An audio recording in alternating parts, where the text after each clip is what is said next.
Ballantyne. The Fugitives. Preface. It is almost allowable, I think, to say that this is a true story, for fiction has only been introduced for the purpose of piecing together and making a symmetrical whole of a number of most interesting facts in regard to Madagascar and the terrible persecutions that took place there in the early part and middle of the present century. I have ventured to modify time and place somewhat, as well as to mix my characters and their deeds a little, in order to suit the conditions of my tale. But in doing so, I have striven to avoid exaggeration and to produce a true picture of the state of affairs, at the period treated of, in what may be styled one of the most interesting and progressive islands of the world. I take this opportunity of thanking the Rev. George Cousins, of the London Missionary Society, and formerly of Madagascar, for kindly supplying me with much valuable information, and of acknowledging myself indebted, among others, to the works of Messrs. Sibrey, Ellis, and Shaw. R. 1000 Ballantyne. Harrow on the Hill, 1887. Chapter 1 introduces the chief actors and a few mysteries. Intense action is at all times an interesting object of contemplation to mankind. We therefore make no apology to the reader for dragging him unceremoniously into the middle of a grand primeval forest, and presenting to his view the curious and stirring spectacle of two white men and a Negro running at their utmost possible speed, with flashing eyes and laboring chests, evidently running for their lives. Though very different in aspect and condition, those men were pretty equally matched as runners, for there was no apparent difference in the vigor with which they maintained the pace. The track or footpath along which they ran was so narrow as to compel them to advance in single file. He who led was a tall, agile youth of 19 or thereabouts, in knickerbocker shooting garb, with short, curly black hair, pleasantly expressive features, and sinewy frame. The second was obviously a true blue tar, a regular sea dog, about 30 years of age, of Samsonian mold, and albeit running for very life with grand indignation gleaming in his eyes. He wore a blue shirt on his broad back, white ducks on his active legs, and a straw hat on his head, besides a mass of shaggy hair, which apparently not finding enough of room on his cranium, overflowed in two brown cataracts down his cheeks, and terminated in a voluminous beard. The third fugitive was also a young man, and a Negro, short, thick-set, square, tough as India rubber, and black as the Emperor of Zahara. Good humor wrinkled the corners of his eyes, the milk of human kindness played on his thick lips and rippled his sable brow, and intense sincerity, like a sunbeam, suffused his entire visage. James Ginger, for that was his name, though his friends preferred to call him Ebony, scorned a hat of any kind, his simple costume consisting merely of two garments, canvas trousers and a Guernsey shirt. The sailor wore a cutlass in his belt, Ebony was unarmed, the youthful leader carried a short fowling piece. A yell in the far distance, as if from 100 fiends, told that the pursuers had discovered the trail of the fugitives and were gaining on them. "We'll have to fight for it, Doctor," growled the sailor in a savage tone. "Better stop while we've got some wind left." "The wood seems more open ahead," replied the youth. "Let's push on a bit further." "Hi!" exclaimed the Negro in surprise, not unmingled with alarm, as they suddenly emerged on an open space and found themselves on the edge of a stupendous precipice. The formation of the region was curious. There was a drop in the land, as it were, to a lower level. From their elevated position, the three men could see a turbulent river rushing far below, at the base of the cliffs on the edge of which they stood. Beyond lay a magnificent and varied stretch of forest scenery, extending away to the horizon, where the prospect terminated in a blue range of hills. No path was at first visible by which the fugitives could reach the plain below. The precipice was almost perpendicular. They were about to leap recklessly over, and trust to descending by means of an occasional bush or shrub which grew on the rocky face, when the Negro uttered one of his falsetto exclamations. "Hi, Hiromatrak!" He dashed aside the branches of an overhanging bush and ran along a narrow path or ledge which sloped gently downwards. It was a fearfully giddy position, but this in the circumstances, and to men accustomed to mastheads and yardarms, was of small moment. On they ran, at a more cautious pace indeed, but still with anxious haste, until about a quarter of the distance down the face of the precipice, when, to their horror, they came to a turn in the path where it suddenly ended. A mass of rock, apparently detached from the cliff by recent rains, had fallen from above, and in its thundering descent had carried away fully 10 yards of the path into the stream below, where they could see its shattered fragments in the rushing river. The gap in front of them was absolutely impassable.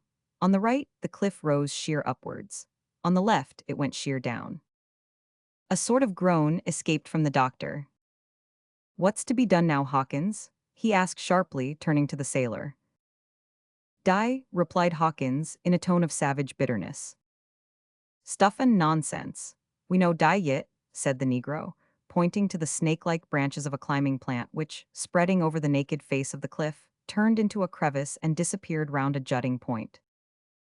"Will it bear our weight, lad?" asked the sailor doubtfully. "It leads to nothing that I can see," said the young doctor, "and would only ensure our being dashed to pieces instead of speared. Never fear, Massa Breezy. Dis not to fuss, time I's hold true to forests. If you stop here, you die. James Jinga he go on and lib." "Go on then, Ebony. We will follow," returned Breezy, slinging his gun on his shoulder so as to leave his hands free. A yell of disappointment on the cliffs above accelerated their movements. It was evident that the pursuers had come out on the open plateau, but had not observed the path by which they descended. As it was certain, however, that they would find it in a few minutes, Ebony sprang upon the creeping plant and clambered along its tortuous limbs like a monkey. Young Breezy followed, and Hawkins came last. The plant was tough. It stood the strain well. If it had given way, death on the jagged rocks below would have been the result. But death by savage spears was behind them, so they did not hesitate. A few seconds and all three had passed round the jutting rock and into the crevice, where they were completely hidden from the view of anyone standing on the path they had just left. In the crevice, they found a ledge or platform sufficiently large to admit of their standing together. They had scarcely obtained a footing on it when another shout announced that the pursuer had traced their trail to the head of the track. We know not, reader, whether you have ever experienced that heart-melting qualm which comes over one at the sudden and unexpected approach of what, at least, appears to be death. If you have, you will be able to understand the intense relief and thankfulness felt by the fugitives when, safe from immediate danger, they listened to their pursuers as they held excited conversation at the end of the broken track. Not knowing the language, they could not, of course, understand what was said, and being just beyond the range of vision, owing to the jutting cliff that concealed them. They could not see what their pursuers were doing, but they heard a suggestive crash and a sharp exclamation. Had they been able to see, they would have understood the situation well enough without the aid of language. Two of the natives, who were dark-skinned and almost naked savages, had come to the place where the track had been broken away. They gazed at the profound depths on the left and the inaccessible cliffs on the right, and then glanced at each other in solemn surprise. No doubt the creeping plant would in a few seconds have attracted special attention, had not an incident turned their minds in another direction. While the foremost savage was craning his neck so as to see as far round the projecting cliff as possible, the piece of rock on which his advanced foot was dislodged, and he had the narrowest possible escape from plunging headlong after the rock, which went bounding and crashing into the gulf below. Instantly, the faces of the two men gleamed with intelligence. They nodded with energy, grinned with satisfaction, and pointed to the abyss in front of them with the air of men who had no doubt that their enemies were lying down there in quivering fragments. Something of this James Ginger did indeed manage to see. Curiosity was so powerfully developed in that sable spirit that, at the imminent risk of his life, he reached out by means of a branch, and so elongated his black neck that he got one of his brilliant eyes to bear for a moment upon his foes. He appreciated the situation instantly, and drew back to indulge in a smothered laugh which shut up both his eyes and appeared to gash his face from ear to ear. "What's wrong with you, Ebony?" whispered Mark Breezy, who was in anything but a laughing mood just then. "Oh, nuffin, massa. Only dem brown niggers are sich asses dat dey believe a'most anyting. Black niggers ain't so easy put off descent. Dey tinks we's tumble ober de precipes and busted ourselves." "Lucky for us that they think so," said Hawkins, in a soft tone of satisfaction. "But now, what are we to do? It was bad enough clamberin' up here in blazin' excitement to save our lives, but it will be 10 times worse gettin' down again in cold blood when they're gone." "Time enough to consider that when they are gone," muttered Breezy. "Hush, listen." The sounds that reached their place of concealment told clearly enough that a number of the savages had descended the cliffs, presumably to look at the place over which the white men had fallen. Then there was much eager conversation in an unknown tongue. mingled with occasional bursts of laughter. On hearing which latter, the huge mouth of our Negro enlarged in silent sympathy. After a while, the voices were heard to retire up the narrow track and become fainter until they died away altogether, leaving no sound save the murmur of the rushing river to fill the ears of the anxious listeners who stood like three statues in a niche on the face of that mighty precipice.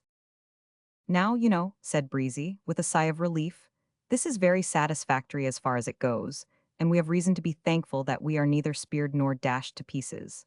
Nevertheless, we are in an uncomfortable fix here, for night is approaching, and we must retrace our steps somehow or other, unless we make up our minds to sleep standing. That's so, doctor, there's not room to lie down here, assented the sailor, glancing slowly round. And, to tell the plain truth, I feel as funky about trustin' myself again to that serpent-like creeper as I felt the first time I went up through the lubber hole the year I went to sea. What you's 'fraid ob, Mr. 'Awkins? Asked Ebony. Afraid o' the nasty thing jivin' way under my weight. If it was a good stout rope, now, I wouldn't mind, but every crack it gave when I was common, aloft made my heart jump a'most out o' my mouth. What have found there, doctor? Asked the seaman, on observing that his companion was groping behind a mass of herbage at the back part of the niche in which they stood. There's a big hole here, Hawkins. Perhaps we may find room to stay where we are after all till morning. Come here, Ebony, you've got something of the eel about you. Try if you can wriggle in. The Negro at once thrust his head and shoulders into the hole, but could not advance. Burry strange, he said, drawing out his head and snorting once or twice like a dog that has half choked himself in a rabbit hole. Seems to me Dara's a big block, oh, would Dara stop in de way? Strange indeed, Ebony. A block of wood could not have grown there. Are you sure it is not a big root? Sartin sure, massa. I hab studied roots since I was a babby. Hold on, I try again. The Negro tried again, and with such vigor that he not only displaced the block of wood, but burst in several planks which concealed the entrance to a cavern. They fell on the stone floor with a crash that aroused a multitude of echoes in the dark interior. At the same moment, something like a faint shriek or wail was heard within, causing the hearts of the three listeners to beat faster. Did you hear that, Hawkins? I heard it sure enough. What is it, think lad? Said the seaman to the Negro. Ebony, who was gazing into the dark cavern with glaring eyeballs and distended nostrils, replied. My advice to you is, let's go back the way we come. Dis no place for spectable Christians. Do you fear ghosts? Asked Mark, smiling, yet at the same time bringing his gun into a convenient position, with his finger ready on the trigger. I fears nuffin, returned the Negro with a proud look, while beads of perspiration stood on his brow. Then ye're a braver man than I am, Ebony, for I fear that climbin' plant worse than a ghost, so here goes to find out what it is. Although the sailor spoke thus boldly, and tried to look cool, it is certain that he also was afflicted with sensations of an unusual description, which, of course, he would have scorned to admit were the result of fear. His power of will, however, was stronger than his fears. Drawing his cutlass, he was about to enter the cavern, when Mark laid a hand on his shoulder. Come, Hawkins, you have accepted my lead hitherto. It is not fair to take it out of my hands at this critical point. So saying, he glided past his comrade, and was almost lost to sight immediately in the deep gloom. Softly, softly, doctor, whispered the seaman as he followed, there may be holes or pits within. All right, I'm feeling my way carefully, keep close. As he spoke, a slight, indescribable sound was heard, almost like a sigh. Hist, did hear that? Said Hawkins in the lowest possible whisper. Oh, massa, let's go back the way we come, urged Ebony in the same low but earnest tone. Mark Breezy did not reply, but the click of his gun as he cocked it showed that he was on the alert. For nearly a minute the three men stood in absolute silence, listening for a repetition of the mysterious sound, and, though it did not recur, there was an indescribable feeling in the heart of each that they were not alone in that cavern. Have you not flint and steel? Asked Mark. Yes, but to strike a light would only show our whereabouts if there is anyone here. The seaman accidentally touched Ebony on the elbow as he spoke, and sent that worthy's heart, or something like it, into his throat with such violence as nearly to choke him. Get along, massa, he said in a gaspy whisper when able to articulate, we's got to go true wid it now. Acting on this advice, the young man continued to advance cautiously, feeling his way step by step and fully expecting every moment to reach the inner wall of the cavern. Presently, the explorers were again brought to a stand by the sudden appearance of a light in the far distance. As, however, it did not move, they continued to advance, and soon were convinced that it was daylight shining through an opening in that direction. Every step convinced them more and more that they were right, and their spirits rose with the hope of escaping, though the light made no appreciable difference as yet in the darkness that surrounded them. Suddenly, a sharp, loud, short cry filled the cavern for an instant and almost froze their blood. The loudness and abrupt stoppage of the cry left the impression that the creature which uttered it had been suddenly and effectively killed, for it ended in a sharp gasp or gurgle, and then all was still. But only for a moment, for the shock to Mark's nerves was such that his finger inadvertently pressed the trigger of his gun, which exploded with a deafening crash, and awoke shrieks and cries that were not to be accounted for by mere echoes. This was too much for ordinary human beings. Fabled knights of old in armor of proof might have stood it, but the two white men and the black, being ordinary heroes, regardless of pride and honor, went in for a regular stampede, and it is but simple justice to say that Ebony won, for he reached the outlet of the cavern first and sprang through it into daylight like a black thunderbolt. It is also due to his comrades to add that they were not far behind him. Their courage, however, was soon restored. Daylight has a celebrated power of restoring courage. On clearing the bushes which concealed the entrance to the cave, they simultaneously stopped, turned round, and resolutely faced their foe. But no foe was to be seen. Once again, all was still as death. After glaring for a few seconds at the spot whence the expected enemy should have issued, the three fugitives relaxed their frowning brows and turned inquiring eyes on each other. "Dis beats cockfightin' a most," said Ebony, with a sigh of intense relief. "Aye, and every other sort o' fightin' as I ever heard on," responded Hawkins. "Come, friends," said their young leader. "Whatever it may have been, it behoves us to get as far away from this spot as possible, and that as fast as we can." Chapter 2 Harks back a little. The spot where our adventurers found themselves on issuing from the mysterious cave was a peculiarly rugged one. It formed a sort of hollow or depression in the forest land, in which we introduced the three men as fugitives. From this hollow there descended a narrow track or pathway to the extensive valley which had been seen from the summit of the precipice that barred their flight and had so nearly proved fatal. So confused was the nature of the ground here, and so intricate were the tracks, originally formed no doubt by wild animals, though made use of by wandering men, that it became impossible for Mark Breezy to know in what direction he was leading his comrades as he wound in and out among large rocks and fallen trees. In fact, it was more by chance than guidance that they ultimately hit upon the path which finally led them to the lower region or plateau of forestland, and it is certain that they would have found it impossible to find their way back to the cave, even had they desired to do so. Their chief object, however, was to put as much space as possible between themselves and their late pursuers, and to this end they pushed forward at their best speed, until they reached a small river which appeared to be a tributary to, or a branch of, that which they had seen from the heights earlier in the day. "Come to a river, couldn't get across. Jib a couple o' dollars for an old blind hoss," murmured Ebony, quoting an ancient ditty. "We shall have to swim it, I fear," remarked Breezy, "for there is no horse here, blind or otherwise.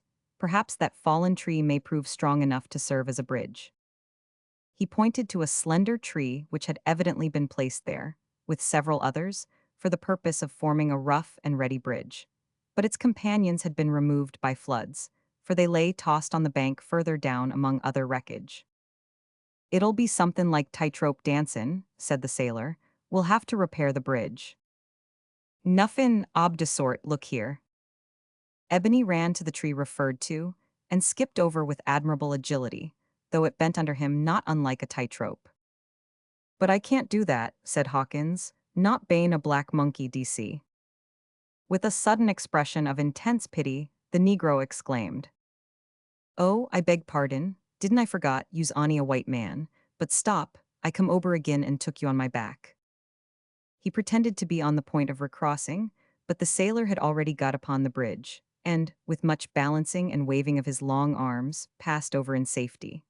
Mark was about to follow, when Hawkins called out, Better pitch over the powder flask in case you fall in. That's true, for I mayn't be as good as you or Ebony on the tightrope. Look out. He pulled the powder flask out of his pocket and threw it towards his comrades. Unfortunately, the branch of an overhanging bush had touched his hand. The touch was slight, but it sufficed to divert the flask from its proper course and sent it into the middle of the stream.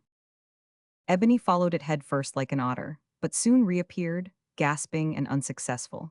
Again and again he dived, but failed to find the flask, without which, of course, their gun was useless, and at last they were obliged to continue their flight without it. This was a very serious loss, for they had not an ounce of provisions with them, and were in a land the character and resources of which were utterly unknown at least to two of them, while the youth who had become their leader knew very little more than the fact that it was the island of Madagascar, that it lay about 300 miles off the eastern shores of Africa, and that the tribes by whom they were surrounded were little, if at all, better than savages. That day they wandered far into the depths of a dark and tangled forest, intentionally seeking its gloomiest recesses in order to avoid the natives, and at night went supperless to rest among the branches of an umbrageous tree, not knowing what danger from man or beast might assail them if they should venture to sleep on the ground. Although possessed of flint and steel, as well as tinder, they did not use them for fear of attracting attention. As they had nothing to cook, the deprivation was not great. Fortunately, the weather at the time was pleasantly warm, so that beyond the discomfort of not being able to stretch out at full length, the occasional poking of awkward knots and branches into their ribs, and the constant necessity of holding on lest they should fall off, their circumstances were not insufferable, and might have been worse. While they are enjoying their repose, we will tell in a few sentences who they were and how they got there. When Mark Breezy, in the closing years of his medical student career, got leave to go on a voyage to China in one of his father's ships, the Eastern Star, for the benefit of his health and the enlargement of his understanding, he had no more idea that that voyage would culminate in a bed up a tree in the forests of Madagascar than you, reader, have that you will ultimately become an inhabitant of the moon. The same remark may with equal truth be made of John Hawkins when he joined the Eastern Star as an able seaman, and of James Ginger, alias Ebony, when he shipped as cook. If the captain of the Eastern Star had introduced those three, who had never seen each other before, and told them that they would spend many months together among savages in the midst of terrestrial beauty, surrounded by mingled human depravity and goodness, self-denial and cruelty, fun and tragedy such as few men are fated to experience, they would have smiled at each other with good-natured skepticism and regarded their captain as a facetious lunatic. Yet so it turned out, though the captain prophesied it not, and this was the way of it. Becalmed off the coast of Madagascar, and having, through leakage in one of the tanks, run short of water, the captain ordered a boat with casks to be got ready to go ashore for water. The young doctor got leave to land and take his gun for the purpose of procuring specimens, for he was something of a naturalist and having a ramble. "Don't get out of hail, doctor," said the captain, as the boat shoved off. "All right, sir, I won't. And take a couple o' the men into the bush with you in case of accidents." "Aye, aye, sir," responded Mark, waving his hand in acknowledgement. And that was the last that Mark Breezy and the captain of the Eastern Star saw of each other for many a day. "Who will go with me?" asked Mark when the boat touched the shore. "Me, massa," eagerly answered the Negro cook, who had gone ashore in the hope of being able to get some fresh vegetables from the natives, if any were to be found living there. "Seems to me dera's no black mans here, so may's well try de woods for wild weejables." "No, no, Ebony," said the first mate, who had charge of the boat, "you'll be sure to desert if we let you go, unless we send Hawkins to look after you. He's the only man that can keep you in order." "Well, I'll take Hawkins also," said Mark. "You heard the captain say I was to have two men. Will you go, Hawkins?" "Aye, aye, sir," answered the seaman sedately, but with a wrinkle or two on his visage, which proved that the proposal was quite to his taste. All the men of the boat's crew were armed either with cutlass or carbine, in some cases with both, for although the natives were understood to be friendly at that part of the coast, it was deemed prudent to be prepared for the reverse. Thus John Hawkins carried a cutlass in his belt, but no firearm, and the young doctor had his double-barreled gun, with powder flask and shot belt, but Ebony, being a free and easy, jovial sort of nigger, went unarmed, saying he didn't want to carry no harms, seein' he would need all harms he had to carry back to fresh weejables wid. Thus those three went into the bush, promising to keep well within earshot and to return instantly at the first summons. That summons came, not as a shout, as had been expected, but as a shot, about an hour after the landing. Our explorers ran to the top of a neighboring mound in some surprise, not unmixed with anxiety. Before they reached the summit, a volley from the direction of the sea, followed by fierce yells, told that some sort of evil was going on. Another moment, and they reached the eminence just in time to behold their boat's crew pulling offshore, while a band of at least 100 savages attacked them, some rushing into the water chest deep in order to seize the boat. Cutlass and carbine, however, proved more than a match for stone and spear. The fight had scarce lasted a minute, and our trio were on the point of rushing down to the rescue, when a white cloud burst from the side of the eastern star, the woods and cliffs echoed with the roar of a big gun, and a shot, plunging into the crowd of natives, cut down many of them and went crashing into the bushes. It was enough. The natives turned and fled while the boat pulled to the ship. Uncertainty as to what should be done kept Mark breezy, and his companions rooted for a few seconds to the spot. Indecision was banished, however, when they suddenly perceived a band of 30 or 40 natives moving stealthily towards them by a circuitous route, evidently with the intention of taking them in rear and preventing them from finding shelter in the woods. It was the first time that the young student's manhood had been put severely to the test. There was a rush of hot blood to his forehead, and his heart beat powerfully as he saw and realized the hopelessness of their case with such tremendous odds against them. "We can die but once," he said with forced calmness as he cocked his gun and prepared to defend himself. "I's not a-goin' to die at all," said the Negro, hastily tightening his belt. "I's a-goin' to squatolate." "And you," said Mark, turning to the seaman. "Run, says I, of course," replied Hawkins with something between a grin and a scowl. "Ye know the old song, 'Him what fights and runs away may live to fight another day.'" "Come along, then," cried Mark, who felt that whether they fought or ran, he was bound to retain the leadership of his little party. As we have seen, they ran to some purpose. No doubt if they had started on equal terms, the lithe, hardy, and almost naked savages would have soon overtaken them, but fortunately, a deep gully lay between them and the party of natives who had first observed them. Before this was crossed, the fugitives were over the second ridge of rolling land that lay between the thick woods and the sea. And when the savages at last got upon their track and began steadily to overhaul them, the white men had got fairly into the forest. Still, there would have been no chance of ultimate escape if they had not come upon the footpath down the precipice, which we have described as having been partly carried away by falling rocks, thus enabling Hawkins and his companions to make a scramble for life which no one but a sailor, a monkey, or a hero would have dared, and the impossibility of even attempting which never occurred to the pursuers, who concluded, as we have seen, that the white men had been dashed to pieces on the rocks far below. Whether they afterwards found out their mistake or not we cannot tell. The reason, long afterwards ascertained, of this unprovoked attack on the boat's crew was the old story.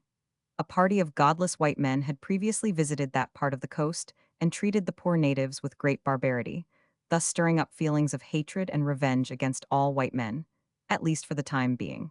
In this way, the innocent are too often made to suffer for the guilty. We will now return to our friends in the tree. Chapter 3 describes the deed of an amateur matador and the work of a rough-and-ready shoemaker. When the day began to break, Hawkins awoke, and his first impulse was to shout, "Hold on." Ebony's first action was to let go, thereby bringing himself to the ground with an awful thud, which would have told severely on anyone less akin to India rubber. For a few minutes Mark Breezy, holding tight to his particular branch, looked down at his companions, yawned heavily, and smiled a little. Then a sudden impulse of memory caused him to look grave. "Come," he said, dropping lightly from his perch, "these natives may have been searching for us all night, and are perhaps nearer than we suppose. I vote that we push on at once." "Agreed," said Hawkins, stretching himself. "No fear, massa," remarked the Negro. "If it were moonlight day might ave search, but war de night some dark day knows better. De niggas in dis your island hab got skins and eyes and noses.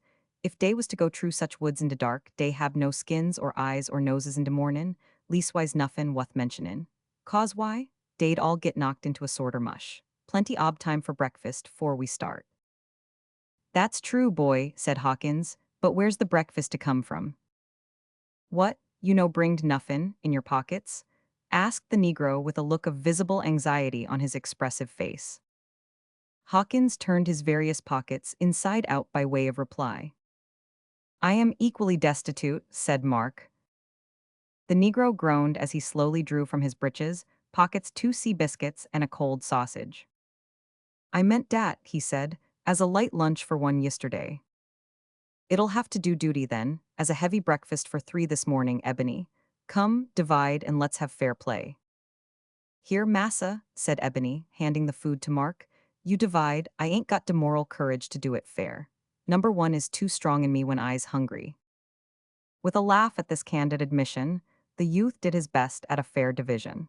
In a few minutes the scanty meal was finished, and the fugitives proceeded straight into the interior of the country at the utmost speed, which was compatible with sustained exertion.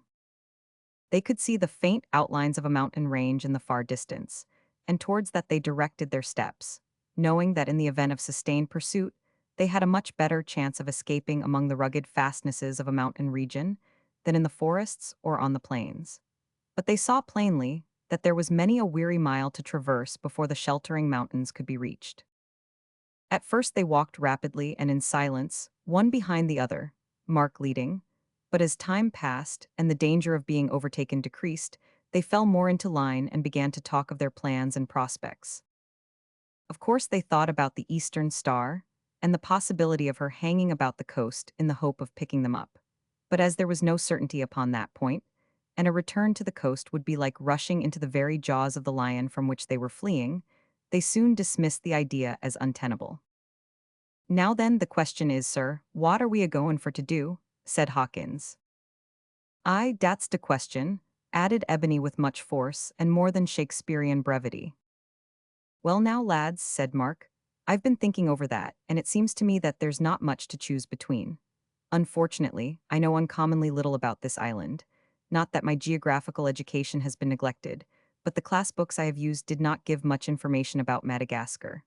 I know, however, that the Mozambique Channel, which divides us from Africa, is a little too wide to swim. I also know that there is a capital somewhere near the middle of the island, the name of which begins with an ant and ends with a revo. There are some syllables between, I believe, but how many is more than I can tell. There's a government in it, however, and a queen, and some Christian missionaries. Now it strikes me that where there's a government, a queen, and Christian missionaries, there must be more or less of civilization and safety, so I would advise that we make straight for the capital. Right you are, sir, said Hawkins. As I know nothin' hotsomver about the place, I'll take my sailin' orders from you, captain, and steer a straight course for Auntie, whatever she is, arrivo where I hope will arrive-o. All alive-o, in the course o' time. What say you, Ebony? I's agreeable, don't care much for nuffin when it don't trouble me, but I's gettin' awful hungry, and I don't see nuffin to eat in dis your forest, not even fruit, though it's pretty enough to look at. The scenery through which they were passing at the time was indeed more than pretty. It was gorgeous, and would certainly have claimed more attention from the travelers had they been less anxious to advance, and, perhaps, less hungry. By that time, near midday, they had got through the densest part of the woods, and were come to a part where occasional openings in the foliage lighted them up. They had also discovered a narrow track or footpath, which they gladly followed, for although by so doing they ran the risk of coming suddenly upon natives, who might be foes just as well as friends, the comparative ease of traveling was too great to be neglected. This path struck over hill and down dale in a somewhat dogged and straightforward manner, scorning to go round hillocks, save when too precipitous for unwinged animals. At times it wound in and out among trees of great beauty and variety, and of tropical aspect. Elsewhere it plunged into denser stretches of forest, where the profusion of vegetable life was extraordinary. Here, a dense undergrowth of shrubs, tree ferns, and dwarf palms. There, trees of higher growth, and, shooting high above them all, the slender trunks of many varieties of palms, whose graceful crowns and feathery leaves were pictured vividly on the blue sky. Elsewhere, innumerable creeping plants interlaced the branches, producing a wild and beautiful network, their tendrils crossing in all directions, and producing a green twilight in places. The whole was enriched by orchids, the abundant pink and white wax-like flowers of which contrasted well with other wild flowers innumerable, and with many large and gorgeous flowering trees. Different species of bamboos gave quite a peculiar aspect to the scenery in some places, and still greater variety was secured by long pendant masses of feathery gray moss and lichens. Some of the trees were of enormous height, one palm, with a straight stem, in particular, being estimated as not less than 100 feet high to the spot where the leaves sprouted. "'Tis a perfect paradise," exclaimed Mark, stopping suddenly and looking around with admiration. "Yes, massa," murmured Ebony with solemn looks, "if Dara was ony a few weejables. Cooked, flowers is all burry well to look at, but we can't heat him." "Well, if we can't eat, we can, at all events, sleep," returned Mark. "I believe it is usually thought wise in tropical countries to cease work and rest about noon, so, as I feel rather tired, I'll have a snooze. What say you?" No objection being made, the party again climbed into the branches of a low spreading tree, in order to avoid snakes, scorpions, or any other noxious creatures, though they knew not at the time whether such existed on the island. In less than 5 minutes they were sound asleep. Awaking after about 2 hours' repose, they descended, wished for something to eat, sighed, put a bold heart on it, tightened their belts to suit diminishing waists, and continued their journey. Perseverance is sure to be rewarded. If that is not a proverb, it ought to be. At all events, the perseverance of our travelers was rewarded at this time by their coming suddenly out of the woods into a wide grassy plain on which was browsing a herd of wild cattle. At least they judged them to be wild from the fact of their being discovered in such a wild place, and resolved to treat them as wild because of the wolves inside of them, which clamored so wildly for food. "Beef!" exclaimed Hawkins in some excitement, as he pointed to the animal nearest to them, which happened to be a black, sleek, fat young bull, with slender limbs and fierce eyes. "Neber mind the weejables, massa, shot un," exclaimed Ebony in an excited whisper as he turned his glaring eyeballs on his leader. "Hush, don't speak," returned Mark, drawing quietly back into cover, for the animal had not observed them. "We must consult what is to be done because, we have lost our powder flask, the 2 charges in my gun are all I have got, and these are only small shot, I have no bullets." Grave concern overspread the face of the sturdy seaman, blank dismay that of the sea cook. "Might as well blaze at the beast-wise sand," said Hawkins. "Or wid nuffin," sighed Ebony. "Nevertheless, I will try," said Mark quickly. "We shall be starved to death at this rate. Yonder is a line of bushes that runs close out to the brute. I'll stalk it. When close I will make a dash at it, get as near as I can, clap the muzzle against its ribs if possible, and, well, we shall see. You two had better stop here and look on." "No, massa," said the negro firmly. "I go wid you. If you is to die, we die togeder." "What are you thinking of, Hawkins?" asked the youth, observing that the seaman stood staring at the ground with knitted brows, as if in deep thought. "I'll go with you too," he replied, drawing his cutlass and feeling its point with his finger. "You may need help. Heave ahead, sir." Mark could not avoid smiling at the way in which this was said, although he was sufficiently impressed with the hopelessness, it might even be the danger, of the attempt he was about to make. They found no difficulty in approaching to within about 30 yards of the animal, being well concealed by the line of bushes before mentioned, but beyond that point there was no cover. Here therefore Mark cocked his gun and gathered himself up for a rush, and Hawkins drew his cutlass. So agile was our young doctor that he actually reduced the 30 yards to 10 before the astonished bull turned to fly. Another moment and the contents of both barrels were lodged in its flank. The effect was to produce a bellow of rage, a toss-up of the hindquarters, and a wild flourish of the tail, as the animal scurried away after the rest of the herd, which was in full flight. Poor Breezy stopped at once, with a feeling of mingled disgust and despair. Ebony also stopped, and looked with wide, sympathetic eyes in his leader's face, as though to say, "Well, massa, you's done your best." But Hawkins ran on with persistent vigor, although the creature was leaving him further behind at every stride. "Absurd," murmured Mark as he gazed at him. "No use whassomever," said Ebony. It did indeed seem as if the seaman's exertions would prove abortive, but something in the spirit of the wounded bull suddenly changed the aspect of affairs. Whether it was the stinging pain of the small shot in its flank, or the indignation in its breast that influenced it, we cannot tell, but in a moment it wheeled round with a furious roar and charged its pursuer. Hawkins stopped at once, and his comrades fully expected to see him turn and run, but our seaman was made of better stuff than they gave him credit for, and the situation was not so new to him as they imagined. In the course of his voyaging to many lands, Hawkins had been to a bullfight in South America. He had seen with fascination, and some surprise, the risks run by the footmen in the arena.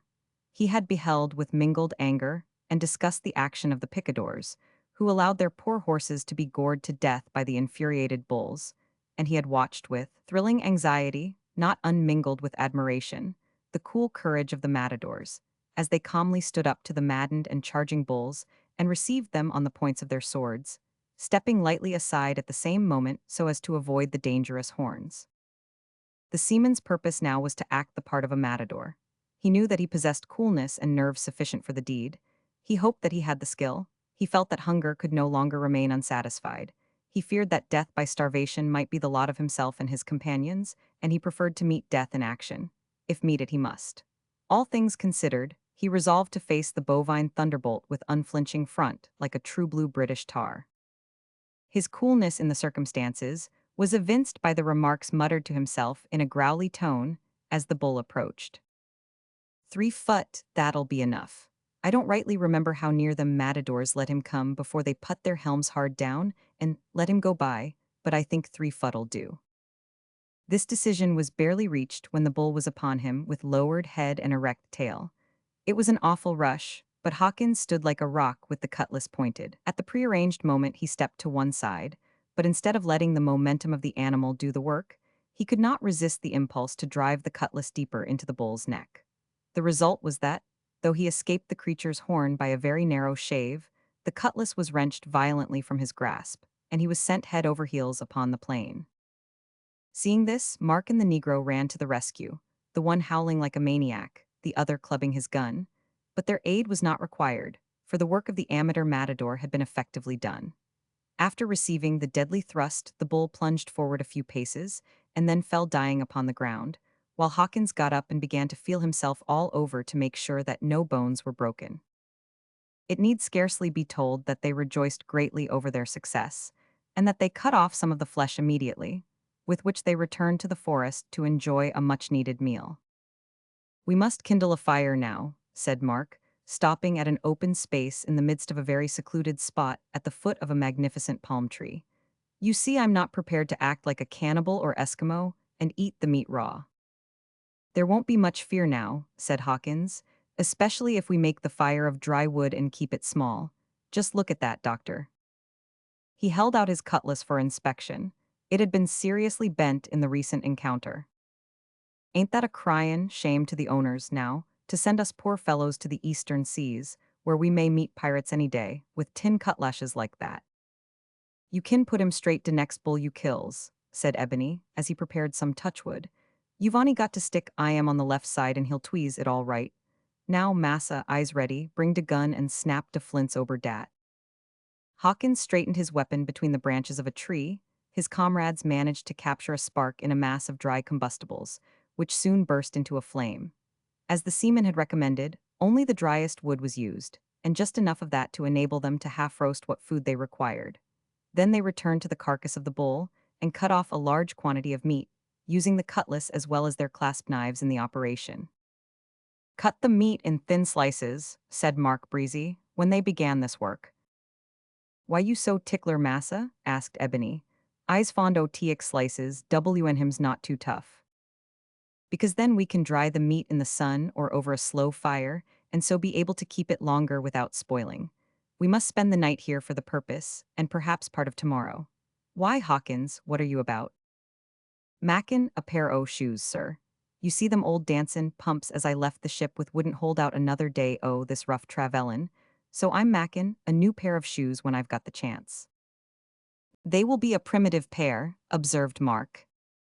"If that means a good pair, you're right, sir. They are after the pattern first made by Adam for Eve. Leastwise it's supposed her first pair o' dancin' pumps was made this fashion. I'll make a similar pair for you, sir, when your boots give out." In case the reader should ever be reduced to extremities in the matter of footgear, we may explain the seaman's method. Selecting what he believed to be the thickest part of the bull's hide, he cut off a small portion about 18 inches square. Spreading this on the ground with the hair upwards, he planted his naked foot on it and marked the shape thereon. Then with his knife he cut away the hide all round the footmark at 4 inches or so from the outline of the foot. Next, he bored little holes all round the margin, through which he ran a line, or lace, also made of raw hide. Then, planting his foot again in the middle of the hide, he drew the line tight, causing the edges to rise all round the foot and almost cover it. There you are, sir, he said, stretching out his limb and admiring the contrivance. Rough and ready, you see, but soon finished. It ain't recorded in ancient history what Eve said when Adam presented her why, the little testimonial of his affection, but if I might venture a guess I should opine that she said puckery. Day ain't a tight fit, observed Ebony. I's ob opinion dat your corns are quite safe in 'em. Having completed his shoemaking work, the ingenious seaman assisted his companions to prepare the dried meat, which they afterwards tied up in 3 convenient little parcels to be slung on their backs. That night they found a more commodious tree to sleep in. Under the pleasant influence of a good supper, they enjoyed unbroken rest and awoke the following morning greatly refreshed. They were thus, both physically and mentally, prepared for the events of that day, to which, as they afterwards had a most important bearing on their fortunes in the island, we will devote a separate chapter. Chapter 4. The doctor finds unexpected work in the wilderness, and a mysterious stranger is introduced. It has been said that the travelers, for we cannot now appropriately style them fugitives, had reached a more open country, and that Hawkins's fight with the wild bull had taken place on the margin of a wide grassy plain. This plain, however, was limited. In front of them the scenery was undulating and beautifully varied, almost park-like in its character, and only in one direction to the right did it extend like a sea of waving grass to the horizon. Behind them lay the dense forest through which they had passed. The forest also curved round to their left and stretched away, apparently unbroken, on to still far-off mountains. After they had breakfasted, packed their dried meat, and sallied forth on the journey of another day, they walked in silence until they reached the edge of the plain, where there was room to walk abreast. "Now, comrades," said Mark Breezy, "we will go to the top of yon mound, see how the land lies, and hold a council of war." "Just so, Cap'n, take our bearings and lay our course," assented Hawkins. They soon reached the spot, and found the view from it unexpectedly beautiful. The whole landscape was clothed with tropical verdure. Past the foot of the mound ran a considerable stream, which opened out into a series of lakelets in the hollows beyond, the waters of which seemed to be the home of considerable numbers of wildfowl, but there was no sign of the presence of man. "Strange," said Mark in a low voice, "that such a lovely scene should have been created a solitude, with no one to profit by or enjoy it."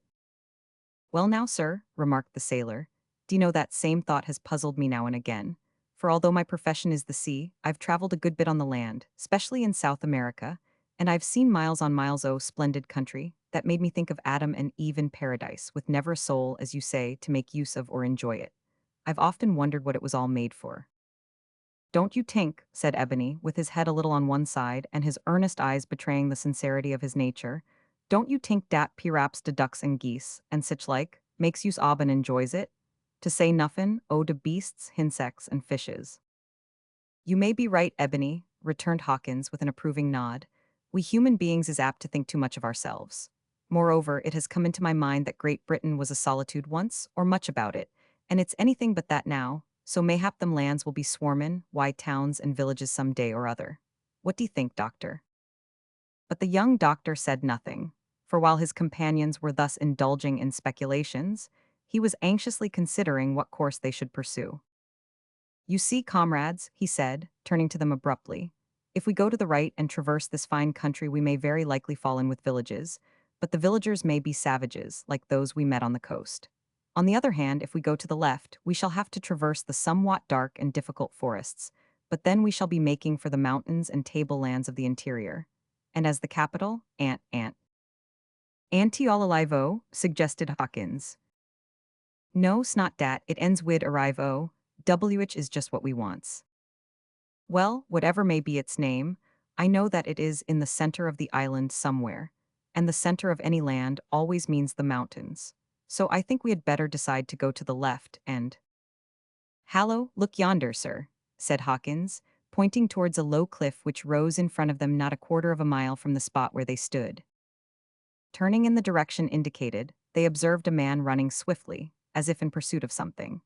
They could see that he was clothed, and that he carried several spears, from which they judged that he was a hunter. Coming to the foot of the cliff before mentioned, The man ascended the face of it with wonderful agility and had almost gained the top, when a treacherous root or stone gave way, causing him to lose his hold and roll violently to the bottom. "Poor fellow, he's killed," cried Mark, running towards the fallen hunter, who lay on the ground motionless. He was not killed, however, though stunned and bleeding profusely from a deep wound in the arm, caused by one of his own spears while in the act of falling. When the three strangers suddenly appeared, the hunter grasped one of the spears and made a vigorous attempt to rise, evidently under the impression that he was about to be attacked. But the fall and the loss of blood were too much for him. He sank back with a groan, yet there was a look of quiet dignity about him, which showed that he gave way to no craven spirit. Our young doctor, kneeling down beside him, proceeded at once to staunch the wound and bind up the arm with his pocket handkerchief. While he was thus engaged, Hawkins brought some water from a neighboring stream in a cup which he had extemporized out of a piece of bark, and applied it to the man's lips. Ebony stood by, with a look of profound pity on his face, ready for whatever might be required of him. The hunter showed by the expression of his handsome brown features that he was grateful for these attentions.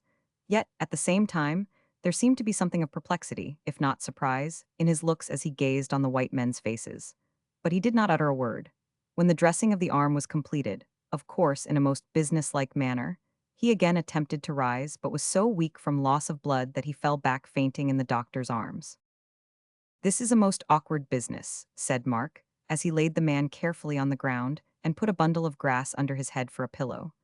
"It behoves us to push on our journey without delay, yet it will never do to leave him here alone, and we can't very well take him on with us. What is to be done?" Both Hawkins and the Negro looked their incapacity to answer that question.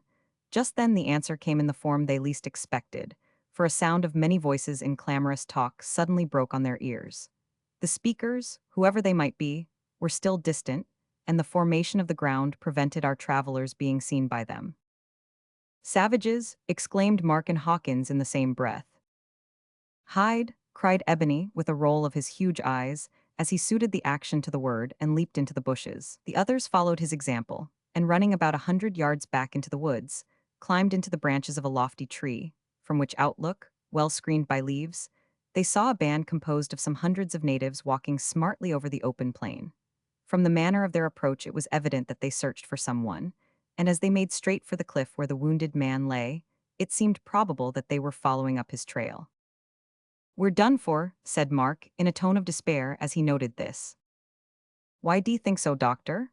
asked Hawkins, who did not by any means seem to take such a gloomy view of their case.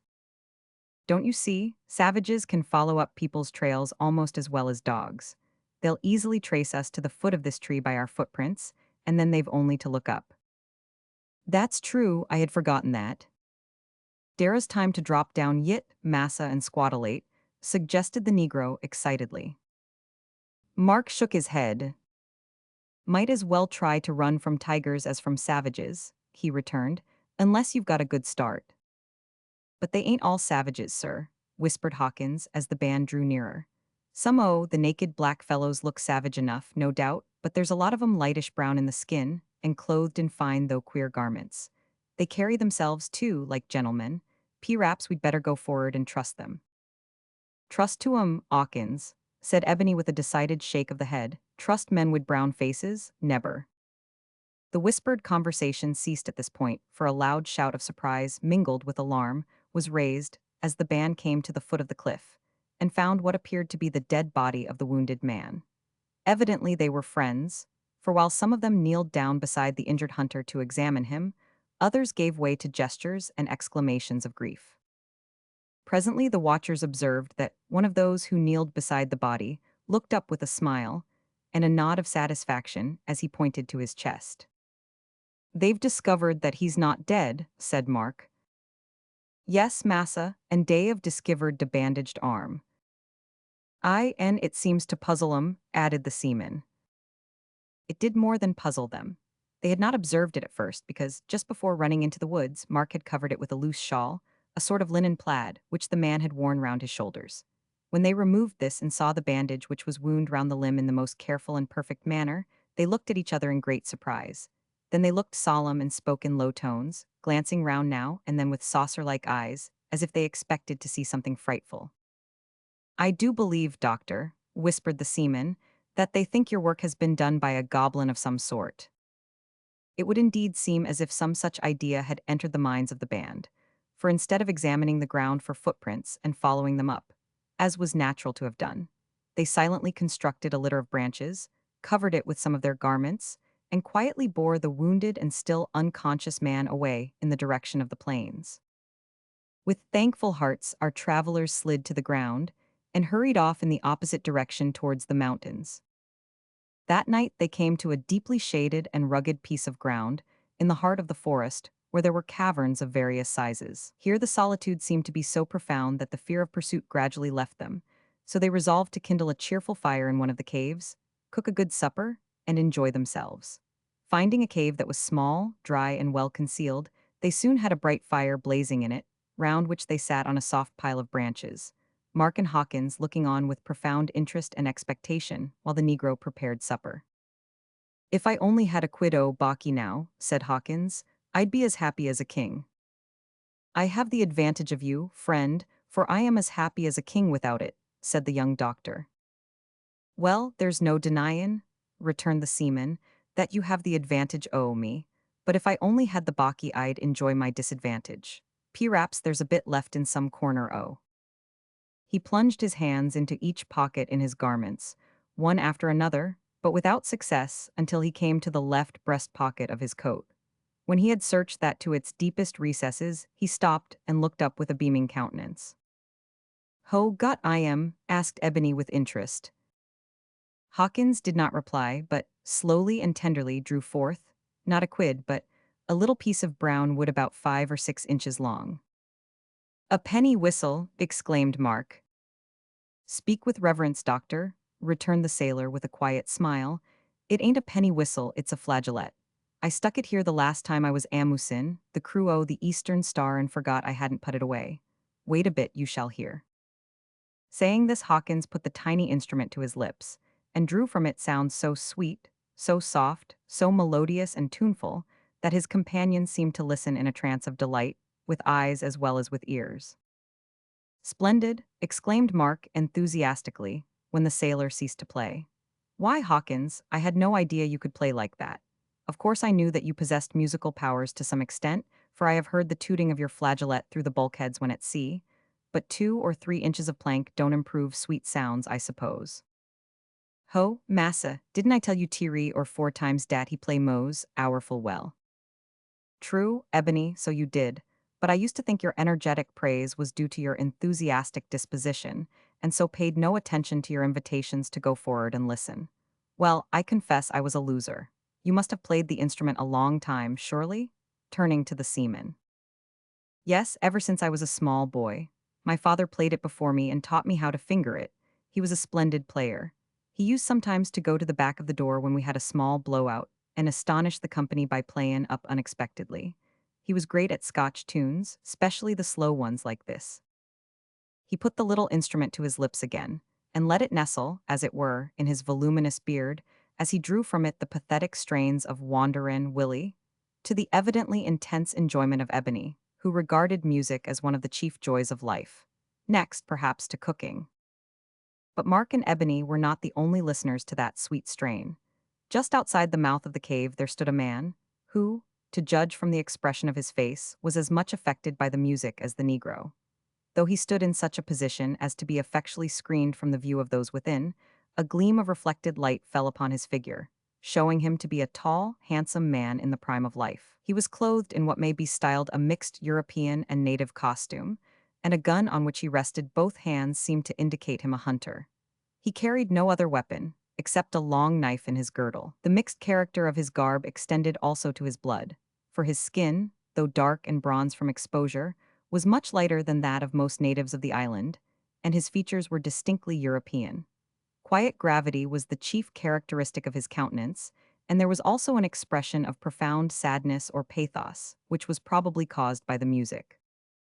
When Hawkins finished his tune, the three friends were almost petrified with astonishment, not unmingled with alarm, as they beheld this man walk coolly into the cave, rest his gun on the side of it, and sit gravely down on the opposite side of the fire. The first impulse of our three friends, of course, was to spring up, but the action of the man was so prompt, and withal so peaceful that they were constrained to sit still. Don't be alarmed, I come as a friend, may I sit by your fire? He spoke in good English, though with a decidedly foreign accent. You are welcome, since you come as a friend, said Mark, though I must add that you have taken us by surprise. Well now, stranger, said Hawkins, putting his musical instrument in his pocket, how are we to know that you are a friend, except by the cut o' your jib, which, I admit, looks honest enough, and your actions, which, we can't deny, are peaceable like? The seaman put this question with a half-perplexed, half-amused air. The stranger received it without the slightest change in his grave aspect. You have no other means of knowing, he replied, except by my jib and my actions. Dat's a fact anyhow, murmured Ebony.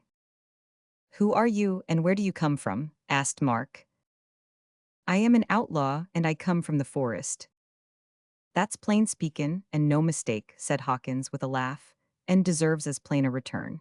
We can't say exactly that we are outlaws, but we are outers, and we're going through the forest to Antiolalivo, or some such name, the capital, you know. Antananarivo, suggested the outlaw. That's it, that's the name. I couldn't recall, said Mark quickly. We are going there if we can only find the way. I know the way, returned the outlaw, and my reason for coming here is to offer to show it you.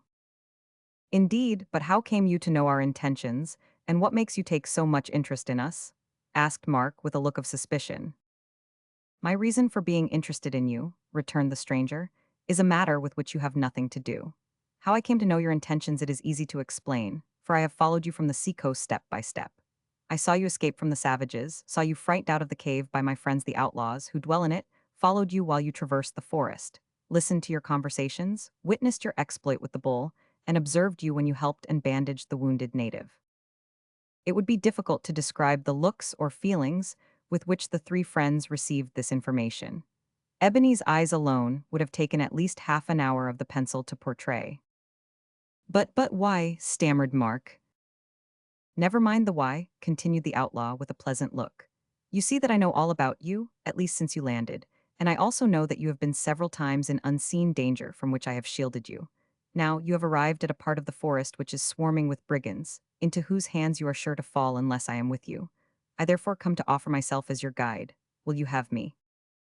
It seems to me, returned Mark with something of scorn in his tone, that we have no choice, for you have us at your mercy. We cannot refuse. I suppose you are the brigand chief, and are guarding us for some sinister purpose of your own.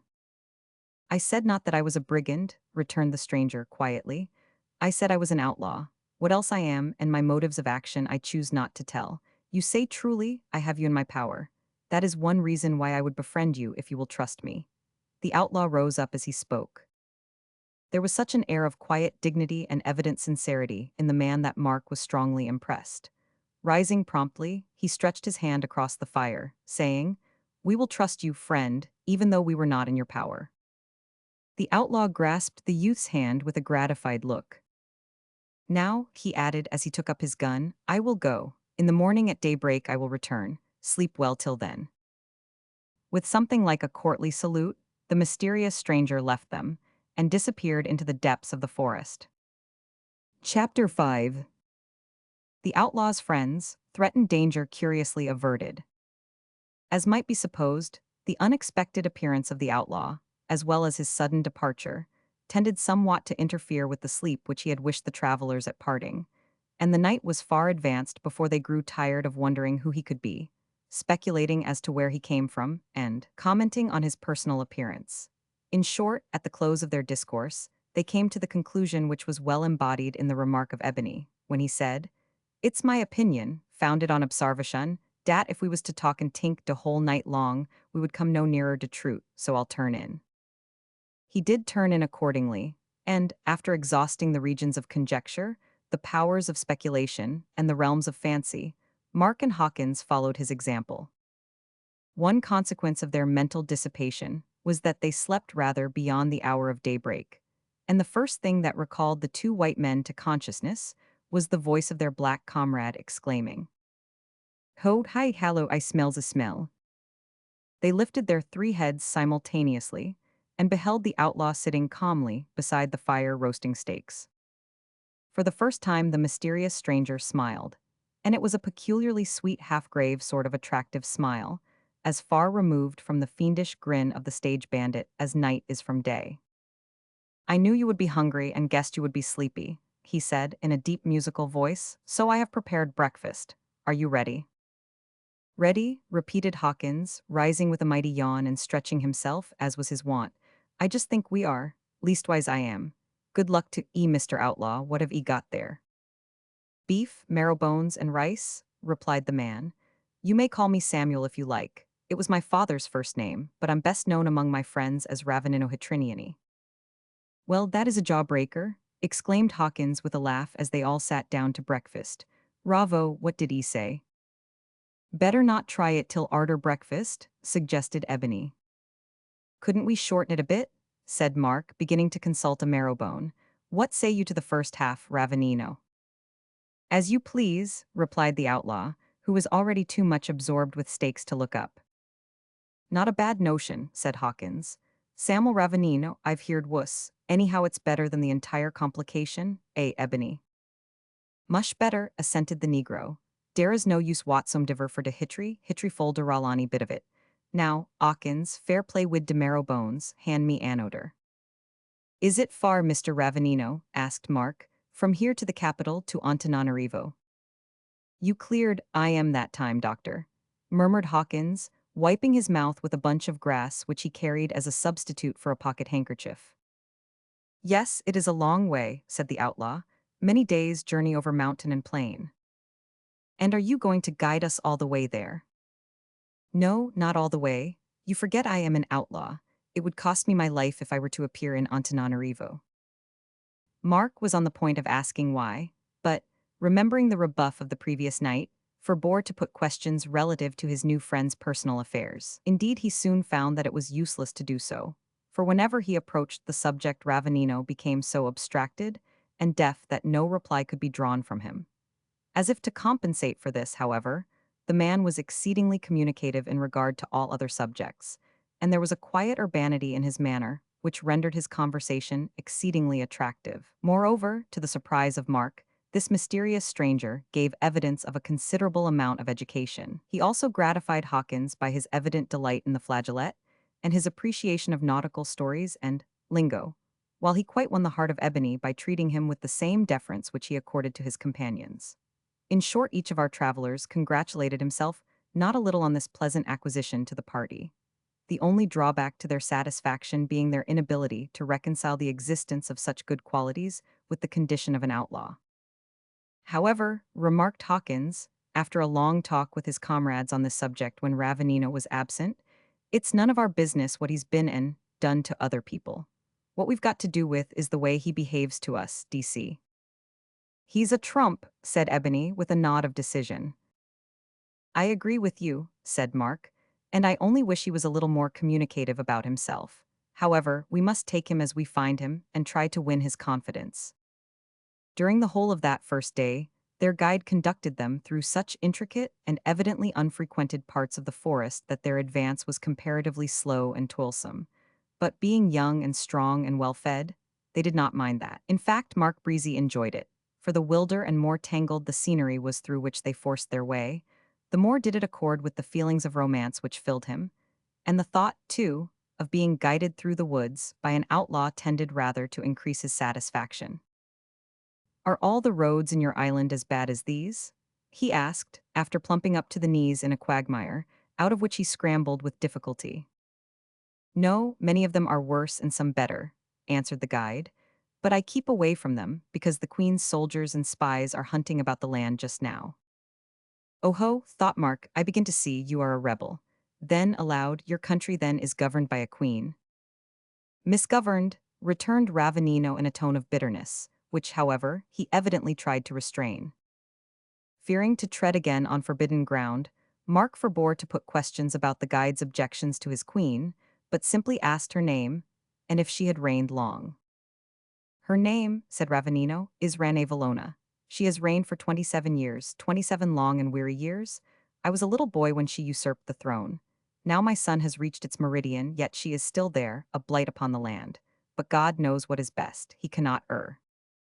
This was the first reference that Ravanino had made to the creator, and Mark was about to push his inquiries further, when a confused sound of voices was heard not far in advance of them.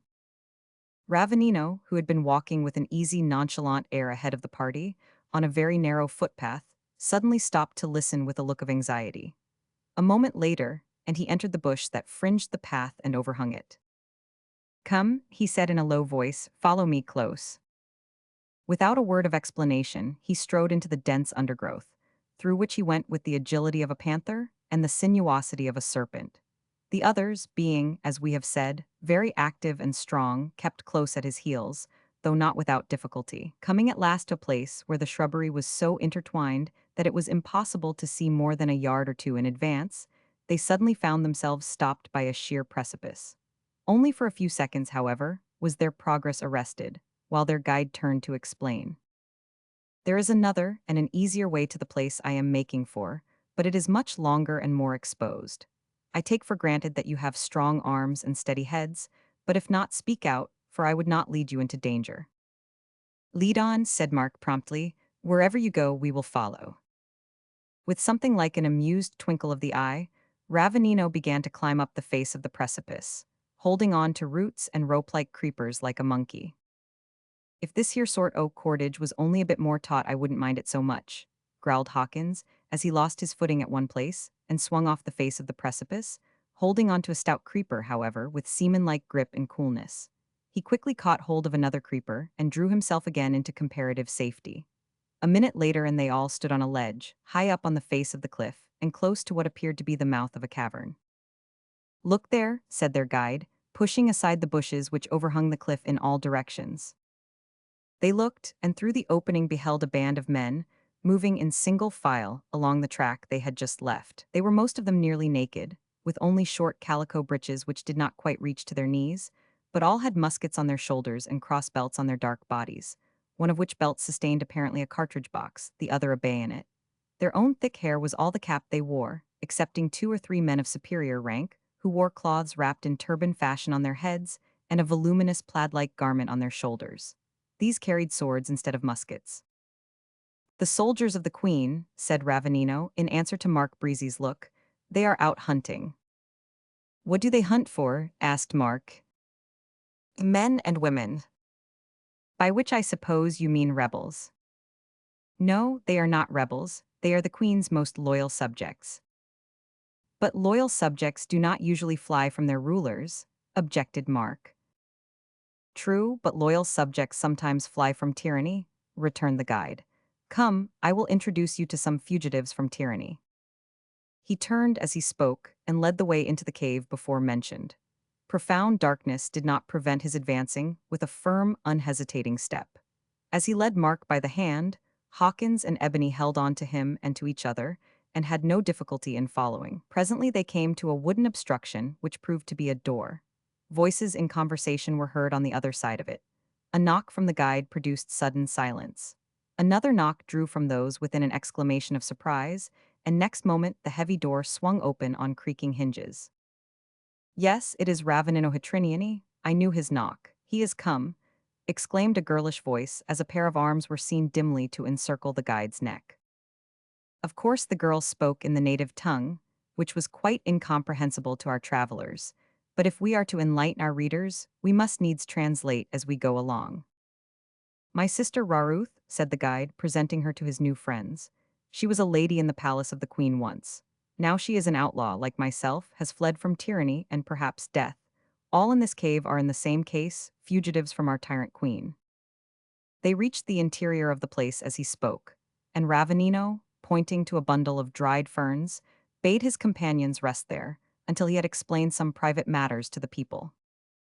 Nothing loth, for they were all somewhat fatigued by their recent exertions, our travelers flung themselves on what proved to be a luxurious couch, and observed what went on around them. Truly it was a strange scene, romantic enough even to satisfy the longings of Mark Breezy. The cavern itself was a curious one, being in the form of a vast hall, with 3 smaller chambers opening out of it. The central hall seemed to have no roof, for although brightly lighted by several torches fixed to its rugged walls, the upper part was lost in profound obscurity. This strange abode was peopled by a considerable number of men and women, natives of the island, who, from the variety in their costume, features, and complexion, evidently belonged to different tribes. Some were strong, tall, and rather harsh-featured. Others were more slender in build and with refined countenances. A few were almost black, others of a light olive color, and several made that approach to whiteness of skin, which in England is known as brunette. All were more or less characterized by that quiet gentleness and gravity of demeanor which one is accustomed to associate with humbly born misfortune. It was evident from the appearance of the large chamber that its inhabitants were associated in groups or families, spaces being marked off by an arrangement of logs and household goods, etc., as if to indicate the habitation of each group, and from certain indications in the smaller chambers, it was equally evident that these had been apportioned as the sleeping places of the females. A larger space at the end of the cave, opposite to that on which Mark and his comrades reclined, seemed to be a general meeting place. To this spot it was that Ravanino went, leading his little sister Raruth by the hand, and followed by all the inmates of the place, who were eager to know what news he had brought. That the news was the reverse of good soon became evident, from the bowed heads and frequent sighs with which it was received. Of course our travelers could make no use of their ears, but they made the best use of their eyes, and were deeply interested in the expressions and actions of the various members of the group, who successively spoke after the guide had told his story. Poor little Raruth, whose age might have been about 17, was not one of the speakers. She was evidently a timid as well as a pretty little creature, for she clung to and nestled against her stout brother's arm while he was speaking, and hid her face now and then in the masses of her luxuriant brown hair. Close to her sat a young woman whose appearance and manner formed a striking contrast. She was much darker in complexion, but her features were of classical beauty, and her air calm and self-possessed. When she had occasion to speak, she arose, displaying a tall, elegantly formed figure, which moved with queen-like dignity while she gesticulated with graceful animation, and frequently pointed upwards as if appealing to God.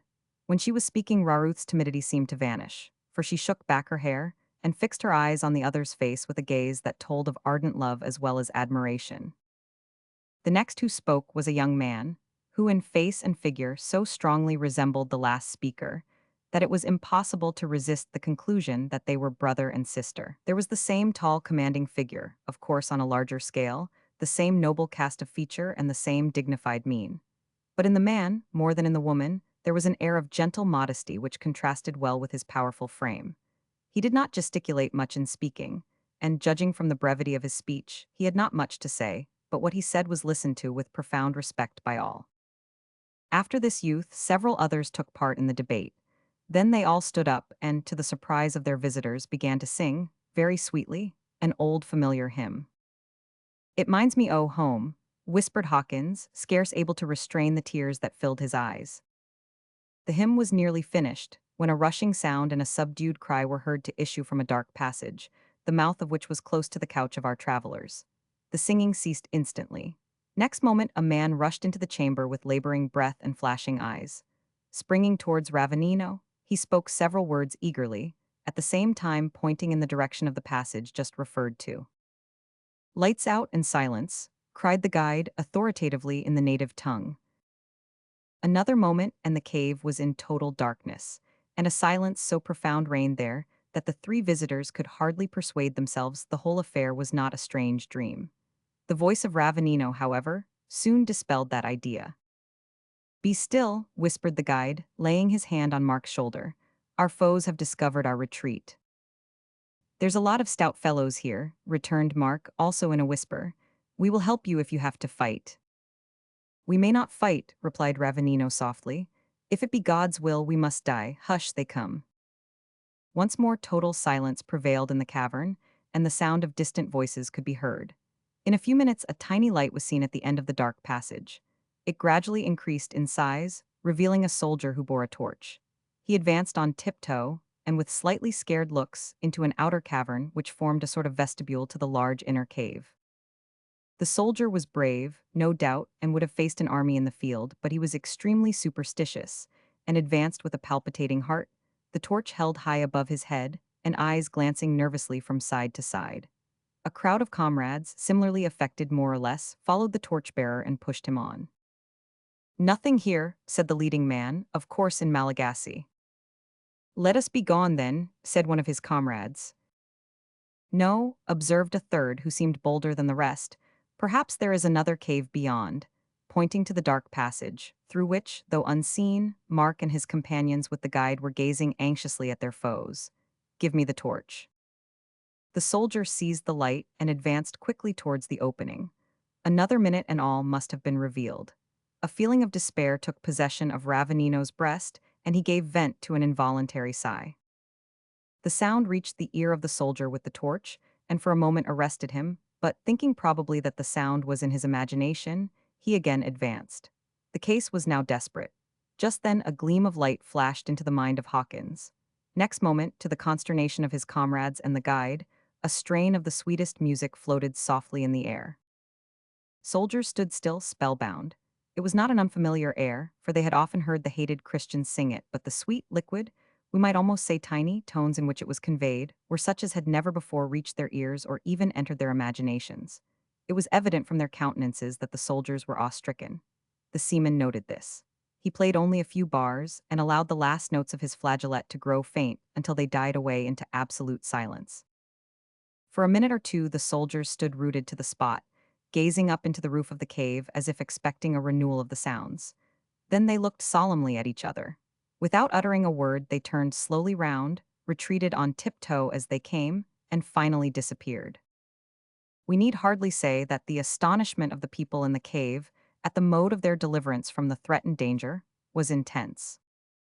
When the torches were relighted, the men and women assembled round Ravanino, with looks little less solemn than those of the soldiers who had just taken their departure. Surely, said the handsome young man whom we have already introduced, surely God has wrought a miracle and sent an angel's voice for our deliverance. Not so, Lehova, replied Ravanino, with a slight smile. We are too apt to count everything that we fail to understand a miracle. God has indeed sent the deliverance, but through a natural channel. Yet we see not the channel, Ravanino Hitriniani, said Lehova's queen-like sister, Ramatoa. True, Ramatoa, nevertheless I can show it to you. Come, Hawkins, he added in English, clear up the mystery to them. Thus bidden, our seaman at once drew forth the little instrument and began to play the hymn they had just been singing, with the air of which, as we have said, he chanced to be well acquainted. It would be hard to say whether surprise or pleasure predominated in the breasts of his audience. At last the latter feeling prevailed, and the whole assembly joined in singing the last verse of the hymn, which appropriately terminated in Praise ye the Lord. But our retreat is no longer safe, said Ravanino, when the last echo of their thanksgiving had died away. We must change our abode, and that without delay. Get ready. By the first light of morning I will lead you to a new home. These soldiers will not return, but they will tell what they have seen, and others less timorous will come here to search for us. Immediately the people set about collecting together and packing up what may be termed their household goods, leaving the guide and their visitors to enjoy supper and conversation in their own corner of the cave. In Chapter 6, the guide becomes communicative and tells of terrible doings. During the progress of supper, which consisted of cold dried meat and rice, the quartet seated on the ferns in the corner of the cave were unusually silent. Mark Breezy and Ravanino continued to eat for some time without speaking a word. Ebony, although earnestly absorbed in victuals, rolled his eyes about as he looked from time to time at his companions with unwonted solemnity, and John Hawkins frowned at his food and shook his shaggy head with an air of dissatisfied perplexity. Ravanino, at length said the last, looking up, and using his grass pocket handkerchief. It seems to me, Bane, a plain, straightforward sort o' seaman, that there's something not exactly fair and above board in all them proceedings. Of course it's not for me to say what a independent man should do or say. But don't you think that a man like you professes to be honest, and asks other men to trust him? He should at least explain some the riddles that surround him. I'm a loyal man myself, and I'll stand up for my queen and country, no matter what may be the circumstances in which I'm placed. So that I sees another man admittin' that he's a outlaw, and finds the soldiers of his queen a huntin', all about the country arter him and his comrades. Seems to me there's a screw loose somewheres. Dat's my sentiment zactly, said the negro with a decisive nod. Mark took no notice of this speech, but silently continued his supper. For a few moments the guide did not speak or look up. Then, laying down his knife and clasping his hands over one of his knees, he looked earnestly into the seaman's face. "You tell me you are loyal," he said. Hawkins nodded. "If your queen," continued Ravenino, "were to tell you to give up the service of God and worship idols, would you do it?" "Certainly not," replied the seaman promptly, "for she has no right to rule over my soul. My duty to the King of Kings stands before my duty to the Queen of England." Again the guide was silent for a few minutes. Then he said, "Hawkins, by God's blessing you have saved the lives of all our party this day. At least it seems so, for another step, and that soldier would have discovered us if your little pipe had not stopped him. You are therefore entitled to expect some gratitude, and from what I have seen of you and your comrades, I have reason to believe you will not betray us, even if you get the chance." "Right you are, friend. I will never betray an honest man. And I may speak for my comrades as well as self, for they're true blue to the backbone." "Furder nor dat," interposed Ebony, "true blue to de marrow. Don't you shove in your oar till you're ordered, you nigger. Well, as I was sayin', we'll never betray honest men, but I give you fair warnin', if you're not honest, we'll have nothin' to do wi' your secrets, and if our duty to God and man requires us to go against you, we'll do it without flinchin'." "So be it, I am satisfied," returned Ravenino calmly. "I will tell you as much as I think you are entitled to know. It may have reached your ears, perhaps, that there has been terrible persecution in this island for many years." Here Mark Breezy took up the conversation. "No," said he, with something of a deprecatory air, "we did not know it. For my part I am ashamed to say so, but I will say in excuse that the British Empire is widely extended in every quarter of the globe, and her missions are so numerous that average men can scarcely hope to keep up with the details of all of the persecutions that occur. Rumors, indeed, I have heard of doings in Madagascar that vie with the persecutions of the Scottish Covenanters, but more than this I know not, though of course there are men connected with our missionary societies, and many people, no doubt, interested in missions, who know all about the persecutions in Madagascar. Is it in connection with this that you have been outlawed?" "It is. Rane Valona, the blood-stained usurper, our present queen, is filled with such bitter hatred of Christianity that she has for many years persecuted the native Christians who have been taught by white missionaries from your land. Hundreds of men and women have been murdered by her orders because they refused to forsake Christ. Others have been banished to regions so unhealthy that they have died, and many have been sold into slavery." The eyes of the guide gleamed for a moment, and his stern countenance flushed as he thus referred to the sorrows of his people, but by a strong effort he controlled his feelings, and his countenance resumed its habitual quietude. "My mother and my sister and I," he continued, "were sold into slavery. My mother was a native lady, high in station, and a member of the court of King Raydama I, who was very favorable to missionaries. I was an infant at that time. My little sister was not born. My father was an English trader, skilled in many handicrafts and a great favorite with the king, who fostered the Christian religion and helped those who came to teach us. Our teachers learned our language, taught us the love of God, and, through the power of the Holy Spirit, brought many of us to the Savior. But they were persevering and wise as well as good. Having learned our language, in which my father helped them much, they taught us to read, translated many parts of the Word of God into our tongue, sent home for presses and types, and had these printed, as well as the Pilgrim's Progress and other books. Peace, joy, and prosperity were spreading in our land. Idol worship and cruel customs were being uprooted, and everything was going well when the king died. Whether a Christian or not, who can tell? For, although favorable to, he never professed Christianity. The Lord knoweth them that are his. The rightful heir to the throne, according to our customs, was Rakatob, a good young man who had been taught by the missionaries, and was nephew to the king. But Rane Valona, one of the king's wives, resolved to seize the opportunity. A bold, bad woman, with a powerful will and no principle, she carried her point by reckless bloodshed. There were men at court as bad as herself who agreed to aid her. When she boldly claimed the throne, 4 loyal nobles asserted the claim of Rakatob. They were instantly speared in the palace. The rightful heir was not present. Soldiers were sent to his residence to seize and kill him before he should hear of what was going on. Not content with shedding blood, the cruel monsters dug the poor youth's grave before his eyes. When they were thus engaged, Rakatob kneeled down to pray, and while he was in this position they speared him and cast him into his grave. Soon after, the father and mother of Rakatob were murdered, the last being starved to death. The brother of Raydama was destroyed in like manner. He lingered 8 days in agony before death came to his relief. Then Rakatobe's grandmother and other relations were slain by Ranavalona's orders, and thus the murderess waded through blood to the throne of Madagascar. Think you, continued the guide, with a passing gleam of the anger which he strove to restrain, think you that I owe allegiance to such a queen? Truly ye do not, answered the seaman stoutly. My only wonder is that the people suffer her to reign. Scarce heeding the reply, the guide continued, with suppressed excitement, but she did not rest content.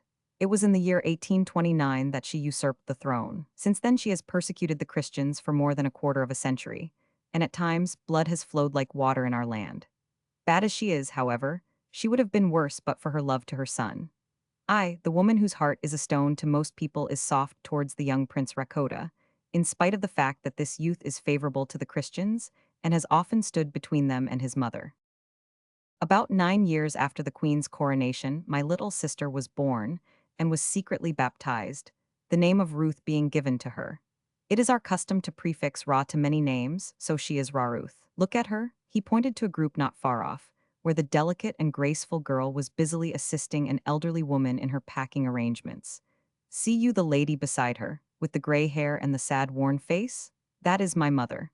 I have said she was high at the court of Raydama the First. She was young then. I was born the year that Raydama died. Ranavalono was fond of her, though she loved not her Christianity, so she continued at the palace. The queen also became very fond of my little sister when she began to grow to womanhood, but Raruth could not return the affection of one whose hands were stained so deeply with Christian blood. I was an officer in the palace at the time, but would gladly have left. Only my doing so might have roused the queen's wrath against my father and mother. At last the missionaries were ordered to quit the capital. In 1849, a great persecution took place. The queen became furious because her people would not cease to love and serve Jesus. She ordered many men and women to be speared and burned and tossed over precipices, but all without avail, because greater is he who is for us than all who can be against us. My father was away on a trading expedition at this time. One day, in attempting to cross a lake, he was drowned. The guide's voice deepened as he went on. He was a good, loving father to me. He taught me nearly all I know, and he was no mean scholar. He also sent me to the missionary schools. After his death, the queen hardened her heart against us, and as we refused to give up praying to God and singing his praise, we were cast out of the palace. My mother and sister and I, with several others, among whom were Lehova and his sister Ramatoa. We were sold into slavery in the public market. Our purchaser was cruel. He put us to the hardest menial work. We remained for several years with him. The health of my poor mother and sister began to give way. Then he sold me to another man, and we were separated. This was too much, I suppose, for the English blood in me to endure quietly. I made my escape. I went back to my old owner, and in the night, induced my mother and sister to fly. Many persecuted Christians have fled since then, and are now hiding in dens and caves like hunted beasts. We soon found some of these in the depths of the forests and agreed to band together. They made me their leader, and I brought them here, where we have lived and worshipped God in peace. But, as you have seen, we are liable to be captured at any moment. And if captured, said Mark, would the queen really put you to death? I fear she would.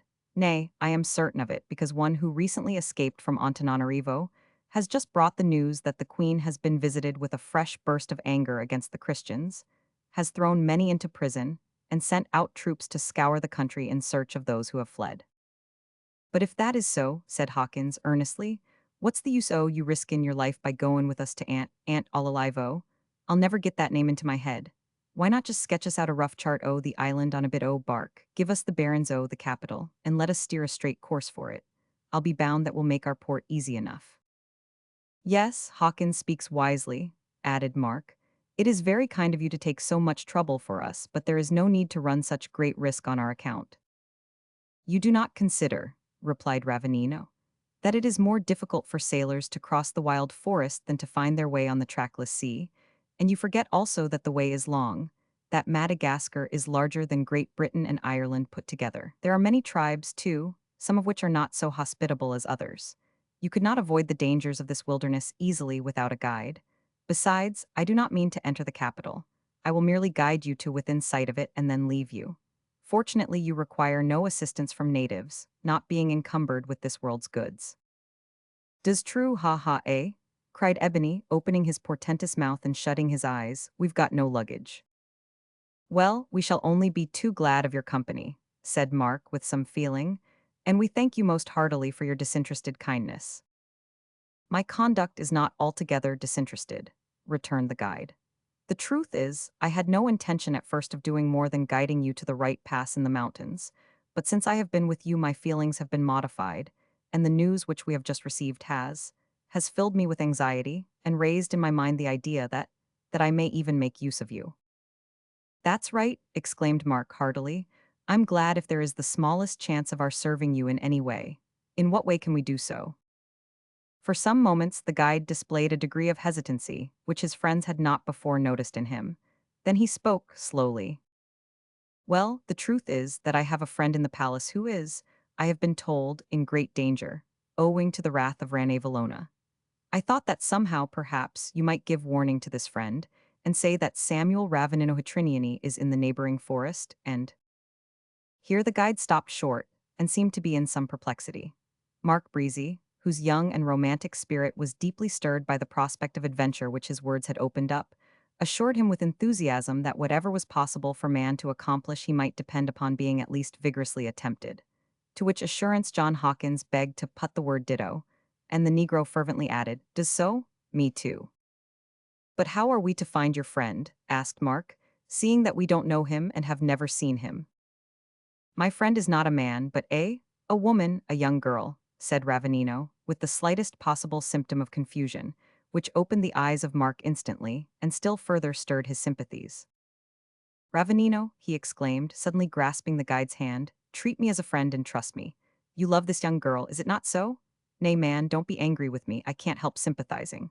Why, I know something of your a condition myself. The morning I left England, the very last person I said goodbye to was a fair young girl with golden hair and a rosebud mouth and such lovely blue." "Does right, massa?" burst in Ebony with a crow of admiration. "It doos my bury heart good to see a man as is proud ob his sweetheart. I's got one too, bress you, but she ain't fair. No, she's black as de kitchen chimbly, wid a bootiful flat nose, a mout like a coal scuttle, and such eyes, oh." "Hold your tongue, Ebony. Now, am I not right, Ravenino?" "You are right," answered the guide, gravely, yet without displeasure. "My Raffaravavi is in danger, and I must save her from this murderess at all hazards. It is right, however, to tell you that if you attempt to aid me, you will encounter both difficulty and danger." "Don't mention that, friend. No true man would shrink from either in a good cause," said Mark. "But when must we set out on this expedition?" "By daybreak tomorrow. Our new hiding place is on our way, so the change will not delay us, and from what the fugitives have told us, I hope, indeed I feel sure, that the Queen will do no further mischief for some weeks to come. But now, comrades," said the guide, rising, "we must rest if we would work tomorrow. Follow me." He led them into one of the side caves, when the whole of the people followed, as if by preconcerted arrangement. Here a much-soiled book in a leathern cover was produced. It was a portion of the Bible in the Malagasy language. A few verses were reverently read by the guide, a brief earnest prayer was offered by a very old man, a hymn was sung, and then the people dispersed to their several sections of the cave. Finally the lights were extinguished, and the place was left in silence and darkness profound. Chapter 7 describes a meek mother and crocodile son, journey resumed and strange treatment of the king of the waters. Dawn was still struggling to assert itself in the far east, and the depths of the forest were still shrouded in almost midnight gloom, when the strange band of outlaws emerged from their cave, and, led by Ravenino, went forth to search for a safer dwelling place in the still more inaccessible fastnesses of the wilderness. They had not much difficulty in finding a suitable spot, for the particular region to which they had fled from persecution was exceedingly wild and broken in form, and abounded with concealed caverns having outlets in several directions, so that pursuit and discovery were alike difficult. We may not delay here, however, to tell of their wanderings. Like the Christians of other lands, and more ancient times, they were hunted like wild beasts, though their only crime was a desire to serve and worship God according to the dictates of their consciences. It is the old familiar story, and comment is needless to those who understand it. Man's inhumanity to man makes countless thousands mourn.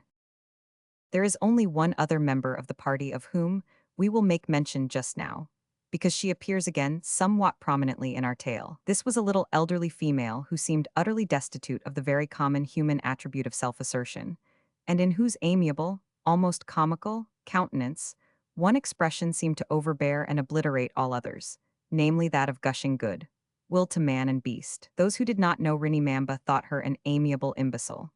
Those who knew her well loved her with peculiar tenderness. Her modesty and self-abnegation were not, so far as anyone knew, the result of principle. She was too unassertive to lay claim to principle. We are not sure that she understood the meaning of principle. Before Christianity in its doctrinal form reached her, she had only one source of discomfort in life, and that was that in everything she failed to do as much as she wanted to do for other people, failed to express herself always as affectionately as she felt, failed to avoid giving slight occasions of offense, although she never meant to do it. In short, she was, strange to say, a victim to self-condemnation. When the gospel of Jesus came to her, telling, as it does, that God is love, that Christ came to sweep away forever the very sins that troubled her, and that his Holy Spirit would fight for and in her, so as to make her more than conqueror, she caught it to her heart as the very thing she needed. She did not indeed condemn herself less. Nay, she rather condemned herself more than formerly. But the joy of being on the winning side, of knowing that all sin was pardoned for his sake, of feeling assured of progressive victory now and complete victory in the end, thoroughly scattered her old troubles to the winds. Her very name was characteristic. It is a common and curious custom in Madagascar for parents sometimes to drop their own names and take the name of their eldest child with the word Rainy, father of, or Rinny, mother of, prefixed. Now this amiable little elderly woman had been married young, and it so happened that her husband was away on an expedition to the coast when the first and only son was born. One of the first things that the child did after opening its black eyes on this life was to open its uncommonly large mouth, with the intention, no doubt, of howling. But circumstances apparently induced it to change its mind, for it shut its mouth without howling. The effect of the gape on the mother was to remind her of one class of inhabitants of her native rivers, the crocodile, and cause her laughingly to style the child her young crocodile. The Malagasy word for crocodile is mamba, and thus the child came by his name, with the usual prefix ramamba. After a time his mother became so proud of her young crocodile that she dropped her own name entirely, congenially, as it were, obliterated herself, and ever after was known as Rinny Mamba, mother of the crocodile. At the time we write of Mamba, we will drop the Ra, was a stalwart handsome youth of over 20, with no resemblance whatever to his namesake except a goodly-sized mouth and an amazing strength of appetite. Need we say that his mother's gushing powers were expended upon him with the force of a Norwegian mill race? It is gratifying to be able to add that the crocodile was keenly responsive. The father of little Mamba, Andrianivo, had returned to the capital soon after his son's birth. He was a man in good position among the aristocracy of the land and occupied a post of trust in the Queen's service. At that time, the first great persecution of the Christians had begun. It was known that Andrianivo favored the Christians. On the question being put to him, he frankly admitted that he was one of them. He was therefore despoiled of all he possessed and banished into perpetual exile and slavery. He was sent in chains to a pestilential part of the island, with the intention that toil and disease should end his life. So secretly and promptly was he spirited away that no one could tell the precise locality to which he had been banished. His heartbroken wife and child were also sold, but were taken to a more healthy region, where the child grew and became a stout boy. His little mother, meanwhile, acting the part of a meek and faithful slave. She would probably have lived and died in this condition had not her stout son, when he grew up, resolved to become free. His mother had taught him what she knew of the Christian religion. From Ravanino he learned more, and heard of the escaped Christians who found a refuge in forests and mountains. Finally, he persuaded his mother to run away with him, and thus it came about that we find them with the band of which Ravanino was leader, Lehova being lieutenant of the band. An occasion for the display of his affectionate nature was afforded to Mamba on the morning we write of. Active as a kitten, though middle-aged, Rinny Mamba was skipping from rock to rock in a very rugged part of their route, when, her foot slipping, she fell and sprained her ankle badly. Mamba was close to her. "Mother," he exclaimed, hurrying forward and raising her carefully, "why jump about like the squirrel? Are you hurt?" "My son, help me to rise." Gently the youth lifted her, and set her on her feet, whereupon she sank down again with a little shriek, and looked up with an expression of mingled humor and pain. "My leg, I think, is broken," said Rinny, For the sake of brevity, we will drop the mamba. Surely not, mother. It has been too tough and strong to break ever since I knew it. Mamba spoke encouragingly. Nevertheless, he examined the limb with anxious care. Being ignorant of surgery, his examination was not of much use, but, fortunately, just then Mark Breezy, who had lingered behind to gather some plants, arrived on the scene. He found the injury to be a bad sprain, and did the best he could for the poor woman in the circumstances. Now we must carry her, he said to the guide, for she won't be able to walk for many days. On this being translated, Mamba gathered his mother up as if she had been a bundle of clothes or a baby and marched away with her. Stop, stop, cried Ravenino. You can't carry her more than a few miles on such ground as I shall soon lead you over. We must arrange for her a falanzana. The guide here referred to the sort of palanquin used by travelers in a country where there were no roads. It consisted of a shallow, oblong basket with light wooden framework, filled in with plaited strips of sheepskin, and hung between two light poles or bamboos. As several such machines were used by some of the party to carry their few household necessaries, one of them was at once emptied, and Rennie put therein by her affectionate son.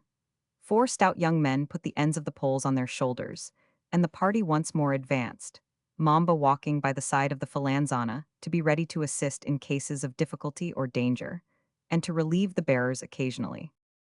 That afternoon they arrived at their new abode, a large, dry cavern, the entrance to which was not only well concealed on the face of a cliff in the heart of a dense jungle, but so difficult of access that a mere handful of men might easily have maintained it against a host. Here Ravenino made no further delay than was necessary to see the party fairly settled. Then he left them, but not before receiving many an earnest and affectionate message to friends and kindred of the fugitives still at the capital, but who had, as yet, managed to elude the vigilance and escape the malignity of Queen Ranevallona and her spies. Some of the women even wept as they bade the guide farewell, saying that they felt sure he would at last fall a victim to the relentless fury of the queen, and that they should see his face no more. With these the guide gently remonstrated. Think you not, he said, that God is as able to protect me in Antananarivo as here in the wilderness? I go because I think that duty calls me. I expect no miracle in my behalf. I will take all possible precautions. Farewell. Once more our three travelers found themselves advancing rapidly in single file through the forest, with the guide in advance. Before the sinking sun compelled them to encamp under the trees, that night they had put many miles between them and the hiding place of the outlawed Christians. Next day, as they were about to resume their journey, Ravenino told them that about noon they would come to a large river, on the other side of which there was a village where they could spend the night, for the people and their chief were friendly. Are they Christians? Asked Mark.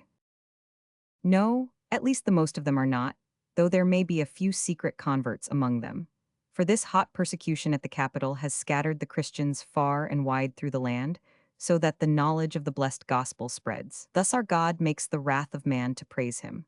The remainder of wrath he has promised to restrain. If he wills it otherwise, are we not prepared to die at his bidding? Many of our people have died already under the bloody reign of Ranevallona the usurper. How many more shall perish, who can tell? But how do it come about, asked Hawkins, that this here chief is friendly? Because I had occasion to render him good service at one time, and he is grateful. Good does allers de right way, remarked Ebony with an approving nod. WN a man's grateful he's safe, you sure ob I am is dat de ribber you refer to Jess now. He pointed to an opening among the trees ahead, through which the sheen of water glittering in the sunlight could be seen. Before the guide could reply, a loud shout startled them, and next moment they were surrounded by half-naked savages who brandished their spears threateningly. Quick as lightning, according to a prearranged plan in case of sudden attack, Mark, Hawkins, and the Negro stood back to back, facing in all directions, the first with his gun advanced, the seaman pointing his cutlass at the foe, and Ebony leveling a spear with which he had provided himself. Little would their courage have availed them, however, if Ravenino had not been there, for a flight of spears would have ended their resistance in a moment. Volavo, your chief, is my friend, said the guide calmly, without putting himself in an attitude of defense or showing the slightest symptom of alarm. Is Volavo with you? Volavo comes, they replied, at once lowering their weapons and pointing in the direction of the river, whence proceeded sounds as of the lowing of cattle. "We have been to visit our enemies," said one of the party, who, from his tones and bearing, appeared to be a leader. "We have smitten them, and we have brought away their cattle." As he spoke, another native was seen approaching. He was a large, burly, jovial-looking man, somewhere about 40 years of age, armed with a spear and enveloped in the native lamba, a garment used much in the same way as the Scottish plaid, which it resembled in form, though of much lighter material. The ornamentation of this garment proclaimed the wearer a person of distinction, and the evident satisfaction that beamed on his broad, jovial countenance when he recognized and greeted Ravanino showed that it was Volavo himself, the chief of the village they were approaching. "I'm sorry to see," said the guide, after the first few words of salutation, "that my friend still delights in war and robbery." "Don't be sorry, friend, don't be sorry," returned the chief with a hearty laugh as he gave the other a slap on the shoulder. "Sorrow does no good. It only puts water in the eyes and makes them red. Look at me, just returned from war and robbery, and as happy as a squirrel. If a man does not delight in war and robbery, what is there in the world to delight in? If I am not sorry, why should you be? If you can't help it, then laugh at it and try to enjoy your sorrow. That's the way I do. It suits me, I grow fat on it." He certainly did grow fat, if not on laughing at sorrow, certainly on something else. And his followers, although respectfully silent, showed by their smiling faces that they sympathized with their chief's hilarious mood. "But where did you fall in with the white men?" asked Volavo, turning suddenly towards Mark and Hawkins, who stood listening with interest and curiosity to the rapid flow of his unintelligible talk. "Such pale flowers do not grow in our forests." In a few words, Ravanino explained the history of our adventurers as far as he knew it, and the chief, on learning that they were his friends' friends, bade them welcome and shook hands heartily in the European fashion, a mode of expressing friendship which had probably been learned from the missionaries, who, after spending many years in Madagascar, had, about the time we write of, been all banished from the island. "Come now," cried the chief, "the rice will soon be ready. That won't make you sorry, Ravanino, will it? And we have yet to cross the river with the cattle in the face of the hungry crocodiles, which won't make them sorry. Come." Turning impulsively, in the brusque, careless manner which characterized him, Volavo led the way to the banks of the river, a considerable stream, where the cattle were assembled and guarded by a band of over 100 warriors. "Cattle seem to be plentiful in these parts," said Mark to the guide as they walked along. "They are numerous everywhere in Madagascar. In truth, a large part of our exports to the Mauritius and elsewhere consists of cattle. Look, the chief was right when he said the crocodiles would not be sorry to see the cattle crossing." He pointed to a ripple on the water caused by the ugly snout of one of the creatures referred to. It seemed, by the activity of its movements, to be already anticipating a feast. "Crocodiles," continued the guide, "are numerous in many of our lakes and rivers and dangerous too, though they are naturally timid and can be easily frightened away. I remember a curious instance of this kind happening on the East Coast, where a European trader was cleverly imposed on, deceived, or what you call humbugged," suggested Hawkins. "Well, yes, humbugged. He was a big ignorant fellow, this trader, strong and energetic enough but full of conceit, thought he knew almost everything, but in reality knew next to nothing, yet self-willed and obstinate enough to, you know the sort of man." "Yes, yes, a stupid coxcomb," said Hawkins. "I know the breed well, lots of 'em everywhere." "Jus so, a born Iget. Go on, massa," said Ebony, who was always charmed at the prospect of a story or anecdote. "Well, this trader," continued the guide, "was on his way from Antananarivo to the coast with cattle for exportation, and one day they came to a place where they had to cross a narrow part of a lake. The natives of that place advised him not to venture without trying the effect of their adi, or charms, on the crocodiles. These, they said, and believed, would protect the cattle in crossing. But the trader scouted the idea, and, laughing at their superstitions, gave orders to drive the bullocks into the water. He quickly repented his obstinacy, for no sooner were they in than the crocodiles seized 9 of them and dragged them down. "Oh, bring the adi, work the adi, quick!" cried the anxious man, fearing lest all the cattle should be seized. The adi was worked instantly, and to his astonishment, as well as the triumph of the natives, the rest of the cattle crossed in safety. Even those that had been nearly drowned escaped and passed over. "But how was dat?" asked Ebony with a perplexed air. "If de adi was nuffin, how could it do suffin?" "Simply enough," returned the guide. "The charm consisted merely in noise.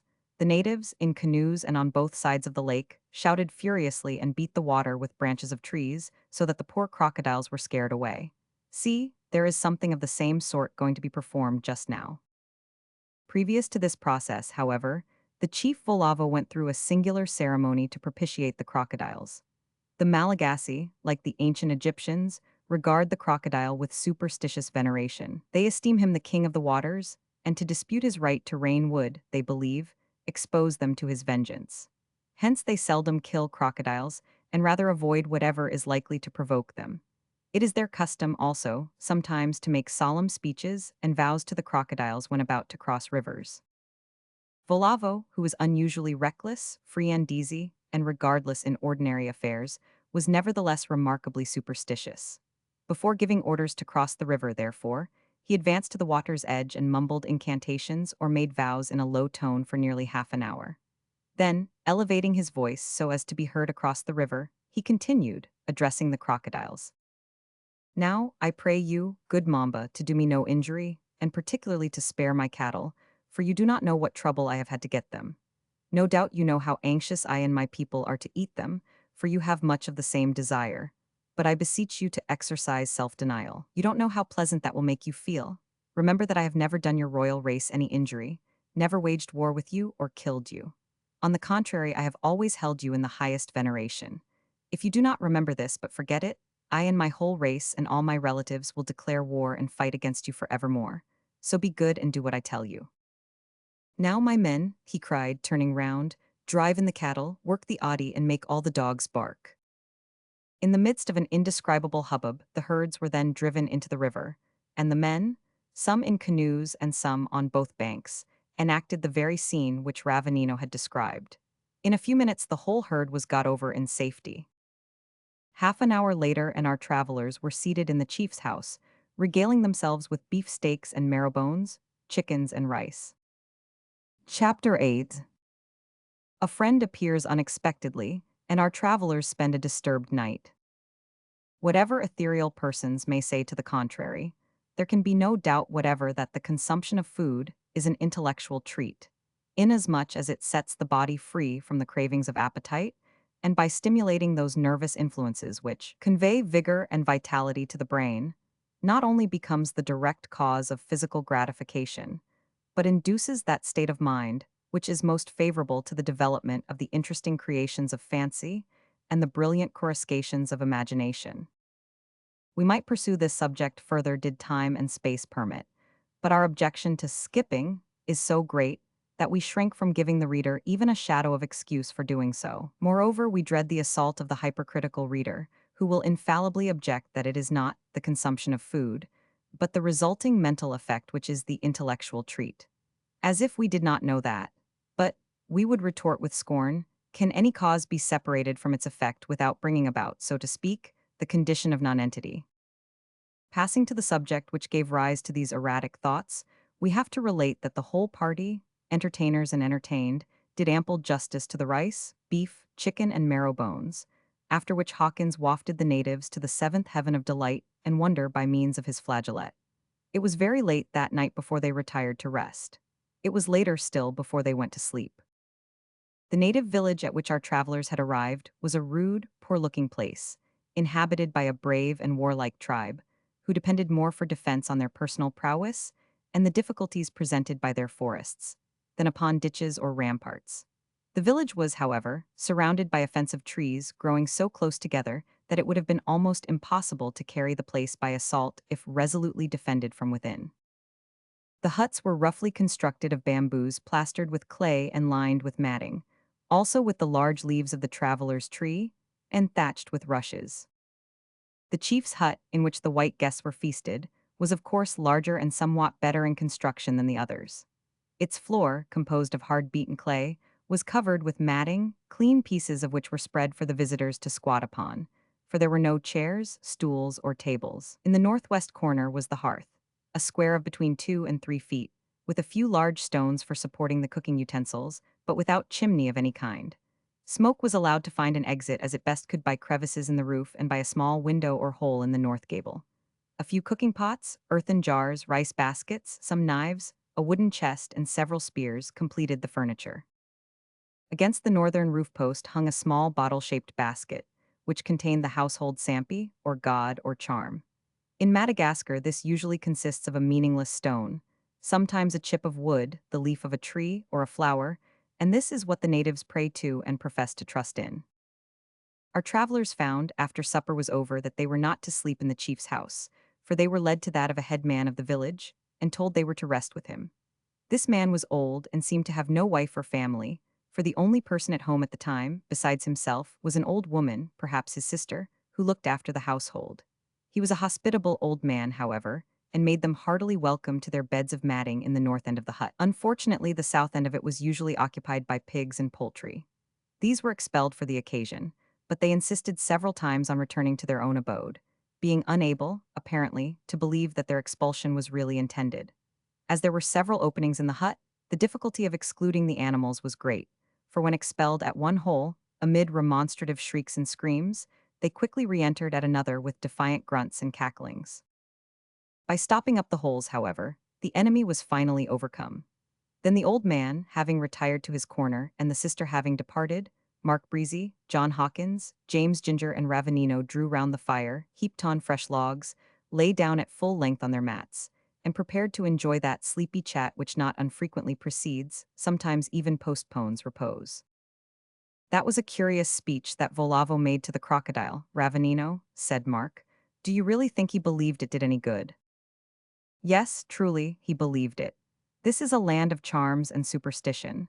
Volavo is of too honest and straightforward a nature to practice what he does not believe in. Does you believe in charms and superstition? Asked Ebony with expectant eyes. What need to ax that, you stupid nigger? Said Hawkins. Don't you know he's a Christian? Diz true, Hawkins, I hoed and forgot. But tell me, Ravanino, are de crocodiles powerful rampageous when they are roused? Yes, they are pretty bad, said the guide, clearing his throat, for he was fond of expatiating on the wonders and beauties of his native land. And although they look sluggish enough when sprawling on mud banks, half asleep in the sun, you would be surprised to see them go after fish, which is their principal food. Their favorite haunts are the deep, rugged banks of a river or lake overhung with trees, where they can hide themselves and watch for prey. It is not only in water that they are dangerous. They fasten their teeth, if they get the chance, on any animal that comes to the river to drink. They sometimes get hold of bullocks when drinking, and often do so when the cattle are swimming across. They are unnaturally ferocious, too, for they will devour their own young. Oh, de brutes, exclaimed Ebony, poking the fire with a bit of stick savagely. Don't de mutters fight for de young uns? Not they. The mothers lay their eggs in the sand and leave them to look after themselves. The others are sly and... Dat's de fathers, brudders, and uncles ob de eggs, you mean? Yes, that's what I mean. The old he crocodiles watch where the eggs are laid, and when it's about time for them to break in, let the young ones out. These monsters go into the water at the edge and wait. When the baby crocodiles get out of prison, they make straight for the water, where the old villains are ready to receive and devour them. Sometimes the young ones are stupid when they are born. They take the wrong road and escape their relations, teeth only to get to the rice grounds and fall into the hands of the natives. Many of the eggs, too, are destroyed before they are hatched by vultures and other birds, as well as by serpents. Men also gather them by hundreds, boil them and dry them in the sun to preserve them for use or sale. The miserable young things seem to have a poor chance of life then, said Mark sleepily. Does so, massa? I'd rater be a nigger dan a crocodile. Hawkins said nothing, being sound asleep. What makes that rattling among the cooking pots? Asked Mark, looking round lazily. Rats, replied the guide. Didn't you see them running along the roof when you came in? No, I didn't. Look up now then, and you'll see them on the beams. Mark and Ebony both looked up, and beheld a row of rats on the beam overhead, their bead-like eyes glittering as they gazed over one side of the beam, and their long tails just showing on the other. "Does funny," said the Negro, who was in sympathy with the whole brute creation. Mark thought it very much the reverse of funny, but held his peace. Dar essa ol grey massa, right ober Hawkins's head, a tremendous big thun. Don't you see I am wid a griggy young un beside I am. Whether the griggy young one was also larky we cannot tell, but while the Negro was speaking, it executed a flourish, whether intentional or otherwise who can say? which knocked the big gray rat off the beam and caused it to fall with a heavy flop on Hawkins's face. 3 others fell off in their anxiety to observe the result. Hawkins leapt up with an indignant roar, and the rats leaped among the pots and pans with a horrified squeak, while Ebony and the others looked on with excruciating enjoyment. The scurrying of many little feet among the household implements told that the gray rat's friends were numerous though unseen, and the angry grunting of pigs proved that other slumbers had been broken. Of course, the whole party were thoroughly awakened by this incident, but they took it good-humoredly, and, after replenishing the fire, lay down again and resolutely shut their eyes and ears. Slumber was once more stealing over them when a noise at the door of the hut awakened them. Next moment they started up, for 2 warriors of the tribe entered with a prisoner between them. "We caught this man entering our village," said one of the warriors fiercely to the guide. "We would have taken him to our chief, but he says that you are his friend, yet I think he lies." "He speaks the truth," returned Ravenino calmly. "He is my friend, doubtless he has good reasons for coming here. Leave him with us, we will guard him till morning." The warriors at once released their prisoner and retired, while the man stepping forward into clearer light revealed the handsome countenance of Lehova. "Sit down, my brother," said Ravenino to the youth, in tones of unusual tenderness, "and let me know what brings you here so unexpectedly." "I come to offer my service," replied the youth with a modest air. "You have told me that you go to Antananarivo to rescue Raffaravavi. Your face is known to everyone in the town. If you enter it, your death will be certain." "But I do not intend to enter it," said Ravenino. "These my white friends will aid me." "The white men may be wise and brave, but they know not how to aid you. I am not so well known in the town. I will venture into it and will show them where to go and what to do." The guide shook his head and was silent for some moments. He seemed uncertain how to act. "What says Lehova?" asked Mark Breezy at this point, for the conversation having been conducted in the native tongue, they as yet understood nothing. The guide briefly explained, and then turned to the young man. "But how can you think of leaving your friends in the cave, Lehova? They may require your strong arm, and my sister is." "It was my friends who advised me to leave them," said the youth quickly, "and Raruth bade me go. Besides, have we not entered into the covenant of blood?" "Well, you may come with us. After all, Raruth is right." "What does he mean by the covenant of blood?" asked Mark when the guide explained what had just been said. "It means that he and I are united by one of the closest ties that bind the men of this island. No doubt you will think it a strange alliance. Nevertheless, it is a true and a strong bond of brotherhood.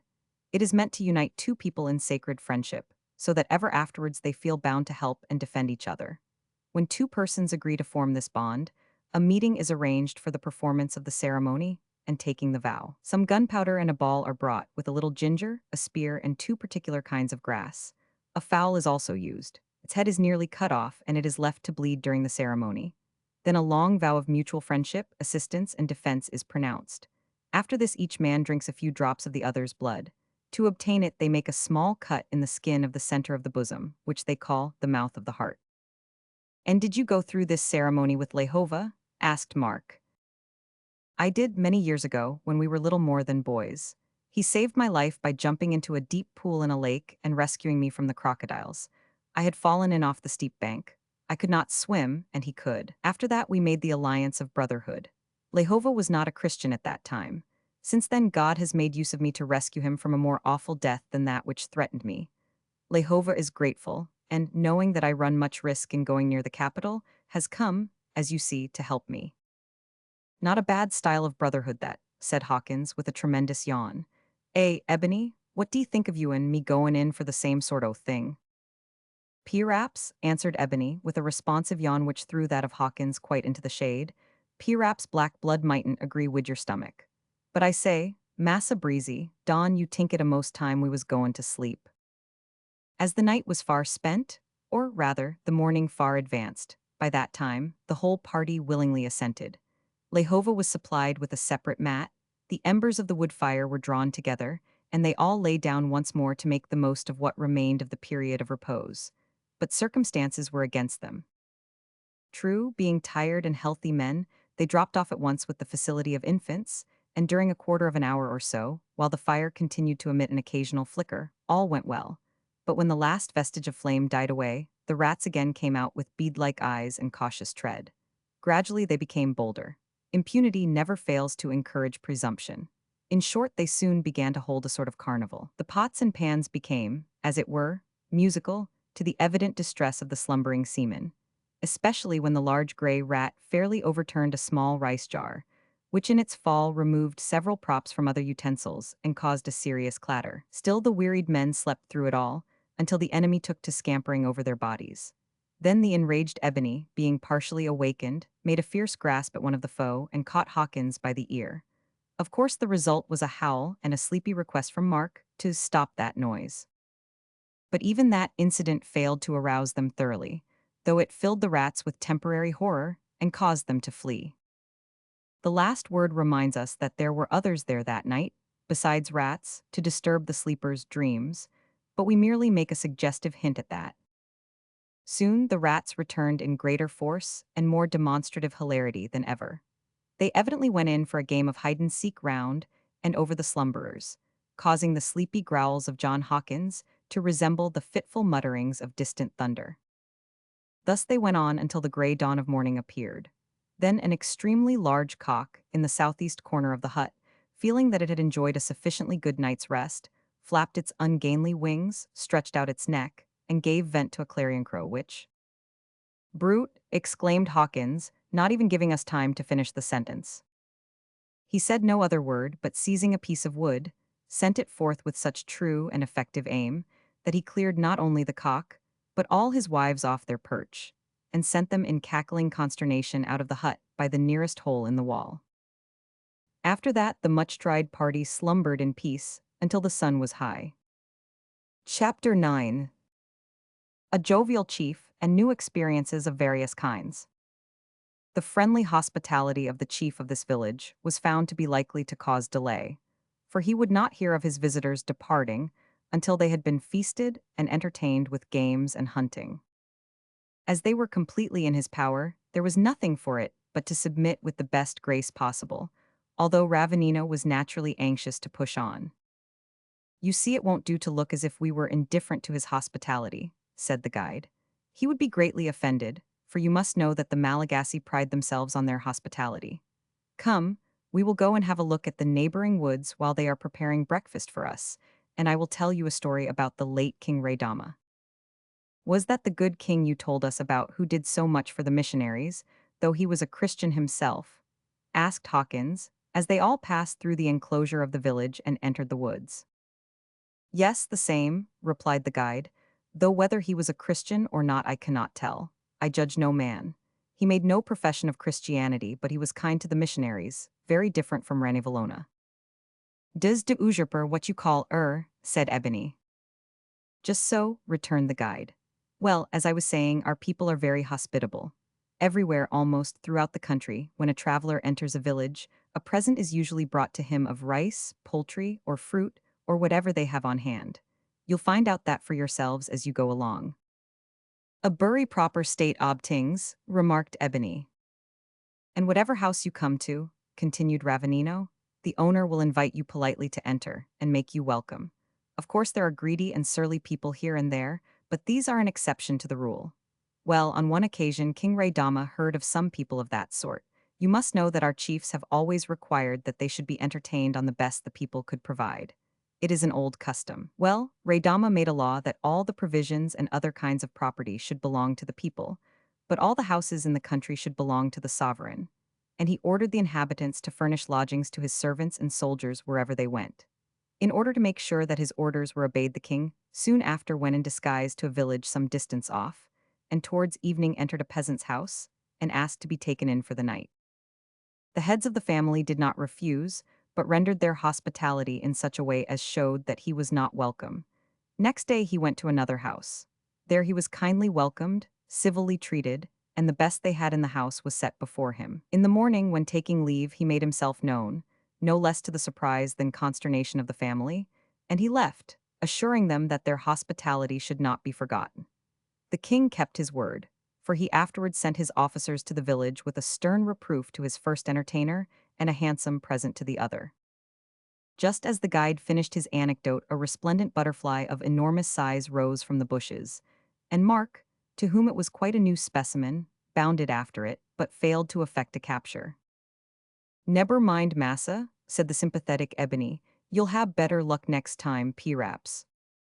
Besides, added the guide, there are plenty more where that came from, for we have got into a good region for insects. Seems to me, said Hawkins, it's a good region for everything. Look at that now. He pointed to an object in front of him. I would say that was a spider if it weren't as big as a bird and hadn't set up a fishing net for a web. Although not strictly correct, the seaman's description had a foundation in truth, for some of the spiders of Madagascar are enormous, and their webs so thick that it requires a considerable effort to break them. Moreover, they are said to be poisonous, and the bite of some even deadly. The contemplation of those creatures, however, had to be cut short at that time, as they did not dare to risk keeping Volavo waiting breakfast for them. We are going to stick pigs and hunt wild cattle, said the jovial chief, with his mouth full of chicken and rice when they arrived. We will show the white men some fun. On this being translated, Ebony hoped that the black man was included in the white, and Mark asked if the hunting ground was far off. A long way, said the chief. We shan't reach it till night, but that's no matter, for night is our time to hunt. He said this with a twinkle in his eye, for he saw well enough that his guests were impatient to be gone. But, continued he, on observing that they did not seem cheered by the prospect, our road to the hunting plain lies on your way to Antananarivo, so you won't lose time. As he spoke, he opened a small box containing a brown sort of dust, of which he put as much as he possibly could between the teeth of his lower jaw and the lip. What in all the world is he doin'? Asked Hawkins of the guide in a low tone. He is taking snuff. I always supposed, remarked Ebony, dat snuff was tooken by de nose. So it is, they tell me, in England, but we have a different fashion here, as you see, and quite as foolish. You don't mean that it's tobacco he treats in that way? Exclaimed Mark. Not pure tobacco, but tobacco mixed with other things, something like the cheap cigars which you English are said to smoke, replied Ravenino with something of a humorous twinkle in his eyes. But we don't smoke, we only snuff. In making our snuff, we first dry the tobacco leaves and grind them to powder. Then to this, we add the ashes of the leaves of a sweet-smelling herb, the mixture being twice as much tobacco as ashes. A small quantity of potash or salt is added, and then it is considered fit for use.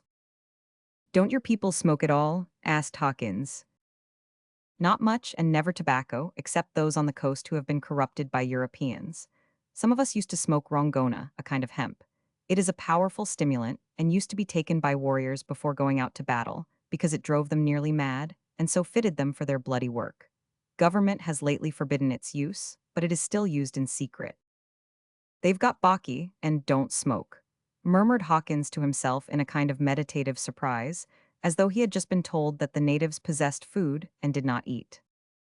But you don't smoke, remarked the guide.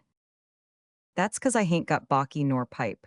You give me pipe and baki and I'll smoke you into fits in no time. Do you feel the want of it much? Not much. At first I did, most awful, but now I'm gettin' over it. The guide was silent. He might have remarked, yet now if you had the chance you would enslave yourself again? But, not being of an argumentative turn of mind, he merely shook his head and changed the subject. It was well, for Hawkins was one of those people who, if convinced against their will, remain of the same opinion still. After breakfast, while the young men of the tribe armed themselves and made preparation for the expedition, Ravenino took his friends through the village, the inhabitants of which were evidently as deeply interested in seeing the white men as the latter were in seeing the brown, for each were objects of curiosity to the other. During the stroll our friends saw the weaving of the lamba, the large plaid-like garment of hempen cloth worn extensively in the island.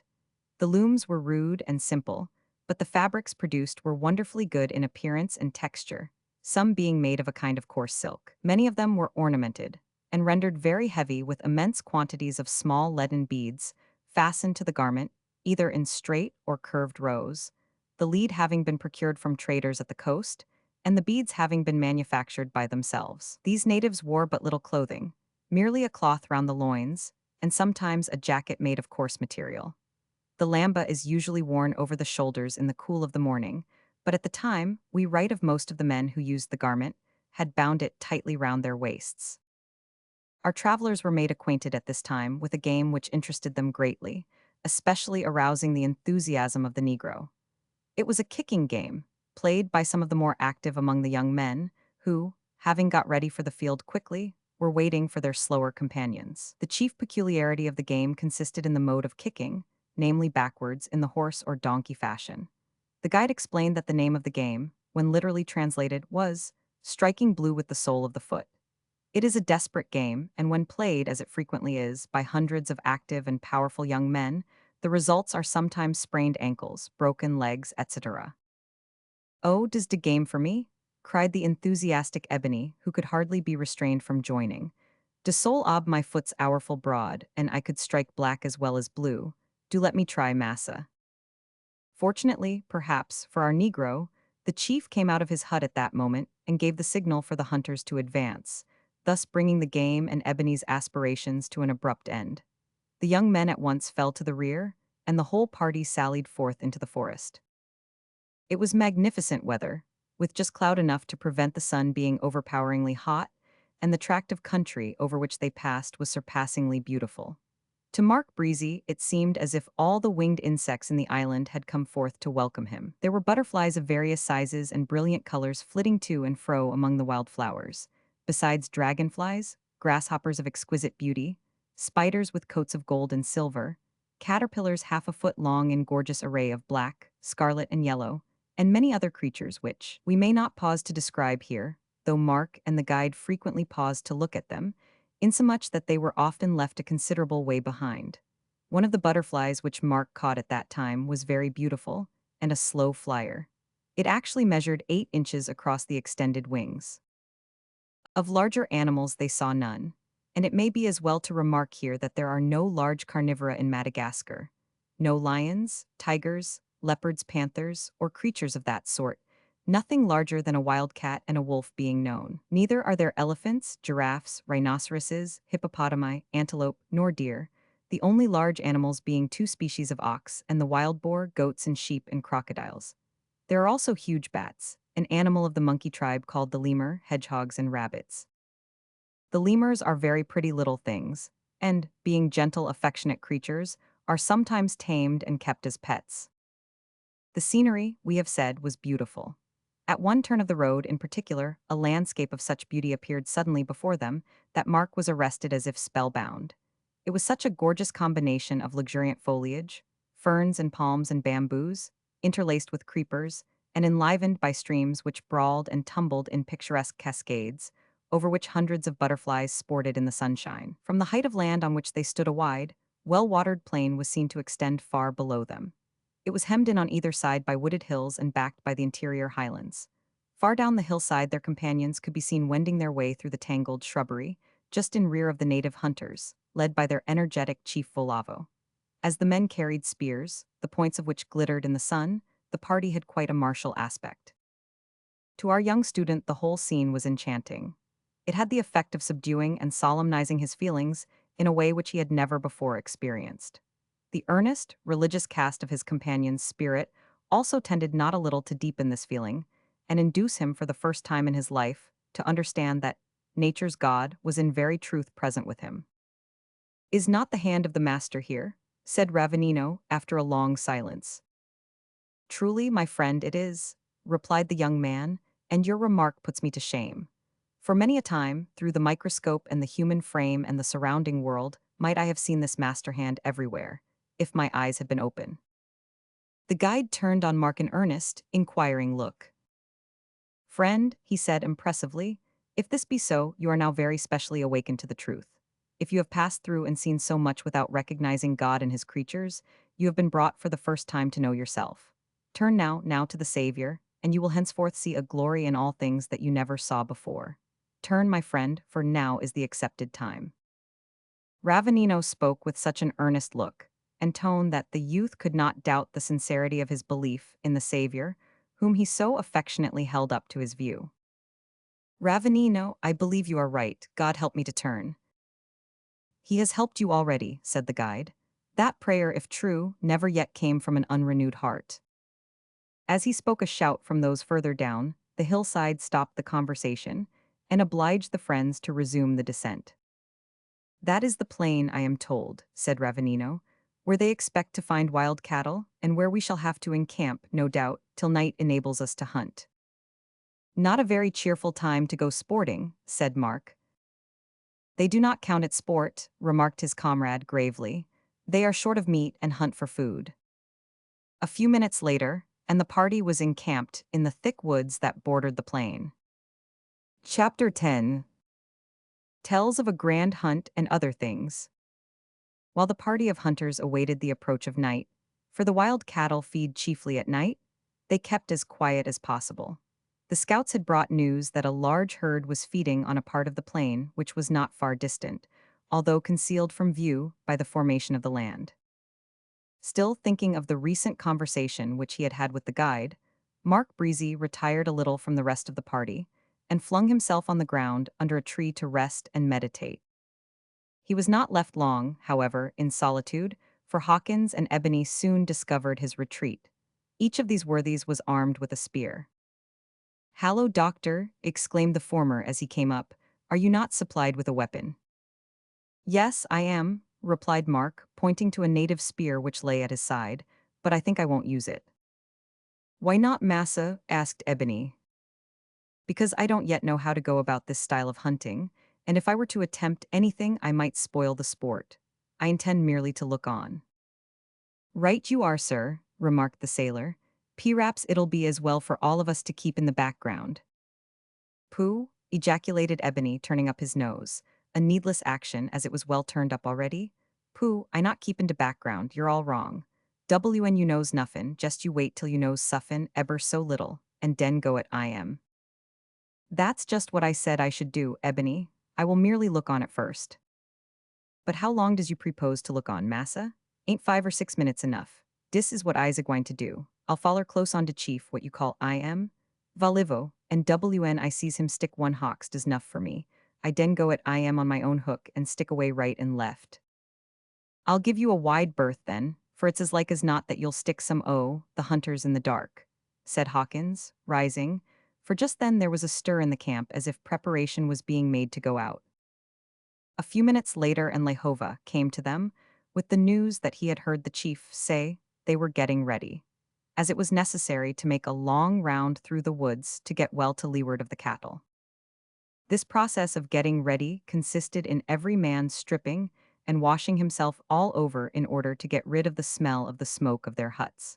Even the guests were obliged to conform to the custom. Then they set off in profound silence, every man being armed with a couple of spears, excepting the guests, who were allowed only one spear each, it being feared that if they carried two, they might chance to rattle them together and thus alarm the game. For the kind of cattle they were about to attack are exceedingly active and suspicious, always on the alert continually, snuffing and snorting at the bare idea, as it were, of an approaching enemy. Unlike the tame cattle of the island, these animals have no hump, but strongly resemble the ordinary cattle of England, save that their horns are shorter and their bellowings deeper. They are, however, very savage, and when wounded or annoyed are apt to attack their enemies with terrible ferocity. To Mark Breezy and his companions, the expedition proved to be full of excitement, for, apart from the novelty of the situation and uncertainty as to what lay before them or was expected of them, the extreme darkness of the night and the quick, silent, stealthy motion of the almost invisible hunters filled their minds with, if we may say so, awfully pleasurable anticipations. The whole band followed their chief in single file, and as he was intimately familiar with the topography of the region, the only anxiety of each man was to tread carefully in his footsteps. As for Ebony, his whole soul and spirit were in the enterprise, as well as his black body, and the varying expression of his mobile features would have charmed the heart of a physiognomist, had such a man been there with light enough to enable him to see. As there was no physiognomist, and no light, the reader must fall back on imagination. Intent on carrying out his prearranged plans, our Negro walked close behind the chief. So close indeed, that he inadvertently brought his spear down rather heavily on the left shoulder of that fiery person, for which he received a buffet on the ear, and an order to keep further back. In other circumstances, the plucky spirit of Ebony would have been roused to indignation, perhaps to retaliation, but a sense of justice was strong in that Negro's breast. Overwhelmed with shame at his clumsiness, and eager to rectify the error, yet not daring to speak, for silence had been strictly enjoined, he raised the spear over his shoulder and turned the point backwards, thereby bringing it down on the head of the man in the rear. Doubly shocked at this, he raised his weapon to the perpendicular and knocked some tropical bird violently off the lower branches of a tree. It fluttered screeching to the ground and bounced angrily into the bushes. The whole band of hunters came to a sudden and breathless halt, but no word was uttered. In a few moments the chief resumed his silent march, and the ghostly column moved on, Ebony, greatly subdued but by no means crushed, keeping his weapon at such a slope as would prevent its doing damage to birds above or men below. Thus they proceeded for nearly an hour, at the end of which time they could hear the wild cattle roaring and bellowing not far off. When the hunters had got completely to leeward, and were beginning to draw quite near to the feeding ground, they advanced with increased caution, and some of the men began to pull the tops of the grass with their hands, as they went, in order to mimic as nearly as possible the noise made by an ox grazing. The instant this sound reached the ears of the cattle, they became absolutely silent, neither bellowing nor feeding. It was evident that they were listening with the utmost attention. Understanding this, the hunters stood quite still, without a whisper, but a few of those who were adepts at the art continued their imitation of cropping the grass. After listening for a time, the animals appeared to arrive at the conclusion that it was a false alarm, for they recommenced feeding, and the hunters continued their stealthy approach. Soon they came to the thinly scattered shrubbery, which marked the termination of the woods and the beginning of the plain. And now, profoundly dark though the night was, they could faintly perceive the forms of their game looming black against the dark sky beyond, themselves being quite invisible, however, owing to their background of forest. Nearer and nearer the men moved, still cropping the grass as they advanced, until they fairly got up to the herd, and were less liable to disturb them. For, being almost invisible, they were, no doubt, mistaken for members of the family. As the hunters now scattered, Ebony had some difficulty in keeping close enough to the chief to observe his movements. Volavo himself was too intent upon his work to think of anything else, or to care who was near him. Gradually he approached close enough to an animal to thrust his spear deep into its side. It sprang from the ground and made a noise as if hurt by the horn of a comrade, but this is so common an event that the rest of the cattle were in no way disturbed by it. The chief saw by the staggering of the animal that it was mortally wounded, and that there was no need to follow it up, as it could be easily tracked and found in daylight. He therefore turned to attack another animal that was close at hand. "Now den," said Ebony to himself mentally, "your time's come, go at I am." Lowering his weapon to the charge, he glanced round and observed the indistinct form of an animal on his right. It was apparently a little one.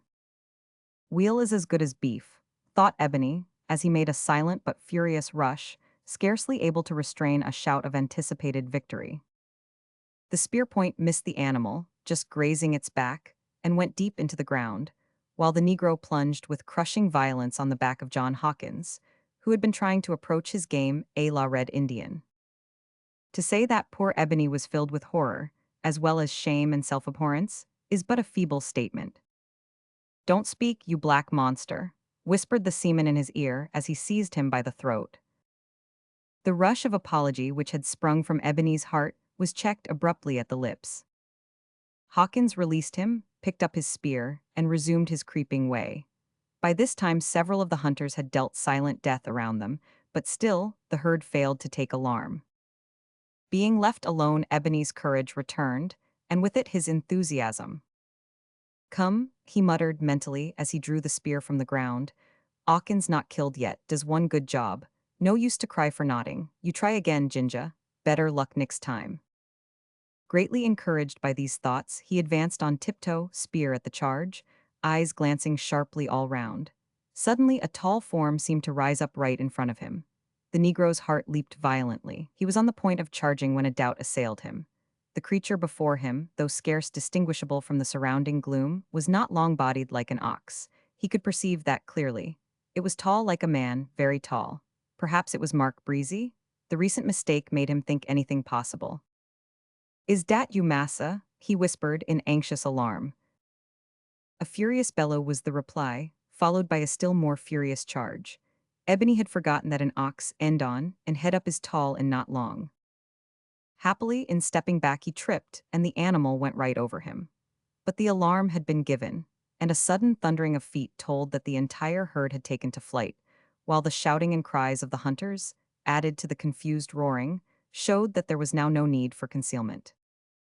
When the muster roll was called, it was found that nobody was missing or hurt, though several had to tell of narrow escapes, especially John Hawkins, whose account of Ebony's exploit formed, at the feast that followed, subject of interesting converse and much comment during the brief intervals of relaxation between beefsteaks and marrow bones.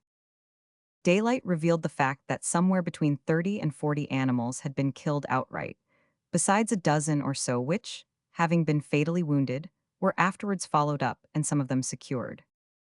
But daylight also brought a large party of men from a distant village with a pressing invitation to Volavo and his men to pay them a visit, and a possibly disinterested offer to assist him in the consumption of the cattle which he had slain.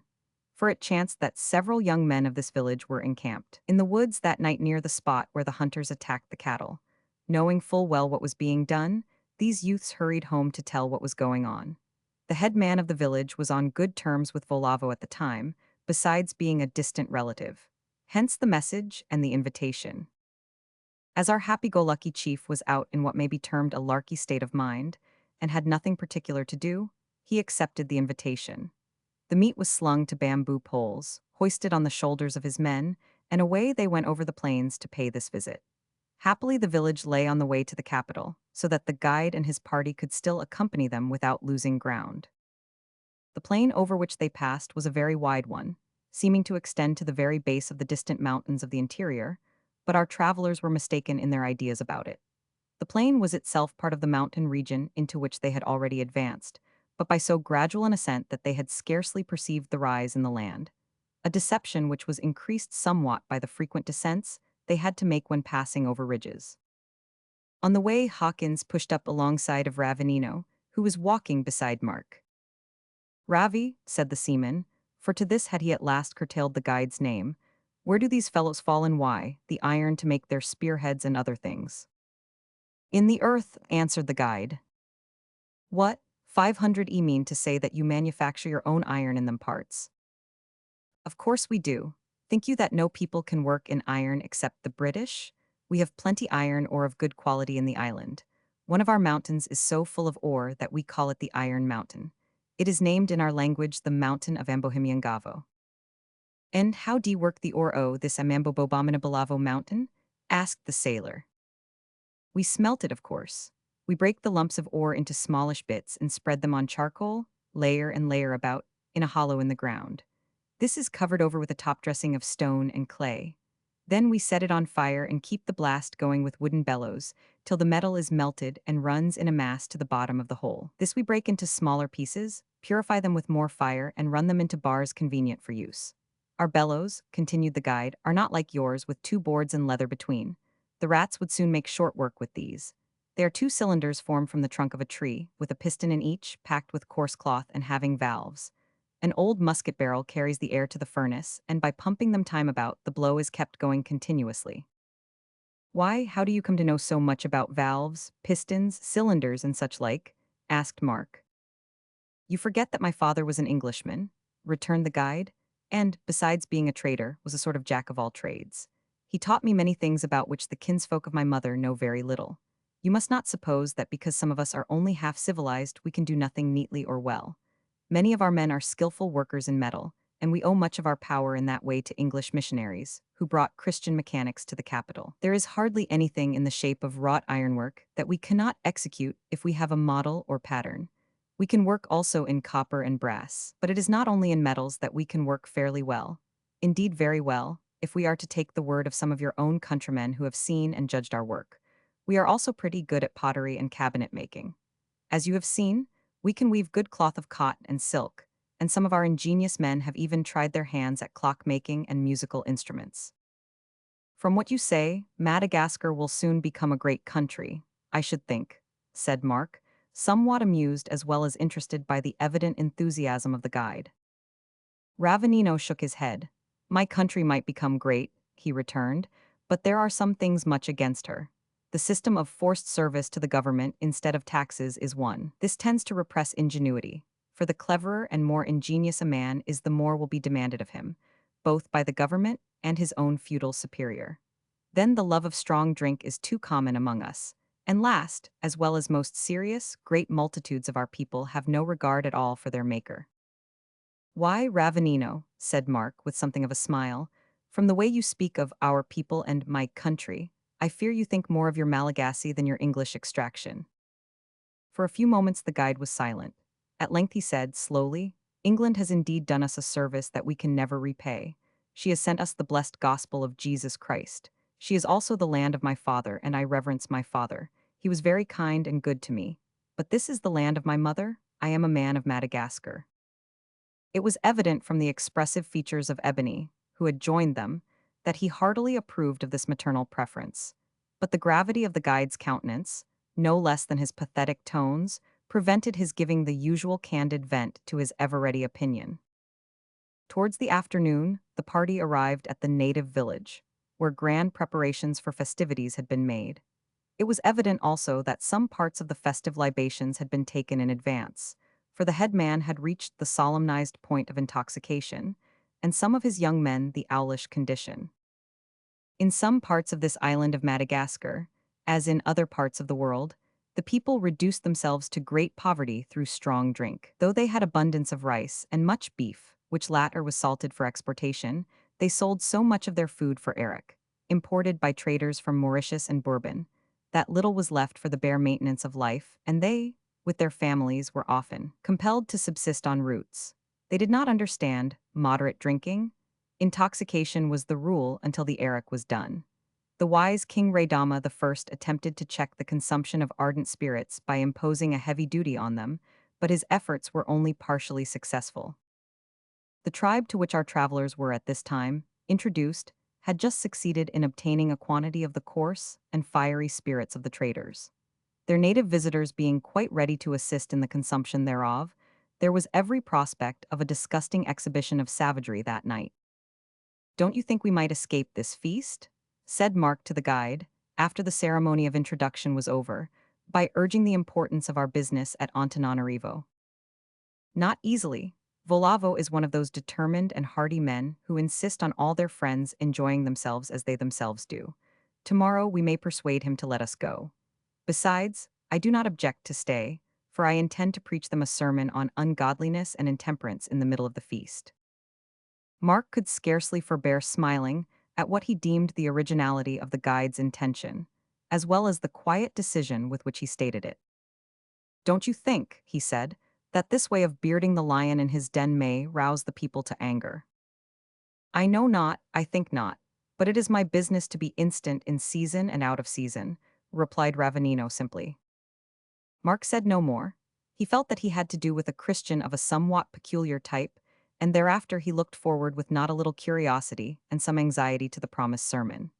He was doomed, like the reader, to disappointment in this matter, for that night had not yet run into morning, when an event occurred which modified and hastened the proceedings of himself and his friends considerably. Chapter 11.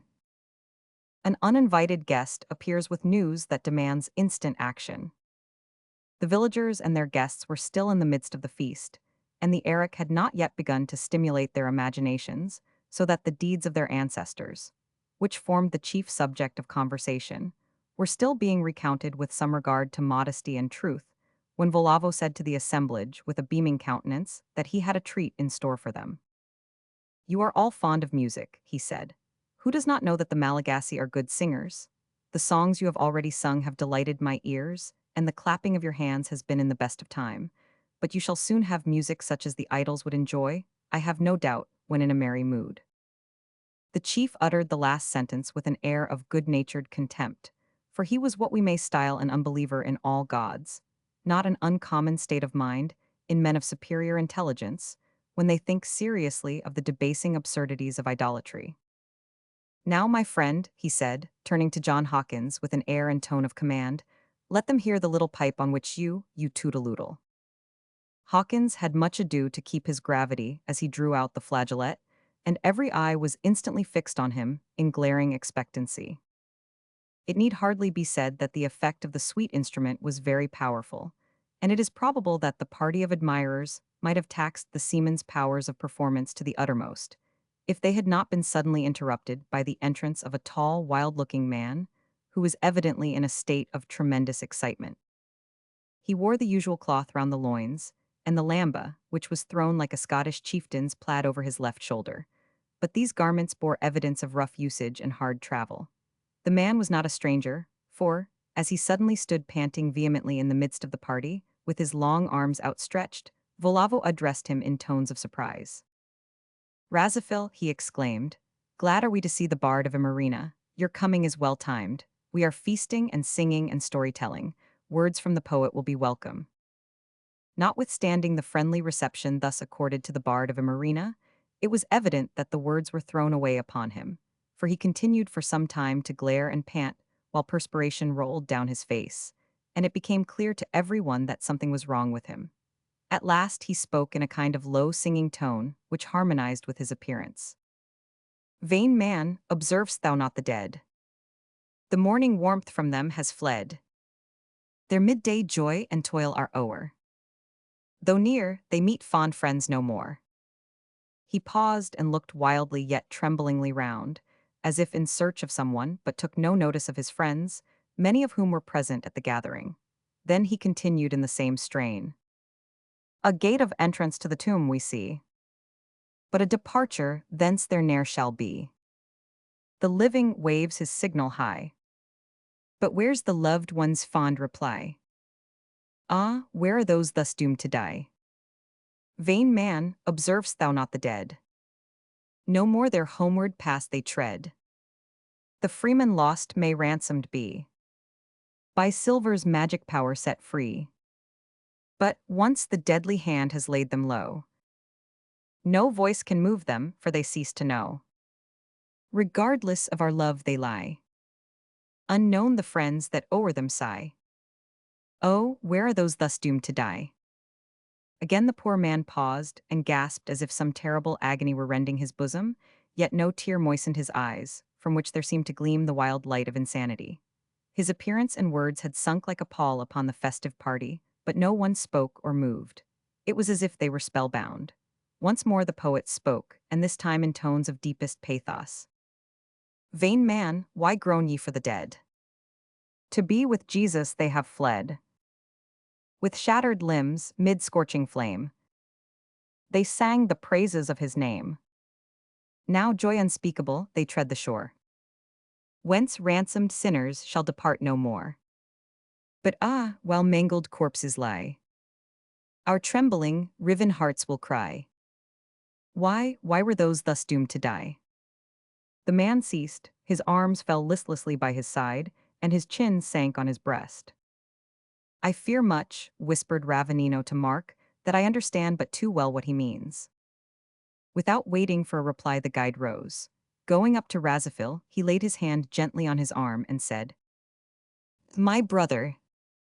The bard looked at him earnestly for a few seconds, then grasped him by the wrist as with a grip of iron. Ravanino Hitriniani, he said fiercely, my little one is dead, she is gone, they took her.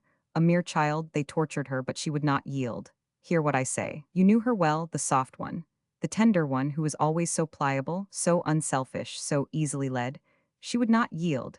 They led her to the place of execution. They tied her to a stake and kindled the fire about her beautiful limbs. My little child, Ranova. I saw the skin upon her flesh blacken and crack and blaze.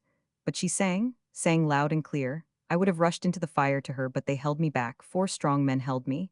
When she was consumed, they led me away to the torture. But I burst from them, escaped, I know not how, I care not, for my little one is lost. Lost. Nay, Razafil, not lost, said Ravanino, in a quiet but firm tone, for he saw the gleam increasing in the poor father's eyes. Did you not say just now that she is singing with joy unspeakable the praises of his name? The words were fitly spoken. The father's agonized soul was quieted, but as quietness partly returned to him, a new expression appeared on his countenance. Listen, he said, still holding the guide's wrist in his powerful grasp. I go to my poor wife. She is safe in the cave with Rinny Mamba. Not in the cave you think of, interrupted the guide, explaining the change of abode which had been recently made by the Christian fugitives. No matter, returned the bard. I know all the caves and can find the one she has gone to. But now I must warn you, warn all of you who are Christians. he added with emphasis, looking round upon the natives. If there be any such among you, that Queen Ranivalona has got one of her bad fits again. She has ordered that no one is to sing or pray to Jesus or to read the word of God on pain of imprisonment, death, or being sold into slavery. Many have been sold already and some have died. Things would have been even worse, for the English missionary has left Antananarivo, but Prince Rakota remains our friend. Still, he cannot save everyone. He could not save my Ranava. Now, he added, turning to the guide abruptly, as if anxious to keep his mind from dwelling on his terrible bereavement, you must go to Antananarivo with all haste if you would save Rafaravavi, for she is in great danger. The bard had touched a chord in Ravanino's breast which vibrated sensitively. She has not confessed, she is not in prison, he asked quickly, with emotion which was too powerful to be entirely suppressed. As to confessing, returned Razafil, there is no need for her to do that, for it is well known that she is a Christian, but the queen is fond of her and wishes to spare her. Nevertheless, she is so exceeding mad against us just now, that there is no saying when her forbearance may come to an end. If you would save Rafaravavi, you must get her out of the palace without delay. The guide did not reply for a few seconds. It was evident, from the knitted brows and the pallor of his countenance, that he was endeavoring to make up his mind to some course of action. Suddenly the frown passed from his brow, his countenance became perfectly calm, and his eyes closed. He is speaking with God, whispered Lehova to one who sat near him. Lehova may have been right. If so, the prayer was a very brief one, for the guide turned almost immediately to Volavo and explained that in the circumstances it was absolutely necessary for him and his comrades to depart at once for the capital. The chief, being a sympathetic as well as a hilarious soul, made no objection, but rather urged him to make haste. Ravanino then turned to his white companions, who could, of course, only guess at the meaning of all that had been said, and explained to them the whole matter. They rose at once, and, having no preparations to make, professed to be ready to start there and then. Now, while they were yet speaking, the festive party received another surprise, or alarm, which was even more exciting than the previous one. A young man suddenly burst into the village with the announcement that a body of the Queen's soldiers were close at hand. They had been sent off in pursuit of Razafil, with directions to scour the country and bring in as many Christian fugitives as possible, and he, the young man, being a fast runner, had been sent in advance by some friends of the bard to warn him of his danger. I would not try to avoid them if I stood alone, said Razafil softly. Should I shrink from dying for Jesus after seeing my Ranava go to him in a chariot of fire? But I stand not alone. My wife claims my support and my little boy. While he was speaking, it was seen that a few of the hunters, as well as one or two inhabitants of the village, rose quietly and left the place. These were either professing or suspected Christians, who were anxious to make their escape from the danger that threatened. After bidding Volavo farewell, the guide and his friends left the village and struck into the woods. They were accompanied by the bard a short distance, until a point was reached where their routes diverged, and here, after a few words of brotherly sympathy and counsel from Ravanino, the bereaved man went on his solitary way, and the others directed their course towards the capital. Poor man, said Ebony, who looked over his shoulder with profound sorrow in his earnest eyes as long as the tall figure of the bard was in sight. I's most hourful sorry for I am, why don't dey hang Randall Valona or shot History teaches that it's not always so easy as one might think to get rid of objectionable queens in that way, said Mark. I'd teach history suffin different if I had my way, returned the Negro. But surely the great men around her might have some sort o' power to clap a stopper on said Hawkins.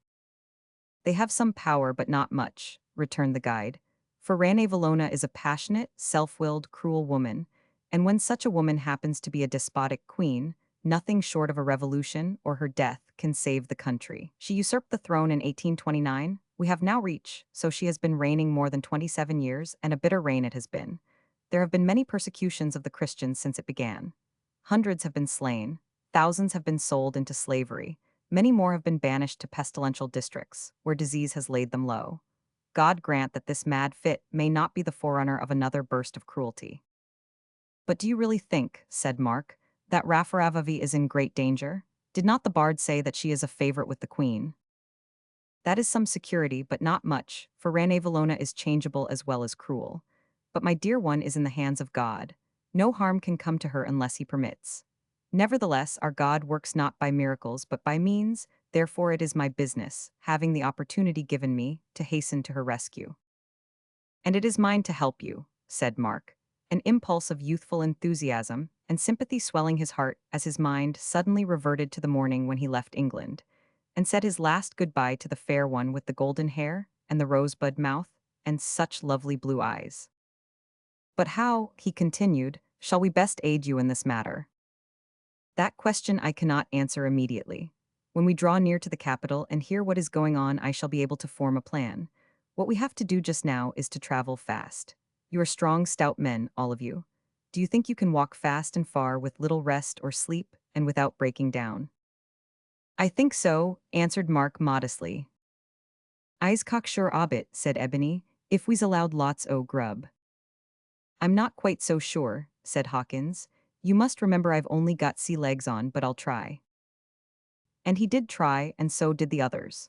With such success, too, that before the sun set that evening, they had penetrated into the very heart of the mountain range, which runs through the center of the island. There had not been much conversation on the way, for hill climbing all day at top speed is not compatible with small talk. Besides, the obvious anxiety of Ravenino rendered his companions less inclined than usual to engage in desultory remarks. Nevertheless, there were occasions, during momentary halts to recover breath, or when clear bubbling springs tempted them to drink, when the prolonged silence was broken. Putty stiff work dis hill climbin', massa, said Ebony, during one of these brief halts, as he wiped the perspiration from his sable brow with the back of his hand. Lucky eyes used to it. Used to it, repeated Mark. Yes, didn't I tell you I was born and raised among the Andes in South America? To be sure, I forgot that, but there must be a considerable difference between the two mountain ranges.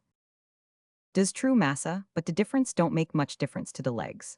You see, wild rugged ground much the same where de mountains rise a few thousand foot, like de se, or poke their snow-topped heads true to clouds right away up into de blue sky, like de Andes.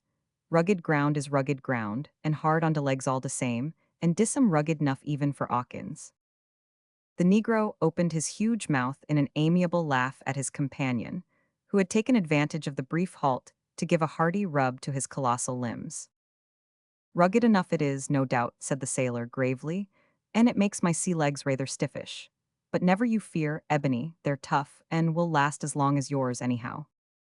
You's right, 'Awkins, dey'll last longer dan mine by 8 or 10 hinches, if not more. Your jokes are small, Ebony, which is more than can be said for your mouth. Shut it, man, or some of us'll go tumblin' into it by accident. While these two were indulging their little pleasantries, the guide and his friend Lehova had gone to the top of a neighboring bluff to consult as to the best route to adopt in the present troubled state of the country. The view from the commanding height on which they stood was indeed marked by a rugged grandeur, which might have done credit even to the giant Andes themselves, and offered a variety of routes, or rather obstructions to routes, which might well perplex men who were eager to cross country swiftly. The point which they had reached, and much of the range they had crossed, was formed of basalt in various stages of decomposition, but in the country before them, for several miles in advance, huge masses of granite and fragments of quartz indicated a change in the nature of the prevailing rock. The position of these masses, as well as their size, gave a wild titanic aspect to much of the scenery. Many enormous stones projected out of the ground at various angles. One of these stood out horizontally to the distance of between 20 and 30 feet, forming a cave under it, in which it was evident, from sundry suggestive appearances, that wayfarers were accustomed to lodge. The neighborhood of this cave formed one of the most romantic and picturesque scenes they had yet seen. It was a dark, narrow vale, in many places not less than 500 feet deep, with a considerable stream at the bottom, which brawled among detached and shattered rocks, or was partly lost to view in its meanderings among the beautiful green shrubs which clothed its banks. Various kinds of birds twittered among the bushes, and wherever water expanded in the form of pond or lakelet, numerous waterfowl sported on the surface. A glorious prospect, exclaimed Mark as he joined the guide and his friend, and a splendid place, I should think, for fugitives from persecution. He pointed, as he spoke, to the scene on his right, where masses of rock varying from 30 to 50 feet in length projected from the side of the ravine. On the top of these rested other masses in a position that seemed to threaten destruction to all who ventured beneath them. The caves of this region, said the guide, have served to shelter the Christians many a time. It looks as if God had provided these blocks of granite for this very purpose, for the caverns which extend beneath them are dark and intricate, having many entrances, and being lighted in some places by openings between the blocks, while in other places they are profoundly dark and of unknown extent. See also, if you look at the stream below, they form a splendid bridge. At this distance they do not seem large, but some of these blocks are not less than 100 feet long. This whole region is infested by robbers, but the recent act of the Queen in sending troops out to scour the country for fugitive Christians seems to have driven them away. But if they had been here, we should have had little to fear, for robbers are not usually fond of attacking even small parties of men who are well able to defend themselves. Besides, they do not injure the outlawed Christians much. Perhaps they have a sort of fellow feeling for us. At this point Lehova spoke a few words to the guide in the native tongue. The latter nodded approval, and turning to Mark said, "We have been consulting about our route. There are two roads, one rugged, roundabout, and safe, which would take us a longer time, however, to reach the capital than the other, which is the regular beaten path through the villages. But this latter way lays us open to the danger of meeting with soldiers, and of my being captured along with my friend Lehova. There would be no danger to you and your friends, for you are strangers." "Ravenino," said Mark quickly, "do what is best for rescuing Raffaravavi. We have no will but yours. We will follow wherever you choose to lead." A quiet look of satisfaction played on the guide's features as he turned to his friend. "What says Lehova? The Englishmen are willing to do whatever we wish." "Let us go by the villages. Let us push on by night as well as by day," said Lehova. "Time flies, Ranavallona is mad, Raffaravavi is in danger." It was finally arranged that, at this place, which was considerably to the south of Antananarivo, they should diverge to the right, so as to avoid certain points of danger, and arrive ultimately at the eastern side of the capital.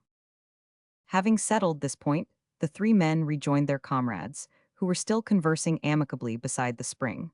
Thereafter they all descended into the valley by a steep and rugged pathway. Chapter 12. A narrow escape in threatening clouds. Their progress after leaving the spot described in the last chapter was not so rapid as could have been desired by anxious men, for it was absolutely necessary to proceed with extreme caution. Not only were the Queen's troops out in various directions, but many of her spies had been seen prowling about, like the evil one they served, seeking whom they could devour. Of this the travelers were made aware at the first villages they came to, and as Ravenino had formerly been well known at the capital, it became necessary for him not only to disguise himself, but to keep as much as possible out of sight. Disguising himself was not very difficult, owing to the fact that when he lived in Antananarivo, he had, like his father, worn a bushy beard. This had made him a marked man, for the Malagasy, as a rule, have little beard, and what little they possess is usually pulled out by the roots. Since he became a fugitive, the guide had shaved closely. This of itself went a long way to change his appearance.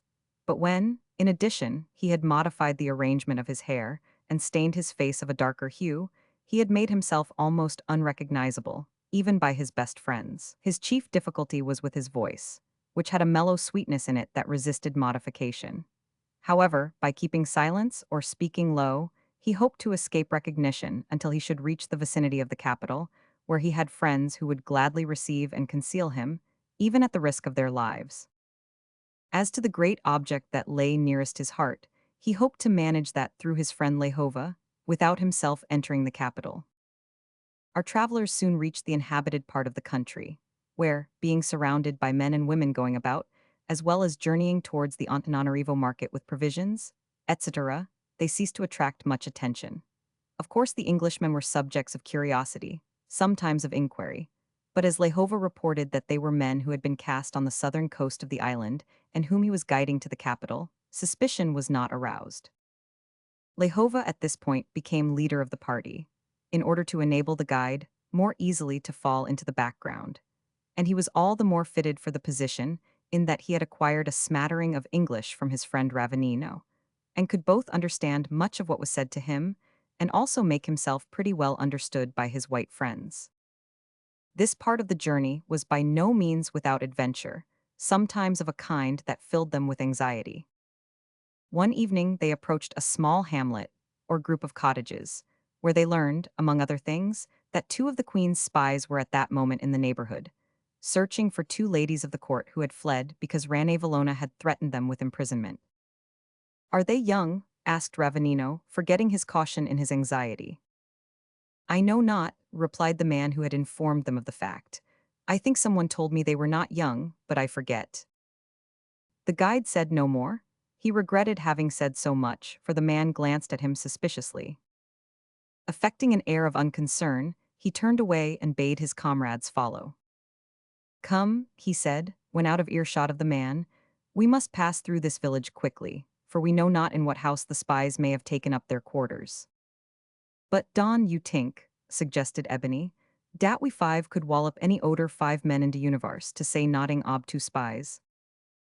A grim smile was all the reply that the guide gave him, as he walked quickly along the path that led out of the hamlet.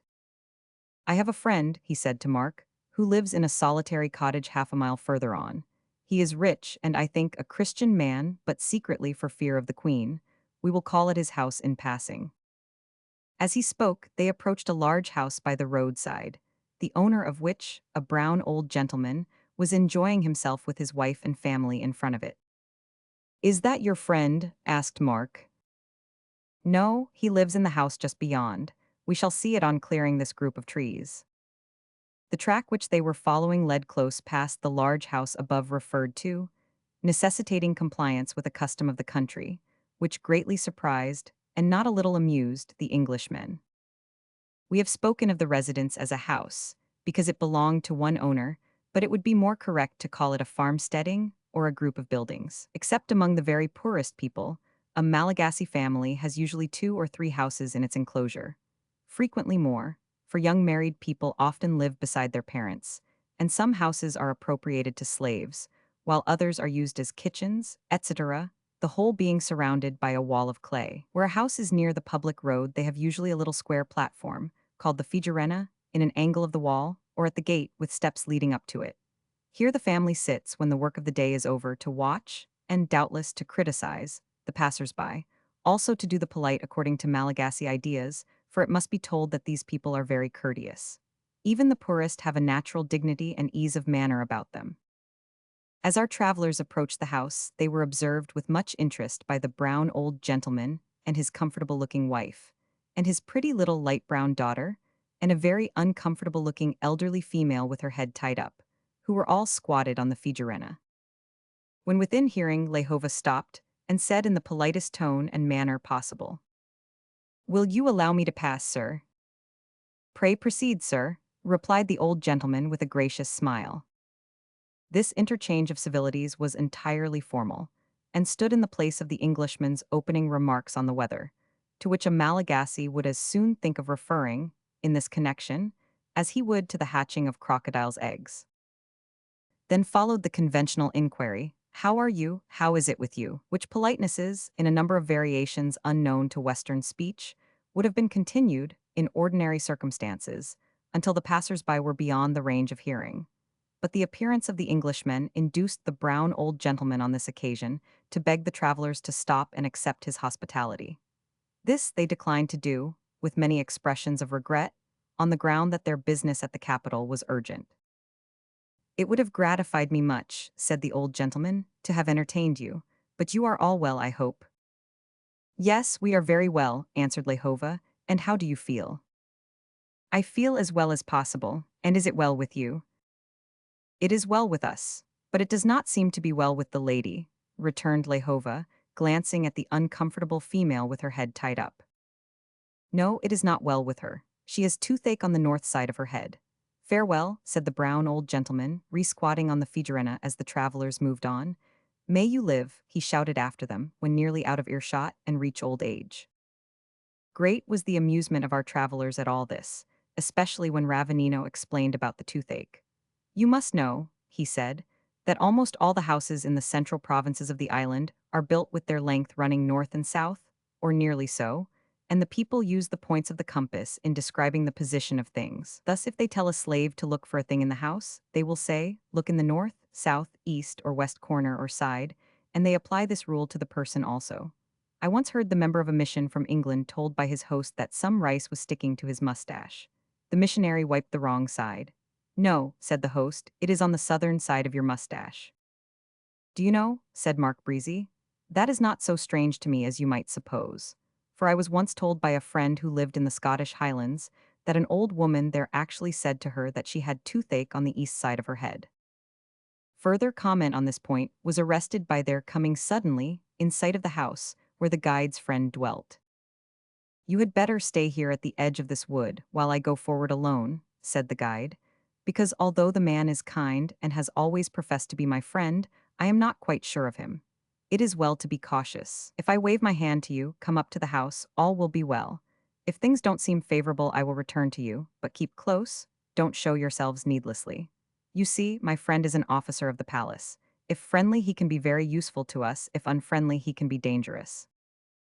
But why run risk by going near him at all? Asked Mark. We must run risk when life and death are in the balance, replied the guide shortly. Concealed by the bushes, the travelers watched their companion as he went up to the house. Before he reached it, a man opened the door and stepped out.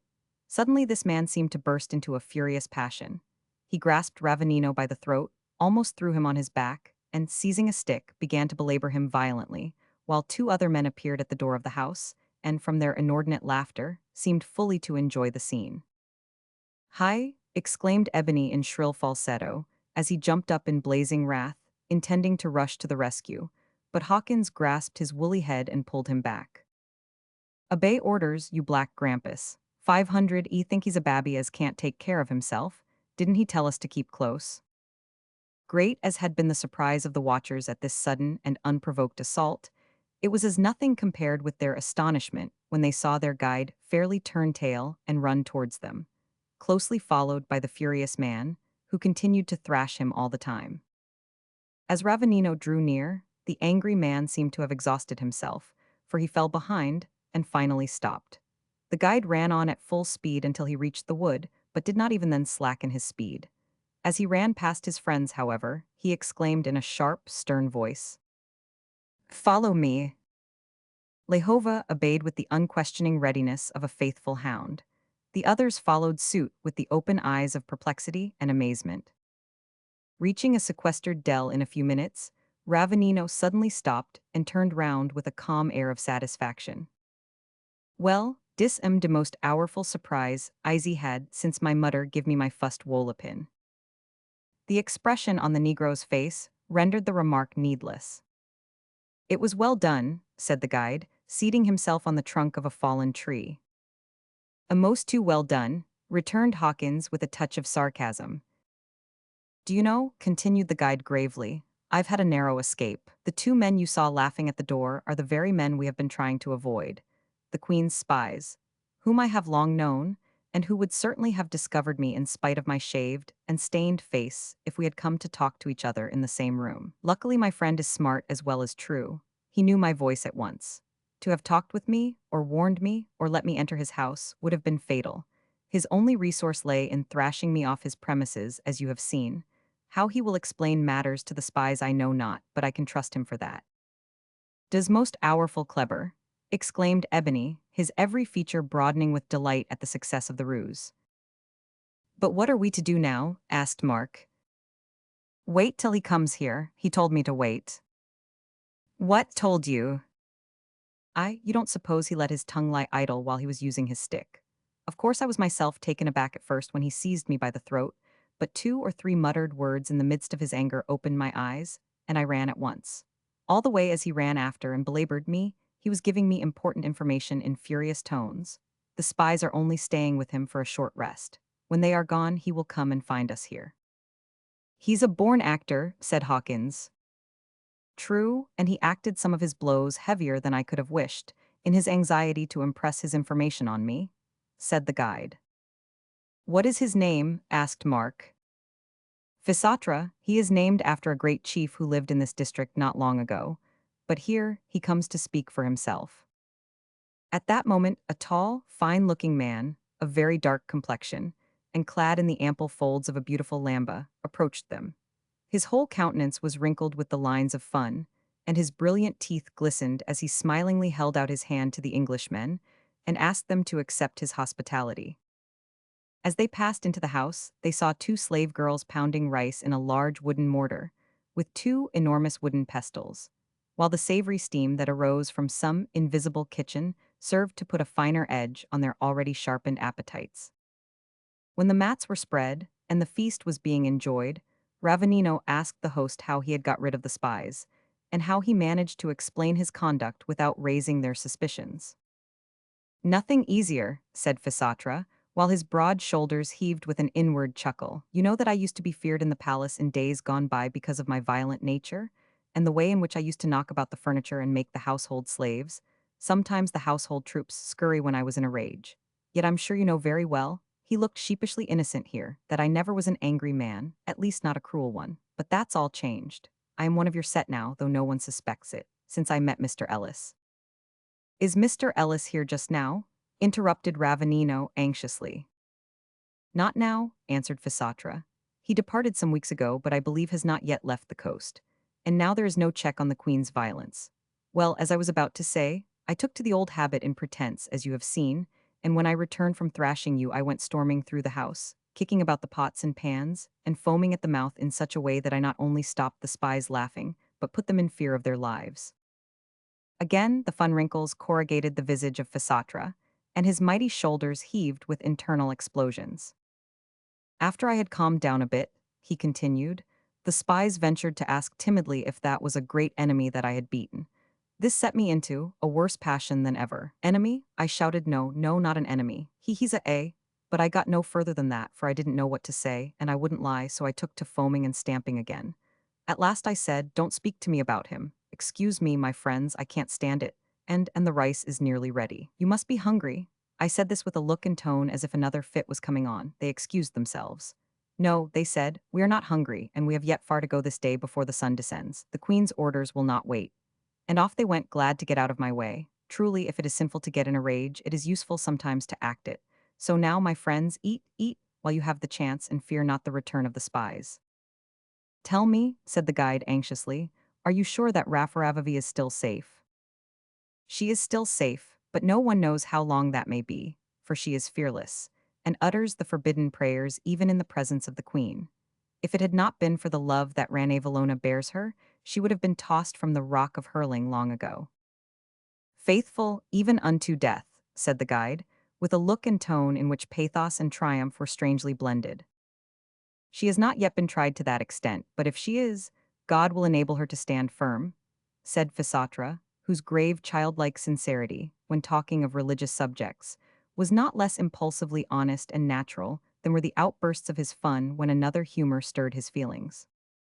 The rock to which he alluded was a frightful precipice at one side of the city, from which criminals were usually hurled, a spot which is hallowed by the blood of many Christian martyrs who perished there during the long reign of that tyrant Queen Ranavallona.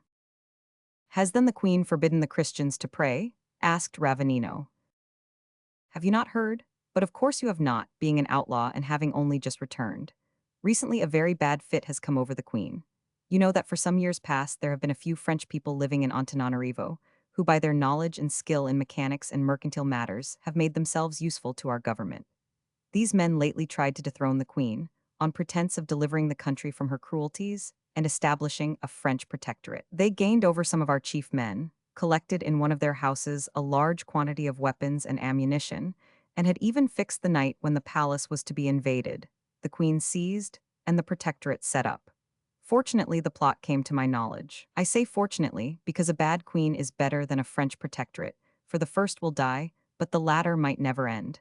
Well, I at once informed the Queen, who had the conspirators seized and banished from the country forever.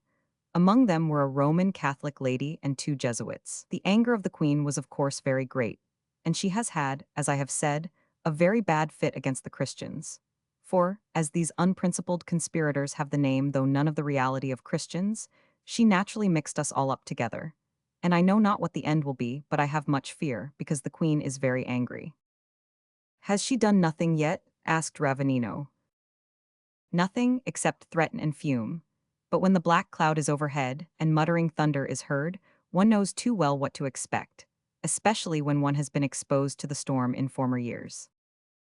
The sun is shining behind the black cloud and it will break through when the master wills, said Lehova, joining in the conversation for the first time that evening, and looking earnestly at his friend Ravenino, as if the words were meant for his ear alone, as indeed they were. Thanks, my friend, for the comforting words, said Ravenino, and I take shame to myself that my faith is so weak. You will spend the night with me, said their host to the guide. No, Fisatra, I dare not delay. Even now I may be too late, I will journey all night. Ravenino rose quickly and prepared to go. The others followed his example, and soon the party was proceeding rapidly along the high road towards the capital, under a cloudless sky and a galaxy of twinkling stars. Chapter 13. Arrival at the capital, Queen Ranevallona's troubles and perplexities. Towards sunrise on the following morning our travelers, on passing out of a rather dense piece of plantation which crowned the brow of a low hill, came in sight of the capital, Antananarivo. It was still in the far distance, with many a rice field and garden between, but distinctly visible, for it occupies the summit and slopes of a considerable hill. Here then, through the goodness of God, we have reached the end of our journey, said Ravenino, halting, and I must remain behind while you, my friends, push on to the city. Fain would I go with you, but that would ruin all, for I am a known and marked man. Lehova will now guide you and tell you what to do.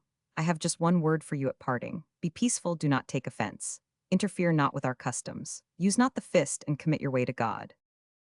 The guide looked so pointedly at Ebony, while he spoke that sable comrade could not help noticing it. What you look so hard at me for, hey? Demanded the Negro. Because you are somewhat hot-tempered and apt to get people into scrapes, answered Ravenino, with a slight twinkle in his eye. Me hot-tempered, exclaimed Ebony in surprise with an appealing glance at his comrades. I'd knock you down, Ravenino, for sayin' dat, only it would be like as if what you say's true. Ob all de niggers on art eyes de meekest, quietest, just like a babby. Why, my mater always said so, and surely she ought to know. No doubt she knew, whatever she said, observed Hawkins with a laugh. We will be careful, said Mark. But are your people, then, so particular that we should require this caution? Well, they are not very different from other people, replied the guide, and if things had been as usual I should have had no fear. But when Queen Ranevallona has one of her bad fits, there's no saying what she may do. Her banishing the Europeans is a bad sign. I would that I had not brought you here, but there is no help for it now. We have been seen by many people. The news will spread to the town, and if you did not soon appear, you would be suspected as spies, and the country would be scoured in search of you. No, there is nothing for it now but a bold face and an honest purpose. Humph, ejaculated Ebony. Use a fine feller to talk about bold faces and honest purposes. WN you're goin' to steal a young ooman out ob de pallies. Fro, under de bury nose ob du queen. To help Raffaravavi to escape of her own free will is not theft, replied the guide, gravely. When we are persecuted in one city, Scripture advises us to flee to another. Does true, Ravenino, no offense meant. Gib us your flipper, old boy. Grasping the guide's hand, the Negro shook it warmly, and at the same time vowed that he would be most hourful careful, and that he would bring Raffaravavi to his feet, dead or alive, though he should have to fight the whole town single-handed to effect his object.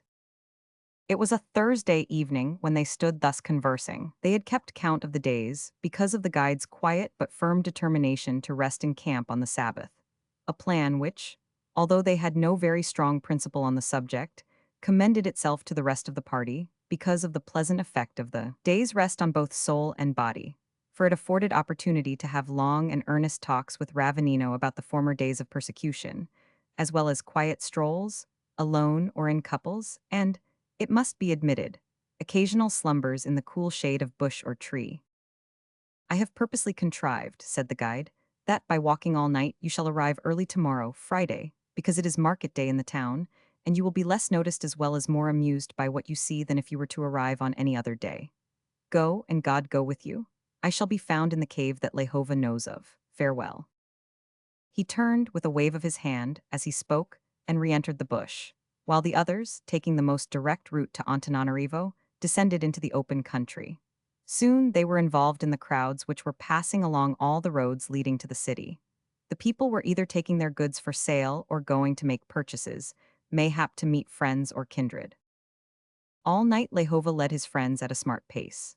Next day, As the first object of our travelers was to get into the town without attracting attention, they kept in the thick of the throng all the way up to the marketplace. Of course, the people nearest them took special note of the two Englishmen, and some were inquisitive, but, by telling the simple facts regarding their arrival in Madagascar, Lehova removed any unpleasant suspicions that might have arisen regarding them.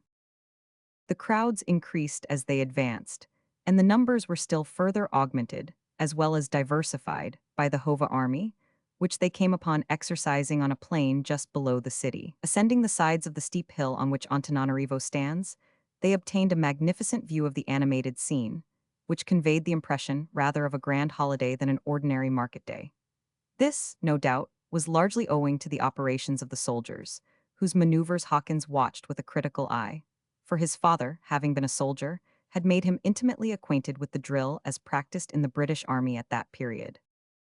"Why, I do believe the fellers are speakin' English," he said in some surprise.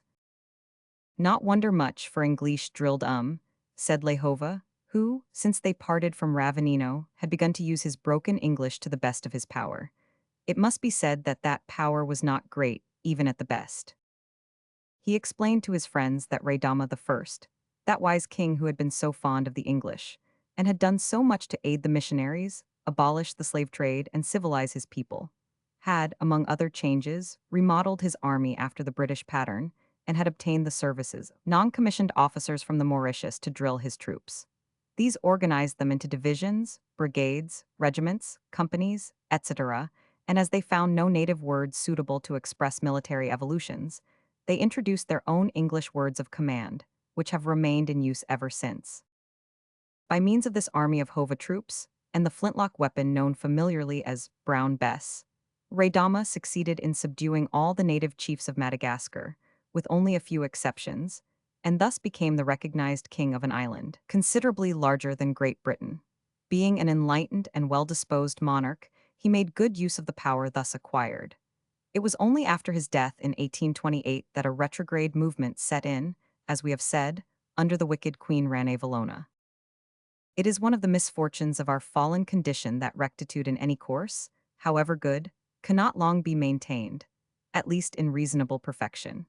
The army which had enabled Raydama to pursue on the whole a beneficent course, ere long began to make its creator know its power. Feeling his dependence on it, Raydama adopted the unwise policy of increasing the military influence, and weakening that of the civil officials, the heads of the people, and other functionaries whose position was derived from ancient political arrangements.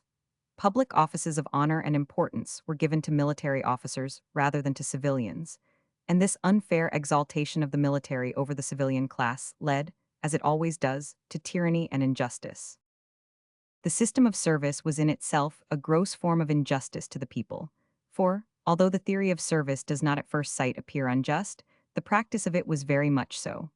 More than the half, perhaps nearly two-thirds, of the whole effective male population of the central province were enrolled either as officers or privates. These received no pay, except an occasional gift of a lamba, and about a week's rice during the year.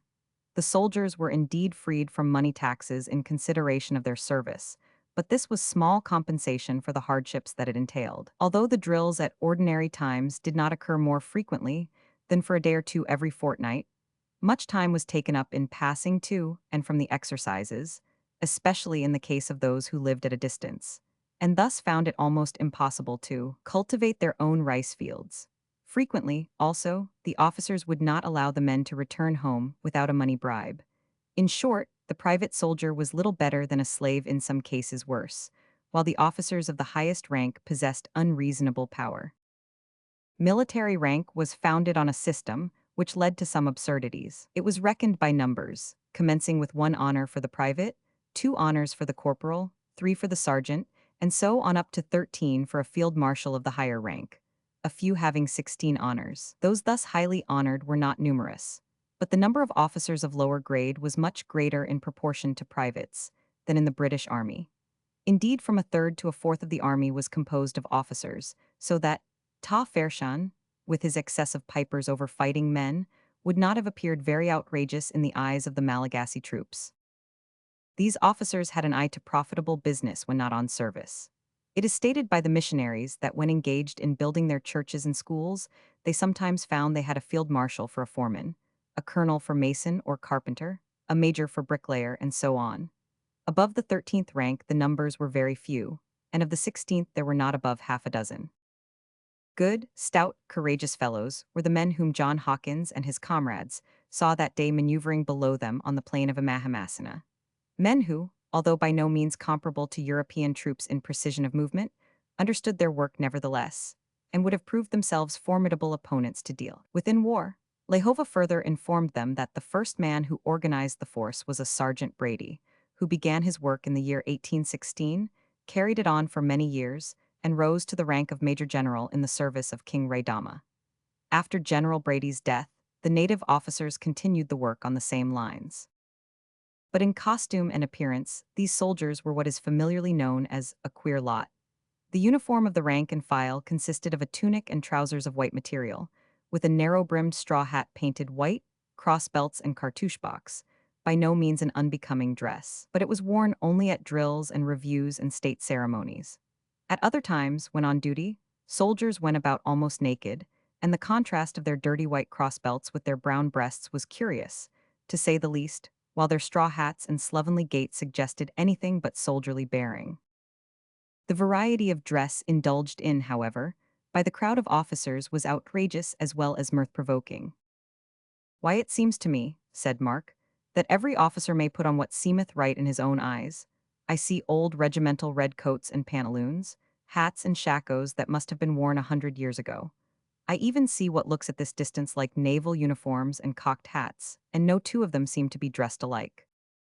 Mark looked inquiringly at Lehova as he spoke, but that dignified native merely smiled and made a slight inclination of his head, as if to say, "Just so, that's the way we do it here."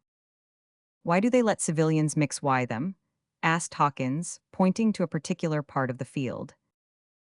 "To keep 'em civil, I suppose," suggested Ebony. "Where?" asked Lehova with a puzzled look. "There, don't you see 'em? Fellers all in black with bell toppers, beavers, chimney pots on, I don't know what you call 'em here." "Them be officers too," said Lehova. And this was true, for the higher grades of officers usually appeared at drill in a full suit of black cloth, with the common black silk hat doing duty as a helmet, and contrasting oddly enough with the rough homemade scabbardless sword, which was carried naked in the hand. On some occasions, as our travelers afterwards learned, these regiments turned out in every variety of costume, with coats, hats, vests, and trousers of all colors and patterns, as if they had been got up by an extensive dealer in old clothes. This passion for variety even extended to the officers of the palace, with whom, however, the material was of the best as well as gayest, for they were all gorgeously clad in blue and scarlet cloth, and velvet with gold and silver lace, embroidery, feathers, etc. But what nation, even in the so-called civilized world, is free from barbarism in this respect? One pair of eyes beheld this review on that Friday with something of fiendish satisfaction. These belonged to no less a personage than Queen Ranevallona herself. High up on the balcony of her palace, she sat under the shade of a scarlet umbrella. That very day she had had an angry interview with her prime minister, Rainey Harrow, in reference to her only child, Prince Rakota, who was a young man of mild, gentle disposition, as kind to the Christians as his mother was cruel and unjust. Indeed, it was believed that he himself was among the Christians, for he dared openly to defend them before his mother, and often protected them secretly from her violence. Rainey Harrow, the prime minister, on the contrary, was their bitter foe, and in his interview with the queen above mentioned, had ventured to accuse the prince of aiding in the protection of those who practiced the proscribed religion. The one redeeming point in the character of Ranevallona was her love for this son. When asked to punish the prince for his conduct, she would say in tones of tenderness that seldom issued from her lips, "Is he not my son, my only son?" Alas, she had little pity for the son or daughter of anyone else, whether only or otherwise. The dress of Ranevallona, as she sat in her balcony under her scarlet umbrella observing the troops, was gorgeous, but the greater part of it was hidden under the voluminous folds of the scarlet lamba of finest English broadcloth with which her person was enveloped. Here and there, however, portions of a rich silk dress of European manufacture could be seen, as well as various gold and silver rings, bracelets, chains, charms, and ornaments of ivory. Scarlet being the royal color, Only the sovereign is entitled to wear the scarlet lamba or use the scarlet umbrella. The queen's lamba was ornamented heavily with gold lace. Her head was not much decorated, but her hair was anointed with that hideous horror of the sickroom, castor oil, the odor of which, however, was disguised, or rather mixed, with a leaf which smelt like nutmeg. "I will submit to this no longer," said the queen with a stern frown. "Have I not said it? Is the will of Rane Valona to be thwarted?" This remark was, in the conversation above mentioned, made to the prime minister, a stern old man, dressed in a scarlet coat with huge gold epaulets, and profusely braided with gold lace, blue pantaloons, also gold laced, and a magnificent brazen-sheathed sword. He stood at the queen's elbow with a perplexed expression of countenance, being the bearer of news about the effect of which he felt uncertain. But Rainey Harrow was a bold man as well as a bad one. "Your will, madam, is sure to be thwarted," he replied, "as long as you suffer Prince Rakota to act as he pleases. Your son is a Christian. He prays with the Christians and encourages them in this new doctrine. We are lost if your majesty does not stop the prince in his strange, self-willed ways." "But," repeated the queen, "he is my son, my only, my beloved son. Let him do what he pleases. If he wishes to be a Christian, let him. He is my beloved son." "But, madam," urged Rainey Harrow, who hated Rakota, "if your son resists your will, what becomes of the government? I know that Rakota—" "Cease to speak to me of Rakota," interrupted the queen impatiently. "He is my son, I tell you. I love him. Let him alone. He will not disobey me." "Prince Ramanya, it is said, has also joined the Christians," continued the minister with a slightly cynical expression. "Is this true?" demanded Rane Valona fiercely, while she seemed to grind her teeth in wrath. "I have reason to believe it." "Let inquiry be made, and if it proves to be true," said the queen sternly, "let Ramanya be deprived of all his military honors, reduce him to the ranks, and fine him heavily." "But he is your own nephew, madam," returned the minister simply, yet with a touch of sarcasm in his tone. "It matters not. It is of our mercy that he does not die, as many others have died before him.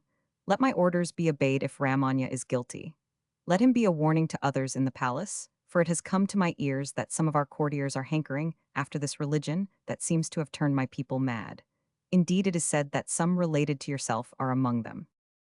She looked pointedly at Rainey Harrow as she spoke, and the prime minister winced, for he had lately discovered that his own son was among the number of the praying people. Recovering himself in a moment, however, he merely said that he was not aware of any of his kindred having fallen away from the customs of their ancestors. "I hope not," returned the queen darkly, "for degradation and slavery, if not death, await them if they do. Go, let a proclamation be made today in the marketplace. Let my people and the army know that I have resolved to extinguish Christianity. Tell those officers who have become Christians, or have taken any part in religious teaching, that they shall lose their honors. They have transgressed my laws and deserve death, but through the supplications of the people of Imarina their lives are spared. But their honors, I say, shall be thrown into the river and carried over the cataract of Iferahinsana, for they are trying to change the customs of our ancestors. Of some, half the honors shall be thrown into the river. Of others, 1/3 of their honors shall be thrown in, and some shall lose all their honors. The precise number shall be in proportion to their offenses. Moreover," continued the angry woman, as she worked herself into a state of great wrath, "there must be no more praying, no more psalm singing among my people, no more." She stopped suddenly and listened, while the veins in her neck and forehead seemed to swell almost to bursting, for at that moment the clear notes of a sweet female voice came from some distant part of the palace and broke softly on her ear. There was no mistaking the nature of the music, for the queen had long been familiar with the music of the psalms in which the praying people were wont to sing praise to the name of Jesus. "Who sings?" she asked with a fierce look at Rainey Harrow. The prime minister again gave vent to a very slight touch of sarcasm as he replied, "I think it is Raffaravavi."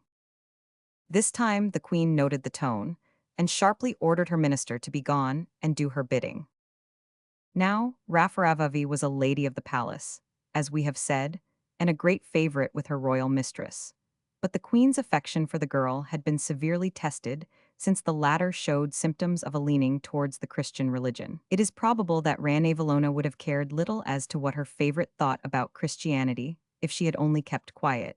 But Raffaravavi was one of those earnest, straightforward souls who are prone to act in accordance with their conscientious beliefs without regard to consequences. She did not indeed go about endeavoring to proselytize the household, for she was naturally timid, soft-hearted, and meek, but she made no attempt to conceal her opinions and her sympathy with the persecuted Christians. She had even gone the length of interceding for them once or twice when she found her mistress in an amiable mood, but the explosion of wrath which resulted warned her not to presume again in that way. For some time, Ranevallona sat brooding over the mystery of that religion, which, notwithstanding all her power and cruelty, she had, after so many years of tyranny, been unable to suppress. Then she sent for Raffaravvi. The girl, who in a few minutes entered her presence, was possessed of no ordinary beauty. Her delicate features and oval face were much lighter in complexion than those of the other ladies of the court, resembling rather those of a Spanish brunette than a Hova beauty. Her eyes were large, soft, and lustrous. Her nose was straight and thin, and her mouth small, with an expression of habitual gravity which made her smile, when it came, all the more attractive. Little wonder that poor Ravenino had lost his heart to her, for besides beauty of countenance, the girl was endowed with a sylph-like form, a sprightly disposition, and the sweet grace of humility. "You have disobeyed me, Raffaravvi," said the queen as she entered. "Forgive me," answered the girl in a low musical voice. "I did not think my song of praise would reach your ear. It was meant only for my God and Savior." "Is your God then deaf that you must sing so loud?" asked the queen sharply. "He is not deaf, blessed be his name," exclaimed the maiden with enthusiasm. "Neither is his arm shortened that it cannot save. Oh, if you—" "Stop," cried the angry queen. "You have presumed to talk to me thus too often. You deserve to die for singing psalms. Have you given up praying since I forbade it?" There was that in the voice of Ranevallona which alarmed the girl, and caused her to tremble as she replied, with some hesitation, that she still prayed. Instead of giving way to another burst of passion, the queen adopted a bantering tone, and said, "Come, Raffaravvi, tell me what you pray for." "I pray for the pardon of my sins."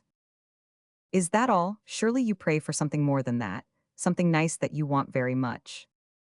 "Yes," continued the girl, becoming somewhat pale, yet praying silently for courage even while she spoke. "Yes, I pray for the pardon of your sins and—" "Go on, why do you stop?" "And that your eyes may be opened, that you may see the king in his beauty, and be drawn to him by the cords of love, so that you may cease to persecute the Christians, and learn to join with them in praising the name of Jesus, who redeemed us from destruction, and is ready and willing to save us from our sins." While Raffaravvi was speaking, Ranevallona put her hand over her eyes. When the former ceased, she did not remove the hand, but said, in a tone which the poor girl could not quite understand, "Go, enough, leave me." As Raffaravvi left the balcony, a prepossessing youth of delicate form and gentle mien emerged upon it by another door.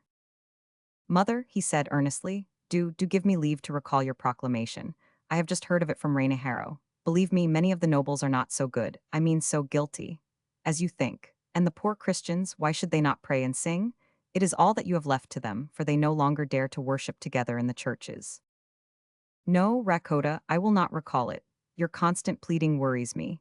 It is enough to say that the people shall be examined, by the Tangina ordeal if necessary, and they shall be punished according to their deserts. Is that all that you come here for, my son?" It was evident from her tone that Ranevallona relented a little, though her words were firmly spoken.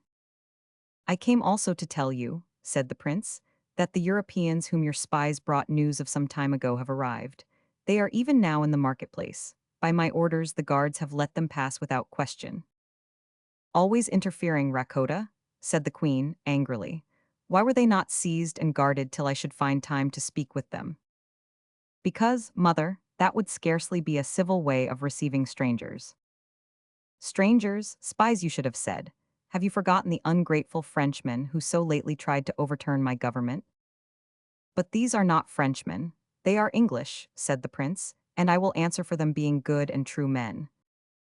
No doubt English are better than French, at least I hate them less, but they are all pale-faced liars and Christians, and none of them shall remain in my land. But how can you tell, boy, that they are good and true men? Have you had speech with them?" "Not I," returned the prince. "I have only seen them as they entered the town, but that was enough. One glance satisfied me of their being true men. When the sun rises, it needs not much wisdom to know that there is heat and light. An honest face is like the sun. You cannot fail to know it. Go, foolish boy. You are too confident. I will not tolerate Europeans. These men shall be arrested. Hence, and send hither an officer. Finding that the queen was not in a temper to be trifled with, Rakota wisely made no reply, but bowed and went his way. In delivering the message to the officer, however, he whispered such words to him as secured a little delay in the execution of the royal commands. Chapter 14.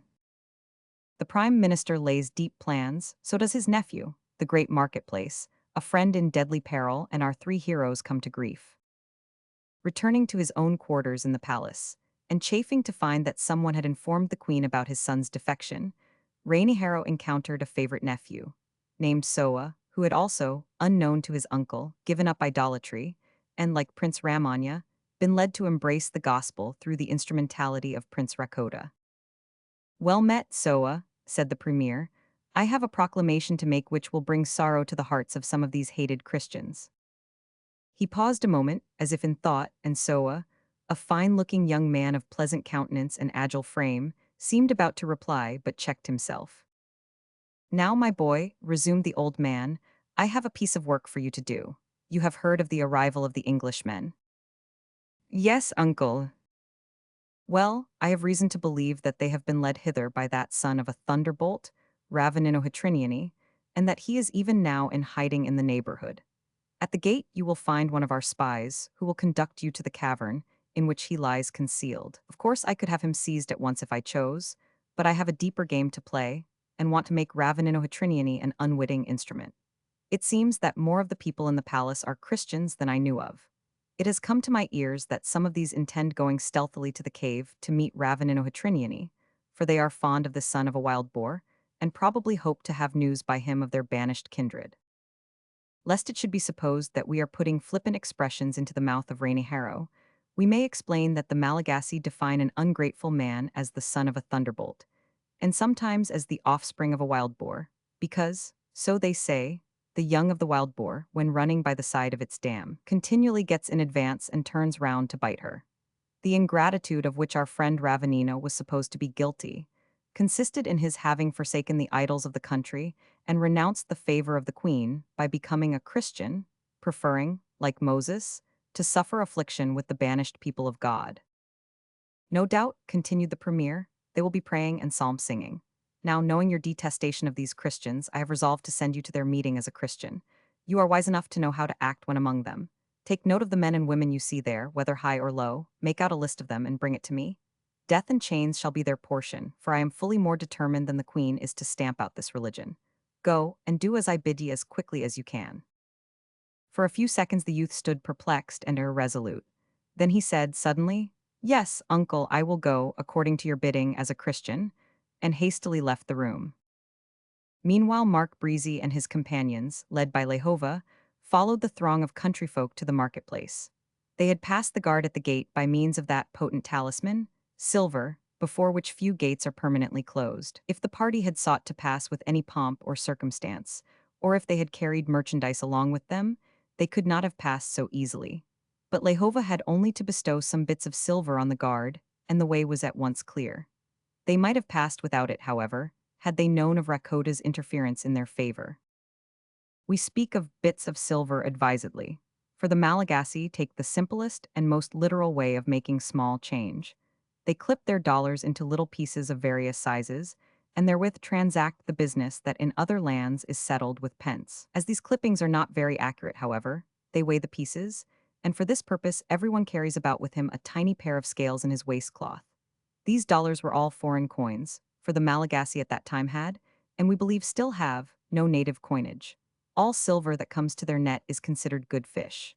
The standard coin is the Spanish dollar, but one will find every variety of European and American money in circulation among them. The method of clipping and weighing the small change might be thought somewhat cumbrous in European markets, for the dollar is cut up into 8 sicagi, each about 6 pence, the sicagi into 9 iranambatra, and each iranambatra into 10 veriventi, each of which last is about the weight of a plump grain of rice. 4 weights, marked with a government stamp, are used in weighing the money. These weights are equal, respectively, to about a half a dollar, a $0.25, sixpence, and fourpence. Other amounts are obtained by varying these in the opposite scales and adding grains of rice. But all this forms no difficulty in Madagascar. Like most Easterns, the natives there dearly love to haggle and prolong a bargain, as our travelers found to their amusement that day. For not only were the principals vociferous in their disputatious, but the bystanders entered into the spirit of the thing and volunteered their opinions. Profound was the interest of the white men in this market, and deep was the absorption of Ebony, for that amiable Negro had a faculty of totally forgetting himself and absolutely projecting himself into the shoes of other people, thus identifying himself with their interests, a faculty which cost him many anxious, indignant, pathetic, and hilarious moments. "'Tis a most extraordinary sight," he said, looking round with glistening eyes and expanded lips at the crowds of people who pressed along the road leading to Zoma, the great marketplace. "By the way they stare at you, Ebony," said Hawkins, "they evidently think you something extraordinary." "Not at all, Hawkins. You's wrong as usual," retorted the Negro. "Dey quite used to black mans, but I tink dis de fust time dat some ob dem hab saw a man wid a face like putty." There was indeed some ground for the Negro's remark, for the people crowded round our heroes and gazed at them with undisguised interest. The marketplace was well suited to give some idea of the various types of countenance among the different tribes from distant parts of the island, also for making acquaintance with the products of the country and the manufactures of the people. It was a sort of museum and center of commerce combined, with all the varied incidents, comical, semi-tragic, and otherwise, for which markets in general are more or less famed. Here were to be seen great heaps of earthenware of red clay, pans for cooking rice, water jars, bottles, and dishes of all sorts, as well as English crockery, especially that with the old willow pattern design. There were great varieties of straw hats, beautifully made of rice and other straw. Elsewhere might be seen ironwork of native manufacture, some of it displaying considerable taste and skillful workmanship. There were also beds, with well-turned posts, made of a wood like mahogany, and the mattresses for these were stuffed with down from a certain flower, which made soft and comfortable couches. Lambas of many kinds were also to be seen, from those of coarse raffia cloth to those of finer and more ornamental material, though the finest silk lambas and the more expensive European goods were not often exposed for sale there, but were to be had at the houses of the traders and manufacturers. One part of the market was devoted to wood for the rafters and framework of houses, another to the sale of vegetables and fruits, among which were sweet potatoes, manioc, beans, maize, peaches, bananas, mangoes, pineapples, oranges, lemons, pumpkins, melons, grapes, Cape gooseberries, mulberries, guavas, pomegranates, and many others, besides breadfruit and rice, which last is the staple food of the people. "Oh, I say, 'Awkins," whispered Ebony at this point, "my mouth's a-waterin'." "Well, mine's somethin' in the same way," returned the seaman, "but we haven't a rap to buy with." Whether Lehova overheard the whisper or not we cannot tell, but he stopped at that moment, purchased a large quantity of the tempting fruit, and handed it, without a word, to his friends, who received it with becoming gratitude. "Use a trump, Hovey," said the Negro, as he put a whole peach into his capacious mouth. "Ditto," said Hawkins, performing the same feat with a banana. "Do I hear music?" said Mark Breezy. "And don't I smell rum?" remarked Hawkins. "And doesn't I hear cackling?" inquired Ebony.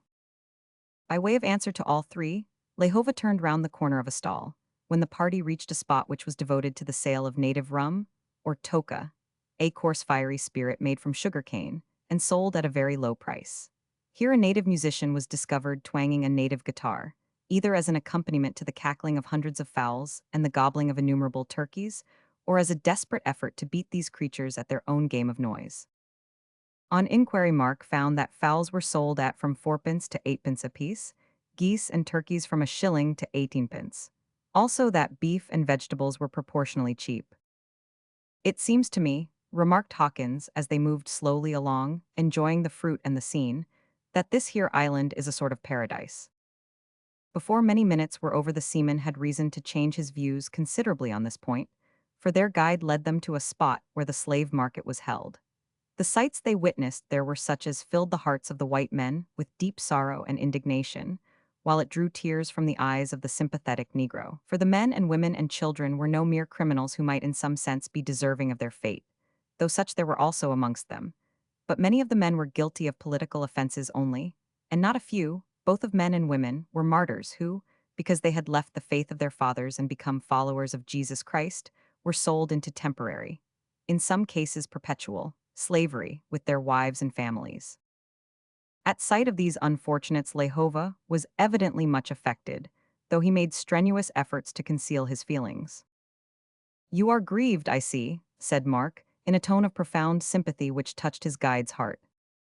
"Grieved? Yes, verily," said Lehova, whose broken English was much interlarded with scriptural words and expressions. "For does I not see my friends there? But calm, they must not know me, it is danger, calm." He led them quickly away from the slave market, and as they walked along, he explained that some of the poor slaves whom they had just seen thus publicly exposed for sale were among the nobles of the land, not only in regard to human rank, but in right of that patent, which man can neither give nor take away, an upright, regenerated soul. He further explained as best he could that slaves in his land were derived from 3 or 4 different sources, namely, captives taken in war, persons condemned to slavery for crime, for political offenses, and for religious opinions, people who had been sold for debt, and the descendants of all of these. They had gradually quitted the market while thus engaged in conversation, and were ascending one of the steeper parts of the city, when their attention was attracted by a shouting not far off.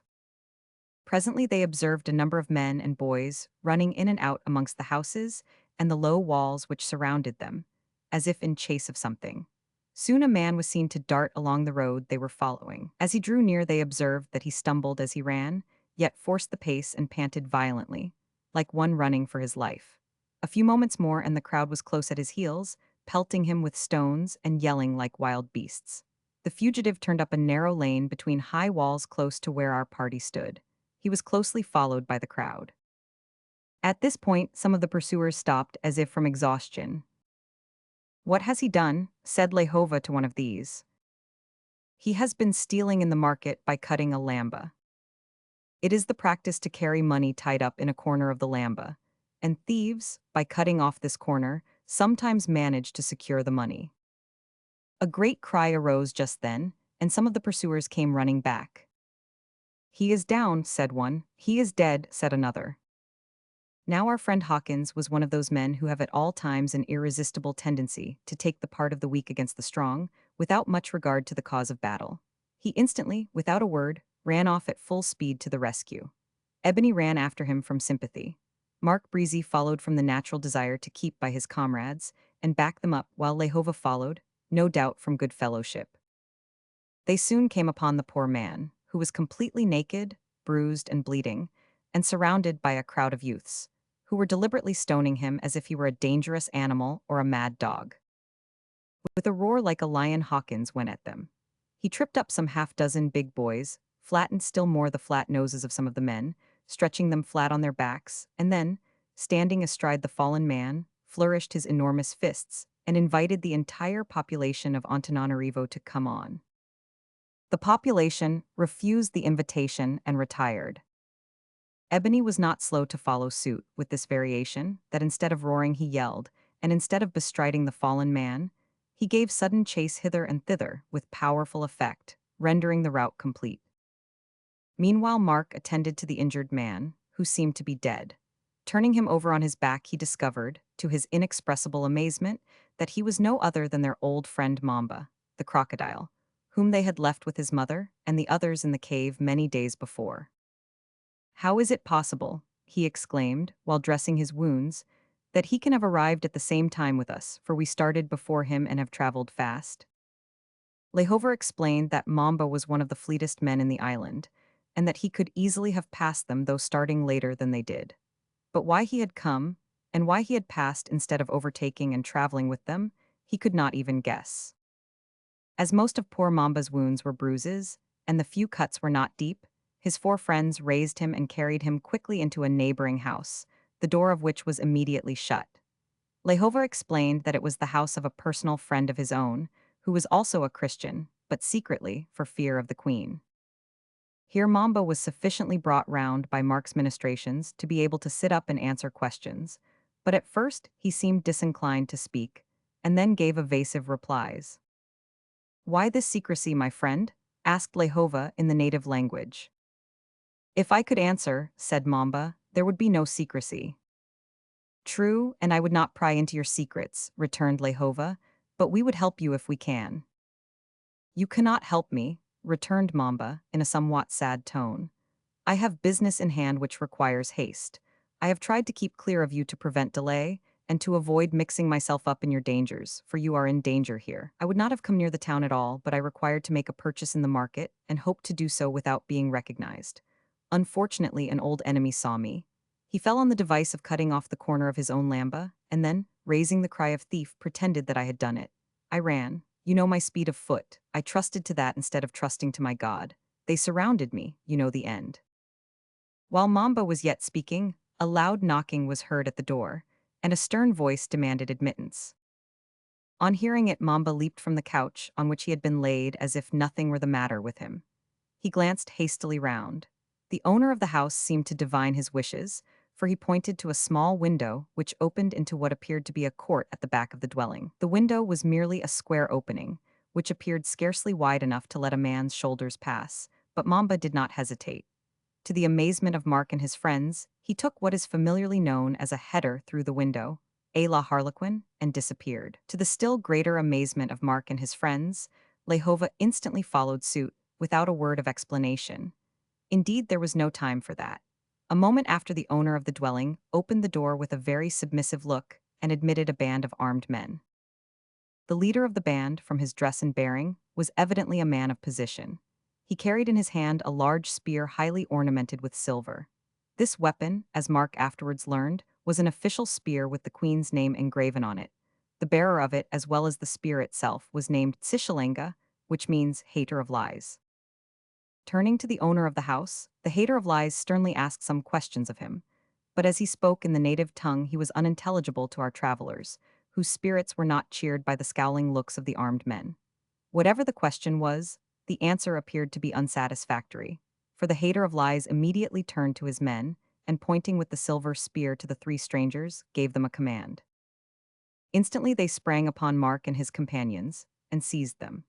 Both Hawkins and Ebony were for a moment paralyzed by surprise.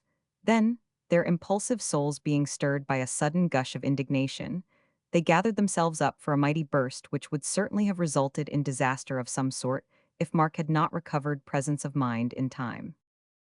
Submit, submit, he shouted in a loud voice of authority. Then in a sharp but lower tone, it is our only chance, don't resist. With feelings of something like despair the two men obeyed. A few minutes more and they were bound, led through the streets surrounded by a guard, which alone protected them from death at the hands of the angry populace. Then they were cast into a dark prison, loaded with chains, and left to their reflections. Chapter 15. The Spies and the Secret Meeting, the Prime Minister foiled by the Prince. The sun was setting, the air was balmy, the face of nature was beautiful. The insects and birds were buzzing, humming, and chirping happily, as if there were no such things as care and sorrow in the wide world, when Soa, the Prime Minister's nephew, with his guide, approached the forest in which was the cavern where the persecuted Christians had arranged to hold their secret meeting. I am to go as a Christian, thought Soa as he walked on swiftly and in silence, as a Christian hypocrite and spy. The young man's countenance relaxed into something like a smile as he thought thus. Then it became solemnized as he offered the silent prayer, Lord, enable me to do the work honestly and well. The way was long, but the youth's limbs were strong and agile, so that night had not long overspread the land when he reached the end of his journey.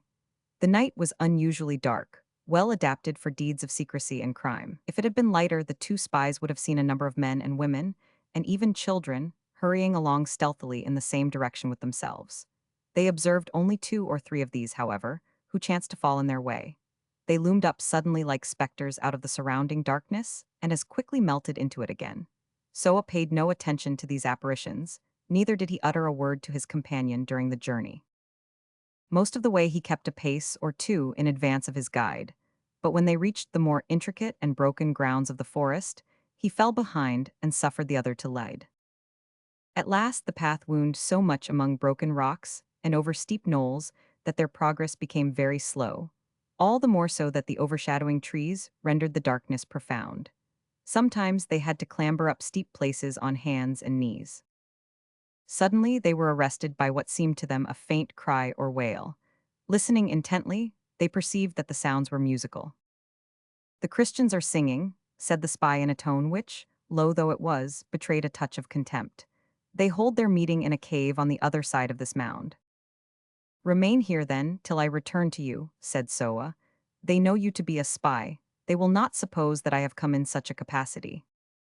The man gave vent to a slight laugh at the supposed joke and sat down, while the courtier advanced alone. On the other side of the mound, the sounds which had reached the listener's ears as a wail now swelled upon the young man as a well-known hymn in which he had many times joined. A feeling of joy, almost amounting to triumph, filled his heart as he stood there listening. While he listened, he observed several indistinct forms glide past him and enter the cave. He crept after them. A strange sight met his eyes. The cave was so large and high that the single torch which burned in it merely lighted up a portion of the wall against which it was fixed. Even in the immediate neighborhood of the torch things were more or less indistinct, while all else was shrouded in darkness profound. Here more than 100 dusky figures were assembled, those furthest from the light melting, as it were, into the darkness, and leaving the imagination to people illimitable space with similar beings. Soa slipped in and sat down on a jutting rock near the entrance just as the hymn was closing. Few people observed him. Immediately after, an old man who sat nearest the light rose to pray. Beside him stood our friend Ravenino. On the other side sat a young man with a remarkably intelligent countenance.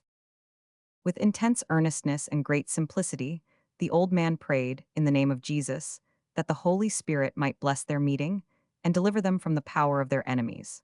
He also prayed with much emphasis that their enemies might be turned into Christian friends, at which petition a loud Amen arose from the worshippers. "Now Tadasi will speak," said the old man, after a brief pause, turning to the young man with the intelligent countenance. "Let the word be brought forth." "Stop," cried a man, rising in the midst of the crowd. "It may not be safe to bring out the word just now." "Why not, my son?" asked the old man. "Are not all here tonight our friends?" "I think not," returned the man. "As I came along, I saw one of the queen's spies, who is well known to me. He was walking with the nephew of our deadly foe Reiniharo, and Soa himself sits there." He turned as he spoke and pointed straight at Soa, who rose at once and advanced to the front. "My friends," he said in a gentle voice, "the last speaker is right. I am here, and I was led here by one of the queen's spies. But the spy is not here. He awaits me outside. Let two of your young men guard the entrance of the cave so that our conference may not be overheard." Two stalwart youths rose at once and hurried to the outside of this primitive meeting house, where they mounted guard. "I have been sent," continued Soa, "by my uncle with orders to enter your meeting as a Christian. Take note of your names and report them to him." There was a tendency, on the part of some, to shrink into the background on hearing this. "Now," continued Soa, "I have come to obey only part of his orders. I have come, as a Christian, to warn you of the dangers that surround you. The queen is exceeding mad against you. It will be your wisest course to refrain from meeting together just now, and rest content with worshipping in your own homes. But let not this distress you, my friends. The God whom we love is able to turn darkness into light and to make crooked things straight. Neither let it break up our meeting just now. We are safe at present. Let us get out the word and enjoy the worship of our Savior while we may." There were murmurs of assent and satisfaction at the close of this brief address, and one of the young men, with grave, almost mysterious, looks, took up a small spade and went towards that part of the wall where Ravenino sat. The latter rose to let the young men get at a particular spot, which was marked on the wall with a small, almost imperceptible, red square. Here, after turning up a few spadefuls of earth, he struck upon a stone. Lifting it, he disclosed a hole about a foot square. The old man who presided at the meeting thrust his hands into this hole and gently lifted out a thick volume, which he laid reverently upon a flat rock that formed a sort of natural table in front of him. This was the Word to which reference had been made, an old, much soiled and worn Malagasy Bible, which had been buried there, so that, whatever might become of its Christian owners, it might escape being found and condemned to the flames, as so many of its fellows had been. It was a curious Bible this, in more respects than one. In Madagascar, the Bible was printed first in sections by the natives, under the superintendence of the missionaries. These sections got scattered, for teaching purposes, and various editions of different sizes were printed at different times. The original owner, if we may not call him fabricator, of the Bible, now referred to as having been dug up in the cave, must, in his desire to possess the Word of God complete, have been at considerable pains to secure every fragment and leaf that came in his way, and then had them all bound together. A clasp of leather and a European hook and eye fastened the edges. The different portions, of course, did not fit exactly, and some of the verses necessarily overlapped. Nevertheless, a nearly complete and substantial Bible was the result of his labors. See Note 1. Taking up the treasured book with great care, the young man before mentioned by the name of Tadasi opened it and selected a text. "Fear not, little flock, it is your Father's good pleasure to give you the kingdom."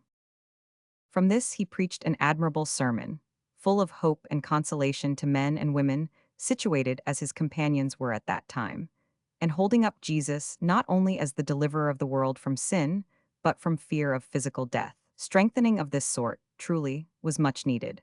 For during the previous persecutions of 1837, and Queen Ranivalona had given terrible evidence of her fierce and relentless nature, so that Christians were now well aware of what they had to expect if another cruel fit came upon her. The sermon finished, another hymn was sung, followed by a prayer, after which, before finally breaking up and dispersing, the worshippers collected in various groups, and exclamations of surprise, joy, and fervent thanksgiving were heard, now and again, when friends who had parted as enemies on account of religious differences unexpectedly met as brothers in the Lord. It has ever been a result of persecution that the persecuted cause has made progress. Naturally so, for trial and suffering winnow out the chaff and leave the good seed to flourish with increased vigor. Few false professors attended those midnight meetings, which were so full of joy and danger, and none of these ever got the length of Ranivallona's fiery stakes or the fearful rock of hurling. For fully a quarter of a century, fro to 1861, did the persecution of the native Christians last in Madagascar.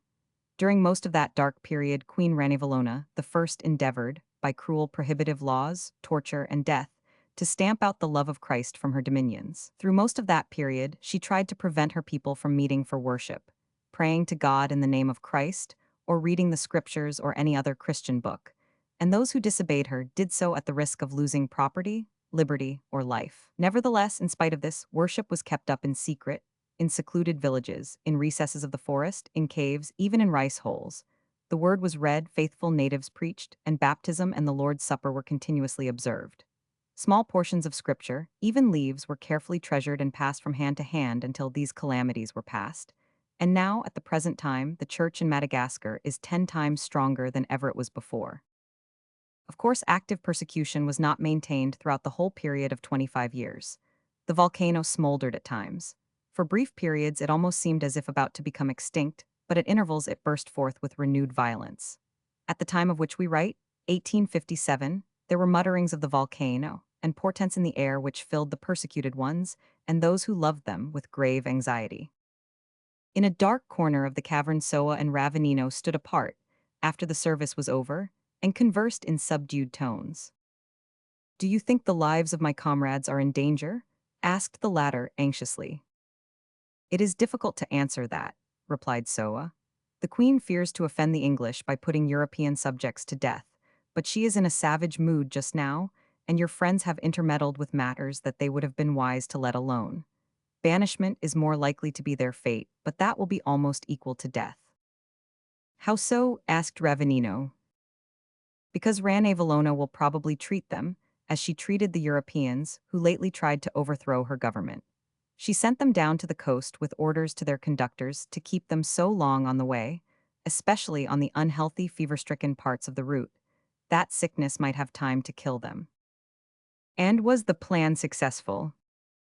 "Not quite, for the white people turned out to be tough. They managed to get away from our island alive, but in a state of health, I believe, that will very likely prevent them from ever wishing to return."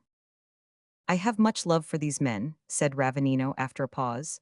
"You have influence with Rainy Harrow, can you not befriend them?" "I shall have little influence now with my uncle," returned Soa sadly, "for I am a Christian, and he will soon discover that. But I will help them if I can, for your sake." "And Raffaravavi," said Ravanino, in a lower voice, "do you think she can be induced to fly?" If she were brought to me here, I should have little difficulty in taking her to a place of safety. The difficulties in your way are greater than you suppose, said Soa. The queen's spies and soldiers are out all over the land. Even now, were it not that I am your friend and brother in Jesus, you would have been caught here as in a trap. Besides, there is the greater difficulty that Rafaravavi is filled with fidelity to her royal mistress, and pities her so much that she will not leave her. You know that she openly confesses Christ in the palace, yet so great is the queen's regard for her that she will not listen to my uncle, who would gladly see her tossed over the rock of hurling. I had converse with her the other day, and I see that she even hopes to be the instrument of the Queen's conversion to Christianity. God bless her, exclaimed Ravanino fervently. Amen, returned Soa, and I doubt not that the blessing will come, though it may not come in the way we hope. It is no easy matter to say, thy will be done when we are suffering.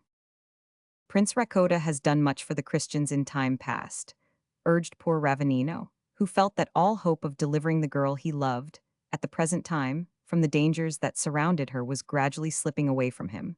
Surely he can and will protect her. I fear he has not the power, answered Soa. He has interfered in behalf of the Christians so often of late that the queen is losing patience, and you know that if she once gives way to her cruel rage, the life of Rakota himself is not safe. But you may trust me, my friend. I will do my best to move him to aid you, and your friends also. Most of the people had left the cave while these two were conversing, with the understanding that they were not to return, as it was no longer a safe retreat. Another and more distant rendezvous was, however, appointed. The treasured Bible was not restored to its old place of concealment, but carried off by Tadasi, the young preacher, to be reburied in a new place of refuge. Do you follow them? Asked So of Ravanino, when the others had all gone and they were about to part. No, my companions will come here expecting to find me if they escape. I must remain, whatever befalls. If the soldiers come, I will see them before they arrive and give them the slip. If they give chase, they will find it troublesome to catch me. When Soa returned to the city, he went straight to the apartments of the Prime Minister, whom he found impatiently awaiting him. You have been long, said the latter. The distance is great, replied the nephew. Well, exclaimed the uncle inquiringly. You ordered me to act as a Christian, returned the young man with a slight smile, and you know it takes time to do that. True, true, and you have brought me the list. No, uncle. What means you, boy? I mean that I have obeyed your first command. I have been to the Christian meeting as a Christian. A puzzled, inquiring look overspread the premier's countenance. Well, what then? Well then, of course I acted the part of a Christian to the best of my power. I told them why I had been sent, warned them of the evil intended them, and advised them to escape for their lives. But, as no immediate danger was to be feared, I joined them in their worship. And you have brought no list? None. Rainy Harrow's visage, while his nephew spoke, was a sight to behold, for the conflicting emotions aroused produced a complexity of expression that is quite indescribable. Young man, he said sternly, you have disobeyed my orders. Why have you done this? Your head must fall, for you show that you are a Christian.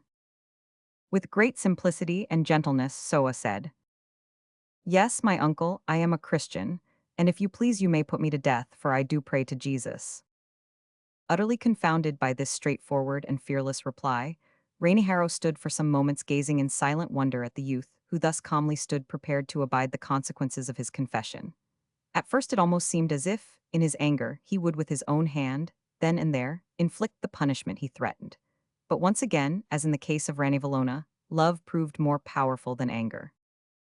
No, no, boy, he said, turning away with a wave of his hand, as if to dismiss the subject finally, you shall not die. It is a delusion, you deceive yourself. Go, leave me. Soa obeyed and went straight to the apartment of Prince Rakota to relate to that fast friend and comrade his recent adventures, and consult with him about the dark cloud that threatened to burst in persecution over the unhappy land. Note 1. A Bible of the kind here described may now be seen in the Museum of the British and Foreign Bible Society, 146 Queen Victoria Street, London, just as it was dug up out of the earth, where it had been buried by Christian natives who probably perished in the persecutions. The New Testament bears the date of 1830, the Old Testament that of 1835. Chapter 16. In prison, effects of a first sight of torture. A new day had begun, cattle were lowing on the distant plain, and birds were chirping their matutinal songs in bush and tree when Mark Breezy, John Hawkins, and James Ginger, alias Ebony, awoke from their uneasy rest on the prison floor and sat up with their backs against the wall. Their chains rattled sharply as they did so. "Well now," said Hawkins, gasping forth his morning yawn in spite of circumstances, "I've many a time read and heard it of other folk, but I never did think I should live to hear my own chains rattle." "Right you are, 'Awkins. Ob course I's got de same sentiment sackly," said the Negro, lifting up his strong arm and ruefully surveying the heavy iron links of native manufacture that descended from his wrist. Mark only sighed. It was the first time he had ever been restrained, even by bolt or bar, much less by manacles, and the effect on his young mind was at first overwhelming. Bright though the sun was outside, very little of its light found a passage through the chinks of their all but windowless prison house, so that they could scarcely see the size or character of the place. But this mattered little. They were too much crushed by their misfortune to care. For some time they sat without speaking, each feeling quite incapable of uttering a word of cheer to his fellows. The silence was suddenly, but softly broken by the sound of song. It seemed to come from a very dark corner of the prison in which nothing could be seen. To the startled prisoners, it sounded like heavenly music, and indeed such it was, for in that corner sat two Christian captives who were spending the first minutes of the new day in singing praise to God. The three comrades listened with rapt attention, for although the words were unintelligible, with the exception of the name of Jesus, the air was quite familiar, being one of those in which English-speaking Christians are wont to sing praise all the world over. When the hymn ceased, one of the voices was raised in a reverent and continuous tone, which was obviously the voice of prayer. Just as the petition was concluded, the sun found a loophole in the prison, and poured a flood of light into it which partly illumined the dark corner, and revealed two men seated on the ground with their backs against the wall.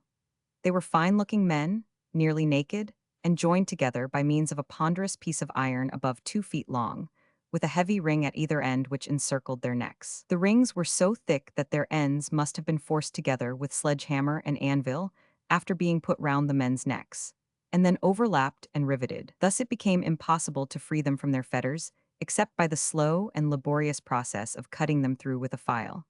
Several old and healed-up sores on the necks and collarbones of both men indicated that they and their harsh couplings had been acquainted for a long time, and one or two inflamed spots told all too clearly that they had not yet become quite reconciled. See Note 1. "Now isn't that awful?" said John Hawkins in a low voice with a sort of choke in it. "To think that these poor fellows, why that horrible thing that can't be much under 30 pounds weight on their necks, and that must ha' been there for months if not for years, are singin' and prayin' to the Almighty? And here am I, John Hawkins, with little or nothin' to complain of as yet, haven't given so much as a thought to." The choke got the better of our sailor at this point, and he became suddenly silent. "Does so?" burst in Ebony with extreme energy. "Eyes would you dare, I tell you what it is, 'Awkins, dem brown niggers is true Christians, and we white folks is nuffin but hypocrites." "I hope we're not quite so bad as that, Ebony," said Mark, with a sad smile. "Nevertheless, Hawkins is right, we are far behind these poor fellows in submission and gratitude to our Maker." While he spoke, the heavy door of the prison opened, and a jailer entered with 2 large basins of boiled rice. The largest he put on the ground before our 3 travelers, the other in front of the coupled men, and then retired without a word. "Well, thank God for this, anyhow," said Mark, taking up one of the 3 spoons which lay on the rice and going to work with a will. "Just so," responded the seaman. "I'm thankful too, and quite ready for grub." "Curious ting, 'Awkins," remarked Ebony, "dat your happetite and mine seems to be allers in de same state, sharp." The seaman's appetite was indeed so sharp that he did not vouchsafe a reply. The prisoners in the dark corner seemed much in the same condition, but their anxiety to begin did not prevent their shutting their eyes for a few seconds and obviously asking a blessing on their meal. Hawkins observed the act, and there passed over his soul another wave of self-condemnation, which was indicated by a deprecatory shake of his rugged head. Observing it, Ebony paused a moment and said, "You's an hourful sinner, 'Awkins." "True, Ebony." Does just what I is too, quite as bad as you, piraps wuss. I shouldn't wonder if you are, rejoined the seaman, recovering his spirits somewhat under the stimulating influence of rice. The recovery was not, however, sufficient to induce further conversation at the time, for they continued after that to eat in silence. They had scarcely finished when the jailer returned to remove the dish, which he did without word or ceremony, and so quickly that Ebony had to make a sudden scoop at the last mouthful.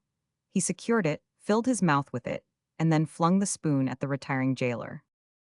That was not wise, said Mark, smiling in spite of himself at the tremendous pout of indignation on the Negro's face.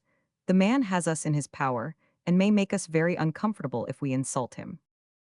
"'Does true, massa," said Ebony, in sudden penitence. "But if dere is one thing I can't stand, it's havin' my wittles took away afore I'm done wid 'em." "You'll have to larn to stand it, boy," said Hawkins, "else you'll have your life took away, which'll be wuss." The probability of this latter event occurring was so great that it checked the rise of spirits, which the rice had caused to set in. "What do you think they'll do to us, sir?" asked the sailor, in a tone which showed that he looked up to the young doctor for counsel in difficulty. The feeling that, in virtue of his education and training, he ought to be in some sort an example and guide to his comrades in misfortune, did much to make Mark shake off his despondency and pluck up heart. "God knows, Hawkins, what they will do," he said. "If they were a more civilized people, we might expect to be let off easily for so slight an offense as rescuing a supposed criminal. But you remember that Ravenina once said, when telling us stories round the campfire, that interference with what they call the course of justice is considered a very serious offense. Besides, the Queen being in a very bad mood just now, and we being Christians, it is likely we shall be peculiarly offensive to her. I fear that banishment is the least we may count on." "It's a hard case to be punished for bane Christians when we hardly deserve the name. I can't help wonderin'," said the seaman, "that Lovey should have bolted as he did and left us in the lurch. He might at least have taken his risk along with us. Anyhow, he could have spoke up for us, knowin' both lingos. Of course it was natural that poor Mamba should look after number one, seem that he was in no way beholden to us, but Lovey was our guide and pledged to stand by us." "I can't help thinking," said Mark, "that you do injustice to Lehova. He is not the man to forsake a comrade in distress." "That was my own opinion," returned the sailor, "till I seed him go slap through yon porthole like a harlequin. P'raps he tink he kin do us more service wn free Dan as a prisoner," suggested Ebony. "There's somethin' in that," returned Hawkins, lifting his hand to stroke his beard, as was his wont when thoughtful. He lifted it, however, with some difficulty, owing to the heavy chain. They were still engaged in conversation about their prospects when the prison door again opened, and two men were ushered in. Both wore white lambas over their other garments. One was tall and very dark. The other was comparatively slender, and not so tall as his companion. For a moment the strangers stood contemplating the prisoners, and Mark's attention was riveted on the smaller man, for he felt that his somewhat light-colored and pleasant features were not unfamiliar to him, though he could not call to mind where or when he had seen him. Suddenly it flashed across him that this was the very man to whose assistance he had gone, and whose wounds he had bound up, soon after his arrival in the island. With a smile of recognition, Mark rose and extended his hand as far as his chain permitted. The young native stepped forward, grasped the hand, and pressed it warmly. Then he looked round at his tall companion and spoke to him in his own tongue, whereupon the tall man advanced a step and said in remarkably bad English, "You saved me friend life one time ago. Ver good him now you save." "Thank him for that promise," said Mark, greatly relieved to find at least one friend among the natives in his hour of need. "But," continued the interpreter, "you must not notice me friend Nohar, unerstand." "Oh yes, I think I do," returned Mark with an intelligent look. "I suppose he does not wish people to think that he is helping or favoring us." "That's him, you's got it," replied the interpreter, quite pleased apparently with his success in the use of English. "My," murmured Ebony to Hawkins in an undertone, "if I couldn't spoke better English dan dat I'd swaller my tongue." "Well, good boy," said the interpreter, holding out his hand, which Mark grasped and shook smilingly as he replied, "Thank you, I'm glad you think I'm a good boy." "No, no, not that," exclaimed the interpreter, "good day, not good boy, good night, good morning, we goes out me and me friend, him's name Ravilo." Again Ravilo shook hands with Mark, despite the rattling chain, nodded pleasantly to him, after the English fashion, and took his departure with his tall friend. Well now, I do think, remarked Hawkins, when the door had closed behind them, that Rave what's his name might have took notice of me too as an old friend that helped to do him service. He seemed to forget me altigitter, remarked the negro pathetically. Dara's nuffin so bad as ingratitude, sept lockjaw, does a little wuss. What do you mean by lockjaw bane, wuss? Demanded Hawkins. Wi don't you see? Ingratitude don't feel thanky. Wria's lockjaw not ani don't feel but don't even say thanky. A sudden tumult outside the prison here interrupted them. Evidently a crowd approached. In a few minutes it halted before the door, which was flung open, and 4 prisoners were thrust in, followed by several strong guards and the execrations of the crowd. The door was smartly slammed in the faces of the yelling people, and the guards proceeded to chain the prisoners. They were all young men, and Mark Breezy and his friends had no doubt, from their gentle expression and upright bearing, that they were not criminals but condemned Christians. 3 of them were quickly chained to the wall, but the third was thrown on his back, and a complex chain was put on his neck and limbs, in such a way that, when drawn tight, it forced his body into a position that must have caused him severe pain. No word or cry escaped him, however, only an irrepressible groan when he was thrust into a corner and left in that state of torture. The horror of Mark and his comrades on seeing this done in cold blood cannot be described. To hear or read of torture is bad enough, but to see it actually applied is immeasurably worse. To note the glance of terror, and to hear the slight sound of the wrenched joints and stretched sinews, followed by the deep groan and the upward glare of agony. With a bursting cry of rage, Hawkins, forgetting his situation, sprang towards the torturers, was checked by his fetters, and fell with a heavy clang and clatter on the floor. Even the cruel guards started aside in momentary alarm, and then with a contemptuous laugh passed out. Hawkins had barely recovered his footing, and managed to restrain his feelings a little, when the door was again opened and the interpreter re-entered with the jailer. "I come break chains," said the former. He pointed to the chains which bound our travelers. They were quickly removed by 2 under jailers and their chief. "Now come vis me." To the surprise of the interpreter, Mark Breezy crossed his arms over his breast and firmly said, "No." Swiftly understanding his motive, our seaman and Ebony followed suit with an equally emphatic, "No." The interpreter looked at them in puzzled surprise. "See," said Mark, pointing to the tortured man in the corner, "we refuse to move a step till that poor fellow's chains are eased off." For a moment the interpreter's look of surprise increased. Then an indescribable smile lit up his swarthy features as he turned to the jailer and spoke a few words. The man went immediately to the curled-up wretch in the corner and relaxed his chains so that he was enabled to give vent to a great sigh of relief. Hawkins and Ebony uttered sighs of sympathy almost as loud, and Mark, turning to the interpreter, said with some emotion, "Thank you, God bless you, now we will follow." Note 1.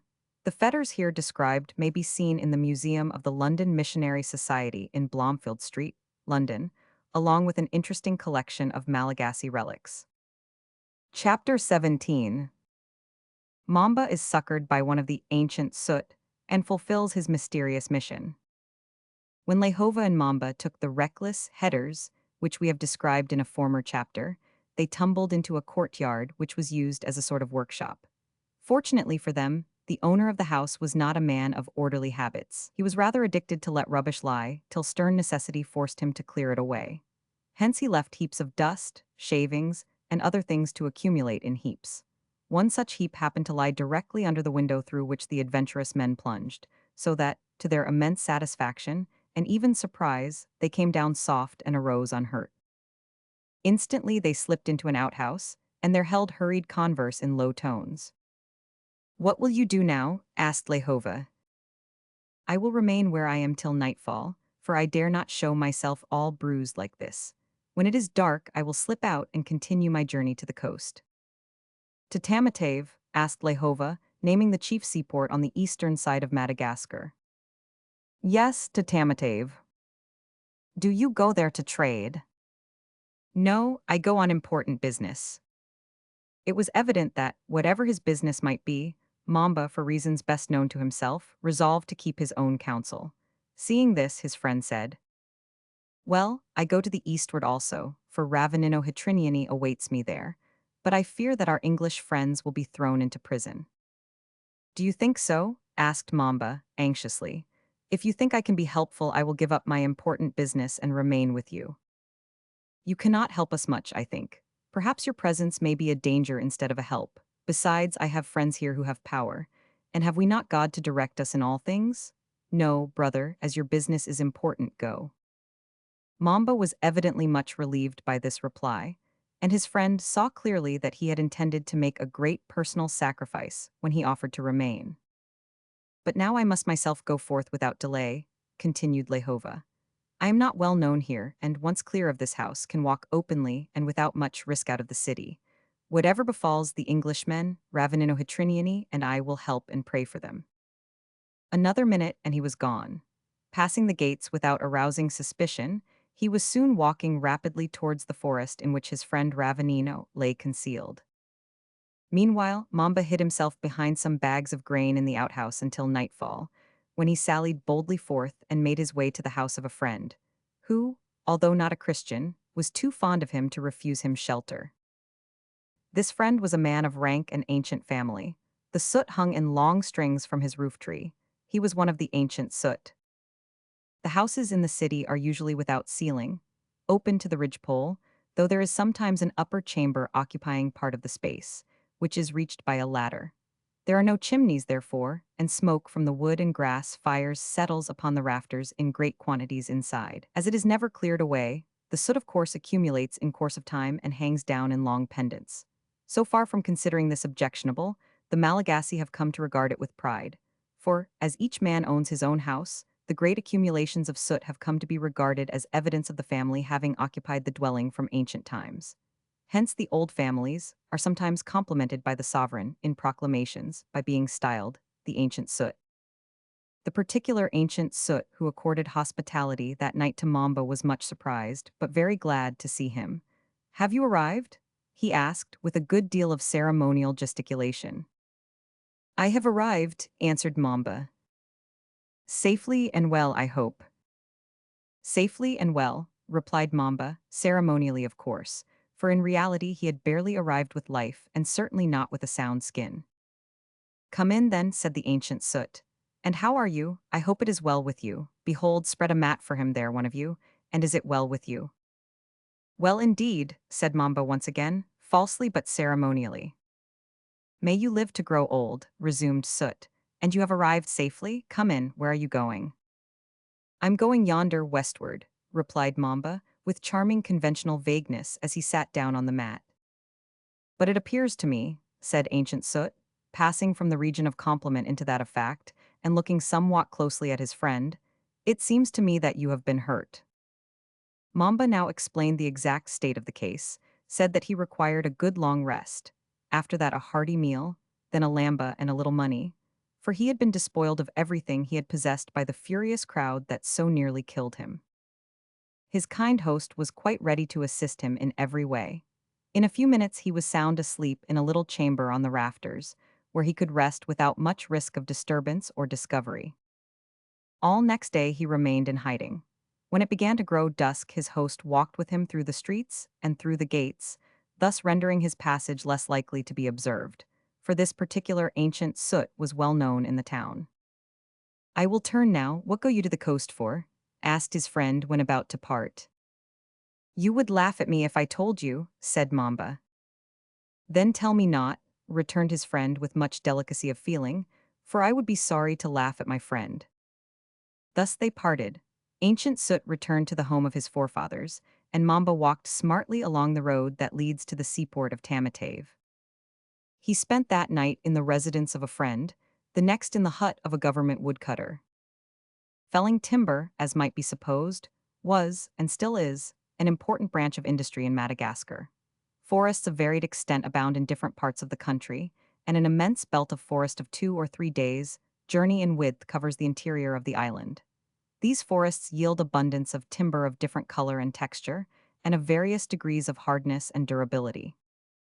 The woodcutter, an old man, was busy splitting a large tree into planks by means of wedges when our traveler came up. This wasteful method of obtaining planks is still practiced by some natives of the South Sea Islands. Formerly, the Malagasy, never thought of obtaining more than 2 planks out of a single tree, however large the tree might be. They merely split the tree down the middle, and then chopped away the outside of each half until it was reduced to the thickness required. The advent of the English missionaries, however, in the early part of this century, introduced light in regard to the things of time as well as those of eternity among other things, the pit saw, which has taught the natives to gather up the fragments so that nothing be lost. Thick planks are still, however, sometimes procured in the old fashion. The woodcutter belonged to the 700, which constituted the government corps. The members of this corps felled timber for the use of the sovereign. They also dragged it to the capital, for oxen were never employed as beasts of burden or trained to the yoke. The whole population around the capital was liable to be employed on this timber hauling work, and indeed on any government work, without remuneration and for any length of time. After the usual exhaustive questions and replies as to health, etc., the old man conducted his visitor to his hut and set food before him. He was a solitary old fellow, but imbued with that virtue of hospitality which is inculcated so much among the people. Having replied to the woodcutter's first inquiry that he was going yonder, Mamba now saw fit to explain that yonder meant Tamatave. I want to see the great missionary Ellis before he leaves the country. The woodcutter shook his head. You are too late, I fear. He passed down to the coast some weeks ago. The queen has ordered him to depart. She is mad against all the praying people. Are you one of the praying people? Asked Mamba with direct simplicity. Yes, and I know that you are, answered the woodcutter with a smile. How know you that? Did I not see your lips move, and your eyes look up when you approached me on arriving? True, I prayed to Jesus, said Mamba, that I might be made use of to help you, or you to help me. Then your prayer is doubly answered, returned the old man, for we can each help the other. I can give you food and lodging. You can carry a message to Tamatave for me. That is well, I shall be glad to help you. What is your message? It is a message to the missionary, Ellis, if you find him still there, but even if he is gone, you will find a praying one who can help me. Long have I prayed to the Lord that he would send one of his people here to take my message. Some came who looked like praying people, but I was afraid to ask them, and perhaps they were afraid to speak. For, as you know, the queen's spies are abroad everywhere now, and if they find one whom they suspect of praying to Jesus, they seize him and drag him away to the ordeal of Tangina, perhaps to torture and death. But now you have come, and my prayer is answered. He is faithful who has promised. Look here. The old man went to a corner of the hut and returned with 2 soiled pieces of paper in his hand. Sitting down, he spread them carefully on his knees. Mamba recognized them at once as being 2 leaves out of a Malagasy Bible.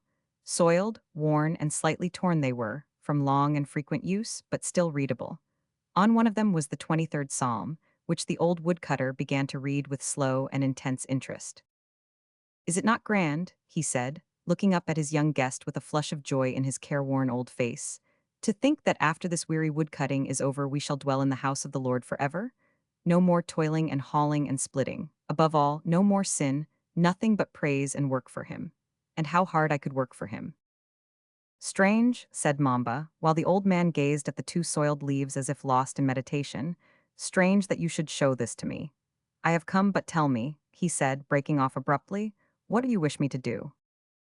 This, said the old man, pointing to the leaves as though he had not heard the question, is all that I possess of the word of God. Ah, well do I remember the time, many years past now, when I had the whole Bible.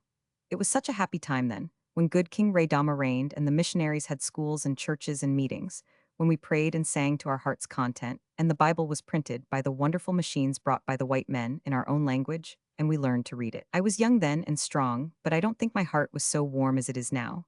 Learning to read was hard, but the Lord made me able, and when I got a Bible all to myself, I thought there was nothing more to wish for. But the good Raydama died, and Ranevalona sits upon his throne. You know she has burned many Bibles. Mine was found and burned, but she did not suspect me. I suppose I am too poor and worthless for her to care about. Perhaps we did not think enough of the happy times when we had them. A brother gave me these 2 leaves. They are all that I have left now. Again the old man paused, and the younger forbore to interrupt his thoughts. Presently he looked up and continued, when the missionary Ellis was on his way to the coast, I met him and asked for a Bible. He had not a spare one to give me. He was very sorry, but said if I could find anyone going to Tamatave who would carry a Bible back to me, he would send one. Now you have come. Will you see the great missionary, or, if he is away, find one of the other men of God and fetch me a Bible." There was a trembling earnestness in the old woodcutter's voice which showed how eager he was about the answer. Mamba readily promised, and then, after singing and praying together, these like-minded men retired to rest. Next morning Mamba pursued his way eastward with rapid step, for he was anxious, yet with a glad heart, for he was hopeful. Many things of interest were presented to his gaze, but though he observed them well, he did not suffer them to turn him aside for a moment from his purpose, which was to reach Tamatave in the shortest possible time, so as to meet and converse with the missionary before he should quit the island. Mamba was of an inquiring disposition. In ordinary circumstances, he would have paused frequently to rest and meditate and pray. He would have turned aside to examine anything peculiar in his track, or even to watch the operations of a spider or the gambols of a butterfly. But now he had business on hand, and set his face like a flint to transact it. The distance from the capital to Tamatave was nearly 200 miles. There were dangers in the way. As we have said, the Queen's spies were everywhere. Mamba's wounds and bruises were still sufficiently obvious to attract attention and rouse curiosity, if not suspicion. At one part of the journey, he came upon some criminals in long chains which extended from their necks to their ankles. They were doing work on the roads under a guard. He would fain have conversed with these men, but, fearing to be questioned, turned aside into the shelter of a plantation and passed stealthily by. At another place he came to a ferry where, when he was about to enter the boat, two men stepped in before him, whom he knew to be government officers and suspected to be spies. To have drawn suddenly back without apparent reason would have proclaimed a guilty conscience. To go forward was to lay himself open to question and suspicion, for he had prepared no tissue of falsehoods for the occasion. There was no time for thought, only for prayer. He committed his soul to God as he entered the boat, and then began to converse with the boatman in as easy and natural a tone of voice as he could assume. Having to face the boatman for this purpose enabled him to turn his back upon the government officers. Scarce knowing what he said in the perturbation of his spirit, his first question was rather absurd. "Did you ever upset in crossing here?" he asked. "Of course not," replied the boatman with a look of offended dignity. "Ha, then," continued Mamba, who quickly recovered his equanimity, "then you don't know what it is to feel the teeth of a crocodile." "No, I don't, and hope I never shall, did you?" "Oh yes," returned Mamba, "I have felt them." This was true, for it happened that when he was a little boy, his mother had taken him down to the side of a river where she had some washing to do, and while she was not looking the urchin waded in, and a crocodile made a snap at him. Fortunately it failed to catch him, but its sharp teeth grazed his thigh, and left a mark which he never afterwards lost. "Where did that happen?" asked the boatman, when the other had briefly stated the fact, for the passage was too short to permit of a story being told. "In the Betsilio country." "That's a long way off." "Yes, a long way. I left my old mother there. I'm going to Tamatave to buy her a present." "Now, my friend," said Mamba, in a bantering tone, as the boat ran into the opposite bank, "take care never to upset your boat, because crocodile teeth are wonderfully sharp." Mamba had the satisfaction of hearing the two officers chuckle at his little joke, and the boatman growl indignantly, as he leaped ashore and sedately strode away with a sigh of relief and thankfulness for having made what he deemed a narrow escape. The road to Tamatave was by no means lonely, for, being the highway from the seaport to the capital, there was constant traffic both of travelers and of merchandise. There were also great droves of cattle making their way to the coast, for a large part of the wealth of the chiefs and nobles of the land consists of cattle, which are exported to the islands of Bourbon and Mauritius, and disposed of to the shipping that come there for supplies. At last Mamba reached Tamatave, footsore, worn, and weary, and went straight to the house of Friend, a native of wealth and importance in the town, and one whom he knew to be a Christian. From him he learned, to his great joy, that Mr. Ellis had not yet left the place, and that he hoped to be permitted still to remain there for some time. It was dark when Mamba arrived, and rather late, but he was too anxious to transact his business to wait till morning.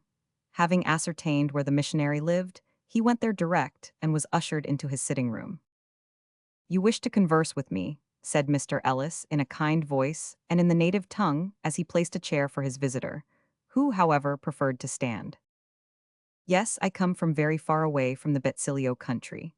My mother dwells there, and she is a praying one, a follower of Jesus. She loves the word of God.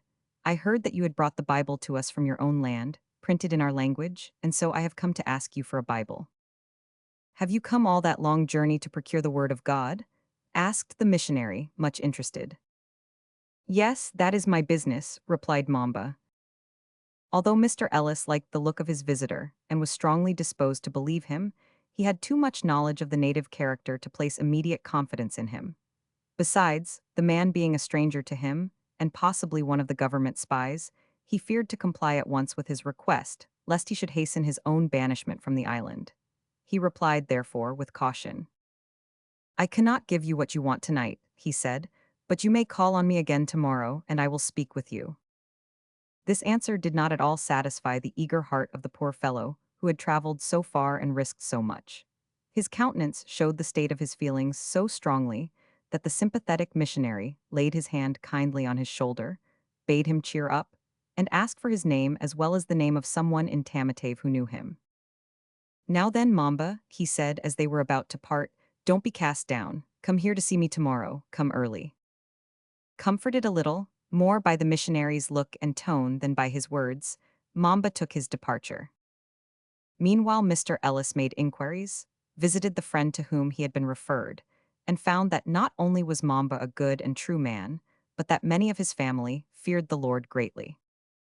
When, therefore, his anxious visitor returned very early the following morning, he was ready for him. I am assured that you are a Christian, Mamba, he said, as well as many of your kindred. Yes, I love the Lord, and so do many of my kinsmen, but my family is large and scattered.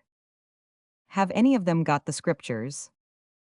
They have seen and heard them, returned Mamba, but all that we possess are a few pages of the words of David.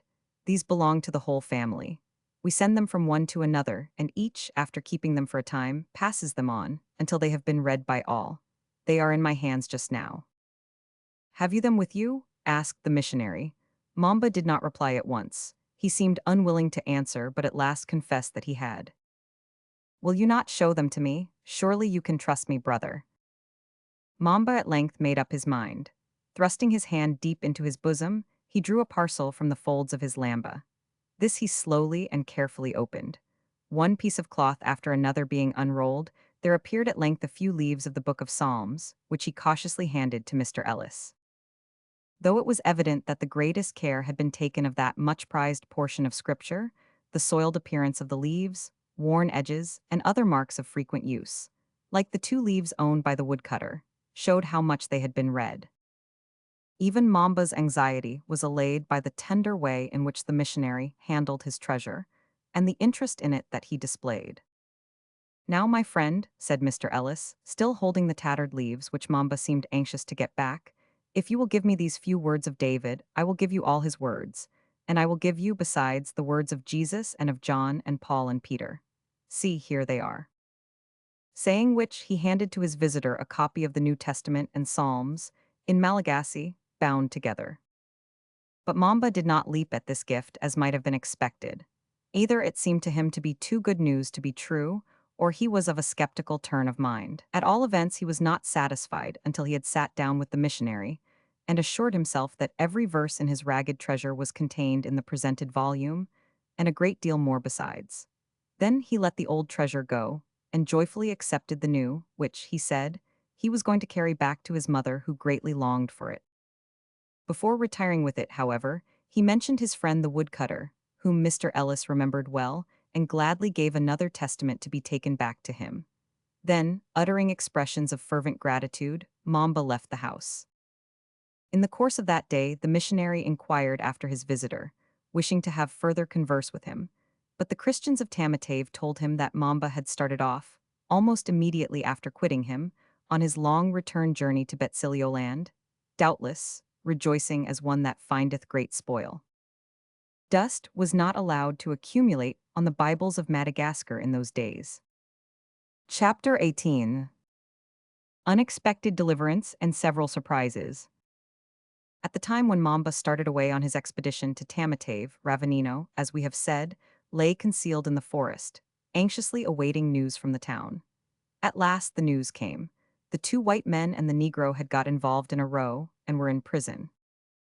So said Lehova on entering the cave and seating himself, weary, worn, and dispirited, on a ledge of rock beside his friend, to whom he related all that had befallen.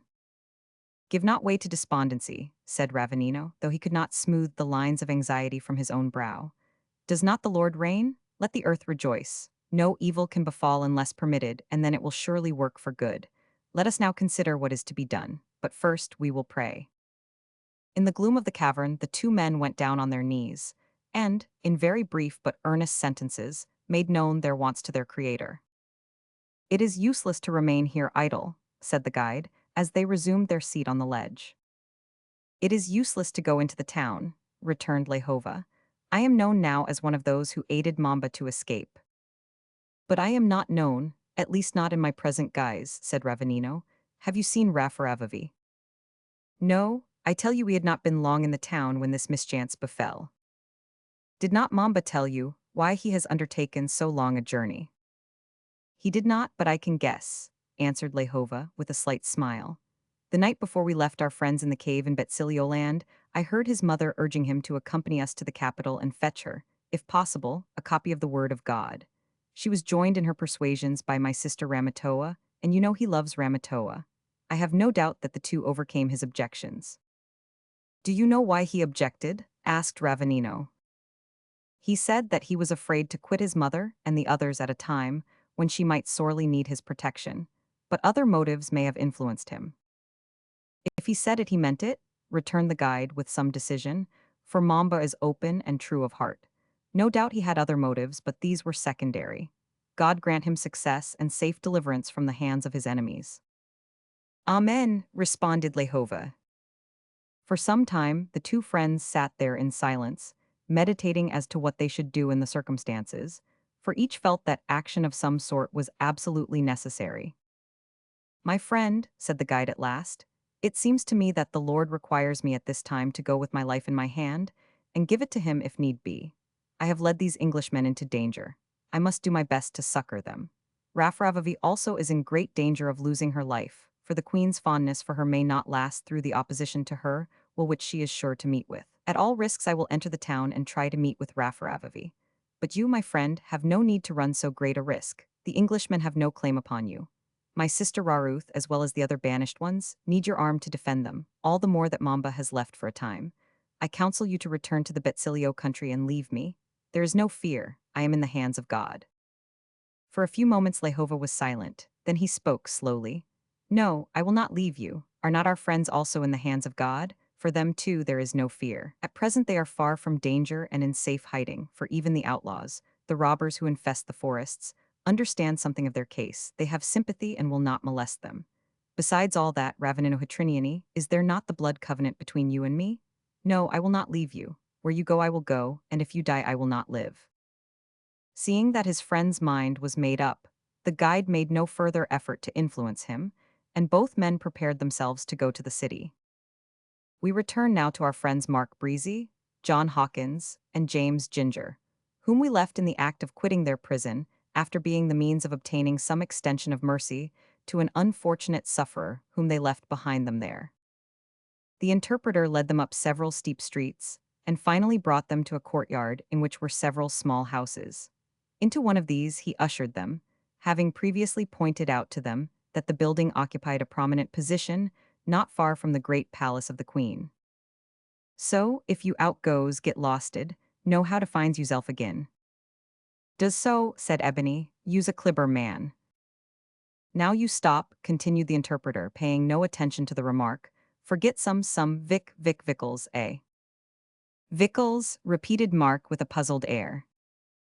Yiz Vickles, repeated the interpreter, nodding his head, smiling, opening his mouth very wide and pointing to it.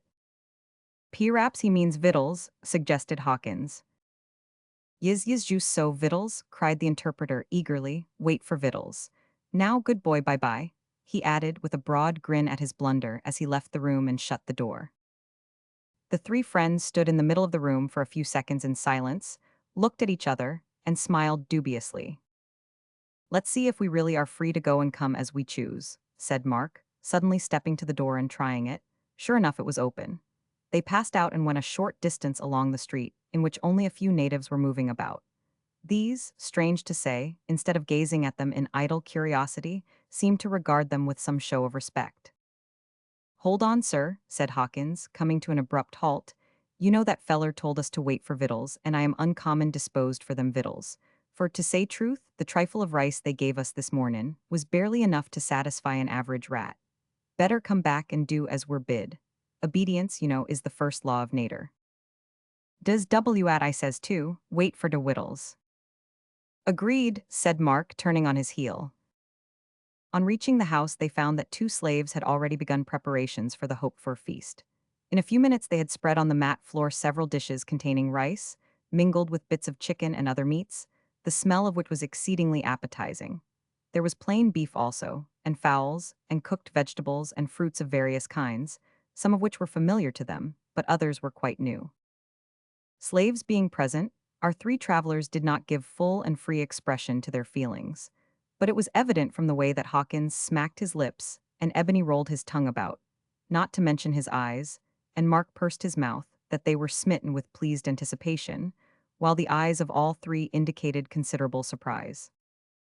There were no knives or forks, only horn spoons for the rice, but as each man carried a large clasp knife in his pocket, the loss was not felt. In any other circumstances, the singularity and unexpected nature of this good treatment would have stirred up the fun of Ebony and the latent humor of Hawkins, but they could not shake off the depression caused by the memory of what they had seen in the prison, the heavy iron collars and the cruel binding chains. They tried to put the best face possible on it, but after a few faint sallies relapsed into silence. This, however, did not prevent their eating a sufficiently hearty meal. "There's no sayin' when we may get the chance of another," was Hawkins's apologetic remark as he helped himself to another fowl. "It is very mysterious that we should receive such treatment," said Mark. "I can only account for it by supposing that our friend Ravilo is an officer of some power. If so, it was doubly fortunate that we had the opportunity of doing him a good turn." "Now you leave dem two drumsticks for me, Hawkins," said Ebony, wiping his mouth with the back of his hand. "You'll do yourself a injury if you heat de whole I am." "Well, I must confess to Bain surprised somewhat," said the seaman, referring to Mark's observation, not to Ebony's. They were destined to receive some additional surprises before that day was over. The meal which they had been discussing was barely finished when their friend, the interpreter, again entered and bade them follow him. "Queen Ranevalona wish sees you," he said. "What, all on us?" exclaimed Hawkins with elevated eyebrows. "Yis all." "Oh, nonsense," he cried, turning to Mark. "It must be you, doctor, she wants to see. What can she want with a ornery seaman like me?" "Or a extraordinary nigger like me?" said Ebony, with a look of extreme contempt. "You can stop in house if you choose," remarked the interpreter with a quiet grin, "but you heads be splitted if you do." "Then I think I'll go," said Hawkins quietly. "Me too," remarked the Negro. Accordingly they all went, with a slight qualm, however, for they felt slightly doubtful whether, under existing circumstances, they might not after all be going to execution. The royal palaces, to which they were led, occupy a very conspicuous and commanding position on the summit of the hill, and stand at an elevation of more than 500 feet above the surrounding plains. They are conspicuously larger than any of the other houses in the city, are grouped together in a large courtyard, and number about a dozen houses, large and small. The chief palace, named Manjakamayadana, is about 100 feet long by 80 broad, and high to the apex of its lofty roof. A wide veranda in 3 stories runs all round it. All is painted white except the balustrade. The building next in size to this is the Silver House. On the eastern side of the courtyard are the palace gardens, and around it stand a number of houses which are the residences of the chief officers of the army, the secretaries of state, and other members of the government. On reaching the palace gate, 2 young officers approached to receive the visitors. They were dressed in splendid European regimentals, much bedecked with gold lace, tight-fitting trousers, Wellington boots, sash, sword, and cocked hat, all complete. One of these, to their surprise, spoke English remarkably well. "I learned it from the missionaries when I was leetle boy," he explained to Mark, as he conducted the visitors through the archway and across the spacious courtyard into the palace. In the second story of the veranda, the queen was seen seated beneath that emblem of royalty, the scarlet umbrella, with her court around her. Before entering the court, the visitors had removed their hats. They were now directed to make a profound reverence as they passed and proceeded along the side of the building to the further end. A line of native troops was drawn up across the court, but these wore no uniform, only the lamba wound round their waists and white crossbelts on their naked bodies. They were armed with the old flintlock muskets and bayonets of the period. Their conductor, who was an undersecretary of state, led them by a dark, narrow stair to the balcony where the queen sat, and in a few moments they found themselves in the presence of the cruel Rane Valona, of whom they had heard so much. She did not look cruel at that time, however. She was dressed in a rich satin gown, over which she wore the royal scarlet lamba, and jewels of various kinds ornamented her person. She was seated in a chair raised 2 or 3 steps above the floor, with her ladies on one side and her gentlemen on the other. The former, among whom were some really good-looking brunettes, had all adopted the English fashion of dress, with parts of native costume retained. Some wore headdresses of gorgeous coloring, composed of ribbons, flowers, and feathers in great profusion. But as no headdress, however strongly marked by barbaric splendor, can excel the amazing feminine crests in present use among the civilized, we refrain from attempting description. Most of the men also wore European costume, or portions thereof, some being clad in suits of black broadcloth. The amount of ceremony displayed on all hands at court seemed to have infected our 3 adventurers, for, when led before the queen, they approached with several profound bows, to which Hawkins added the additional grace of a pull at his forelock. In this he was imitated by Ebony. For some moments Rane Valona eyed her visitors, perhaps we should say her captives, sternly enough, but there was also a slight touch of softness in her expression, from which Mark drew much comfort. In silence, for as yet the queen had given no indication as to whether the newcomers were to be treated as friends or spies, and the recent banishment of the missionaries and harsh treatment of Europeans by the queen left their minds in some doubt on the point. Turning to the secretary who had introduced the party, Rane Valona spoke to him a few words. When she had finished, the secretary turned to Mark, whom he at once recognized as the chief and spokesman of the trio. "Queen Rane Valona bid me ask where you comes from," he said. To which Mark replied that they came from England, that they were all English subjects, though one was an African by descent. "I have heard," continued the queen through her interpreter, "that you have been shipwrecked, that one of your number is a maker of medicine, and that you helped one of my people, even saved his life, soon after your arrival in my country. Is that so?" Mark explained that they had not been shipwrecked, but had been left on shore, and obliged to fly from the natives of the coast. That he was indeed a maker of medicine, though his training had not been quite completed when he left England, and that he had rendered a trifling service to an unfortunate man who had slipped in climbing a cliff, but he could hardly be said to have saved the man's life. While he was speaking, Mark observed that his friend Ravilo stood close to the queen's chair, in front of a group of officers, from which circumstance he concluded that he must be a man of some note, and that it was he who had procured the deliverance of himself and his friends from prison. "Tell the young maker of medicine," said the queen in a loud voice so that all the court might hear, "that Europeans have behaved very ill here of late, so ill that they had to be banished from my country. For I, Rane Valona, permit no one, whether his face be black, brown, or white, to meddle with my government. They fancied, I suppose, that because I am a woman I am weak and ignorant and unable to rule. They have now found their mistake, and Christians shall not again be permitted to dwell in my country. But I am Rane Valona, and I will do what I please. If I choose to make an exception, I will do it. If anyone thinks to oppose my will, he shall die. The man whose life was saved by this young maker of medicine is my son Rakota, my beloved son. Is it not so?"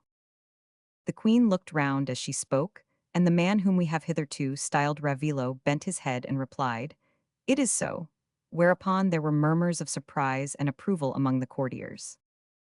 "Now," continued the queen, "as I am grateful, and as I want a physician at court just now, I appoint this young maker of medicine to that post, and I appoint his black companion to be his servant. Do you all hear that?" All the courtiers made murmurs of assent. "Tell them all that, secretary," said the queen. Mark Breezy and his friends had considerable difficulty in concealing their astonishment when all that was explained to them, but they had the presence of mind to acknowledge the information with a profound obeisance. At the same time, Mark explained, with much modesty, that he was not entitled to aspire to or to accept so high and honorable a position, as he had not yet obtained the standing which entitled him to practice in his own country. "Tell him," said the queen sternly, "that I, Ranevallona, have nothing to do with the customs of England and have no regard for them. If he does not accept what I offer, instant banishment, perhaps worse, will be his portion." "Oh, massa, accept him at once," murmured Ebony in an undertone and in much anxiety. Mark took his advice and agreed to become physician to the court of the Queen of Madagascar, without stipulating either as to salary or privileges. "I am also told," said the queen, with a smile of condescension to her physician, "that your English companion is full of music and performs on a wonderful little instrument. I have a good band, which was trained by your countrymen, but they have no such little instrument. Let the man of the sea perform." On this being translated, Mark looked at the man of the sea, and could with difficulty restrain a burst of laughter at the expression of his countenance. "What," exclaimed Hawkins, "me play my whistle afore this here court? Unpossible." "You'll have to try," said Mark, "unless you wish for instant banishment or something worse."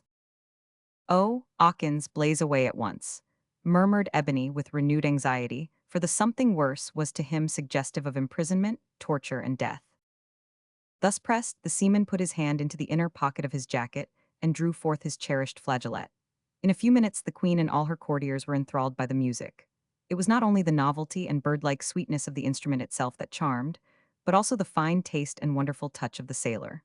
The warbling notes seemed to trill, rise and fall, and float about on the atmosphere, as it were, like fairy music, filling the air with melody and the soul with delight. "Good, let the man of the sea be also cared for. Give them quarters in the palace, and see that they all attend upon us in the garden tomorrow." So saying, the queen arose, swept into the palace, and left her courtiers to follow. Immediately Prince Rakota came forward and shook hands with Mark. "So then, your highness," said the latter, "we are indebted to you for all this kindness."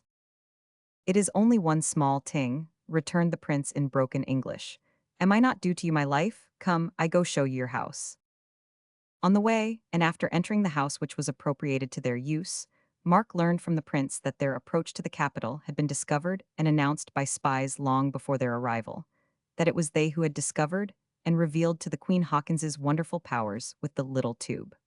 Also that it was well known who had guided them through the country, and that Raveninohitriniani was being diligently sought for in his hiding places. This last piece of information filled the three friends with deep concern and anxiety. "He has been so very kind to us," said Mark, "and I know is one of the most generously disposed and law-respecting subjects of Her Majesty." "That not help for him if he tumbles into the hands of my mother," said the prince sadly. "He is a Christian. He has run to the forest and has made others to fly." "But you have much power with the queen," pleaded Mark. "Could you not induce her to pardon him?" "Yes, if he will give up Christianity. If not do that, no." "That he will never do," said Mark firmly. "I know him well, he will rather die than deny Christ." "He is likely to die then," returned Rakota, "for my mother is fixed to root up the religion of Jesus from the land." "But surely you don't agree with her," broke in Hawkins at this point. "No, I not agree," said the prince. "But I cannot command the queen, sometime it very hard to move her even a leetle. My only power with her is love." "Does de greatest power in de world?" chimed in Ebony. "It is," returned the prince, "and you be very sure I use the power much as I can for save your friend." Chapter 19. A Malagasy garden party, the cloud grows blacker. The garden party is by no means a novelty of the present day. In the early part of this century, if not much earlier, Malagasy sovereigns seem to have been wont to treat their court and friends to this species of entertainment. The order which the queen had given that her European visitors should attend upon her in the garden was neither more nor less than an invitation to a garden party, or picnic, to be held the following day at one of her suburban retreats named Annecy, about half a mile from the city. Accordingly, early in the morning, for the Malagasy are early risers, their friend the interpreter came to conduct them to the spot, with a gift of a striped lamba for each of the white men. "Why she not send one for me?" demanded Ebony, pouting, and Ebony's pout was something to take note of. "'Cause you're black and don't need no clothing," said Hawkins, awkwardly attempting to put the lamba on his broad shoulders. Humph, if she knowed what splendid lobscouse and plum duff I kin make, returned the negro. Ranny Valany would have sent me a silk lamba and made me her chief cook. Howsever, dare is a good time common. I s'pose I ain't to go to the party. Yiz, you must go, all of you got to go, kill deaded if you don't go. I'm your man, Den, for I don't want to be deaded yet a while. Moreover, I want to see de fun, returned the negro. Meanwhile, the interpreter showed them how to put on the lamba, with one end of it thrown over the left shoulder, like the Spaniard's cloak, and then conducted them to the palace, where they found 3 palanquins, or chairs supported by 2 staves, awaiting them. Getting into them, they set off, preceded by the interpreter in a similar conveyance. Ebony and his bearers brought up the rear. The queen and her court had already started some time. Our party soon reached the scene of festivities at the southeast of the city. It was a charming spot, having large gardens laid out in the European style, with goodly trees overshadowing the pleasure house of Annecy and an extensive lake. The house was on an island in the lake and was reached by a narrow causeway.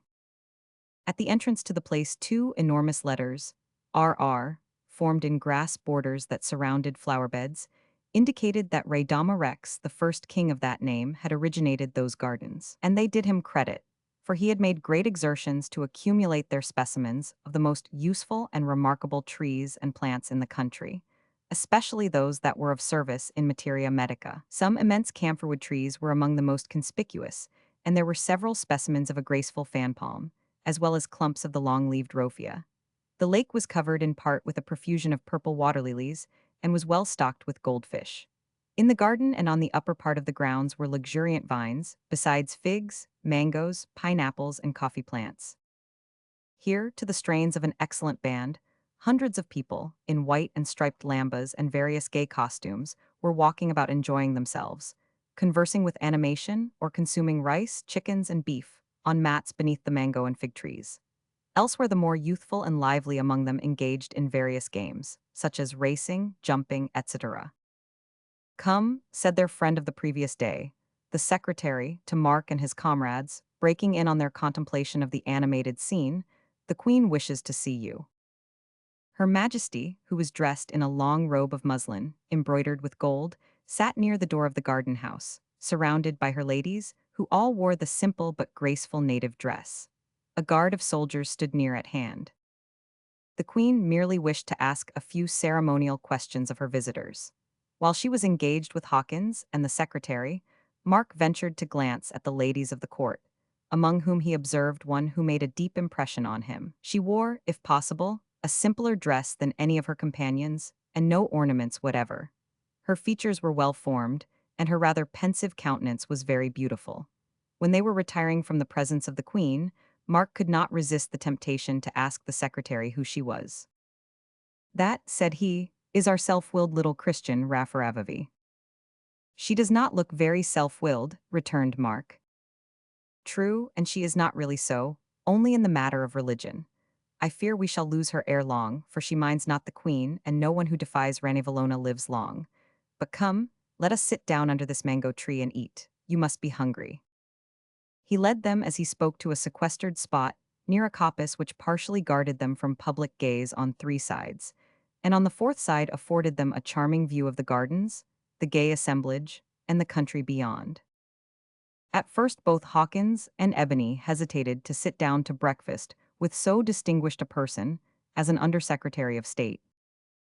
We ain't used, you see, doctor, observed the seaman in a low tone, to feed why the quality. Does so, massa? Chimed in Ebony in the same tone.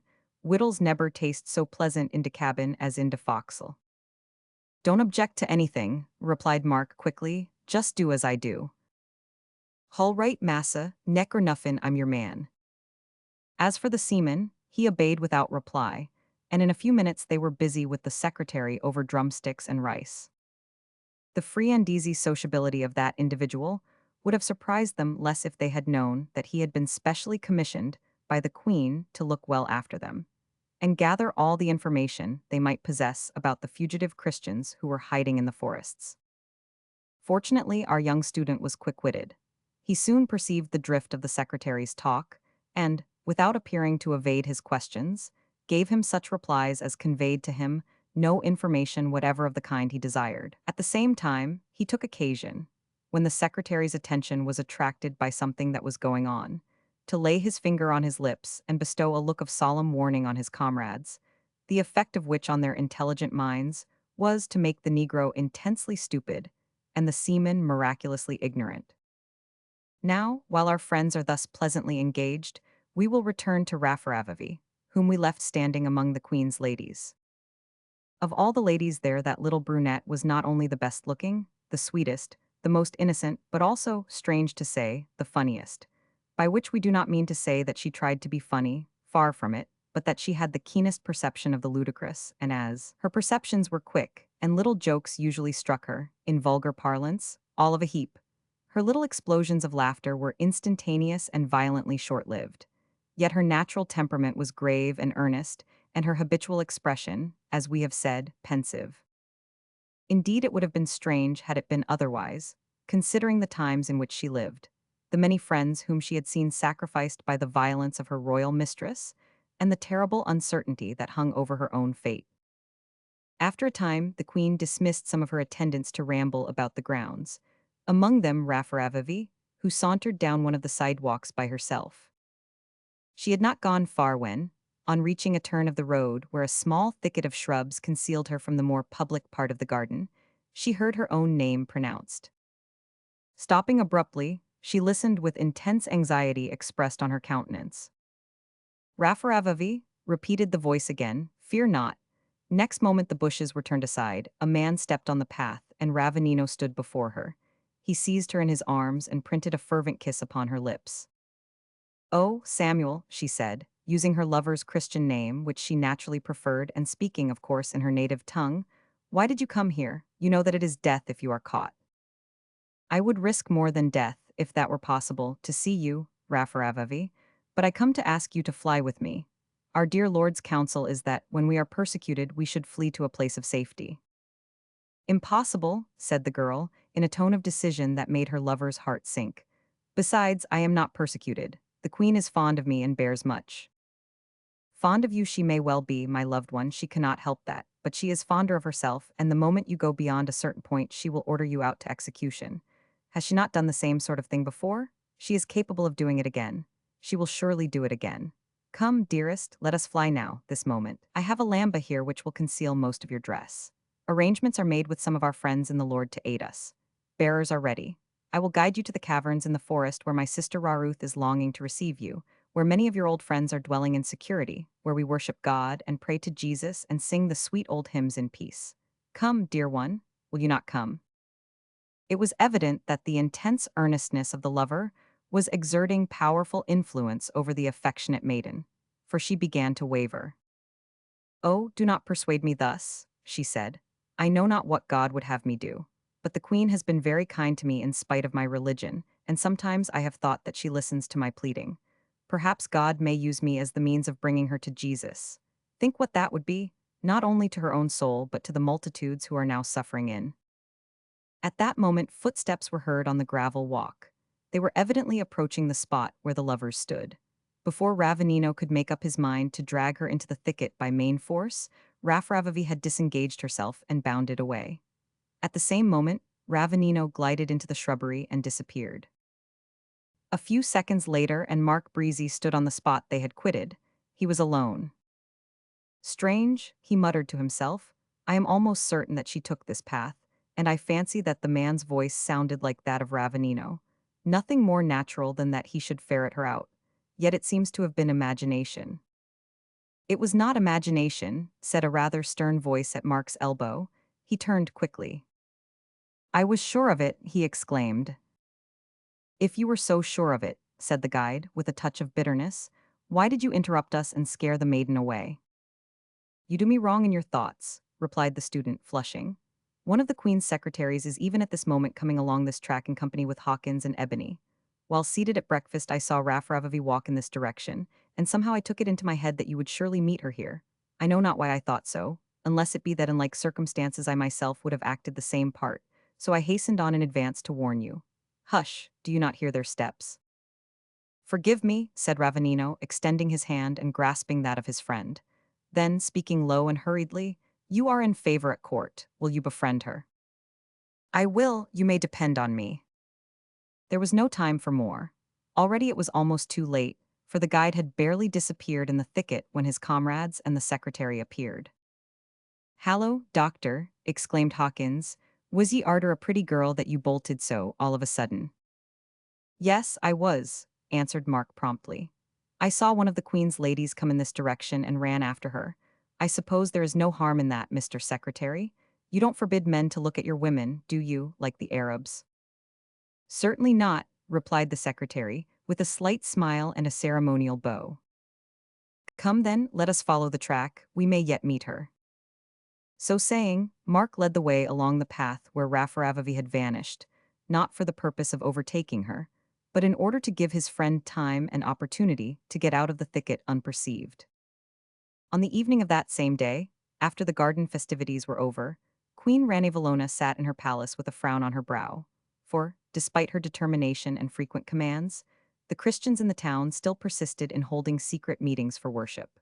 Those who knew her moods saw plainly that she was fanning the smoldering fires of anger, and that it needed but a small matter to cause them to burst out into a devouring flame. While she was in this critical frame of mind, an influential courtier appeared before her. He seemed to be greatly excited. "Madam," he said, "I request that a bright and sharp spear may be brought to me." Somewhat surprised at the nature of the request, the queen asked to know the reason. "Madam," continued the courtier, "I cannot but see with grief the dishonor that is done, not only to our idols but to the memory of your own predecessors, by the doctrines of these foreigners. Our ancient customs are being destroyed, and the new faith is spreading on every hand. All this is but preparatory to the invasion of Madagascar by Europeans, and, as I would rather die than see my queen and country so disgraced, I ask for a spear to pierce my heart before the evil day arrives." This speech had a powerful effect on the queen. She began to regard Christianity as not merely a sacrilege, but a political offense. For were not people learning to despise the idols of their forefathers, and to cease praying to the royal ancestors, by whom the kingdom had been established, and under whom the country had become great and powerful? Might they not eventually despise herself and learn to treat their living sovereign with contempt? For some time, Ranivalona remained silent, leaning her forehead on her hand. Suddenly she looked up with a flushed countenance. "It is true, all true," she said. "When I was carried along in procession today, did I not hear these Christians singing one of their hated hymns? They will not cease till some of them lose their heads. Have you got with you the formal accusation that was made before my chief judge yesterday?" "No, madam, I have not." "Go, fetch it and read it to me." The courtier bowed, left the apartment, and speedily returned with a paper containing the accusations referred to. Unfolding it, he read as follows. First, the Christians are accused of despising the idols. Second, they are always praying. Third, they will not swear but merely affirm. Fourth, their women are chaste. Fifth, they are of one mind with regard to their religion. Sixth, they observe the Sabbath as a sacred day. Strange to say, this catalogue of so-called accusations deeply affected the queen with grief and rage. "I swear," she said, with flashing eyes and clenched hands, "that I will root out this religion of the Europeans if it should cost the life of every Christian in the land. Go, leave me." For a fortnight subsequent to this, the palace and court appeared as if in mourning for some public calamity. No band played, no amusements were allowed, and a dread of impending evil seemed to weigh upon the spirits of all classes. During this time, also, measures were taken to effect the final destruction, as far as possible, of all that had been done in the country by the teaching of the missionaries and their converts. At last the storm burst. A cabaret, or immense general assembly of the nation, was called by proclamation at the capital.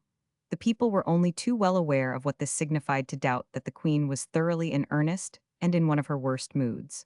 With trembling hearts they hastened to obey the summons. Chapter 20.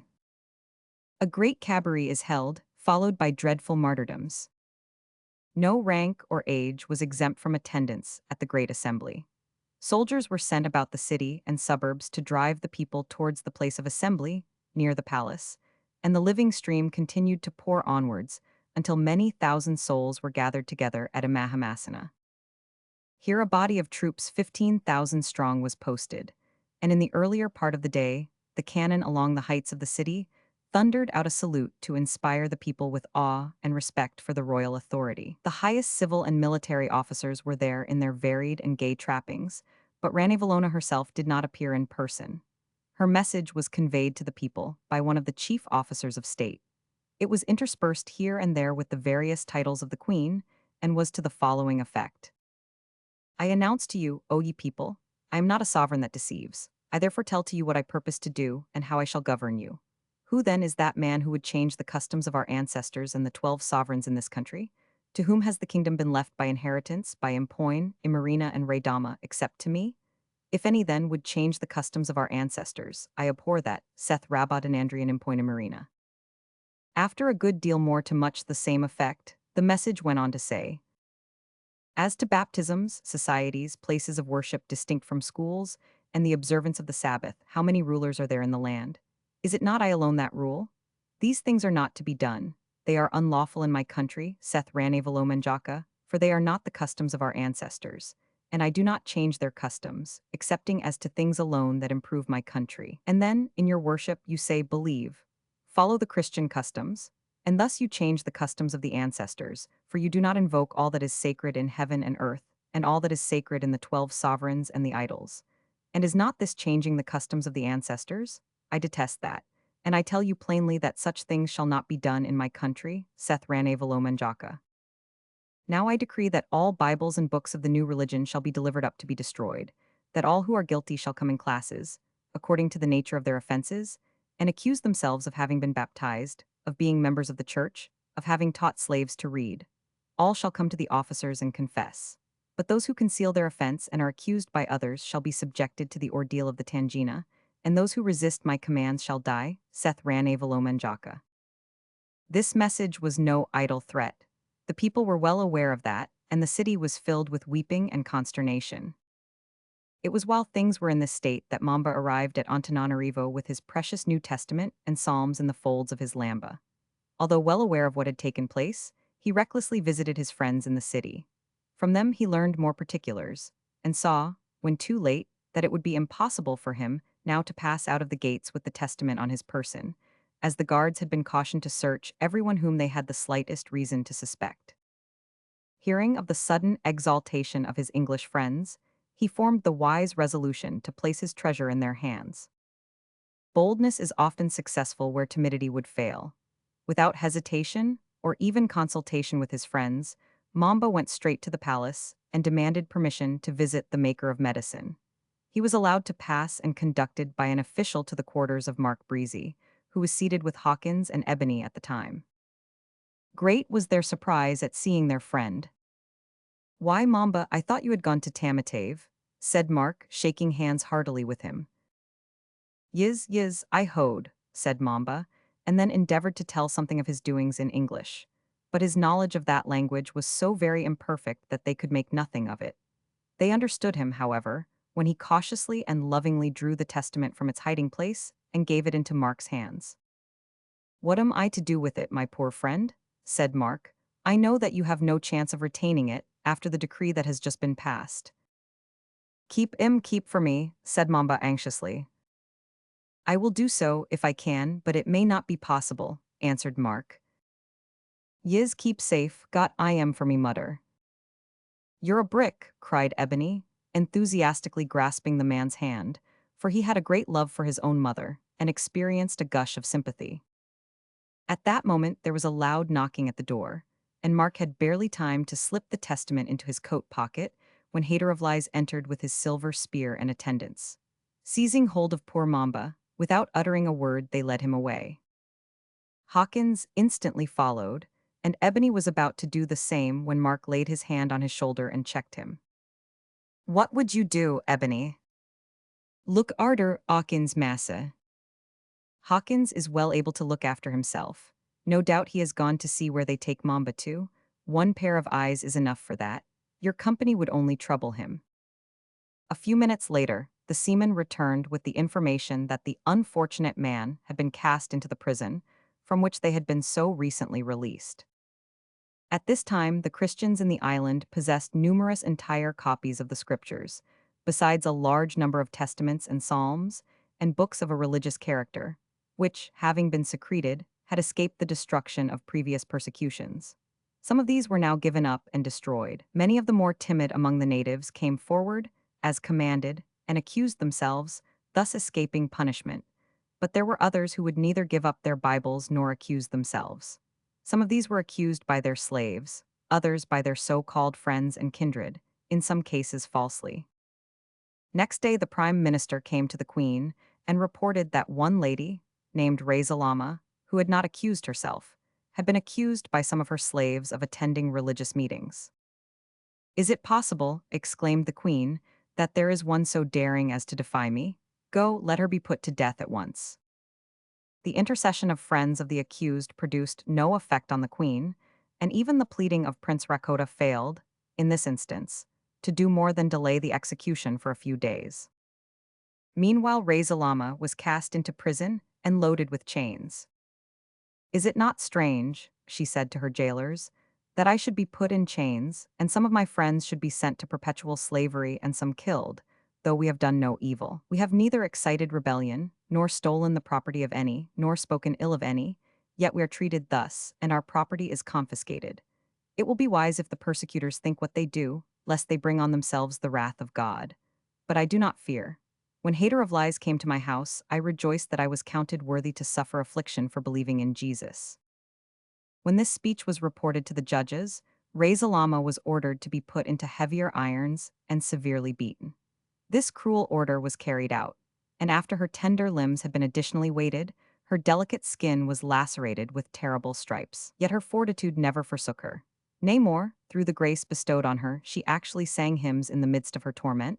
Sometimes, indeed, her physical strength failed for a brief space. At other times, the song of triumph blended with a wail of agony, but she always recovered to renew the hymn of praise. Her tormentors were confounded. This was something quite beyond their understanding, and their only solution of the mystery was that she must be under the influence of some powerful charm. Others there were, however, who listened to her triumphant songs and beheld her calm, steadfast countenance with widely different thoughts and feelings. But the sufferings of this poor creature had not yet terminated. The rage of her persecutors was not yet appeased. Next day the ordinary chains she wore were exchanged for others, consisting of rings and bars fastened around her wrists, knees, ankles, and neck, and these, when drawn together, forced her whole body into a position that caused intense agony, something like that which we have described as having been seen by Mark and his comrades in the same prison house. In this posture it was impossible to use the voice in song, but doubtless she was not even then prevented from making melody in her heart to the Lord, for whose name she suffered so much. All night long was this terrific trial endured, but with the dawn of day came relief, for then the chains were relaxed. And so great was the change that poor Rezalama looked forward to the fate which she knew awaited her with feelings of joy. That fate was not long delayed. Soon they led her out of the prison, and took the road which conducted towards the southern extremity of the hill on which the city stood, where was the tremendous precipice down which many a criminal and many a Christian martyr had already in Ranivallona's evil reign been hurled out of time into eternity. Yet this was not the gate through which Rezalama was to pass into paradise. See Note 1. As she walked along, the poor martyr began again to sing a favorite hymn. When passing the place of worship at that time closed, she exclaimed, "There have I heard the words of the Savior." Hundreds of people accompanied her. Some even ventured to whisper words of comfort to her as she went along, although by doing so they imperiled their own lives, and one young man, utterly regardless of consequences, walked boldly by her side, speaking to her of the Savior, till the place of execution was reached. To this spot Mark Breezy and his companions in exile had hastened, for the secretary had told them that some of the Christians were about to be executed, and a fearful suspicion that their friend Mamba might be among the number impelled them to hasten to the spot with some half-defined intention of interfering in his behalf, for they had gradually and imperceptibly to themselves acquired a great liking for the young native, whose earnest, straightforward, yet playful spirit, together with his great kindness to his mother, had deeply impressed them during the brief time they had sojourned together in the forest. "Will we fight for Massa?" asked Ebony with anxious looks as they ran to the place of execution, which was not far off. "That would be useless," answered Mark. "If we were 30 Samsons instead of 3 ordinary men, we could not overcome the Queen's army." "I've half a mind to try," said Hawkins, with something unusually fierce in his expression. Many a man has run amok before now. I've got to die once at any rate. And what good would that do to Mamba? Asked Mark. No, I will try another plan. I have fortunately done service to the Queen in saving the life of her son. If Mamba is to be martyred, I will throw my arms round him and ask the Queen in return to spare the life of my friend. They had by that time mingled with the dense crowd that stood on the brow of the precipice of Ambohipotsi to witness the execution. Pushing to the front with breathless anxiety, they were just in time to see Reza Lama led forward by two men armed with spears. In front of them was a shallow ditch, and a little further on the brow of the precipice, from which was seen a magnificent prospect of the surrounding country. But no prospect, however sublime, could have attracted the eyes of the three friends just then, for in front of them stood two crosses supporting the bodies of two Christians who had been crucified thereon the day before. Even these, however, lost their horrible power of fascination when they observed the cheerful, holy expression of Rezalama's countenance as she was led to the edge of the ditch which was to be her grave. The bottom of that grave was already strewn with the bloody remains and the bleaching bones of other martyrs who had preceded her. The crowd, who had followed the procession with imprecations against the Christians, now ceased to shout. "Will you allow me a short time to pray?" asked Reza Lama of the executioners. Her request being granted, she kneeled on the rocky ground, clasped her hands, and raised to heaven a look of calm trustfulness, as she held communion for the last time on earth with her Redeemer. "Where is the God she prays to that he does not save her now?" whispered some. Others held their peace but laid these things to heart. While the poor creature was thus engaged, the two executioners, without warning, thrust their spears deep into her body. It was the custom of these men to plunge the spears into the loins of their victims on each side of the backbone, in such a position that they did not produce immediate death, but allowed the martyrs to tumble into the ditch and writhe there in agony for some time with the spears still sticking in them. Happily, in the case of Rezalama, the thrusts were, either intentionally or accidentally, more effective than usual. After a very brief struggle, her happy soul was set free to be forever with the Lord. In that ditch, her poor mangled body was left to be devoured by the wild dogs that frequent all places in Madagascar where criminals suffer. See Note 2. "Oh God," exclaimed Mark, unable to repress a groan. "Let us quit this accursed spot." "Stay, sir, stay," whispered the sailor at his elbow. "You forget Mamba. More are common." More martyrs were indeed coming, as the singing of hymns proved. Close on the heels of Rezalama, a band of 9 other Christians were carried to the place of execution, each with his feet and hands tied together and slung on a pole, the ends of which were borne by 2 men. Straw had been stuffed into their mouths to prevent praying or singing, but several of them, managing to get rid of the straw, burst into the triumphal songs which had attracted the attention of our seamen. Arrived at the ditch, the victims were asked if they would give up praying to Jesus. In every case, the answer was a decided no. They were then thrust into the ditch, forced down on their knees, and made to bend forward. While this was being done, the shuddering friends of Mamba perceived that he was not among the martyrs. One by one, each unfortunate was stabbed in the loins, close on either side of the backbone, but not one was terrified into recanting, although by so doing he might have been restored at once to life and liberty. The truth of that word, "as thy days thy strength shall be," was clearly and wonderfully proved in the case of these sufferers. After all had fallen, their heads were cut off and placed in a row on the edge of the ditch. 5 of the 9 belonged to one family. One man who had been reserved to the last, for some reason or other that was net explained, was led to the brow of the precipice, and the same question was put to him that had been put to his fellow martyrs.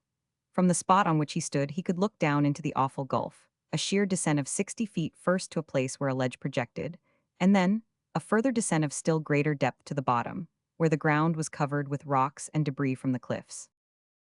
Unfaltering in courage and allegiance to the master, his no was distinct and decisive. Next moment he was hurled over. With terrific force he struck the ledge, and it must have been a lifeless body that was finally shattered on the plain below. As the people immediately began to disperse after this, Mark and his friends hastened sway from the place with an overwhelming sense of horror upon them, but thankful as well as relieved to know that their friend Mamba was not yet among the martyrs. Note 1. Reza Lama was in truth the first martyr of Madagascar. She was slain in the year 1837. We have only transposed the date. Her story is given, without variation worthy of mention, from authentic records. Note 2. Close to the spot where the heroic Ray knelt to pray and die, a large memorial church now stands, the spire of which forms a conspicuous object in every distant view of the city. Chapter 21. Mamba, subjected to the ordeal of the Tangina, escapes, but afterwards accuses himself and is condemned. If not yet among the martyrs, it was soon evident that Mamba stood a good chance of being among them before long, and that the mother of whom he was so fond, and for the gratification of whose spiritual longings he had risked so much, would probably never receive the gospel of peace from his hands. While in prison under accusation of being a believer in the religion of the white man, he had debated much with himself as to what was his duty in the present distress. Was he bound to confess Christ and take the consequence, which, of course, he knew to be death? To deny him was out of the question. He at once dismissed that idea as untenable. But was there no other mode of escape? Did not the word itself advise that when persecuted in one city, he was not only entitled but advised to escape to another? But how am I to escape? O God, guide me. He cried, lifting his clasped hands as he converted the question into a prayer. The rattling of his chains seemed to bid him dismiss all hope, but he did not lose faith. He continued to pray and meditate, and the longer he meditated, the more anxiously did he long to be back in the cave beside his Rinny, his humble-minded, loving little mother. And beside, yes, he made no attempt to conceal it from himself, beside the beautiful queen-like sister of Lehova. The more he meditated, however, the more hopeless did his case seem to become. To lie he would not, not even to gain Ramatoa. To die he would rather not, to escape he could not. At last he hit upon an idea. He would refuse to answer. He would take refuge in absolute silence. As might have been expected, this course of policy did not avail him much. When it was found that he would not say whether he was a Christian or not, it was resolved that the matter should be settled by an appeal to the ordeal of the Tangina. This used to be a common and much practiced ordeal in Madagascar in days but recently past. It consisted in the administration of poison. Other ordeals existed in the island, such as passing a red-hot iron over the tongue, or plunging the naked arm into a large pot of boiling water, and picking out a pebble thrown therein for the purpose of trial. Alas for both innocent and guilty subjected to either trial. But the ordeal most universally in favor was that of the Tangina. The Tangina is in fact a poisonous nut about the size of a chestnut, which derives its name from the tree that bears it. If taken in small doses, it acts as an emetic. If in large doses, it kills. Many pages would be required to give a full and particular account of all the Malagasy superstitions connected with the ordeal. Let it suffice to say, roughly, that previous to the poison being administered, the accused person is obliged to swallow whole, or rather bolt, 3 pieces of the skin of a fowl about the size of $1. Then the decoction of tangina in rice water is administered. If given strong, it kills, and the unfortunate is held to have been guilty. If not too strong, and the sufferer be able to bear it, vomiting is the result, and the 3 pieces of skin are eagerly looked for. The finding of the pieces proves the accused to be innocent. The not finding of them proves him guilty, and at once, if he be a free man, he is killed, if a slave he is sold and got rid of in some distant market. There was a very complex system of combined profit and superstition surrounding the whole affair, which it is difficult as well as useless thoroughly to understand, but which it is easy to see afforded clever scoundrels the means of persecuting, defrauding, or killing any whom they chanced to dislike, or who stood in their way. Of course, it was very easy to make the potion strong enough to kill, or to dilute it with rice water until it became almost harmless. Now, when Mark Breezy heard that Mamba was condemned to swallow the tangina, he went straight to his friend Rakota. "Prince Rakota," he said earnestly, "if your expressions of gratitude to me are sincere, you will save the life of this man." "I will try," returned the prince, "but the queen is very angry just now." When the prince pleaded for the man's life, Ranavallona asked of what he was accused. "Of praying to the Christians' God." "Does he admit the charge?" demanded the queen sternly. "No, I believe not." "Then let the Tangina decide. It always speaks the truth. Our ancestors thought so, and I will not change the customs of our ancestors," said this outrageously conservative queen. Rakota, however, was a determined man, and not easily foiled.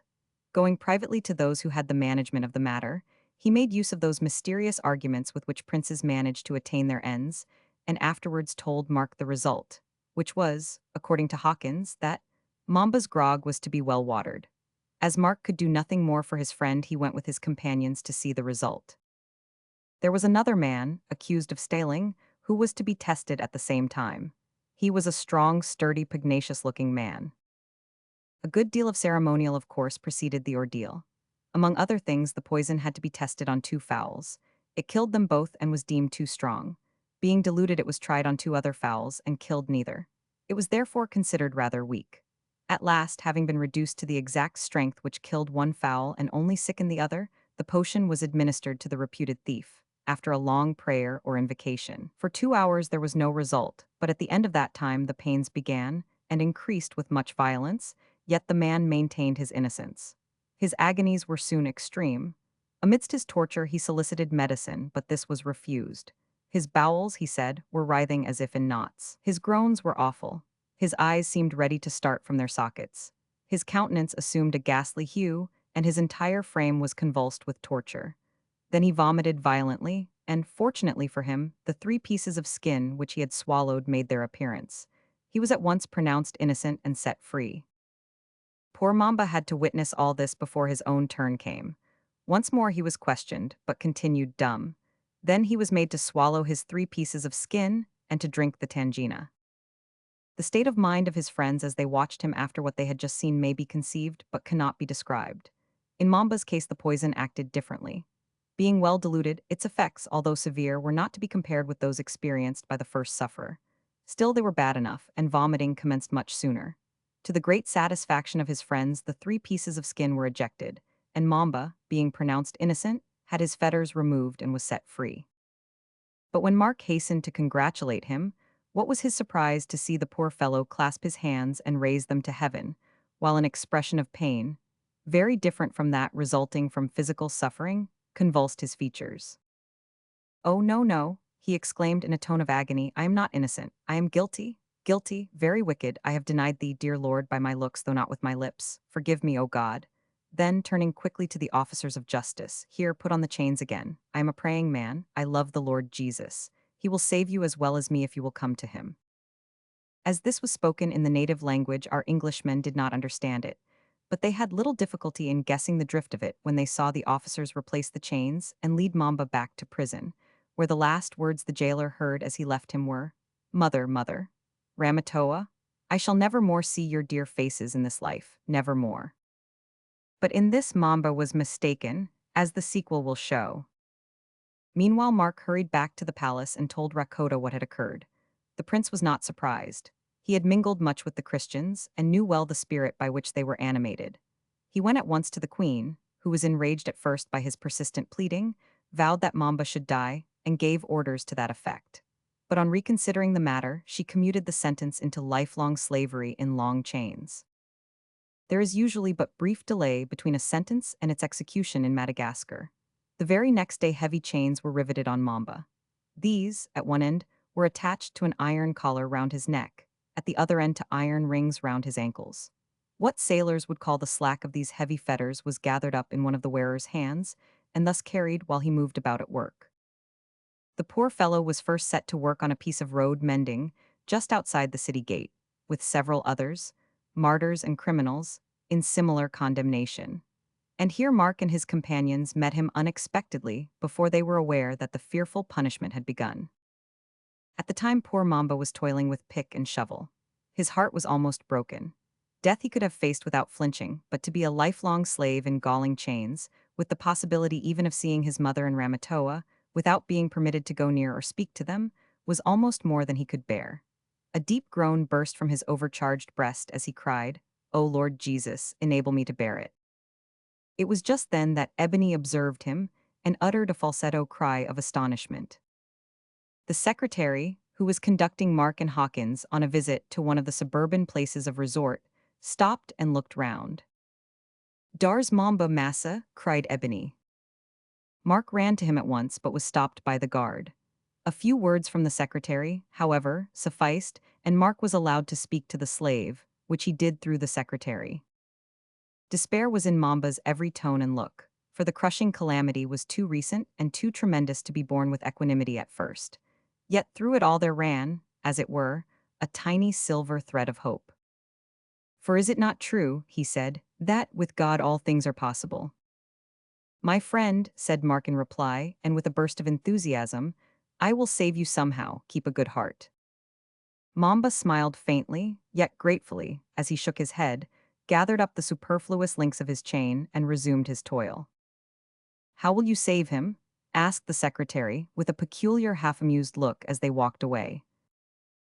I know not, answered Mark, but we have a proverb, where there's a will there's a way, and I have a determined will to save my poor friend from this slavery. I will not cease to try, as we say in England, I will leave no stone unturned, till I have accomplished this thing. Moreover, I will not cease to pray for this end. Mamba's trust in God puts me to shame. Up to this time I have only recognized by name that Savior whom this man worships. God helping me, I will henceforth follow the Lord.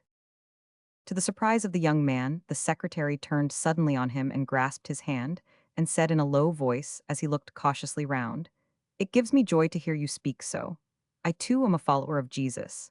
I tell you this because I know now that you will not betray me. There are many of us in the palace besides Prince Rakota, but we dare not speak out, for the queen is very angry, as you know. Hush, tell it not even to our companions.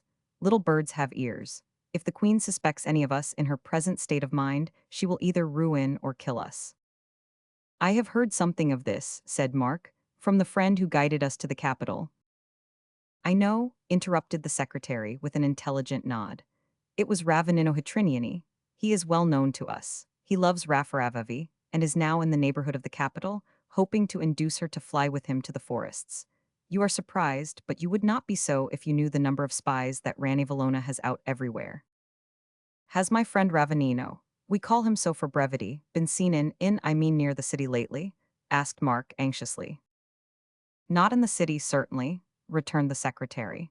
Bold and daring though he is, he would scarcely venture that, but he has been seen and heard of more than once lately. Mark felt relieved. It was evident the secretary neither knew of nor suspected the fact that Ravenino had actually attended the garden party and met Raffaravavi almost under the queen's eyes. Remembering, however, that the prime minister had sent Soa to pretend to be a Christian in order that he might discover the secrets of the Christians, and not having yet had much experience of the secretary's character, he resolved to be very cautious in his reference to Ravenino, indeed to anyone with whom he had to do. Acting on this resolve, he changed the subject by asking questions about the extensive rice grounds around the capital. The secretary was of a communicative disposition, and evidently fond of airing his English.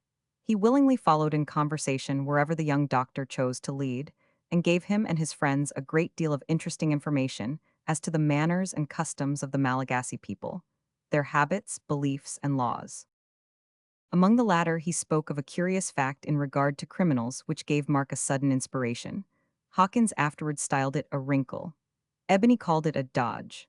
But, whatever might be said on that head, it had the effect of very materially altering the conditions of some of the personages of this tale, as the following chapters will show. Chapter 22. The court physician prescribes for the queen a blow-up and mysterious preparations for tremendous surprises. About this time, the anger of Queen Ranevallona against the Christians was so great that she made herself quite ill, and more than once had to send for her court physician, Mark Breezy, to prescribe for her. Our youthful medico understood her complaint, which was a simple one. He prescribed much exercise, change of air, and amusement, so as to distract her mind from the cares of state and the evil passions to which she was giving way. He hoped thus to serve the Christians indirectly, for he saw clearly that the mere mention of their existence made her ill. Some slight administrations of physic, also, coupled with judicious alterations of diet, put her majesty in a state of such excellent health and spirits that she began to entertain quite a warm regard for her court physician, and congratulated herself not a little on the good fortune which had sent him to the capital. Thus Mark was enabled to disperse, for a time, the dark cloud which had been lowering over the land. Not, however, in time to prevent many Christians from being slain, and some even of the officers and ladies of the palace from being degraded, their honors taken from them, and themselves and children sold as slaves. Among the ladies, Raffaravavi had a narrow escape. For a time her life seemed to hang by a hair, for she was rebellious as well as fearless, and would sing her favorite hymns in spite of orders to the contrary. Love prevailed, however, as in the case of Prince Rakota, and she was tolerated as a sort of spoilt child. Being a favorite, Mark, of course, became a man of power in the capital. This fact would have raised him a host of enemies had it not been for the kindness of his disposition and the urbanity of his manners. When a strapping, powerful young fellow treats everyone with respectful deference, keeps in the background, and neither by word nor look asserts himself, but, on the contrary, seems to entertain kindly thoughts about everyone, it argues such an absence of selfishness that most people are irresistibly attracted to him. Thus, unwittingly, he escaped jealousy and enmity in a palace where both were rife, and, holding in his hands as he did the power to alleviate many of the ills that flesh is heir to, he secured a good deal of warm friendship. Being also an ingenious youth, he devised many little plans for amusing Ranevalona and preventing her mind from dwelling on dangerous memories. Among other things, he induced her to go in for a series of garden parties and encouraged the people to practice their national games at these gatherings in a systematic way. What all this was ultimately to lead to he did not know. Indeed, at first, he had no particular end in view save the great one of preventing the queen from ordering any more of the horrible scenes of bloodshed, which he and his friends had so recently witnessed. But as time ran on, his ideas became more definite and concentrated. It occurred to him that Ravanino would inevitably venture to attend the garden parties in the hope of again meeting Raffaravavi, and now that the secretary had avowed himself on the side of the Christians, he felt that through him he might influence her to agree to her lover's proposal.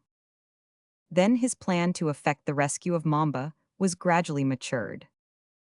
Ebony, he exclaimed suddenly, one afternoon when sitting at his table preparing some villainous compound for the queen, "Go down to the laboratory, boy, and fetch me some gunpowder, sulfur, saltpeter, and charcoal." Mark's laboratory, by the way, contained not only the medicines which chanced to be in the capital at that time, but also a vast collection of miscellaneous articles and substances, which, in the opinion of palace officials, could be classed, however remotely, with doctors' stuffs. "Them stuffs," remarked Hawkins, who sat luxuriously in an armchair smoking a short pipe, for he had unfortunately obtained tobacco since arriving at the capital. "Them stuffs are apt to cause suppressin, effects when properly mixed." "Just so, that is my reason for sending for them. I shall create some surprising effects if my old cunning in pyrotechny has not forsaken me. When I was a schoolboy, you must know, I was fond of dabbling in fireworks, and it strikes me that I could compound some things that would charm the queen and astonish the natives." "Massa?" asked Ebony, powerful surprise expressed in his sable visage, while Mark spooned large quantities of the ingredients referred to into an earthenware dish. "Is dem powders to be took inside arter bane, well shooken, or rubbed outside?" "Whichever way you please, Ebony. Would you like to try?" "No thanky, massa." "Now then, look here," said Mark, making some pencil notes on a sheet of paper, after arranging several plates in a row. "You and Hawkins set to work and mix these in the exact proportions set down on this paper. I'd do it myself, but I'm due at the palace, and you know the queen does not like to be kept waiting. Stick to the paper exactly, and here you have an egg cup, a tablespoon, and a teaspoon to measure with. Put your pipe out, I advise you, Hawkins, before beginning. If Rainaharo should call, tell him he will find me with the queen. I don't like that prime minister. He's a prime rascal, I think, and eggs the queen on when she would probably let things drop. He's always brooding and pondering, too, as if hatching mischief." "If that's a sign of hatching mischief," said Hawkins with a short laugh, "the same thing may be said of yourself, doctor, for you've done little but brood and ponder for more nor a week past." "True, I have been plotting, but many a man plots much without much resulting." Hurrying away, Mark found the secretary waiting for him to act as interpreter, for the queen understood little or no English. After the preliminary ceremonial salutations, the young doctor asked if Her Majesty would honor the gardens with her presence the following day, hold a grand reception, and make arrangements to remain in Annecy till after dark. Yes, the queen was quite ready to do so, but why did her court physician make such a proposal? Had he some new surprise in store for her? "I have," answered Mark. "In my country we make very grand displays with fire. But I have various little surprises and plots in store, which cannot be properly wrought out unless Ranevalona will consent to go to the gardens privately. That is to say, without public announcement, for that has much to do with the success of my scheme." "It shall be done, though it is against my custom," said the queen, with a good-natured nod, for she had begun to regard her young physician as an eccentric creature who needed and deserved encouragement in his amusing and harmless fancies. Immediately after the audience, Mark and his sympathetic interpreter, the secretary, obtained an interview with Raffaravavi. The doctor began abruptly. I am well acquainted with your lover, dear young lady. At this she pouted a little, blushed terribly, and drew her pretty figure to its full height, which was not great. And, continued Mark, I have been very deeply indebted to him. Raffaravavi relaxed a little, and fixed her fine dark eyes on the youth searchingly, but said nothing. Now I know, Mark went on, pretending not to observe the maiden's varying moods, that my friend loves you so profoundly, so deeply, that he will risk his life to see you, and if he is caught, you are well aware that in the present state of the queen's mind, the result would be his death, almost certainly, and perhaps you would die along with him. Therefore, if you get an opportunity soon, you should agree to fly with him. During the first part of this speech, the young girl's face glowed with evident pleasure, but the last part was unfortunate. It did not suit the temper of one who was brave as she was beautiful. I know not, sir, she said, with flashing eyes, while the little figure drew up again, what English girls may think or do, but Malagasy women are not afraid to die with those whom they love. Your advice may be kindly meant, but I doubt if it is wise. Besides, I am a servant of my queen and owe allegiance to her. Your queen, mademoiselle, is a servant of the devil, said Mark, whose indignation was severely stirred.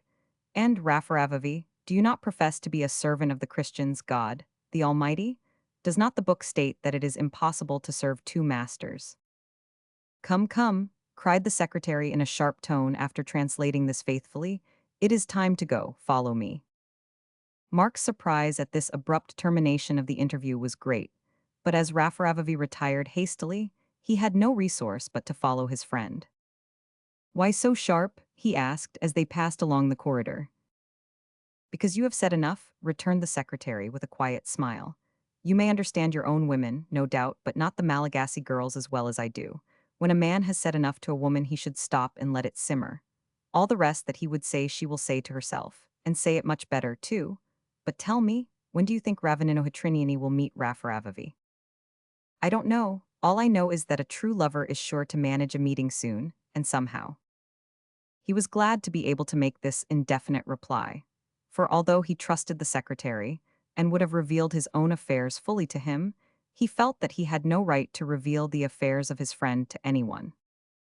Before they reached the palace yard, a loud report was heard. The palace shook as with an earthquake. Loud cries of soldiery were heard without, and Mark's heart sank with an undefinable dread. To account for this report, we must go back a little. When Hawkins and Ebony were left, as we have seen, to mix their powders, the former, being a reckless man, forgot to put his pipe out, and Ebony, being a careless man, as regarded himself, did not observe the omission. The consequence was that the seaman kept on puffing and emitting sage reflections to his admiring friend while they mixed their compounds in concert. Hand me the powder, Ebony. Does good, ha, ha, does ourful good, cried the Negro, referring to the latest sage reflection, as he pushed across the powder canister, which was a large one. At that inauspicious moment, a spark fell from the pipe. Next moment, the door was burst open, the window blown out, Hawkins was laid fiat on his back, while Ebony went head over heels upon the floor. Slowly, and with a dazed look, the seaman raised himself on one elbow and looked round. Anything of you left, boy? He asked quietly. I's not kite sure, Hawkins, replied the Negro, slowly passing his hand down one of his legs without rising from the floor. How does it feel wid you?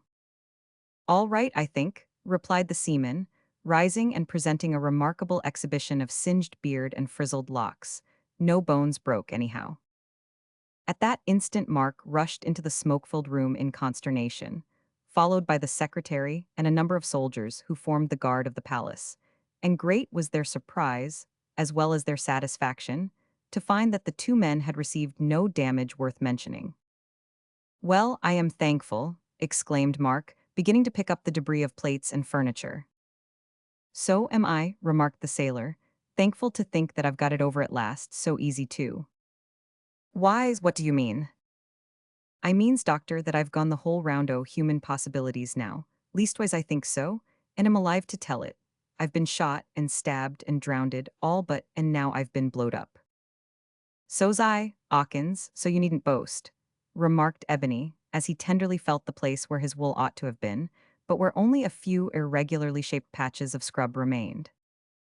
We need scarcely say that Mark Breezy did not allow this little contretemps to interfere with his plans.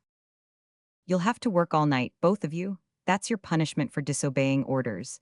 And without the solace of a pipe, too," said Mark, when order was somewhat restored and work resumed. "The garden party, is fixed for tomorrow, and it's as much as our heads are worth to disappoint the queen of her expected amusements. Time, tide, and Ranevallona, the first wait for no man.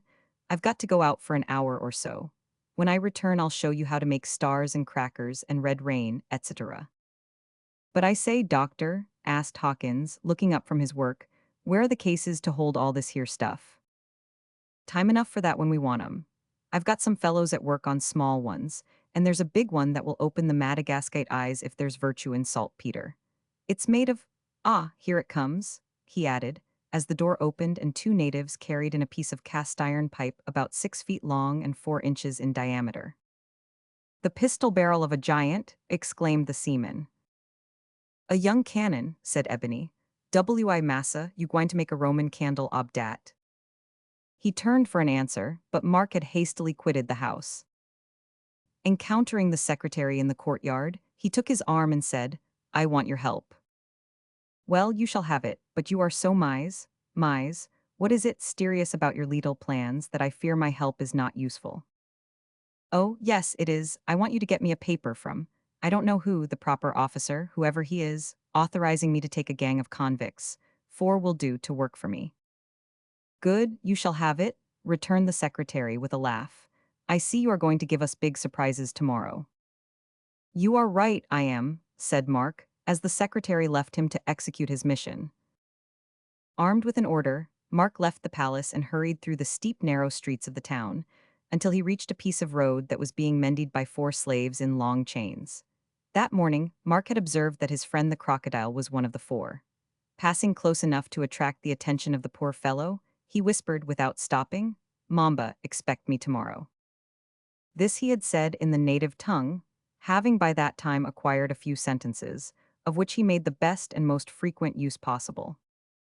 Going to the guard of these slaves, he presented his paper, and said that he should come personally for them early in the morning. Then he returned to the laboratory and assisted his comrades to load the firework cases with various kinds of fire, stars, golden rain, etc. The young cannon especially was loaded with a succession of surprises to the very muzzle before midnight. "Suppose he bust," suggested Ebony with a solemn visage. "De Queen ob Madagascar be blowed into middle ob next week, hey?" "I shall take precautions against that, Ebony. In the first place, I'll have it buried in the earth up to the muzzle, and in the second place, I'll not place it too near Her Majesty."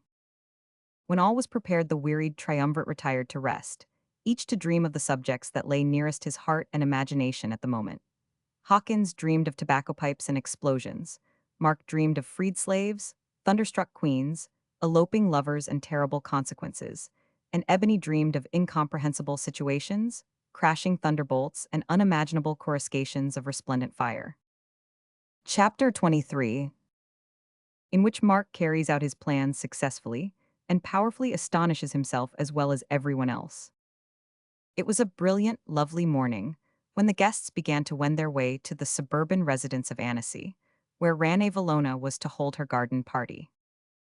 The people were very gay, somewhat excited, and very chatty, for they were aware that the young English doctor had prepared something new and surprising for the Queen's special benefit.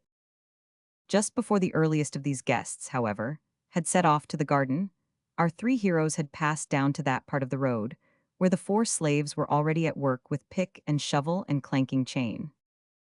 It was a little after sunrise when Mark went up to the guard to relieve him. "Take care," said the guard, when about to leave, "that you keep the slaves well out of the way when the Queen passes. All the others in the neighborhood have been taken off long ago. I was beginning to be afraid you would not come in time." "I understand," said Mark, who knew enough of the language, and also of the situation, to follow the drift of his meaning. The guard thereupon turned, shouldered his musket, and went off, apparently well pleased at the unexpected relief from duty. While this little incident was occurring, three of the slaves were looking on with a slight expression of surprise in their sad faces. The fourth, Mamba, was standing in a dejected attitude before Hawkins and Ebony, holding a pick in one hand and his heavy chain in the other. "Oh, man, I am sorry to see you like this," said Hawkins, extending his brawny hand, "and I does wish I could set you free, but you know I'm as helpless as a babby in this matter." Mamba dropped the pick and grasped the strong hand, but did not look up. His heart was too full. He did not understand the seaman's words, but he understood the tone. If he had looked up, he would have seen that the tears were hopping over Ebony's cheeks in spite of the powerful efforts of that sympathetic soul to control them, and that he was unable to speak because of a lump in his throat. "Does most powerful?" he exclaimed at last. "Oh, Mamby, I'd fight for you like a wildcat with the cholera if that would do you any good, but it would be ob no use." Just then Mark came forward. "Quick, follow me," he said, leading the way to a thick clump of bushes behind a wall that bordered the road. Here, quite concealed, yet able to peep through the leafy screen, he ordered his party to sit down on a heap of stones and await orders. He then went to the top of a mound that lay immediately behind them. From this, he could see the road winding along for about 200 or 300 yards. Descending to his comrades, he sat down beside them. "You look anxious, doctor," remarked the seaman. "I am anxious," returned Mark. "I am on the point of making a great venture, and the results may be serious. But we are in God's hands." Then, turning to Mamba, who looked at him with much curiosity and a gleam of hope on his intelligent face, "I have hope of success and have prayed for it." Mamba, whose knowledge of English was very slight, shook his head and looked puzzled. "Have you forgotten, Mamba, the law of your land, that the criminal who looks upon the queen is from that moment entitled to claim freedom? Rane Valona is to pass along this road in less than half an hour." Of course, Mark said this in remarkably bad Malagasy, but Mamba understood. A gleam of intelligence shot into his swarthy visage, and his chest began to heave with strong emotion as he glared rather than gazed at the speaker. Not less surprised were Hawkins and Ebony when Mark explained, for although they had indeed heard about the law in question, they had forgotten it. After recovering the first shock, Mamba turned quickly and pointed to his three comrades in suffering. "Yes, yes, I understand," said Mark. "I shall set them free at the same time. Why not? The risk will not be increased." "A regular jail delivery," murmured Hawkins as he drew in a long breath. "Hush, they come," cried Mark, crouching so as the more effectually to conceal himself, in which act he was quickly imitated by the others. According to promise, Rane Valona had set out from her palace that morning, without her wonted display and ceremonial, with only a few of her courtiers and a handful of troops around her. She did not, however, omit the scarlet umbrella of state, and it was this brilliant object which had attracted Mark's attention. When the procession had approached close to the place of concealment, Mark whispered, "Now," and ran to the top of the mound before referred to. The four slaves followed him. The summit gained, they turned, lifted up their arms and chains, looked upon the queen, and gave vent to the ooh, ooh, ooh, which stands to the Malagasy in the place of a cheer. Recognizing the importance of the event, Hawkins and Ebony, unable to restrain themselves, gave vent to a hearty British hurrah. At this interruption, the bearers of the royal palanquin or chair halted, the soldiers brought their muskets to the ready, and a dark frown overspread the features of the queen. Before the storm could burst, however, Mark descended the mound, went to the side of the chair, knelt on one knee and exclaimed, "Forgive, madam, forgive me." "This, then, is your doing," replied the queen sternly through the secretary, who was at her side. "It is, madam, I am guilty. If punishment must descend, I alone should bear it." There was something so modest, yet so fearless, in the youth's tone and bearing, that the queen's brows relaxed a little. "But why did you dare to interfere with my laws?" demanded Rane Valona, still angrily. "I did not venture to interfere, madam," returned Mark humbly. "I did but use one law to neutralize another. One of these slaves is my friend. I think he would be very useful in helping me tonight with my magic fires." There was so much of cool presumption in thus quietly changing the subject, with such charming modesty of demeanor, too, that the queen burst into a hearty laugh. "Strike off his fetters," she said, and gave the signal to her bearers to move on. "I," said Mark to the secretary in an authoritative tone, "and also strike off the fetters of the other three." "You've got cheek for anything a'most, doctor," said the amazed and amused seaman, as they fell into the procession and followed the queen to the pleasure garden. Here, extensive preparations had been made for spending the day in games and festivities that far exceeded anything of the sort ever before attempted in that land. For Mark Breezy had not only an ingenious mind to devise, but an organizing spirit to make use of the services of others in carrying out his plans. When the guests were scattered about the grounds, after a good breakfast, enjoying the delightful shade of the trees, tempting the goldfish in the lake with crumbs of food, and loitering among the bypaths, the young doctor made himself almost ubiquitous. Acting the double part of manager of the games and amusements, and private conspirator, he set an army of palace officials in motion, whom he pledged to secrecy, and led each to suppose that he was the prime mover in some plot that was to astonish and delight the queen, in all which he was ably assisted by the secretary. When he had thus stirred up, as it were, an air of mystery and expectation, he led the secretary, Hawkins, and Ebony to a retired spot, and bidding them sit down, gave them a brief address. "You see," he said, "the time has now come for me to explain to you more fully the plans and plots with which I have been engaged for some time past. And in doing so, I would impress upon you, Mr. Secretary, that I am placing my life in your hands, but I do so without fear, believing that you are a Christian and will not betray me." Mark paused and looked full at the secretary, who said, "But you must remember that I can do nothing that will be disloyal to the queen. If you were persecuted by the queen and threatened with death, would you consider it allowable to fly to the forests? Yes, the word of the Lord recommends that. Would you consider it right to assist a fellow Christian to fly? Truly I would. Well then, you will assist me this night, for I have spoken to Raffaravavi. My Malagasy words are few, but love does not require many words. She has agreed to fly with Ravanino. Have you seen Ravanino lately? Asked Hawkins. No, I have not seen him lately. How then do you know he will be ready? Because, said Mark with a peculiar look, I have been smitten with his complaint, and know that it runs the same course and exhibits the same phases in most men. Let a young fellow see his intended bride treated with cruelty, and you may be sure that, no matter what difficulties may be in the way, he will hasten at the very first opportunity to meet and carry off the sweet little fairy in spite of. Does me and my black darlin', Zackley, same's if you been dar and sawed us do it, exclaimed Ebony with beaming interest. Just so, resumed Mark. However, I have not left things altogether to chance. Although I did not see Ravanino lately, I saw him not very long ago, and gave him to understand that when some unusual festivities were going on in this garden, he was to be ready at the old spot for whatever might happen. Now, here's my little plan. You know I've been drilling 50 picked natives for some time in that big shed at the back of the cliff on the north side o' the city. I picked them for intelligence as well as strength and activity. Well, I have taught them a wild war dance. It cost me no little trouble and many sleepless nights to invent it, but I've managed it, and hope to show the Queen and Court what can be done by a little organization. These 50 are first of all to glide quietly among the trees, each man to a particular spot, and hang on the branches 50 earthen saucers full of grease, with wicks in them. At a given signal, they are to light these instantaneously and retire.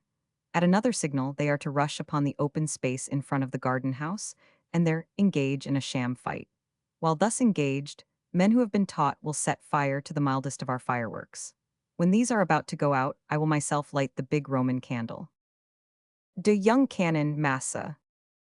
Yes, the young cannon, and that will keep things going for a considerable time. Now, it is when the fight of the 50 begins, and engrosses the attention of every one that I will myself take Raffaravavi out from among the ladies, and lead her to the rendezvous. You will all stand by, to lend a hand if need be, at the southeast corner of the garden house, that I may know exactly where to find you. My hope and expectation is that by keeping things going as long as possible our friends Ravanino and Raffaravavi will get a good start. After the flight of the latter is found out, nothing more can be done for them. Do they go all alone? Asked Hawkins. No, Lehova goes with them, and Mamba, who knows the secret meeting places of the Christians, will, I have no doubt, soon find out which way they have gone. Anyhow, they will all certainly make for the cave in Betsilio land, where so many of their friends are. May God speed them. Meanwhile, we must keep the queen amused with races, wrestling, and such like. And when she begins to get wearied with mere eating and talking, I want you, Hawkins, to go in for a wrestling match with Ebony by way of varying the entertainment.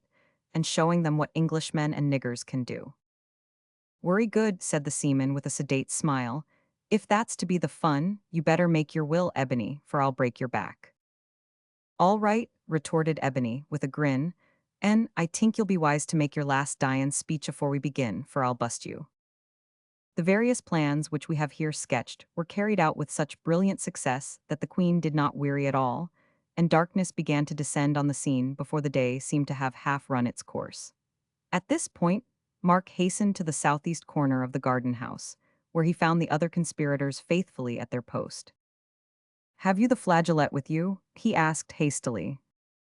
In course I has. Never goes nowheres without it, said the seaman, drawing the little instrument from his breast pocket. Go then, make your bow to the queen and give her a tune. You know she's quite in love with your pipe or yourself, and has been asking me about it already. She's in the veranda just now, and they are lighting the torches there. With the silent obedience of a man-o'-war's man, Hawkins went off, and without prelude began. Dead silence was the instant result, for the small bird-like pipe seemed to charm the very soul of everyone who heard it. We know not whether it was accident or a spice of humor in the seaman, but the tune he played was Jock o' Hazeldean. And as Mark hurried off to see that his 50 men were in readiness, he gave vent to a slight laugh as he thought of the lines. She's o'er the border and awa. Why Jock o' Hazeldean? To the surprise of the audience, no sooner had the last notes of the air died away than the performer thrust the pipe into his pocket, threw off his coat, and in a loud voice challenged the best man in Madagascar to wrestle with him. As the challenge was given in English, of course, no native responded. Even if it had been given in choice Malagasy, we question whether any brown man there would have ventured a hug with the huge sailor.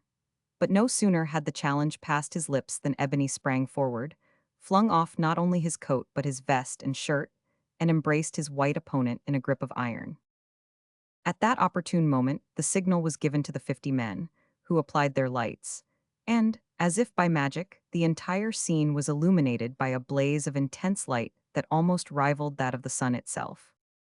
A tremendous ooh, ooh, ooh of applause burst from the astonished company, who, having had their attention fixed on the wrestlers, did not observe how the sudden illumination had been effected. Truly, the proceedings of Hawkins and Ebony would have surprised even more finished wrestlers than those of Madagascar, for the two men had entered into a sly compact not only to exert their strength to the uttermost, but to give way, each at certain points or moments, when by so doing the appearance of what they styled a backbreaker and a buster might be achieved in an effective manner. It was a marvelous exhibition. Ebony glared and gasped. Hawkins growled and frowned. Nothing short of a tussle between Achilles and Hercules could have equaled it. The court, from the queen downwards, was awe-stricken, eye-strained, open-mouthed, and breathless, but Mark felt that it was time to cut it short. Giving a preconcerted signal, he caused both men to fall down side by side as if exhausted but not conquered. Then he gave another signal. A moment after, firewheels and Roman candles began to play, and the 50 warriors rushed upon the scene, brandishing muskets and yelling like fiends. Hastening, according to orders, to the southeast corner of the garden house, Hawkins and Ebony found the Director General awaiting them. I cannot delay to fire the big candle, he said quickly. De young cannon, panted Ebony. Yes, yes, you must fire it for me in about 10 minutes or so, when the warriors seem to be getting knocked up. Follow me, Hawkins, and keep close. Another minute and Raffaravavi, who was standing near the queen's chair, felt a touch on her arm. She looked round with a start, for, like everyone else, she had been fascinated and quite engrossed by the scene before her. A glance and motion of the hand from Mark sufficed. She glided gently backwards and reached the other side of the house unobserved. Here Mark grasped her hand and Hawkins followed. They walked at first, but began to run on gaining the shrubbery, which was rendered doubly dark by contrast with the glare behind them. In a couple of minutes, they reached the thicket where the previous meeting had taken place. The overarching foliage deepened the darkness so that it was impossible to distinguish features. A form was dimly seen, but it was only by the sound of the voice that they knew it to be Ravanino. Few words were uttered, every instant was precious. Farewell, dear friend, said Ravanino, grasping Mark's hand. God grant that we may meet again in better times. Lehova waits for me beyond the garden. He stopped abruptly, seized Raffaravavi's hand, and glided with her noiselessly into the thicket, for at that moment another figure was seen to approach them. From his unusual size, they knew him to be one of Ranevalona's chief executioners. He was a cool-headed and suspicious man, a sort of natural detective, who always had his wits about him. Having observed several people gliding through the shrubbery, he had quitted the sports and followed. To have been recognized by this official would have been fatal, at least to those plotters who did not take to flight. Hawkins, who was prompt to conceive and act when danger pressed, at once stepped forward and gave the man of blood a right-hander on the top of the nose, which instantly Romanized that feature and laid its owner on his back insensible. At the same moment, as if the blow had been the touching of a secret spring, the whole garden was lighted up with a magnificent red glare, and they knew that Ebony had done his part and lighted the giant candle. The red glare lasted long enough to reveal the fact that Ravanino and Raffaravavi were gone, and that the man at their feet was indeed the executioner whom they had guessed him to be. Leaving him there, they ran quickly back to the scene of festivities, hoping that their absence had not been observed. Before they had gone half a dozen steps, there was an explosion like that of a big gun. A bomb went high into the air and burst in a magnificent constellation of brilliant stars, mingled with fiery rain. The ooh, ooh, ooh cheers became vociferous at this, and were, if possible, still more enthusiastic when the red fire changed to a beautiful blue. "Splendid," exclaimed Mark, much satisfied with the result of his recent labors, "and it will keep going on for a considerable time yet." As he spoke, there was a crash like the loudest thunder, and a momentary glare as of the brightest noonlight, which was followed by intense darkness, while the garden was shaken as if by an earthquake. Loud cries and shrieks were accompanied by the falling of a shower of dust and small stones. Evidently, there had been a catastrophe, and the quaking conspirators hastened to the spot, half expecting to find the Queen and court of Madagascar blown to atoms. "The whole concern's busted up," exclaimed Hawkins on coming in sight of the garden house. The seaman's explanation was the true one. Owing to some inexplicable mistake in the loading of the monster Roman candle, fire had communicated somehow with the lowest charge, which was a good strong one, intended to propel a glorious mass of ingenious contrivances into the air and end the matter with an effective bang. As it turned out, the bang was 10 times more effective, for it not only blew out the entire charge but burst the cast iron case and upturned tons of earth in which Mark had taken the precaution to bury the thing up to its neck.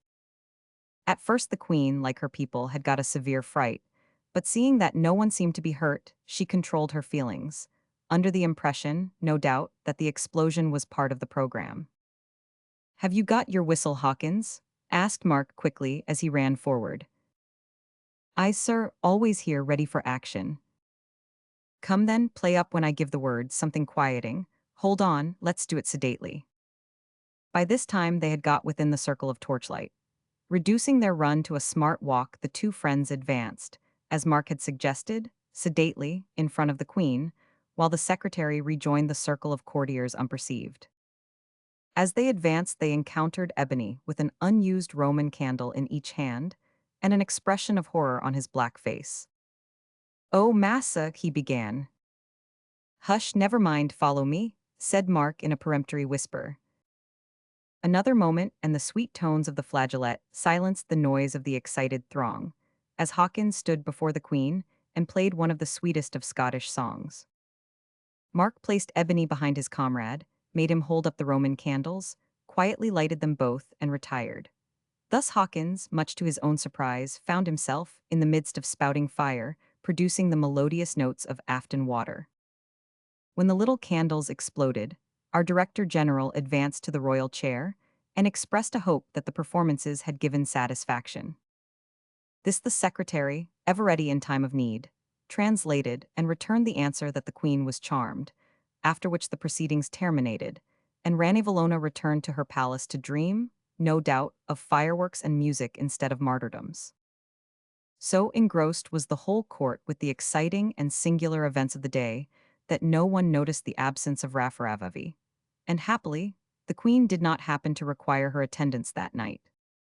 Even those who were in closest proximity to the fugitive's own room were so taken up with what they had seen that they either did not think of her, or supposed that fatigue had induced her to retire early.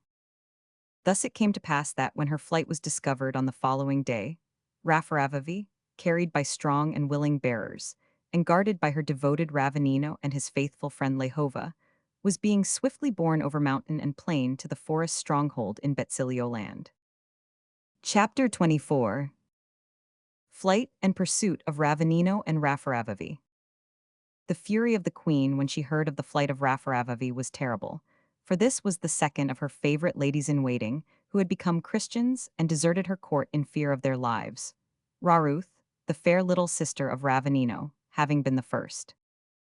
Fortunately, Ranavallona did not think of connecting the flight of Raffaravavi with the recent entertainments, so that suspicion did not attach to Mark and his friends. Neither did the executioner with the Romanized nose suspect them, for in the profound darkness he had not been able to see who it was that knocked the senses out of him.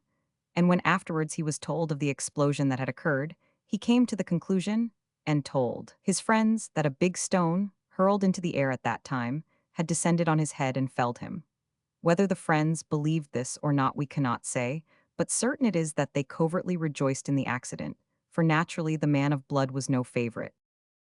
As might be supposed, soldiers were at once dispatched all over the country in search of the fugitive, and the queen, relapsing into one of her dark fits of cruelty, began to persecute the Christians more severely than ever.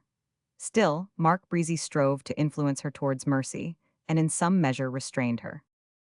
Meanwhile, Ravanino and his party pushed on in hot haste towards their place of refuge in the wild forest.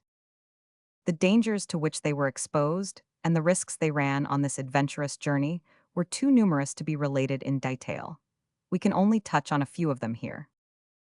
Lehova, it may be mentioned in passing, failed to join them, certainly not from want of will, but because the place where he had concealed himself was discovered, while he lay awaiting the signal to join his friends. Two female relations who knew of his hiding place were caught, convicted, if we may so put it, of Christianity, and put to the torture. Although true-hearted, these poor girls were so agonized by suffering and terror that, in a moment of weakness, they disclosed the secret. But even among prison authorities there were found followers of Jesus. Secretly, however, for fear of the tyrant queen, and one of these sent a swift messenger to Lehova to warn him. Had the youth been an ordinary man, the warning would have been too late, for close on the heels of the messenger came the soldiers with his death warrant. But Lehova was gifted with cool courage and unusual speed of foot. Trust, also, in the certainty of God's blessing, whether life or death should be his portion, filled him with that spirit of enthusiastic energy which goes so far, in all circumstances of life, to ensure success. He soon distanced his pursuers, left them out of sight behind, and finally found refuge with a Christian friend, who hid him over an oven in his house when he had reached the last stage of exhaustion from hard running, and could not have advanced further without rest. The soldiers came up and searched the house while he was asleep, but happily did not observe the oven. They remained there, however, over the night, and thus rendered it impossible for Lehova to join his friends at that time. Ravanino could not, of course, afford to delay.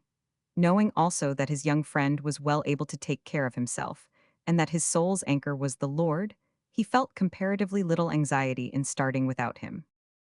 To let Raffaravavi have female companionship on the hazardous journey, her lover induced a Christian girl, who had been named Sarah, to accompany them. This faithful creature was the means of saving their lives more than once by giving timely warning of approaching danger.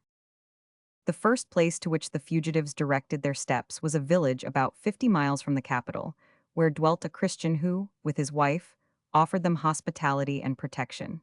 This man had sent a noble message to the persecuted ones in the city. It ran thus: "Let all the Christians who are compelled to run away for their lives come to me. I will take care of them. As long as I am safe, they are safe, and as long as I have food, they shall share it." Not an hour's rest was taken until the house of their friend was reached. Of course, they were received with open arms. Food was placed before them, and mats were spread in a safe place on which they might rest. But neither food nor repose would the fugitives take until they had joined the Christian family in thanking God for their escape and in singing his praise. "Sing the hymn of dear Ramanissa," said Ravanino as he seated himself at the side of Raffaravavi after arranging her mat. The host smiled as he turned over the leaves of a Malagasy hymn book. "All the fugitives like that hymn," he said. "Do you wonder?" returned his guest. "Before the last great persecution, he was one of our most faithful preachers of the gospel, and when trouble came, he always forgot himself in his eager desire to help and comfort others. Many a time has he guided and strengthened the Lord's people when they have been compelled to fly, to travel weary and footsore by night, to wander in the dark forests and hide in the gloomy caves. Wherever he went, there was sunshine, because his heart was very full of the love of Jesus. And when he was led out to be speared, was he not faithful to the last? Perhaps we may be permitted to sing his own hymn along with him some day before the throne. No wonder that we love the words of Ramenissa. They called him Josiah when he was baptized, but he was Ramenissa when the Lord called him, and I think that is the name that is written in the Book of Life. The hymn composed by this good native, which these Christians began to sing, and which is incorporated, as we have said, in the Malagasy hymn book, is still, and will doubtless continue to be, a great favorite with the Christians of Madagascar. The following is a translation of 3 of the verses. See note 1. Loud to the Lord your voices raise. Extol his name, exalt his praise. Publish the wonders of his hand. O'er all the earth in every land. O God, our God, to thee we cry. Jesus, the Savior, be thou nigh. O sacred Spirit, hear our prayer, and save the afflicted from despair. Scarce can we find a place of rest, save dens and caves with hunger pressed. Yet thy compassion is our bliss, pilgrims amidst a wilderness. Poor Raffaravavi had full proof of the truth embodied in these lines, both as to the affliction and the bliss, before many days were over. The soldiers, being strong, hardy men, burdened only with their arms, and with little clothing, pushed after the 3 fugitives with so much vigor that they arrived at the place where the latter had rested on the 2nd day of their flight. While soldiers were thus close to them, the utmost caution and close concealment were necessary. They remained where they were, therefore, and every morning, before dawn, Ravanino stole out to a neighboring mountain with Raffaravavi and her maid. There they lay hid among the craggy rocks until nightfall, when they returned to their friend's house. But soon this place of concealment became known to the persecuting prime minister, Rainiharo, who directed the soldiers to search the mountain before going to the village. This they did, but did not find the fugitives, for, as it was cold that morning, they had agreed to run the risk of remaining in the house. Failing to find those they sought for in the mountain, the soldiers entered the village and approached the house where they lay unperceived by human eye, and it seemed as if at last Raffaravavi's doom was sealed. Other eyes, however, very black and sharp ones, observed the enemy, and the owners of these eyes, a flock of crows, rose in alarm at their approach. "Oh," exclaimed the handmaiden Sarah, "the crows are at the rice I spread out to dry." And out she ran to rescue it. One glimpse of the soldiers was enough. Sarah was equal to the occasion. Without even a backward glance, she gave warning to those in the house, but cleverly continued her raid upon the crows, laughingly asking the men when she passed them if they had come there to search for runaway Christians. "This way," whispered the host to his 2 guests when the warning reached him. Leading them to an inner room, he made them creep under a bed and covered them with a mat. As for the chair-bearers and their burden, such adjuncts to Malagasy travel were too numerous and common in the land to attract much attention. Fortunately, the soldiers were hungry, and, being eager for food, did not search the house with care. But during their stay of an hour, poor Raffaravavi heard all they said respecting her, and the orders that had been issued for her arrest and death. At the same time, Ravanino became aware that his presence in the neighborhood was known, though his complicity in the abduction of his companion in distress, he fancied, had not been suspected. That night the fugitives resumed their journey and traveled till dawn, when they again found safe refuge in the house of a sympathizing friend. Thus they proceeded for several days and nights with the utmost caution, for, wherever they went, it was found that soldiers had been sent out in pursuit. One night they approached a village where they knew they would be kindly received, but had scarcely reached it when they learned that a party of soldiers were searching the neighborhood for some other woman who had recently disappeared. They were compelled, therefore, to return to the place they had left the day before. From this point they changed their intended route, partly to throw the pursuers off the scent, if possible, and partly to seek temporary refuge at the house of an old woman who was an aunt of Sarah. "She's a real good Christian," said Sarah, when advising the visit, "and she fears no one but God. If they ever kill my old aunt, she will die singing or praying for her murderers." Sure enough, when they reached the hut of the old woman, they heard her singing hymns at the full pitch of her voice, quite regardless of the fact that she was breaking the law and that persecutors were swarming in the land. "Shelter you?" exclaimed this old woman, when her niece had mentioned the cause of their visit. "Yes, I will shelter you as long as my dear Lord gives me the power to do so." The need for friendly aid was great, for, Even while the old woman spoke, a little girl came bounding into the hut, saying that a party of soldiers were approaching. Run, meet them, child, then turn and run away as if you were afraid of them. Make them chase you if you can. Run. The girl was intelligent. She bounded away, and the old woman, with a degree of activity that was wonderful at her age, led her visitors to the back of her house and hid them in a pit. There they had to spend that night while the aunt entertained their pursuers. But next morning, after the latter had left, their old hostess led them to a plantation close at hand, where they remained concealed for several days, not daring to move, for, at various times, they saw men who were in pursuit of them pass quite near to their hiding place. Here it was decided that the palanquin, or chair-bearers, should proceed no further, as they only increased the danger of discovery, and that Ravanino, Raffaravavi, and Sarah should proceed alone and on foot through the extensive forest which lay just beyond the place. The first night all went well. The moon was clear enough to make traveling easy, and no enemies were encountered, but the next evening, a little after sunset, on gaining the crest of a hill, they met almost face to face a small band of soldiers who were traveling in the opposite direction. To crouch behind some rocks was the work of an instant. There was no thick underwood at the spot to conceal them. As Ravanino glanced quickly round, he saw that the only hope was to turn and run. They evidently had not been perceived, but what probability was there that the two trembling girls beside him could escape by such means? "We must fly, dear one," he said, in desperation, putting his arm round Raffaravavi's waist. "I cannot run," she said, while a look of resignation settled on her face. "Go, you may escape perhaps if the Lord will and bring us help. Leave us, we are ready to die." "Leave you, Raffaravavi?" exclaimed the man with a look almost of triumph. "No, not until my God commands. May he help us now." While he spoke, he observed a patch of rushes growing at the side of the path. As a last resource, he ran in among them, leading or rather dragging the two girls. To their joy, they found that the rushes grew in a pool of water. It was very shallow, but by lying down and sinking themselves into the mud of the deepest part, they managed to cover themselves completely, except their heads, which the rushes effectually concealed.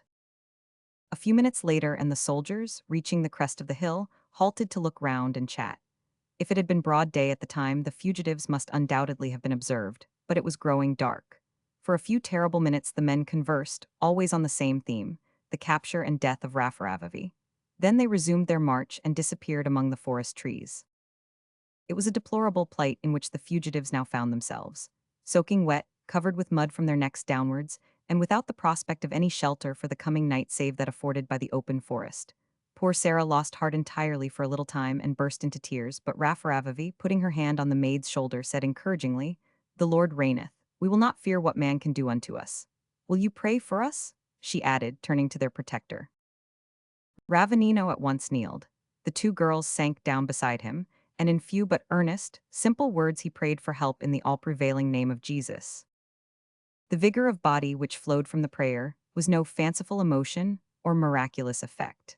The confidence resulting from faith in God, and the joy of soul and consequent flow of warm blood, were not less natural consequences of prayer than direct answers to it would have been. They rose from their knees refreshed, and walked on with renewed energy for a considerable time. But at last, Raffaravavi was fairly overcome with fatigue and an irresistible desire to sleep. Her maid, being of a more robust physical fiber, was not so much overcome, and declared that she could still go on easily.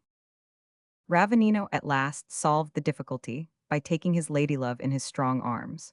She submitted with a sleepy protest, and her little head was no sooner on the man's shoulder than she was fast asleep. And here again the power of joy to give strength became abundantly evident, for when he fairly had Raffaravavi in his arms, a glow of enthusiasm and thankfulness pervaded his entire being, so that he felt as if he had scarcely walked any distance at all that day. His endurance, however, was not destined to be further tested that night, for he had not gone far when he came unexpectedly on the hut of a woodcutter, who received him hospitably, though, being taciturn, it was not easy to ascertain what were his views as to the religion for which so many people were then suffering. Strange to say, during all this trying time, these fugitives found comfort not only from the Word of God, but from the Pilgrim's Progress of Bunyan. This work had been translated into the Malagasy language by the English missionaries, and many passages in it were found to be singularly appropriate to, and comforting in the circumstances in which the persecuted people were placed. 8 copies of the great allegory had been transcribed by the native Christians themselves for their common use. These being lent from one household to another, the details of the story soon spread. Naturally, those who possessed strong memories learned much of it by heart, and thus it became a book which the afflicted Christians prized next to the Bible. Note 1. Extracted from Madagascar, Its Missions and Martyrs by E. Prout for the London Missionary Society. Chapter 25. The Forest Refuge, Volavo is warlike, Ravenino peaceful, and false friends dangerous. We change the scene, now, to the profoundest recesses of the tangled forest. In the deep shadow cast by the overarching trees, 2 native girls wandered out at an early hour one morning to converse about things that interested them deeply, if the varying aspects of their expressive faces were any index to their thoughts. One was tall, dark, majestic in mien and grave of countenance. The other was comparatively fair, of small stature, and evidently of lively yet timid disposition. Need we say that they were Ramatoa, the sister of Lehova, and Raruth, the sister of Ravenine? I fear they will never return to us, said Raruth, laying her hand on her friend's arm. Say not so, replied Ramatoa. We know not what blessings our God has in store for us. Only this we are sure of, that all things will work together for our good. But the queen is so cruel, objected her little friend. When her anger is roused, she will do anything. Besides, has not the messenger told us that the soldiers have been sent in hundreds over the country to search for Christians, and spies are about everywhere? Lehova, too, has been separated from them, he says. Perhaps he has been caught. I like not this messenger, said the other, with a touch of sternness in her look and tone. He seems to me like a wolf in sheep's clothing. He does not refer all things to God as our Father, and in his use of the word he does not seem sincere. I trust that he is not one of the spies. As she spoke, her companion uttered a quick exclamation. There was a rustling in the bushes, and next moment, Lehova, springing out, clasped Raruth in his arms. Thank God, he said in deep earnest tones as he released her. I am not too late.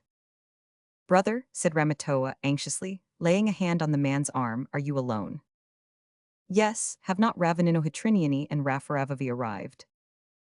No, and what of Mamba? Asked Ramatoa.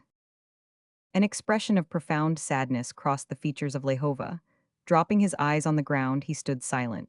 For a few moments his sister did not speak, but her breast heaved with suppressed emotion. At last she asked in a low voice, Has he been martyred? No, he is not dead, but he is condemned to slavery in chains for life. Terrible though this fate was, the news of it evidently conveyed a measure of relief to Ramatoa, for it assured her that her lover was at all events not dead. Where there is life there is hope. I fear this will kill his mother, she said. Poor Rinny Mamba is so full of love and gentleness, and her sorrows have been very heavy. Strange that her husband and son should share the same fate, perpetual slavery. Yet it is not perpetual. Death will set them free. Come to the cave and let us break the sad news. As they walked through the forest, Ramatoa gave her brother a rapid outline of what had occurred since the day he left. They will be deeply grieved, she said, that our friends are not with you. We had all hoped that you would arrive together. A messenger who has just come did indeed tell us that you had been separated from them, but all supposed that you would easily overtake them. True, sister, but I overshot them. That has been the way of it, returned Lehova regretfully. Still, I feel sure that they will escape, continued the girl. Ravenino Hitriniani has such a firm trust in God, and he is so strong and brave and wise.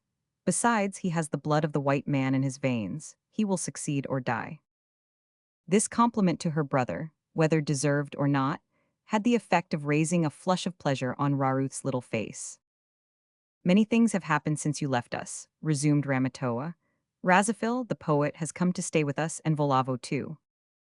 Volavo, exclaimed Lehova in surprise, is he not the chief of a tribe that does not love Jesus? And he was not a Christian when I saw him last. He is a Christian now, returned the girl quietly, if I may judge him by his works. He has been our mainstay since you went away. Not long after you left us he came, saying that you had told him about Jesus delivering men from the power of sin, and he wanted to know about him. You may be sure we were glad to tell him all we knew. He has never said he is a Christian, but he has stayed with us ever since and hunted for us. He is as active as the youngest men in getting and bringing in wild fruits, and the youths are glad to have his wisdom and advice. He listens to us while we sing, and he prays in secret. I know that he does, for I have overheard him. Moreover, he has brought some of his people over to our side. He seems to be particularly fond of Mamba, and she is fond of him, for he is funny. Yes, he is very funny, responded Lehova with profound gravity. On reaching the cavern which we have described in a former chapter, they found that most of the men were out, and the women were busy with those culinary labors which tend to rejoice the hearts of hunters when they return home. The chief Volavo was there, however, deeply engaged in studying, yes, studying, the Pilgrim's Progress. But he could not make much of it, his education, at the hands of Raruth, having commenced only a few weeks before. Besides teaching the chief his letters, Raruth had read to him large portions of the book, which had so fascinated him that he had applied himself to his letters with a will, and being an able man, had begun to make rapid progress. His desire also to be able to read the Bible, when he began to understand what it was, and to perceive the significance of some of its soul-stirring words, stimulated his active mind to greater exertions.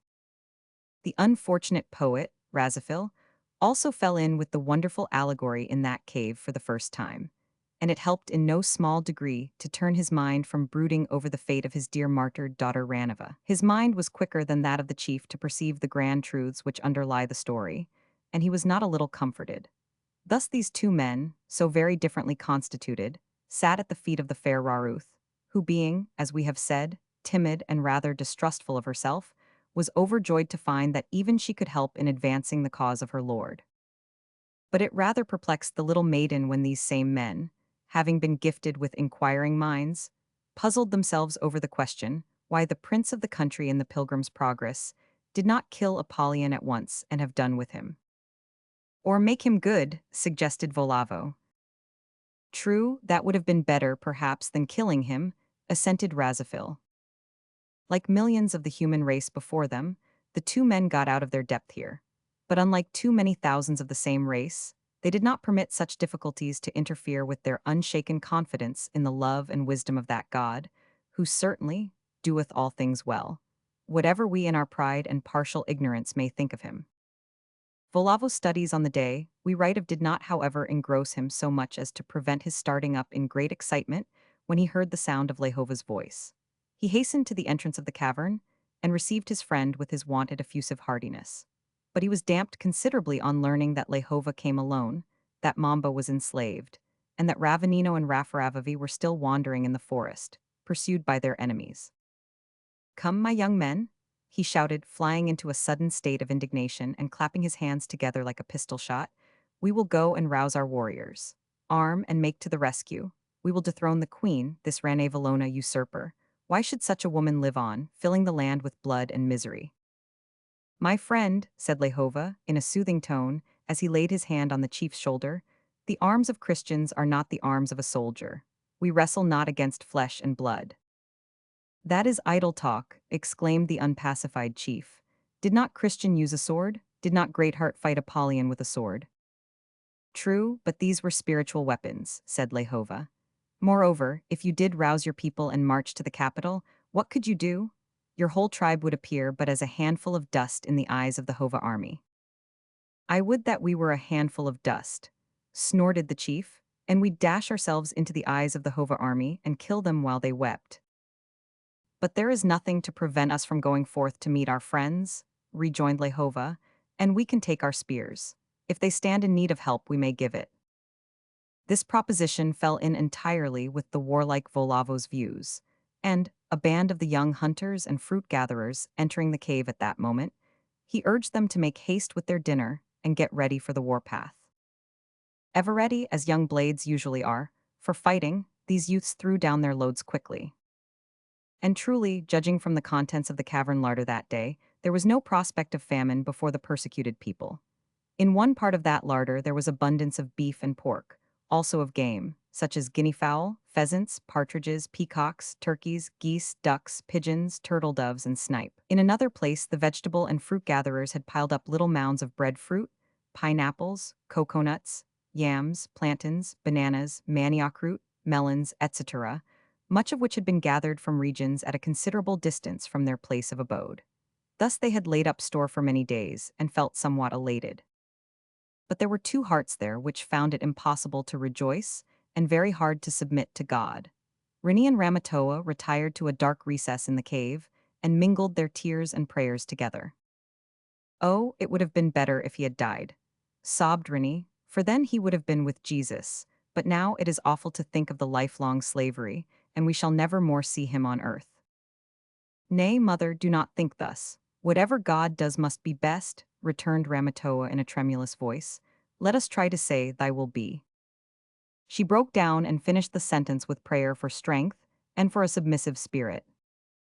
Meanwhile, the warlike expedition, on which Volavo and his youths were only too ready to enter, was rendered needless by the sudden appearance of Ravanino himself, with Raffaravavi and Sarah. After encountering innumerable hardships and dangers, those three had at last arrived at their forest stronghold in safety. So then, remarked Lehova to Raruth, after the first enthusiastic reception was over, I have only overshot them by a few hours after all. We were just going to sally forth to look for you, and fight if need be, said Volavo. There was no need for that, returned Ravanino. The Lord was our protector. Where is Rini Mamba? Have you heard, mother, about your son? Rini and Ramatoa, who had pressed forward, looked surprised, for their friend did not speak like a man who had bad news to tell. Lehova has told me truly, replied Rini, still whimpering, that my dear boy is worse than dead. Not so, mother, said Ravanino, taking the poor woman's hand. Be of good cheer. Mamba is not dead. I know not indeed where he is at this moment, having been pressed in my own flight, but I know that the queen has set him free. This much I learned from our white friend Mark Breezy. More I cannot tell, but is not this cause for joy and gratitude? Come, let us return thanks to our Father. Most of those present were glad to give vent to their feelings in prayer and praise, though some there were who, having been led to join the band by the mere force of circumstances, had little heart in the matter. Certainly Volavo was not among these last, for the enthusiasm which inclined him to fight with violence also induced him to pray with vigor. When this appropriate act of worship was over, food was prepared for the wearied travelers, and in a short time the whole party was seated round the cooking fire, illuminated by the torches on the wall, and listening eagerly to Ravanino as he recounted his adventures. I fear much, he said in conclusion, that another dark season is about to fall on us. It may be like the last or worse. Ravanino here referred, and with bated breath, to the terrible outbreak of persecution which had occurred several years previously, when, at the lowest estimate, about 2,000 men and women were severely punished, and many tortured and slain, because they professed or favored the religion of Jesus. As, one after another, various members of the party detailed the sad sufferings or deaths of relatives and friends, the feelings of all became deeply affected with grief, those of some with a considerable dash also of indignation. Among the latter, of course, was Volavo.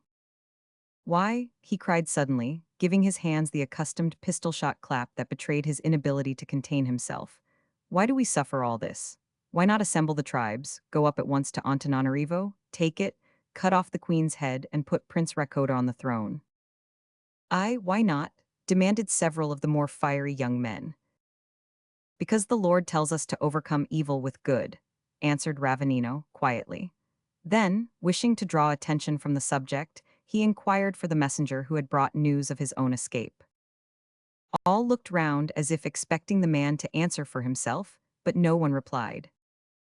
Search was made, and then it was discovered that the messenger had hastily taken his departure from the place. Chapter 26. Dr. Breezy prescribes for the queen, and attains to temporary and perfect efflicity. While these events were taking place in the forest, Queen Ranevalona was keeping her court physician and his comrades in a state of considerable uneasiness, not only with reference to the safety of their own heads, but because of her violent edicts regarding her Christian subjects. She renewed her commands as to the necessity of everyone coming forward, on pain of instant death in the event of disobedience, and accusing themselves, with the reiterated assurance that if they failed to comply, and they were afterwards accused by others, they should be subjected to the ordeal of the tangina, and slain or reduced to perpetual slavery if found guilty. The whole city was in a panic. No one felt safe. Under the influence of fear, some accused themselves, expecting, no doubt, that their punishment would be lightened. Others remained quiet, hoping that they might escape detection, while many were accused by false friends as well as by enemies, and fell victims under the poison ordeal. Others, again, stood firm and boldly proclaimed their faith in the Lord Jesus and their readiness to die if need be for his cause. After the accusations, trials, and investigations, sentences were read which deprived 400 officers and nobles of their honors, and levied fines on the remainder to the number of about 2,000. One would have thought that the mere necessity for such widespread punishment would have shown the queen how deeply the new religion had taken root, and how hopeless it was to attempt its suppression. But she did not see it in that light. On the contrary, she issued a mandate requiring all books to be delivered up to her officers, and threatening death against any who should keep back or hide even a single leaf. She also commanded her subjects never again even to think of the Christian lessons they had learned, but to blot them from their memories forever. Among those who boldly held to their opinions was the queen's own son Rakota, who, however, as we have seen, did not run quite so much risk as others, owing to his mother's affection for him. The prime minister's son, also, and Prince Ramanya, made no effort to conceal their opinions, though they were wise enough to refrain from exasperating the angry queen by asserting them openly. One morning, the prime minister sent a message to the court physician, requiring his immediate attendance at the palace. Mark was seated in his own room at the time, talking with Hawkins and Ebony about the gloomy state of affairs. A slight feeling of dismay fluttered the heart of each when the message came, for death warrants were much in the air at that time.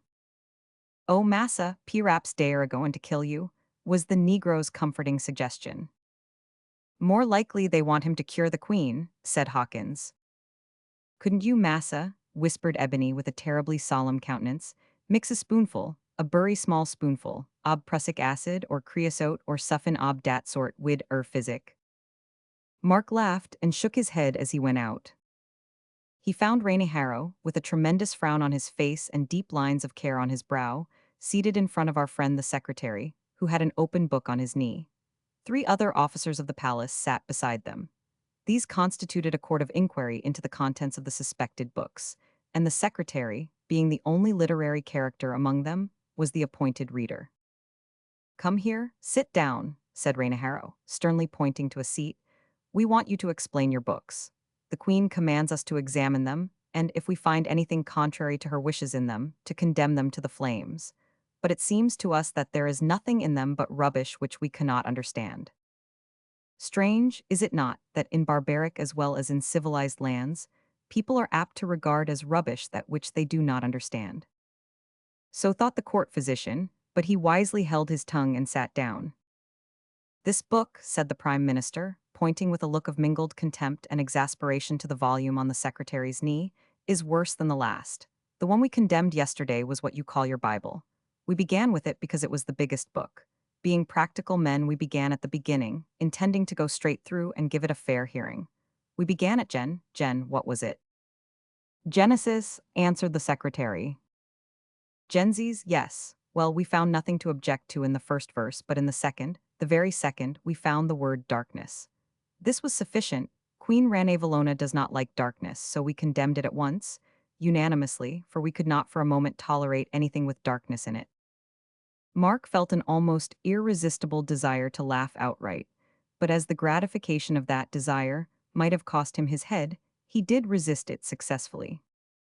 "Now," continued the prime minister with a darker frown, "we have got to the pill, what is it?"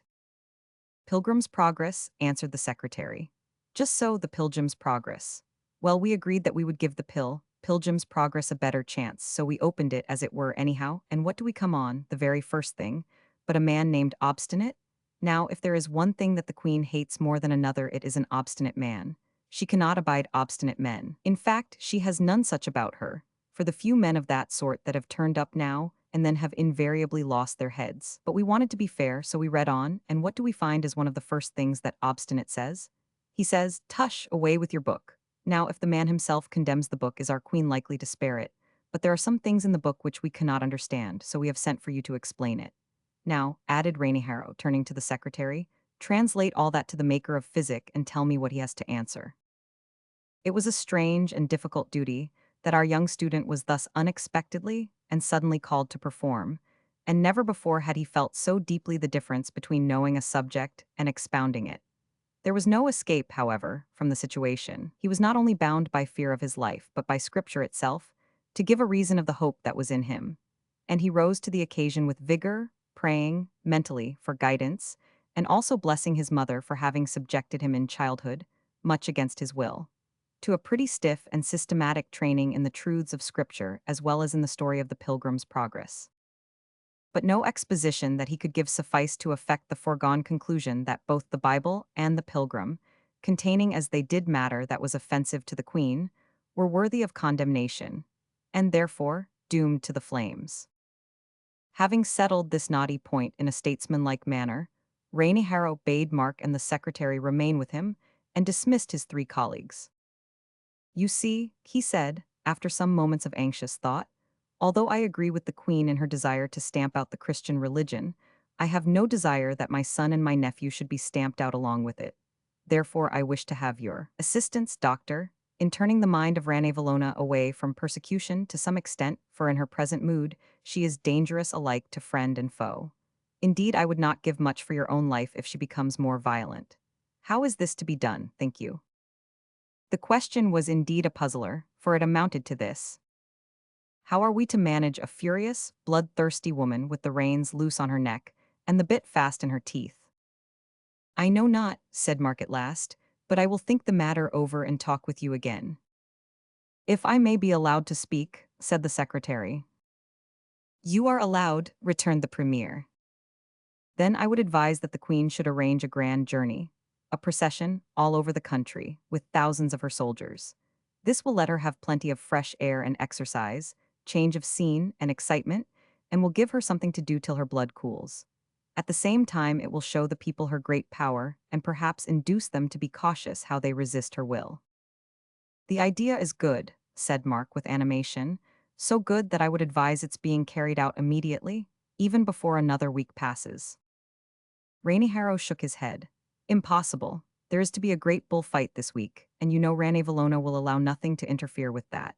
Besides, it takes time to get up such an expedition as you suggest. However, I like the notion well. Go, I will think over it and see you again.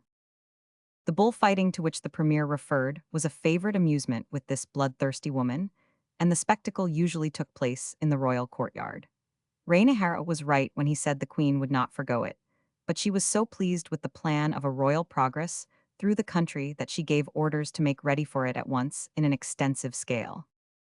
You will of course accompany me, she said to Mark when he was summoned to a subsequent audience. I may be ill, or my bearers may fall, and I may be injured. Certainly, he replied, nothing would afford the court physician greater pleasure than to attend upon Her Majesty on such an expedition. But I would ask a favor, continued Mark. May my black servant accompany me? He is very useful in assisting me with my medicines, and— Yes, yes, interrupted the Queen. Let him go with you by all means. He shall have bearers if you choose. And take yon other man also with his music. I love his little pipe. In some excitement, Mark went off to tell his comrades the news, which Hawkins received with a grunt of satisfaction, and the Negro with a burst of joy. Indeed, the anxieties and worries they had recently experienced in the city, coupled with the tyranny and bloodshed which they witnessed, had so depressed the three friends that the mere idea of getting once again into the fresh, free, open plains and forests afforded them pleasure somewhat akin to that of the schoolboy when he obtains an unexpected holiday. Great was the excitement all over the country when the Queen's intention was made known. The idea was not indeed a novelty. Malagasy sovereigns had been in the habit of making such progresses from time to time in former years. The wise King Raydama I frequently went on hunting expeditions with more or less of display. But knowing as they did, only too well, the cruel character of Rane Valona I, the people feared that the desire to terrify and suppress had more to do with the event than pleasure or health. At last, everything being complete, the Queen left the capital and directed her course to the southwestward. Her enormous retinue consisted of the members of the government, the principal military and civil officers and their wives, 6,000 soldiers, and a host of slaves, bearers, and other attendants, the whole numbering about 40,000 souls. Great preparations had been made for the journey in the way of providing large stores of rice, herds of cattle, and other provisions, but those who knew the difficulties of the proposed route and the thinly populated character of the country looked with considerable apprehension on the prospects of the journey. Some there were, no doubt, who regarded these prospects with a lively hope that the queen might never more return to her capital. Of course, such a multitude traveled very slowly, as may well be believed when it is said that they had about 1,500 palanquins in the host, for there was not a wheeled vehicle in Madagascar at that time. The soldiers were formed in 5 divisions, one carrying the tents, one the cooking apparatus and spears, and one the guns and sleeping mats. The other 2 had always to be in readiness for any service required about the queen. The camp was divided into 4 parts, the queen being in the middle in a blue tent, surrounded, wherever she halted for the night, by high palisades, and near to this was pitched a tent containing the idols of the royal family. The tent of the prime minister with the Malagasy flag was pitched to the north of that of the queen. East, west, and south were occupied by other high officers of state, and among the latter was the tent of our friends Mark, Hawkins, and Ebony.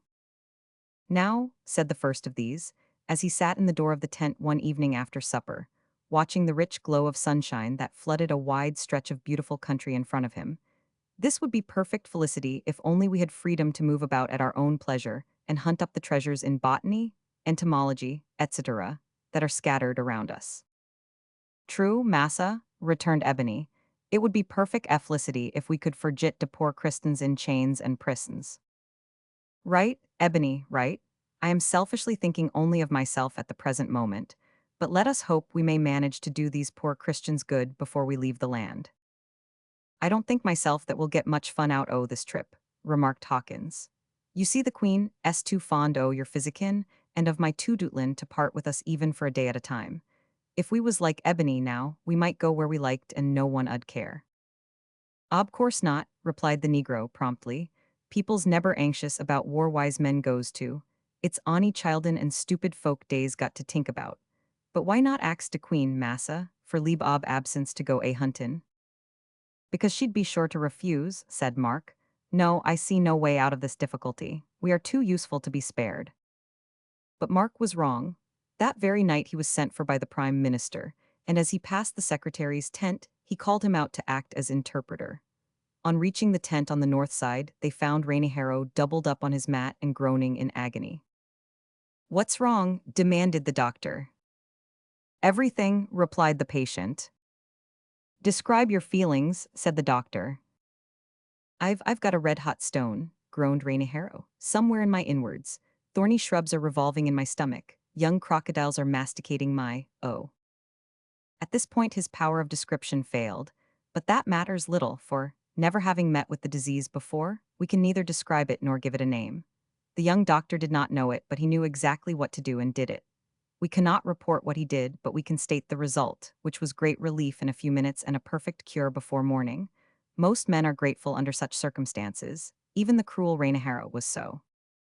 What can I do for you? He asked affectionately next day. A sudden inspiration seized the doctor.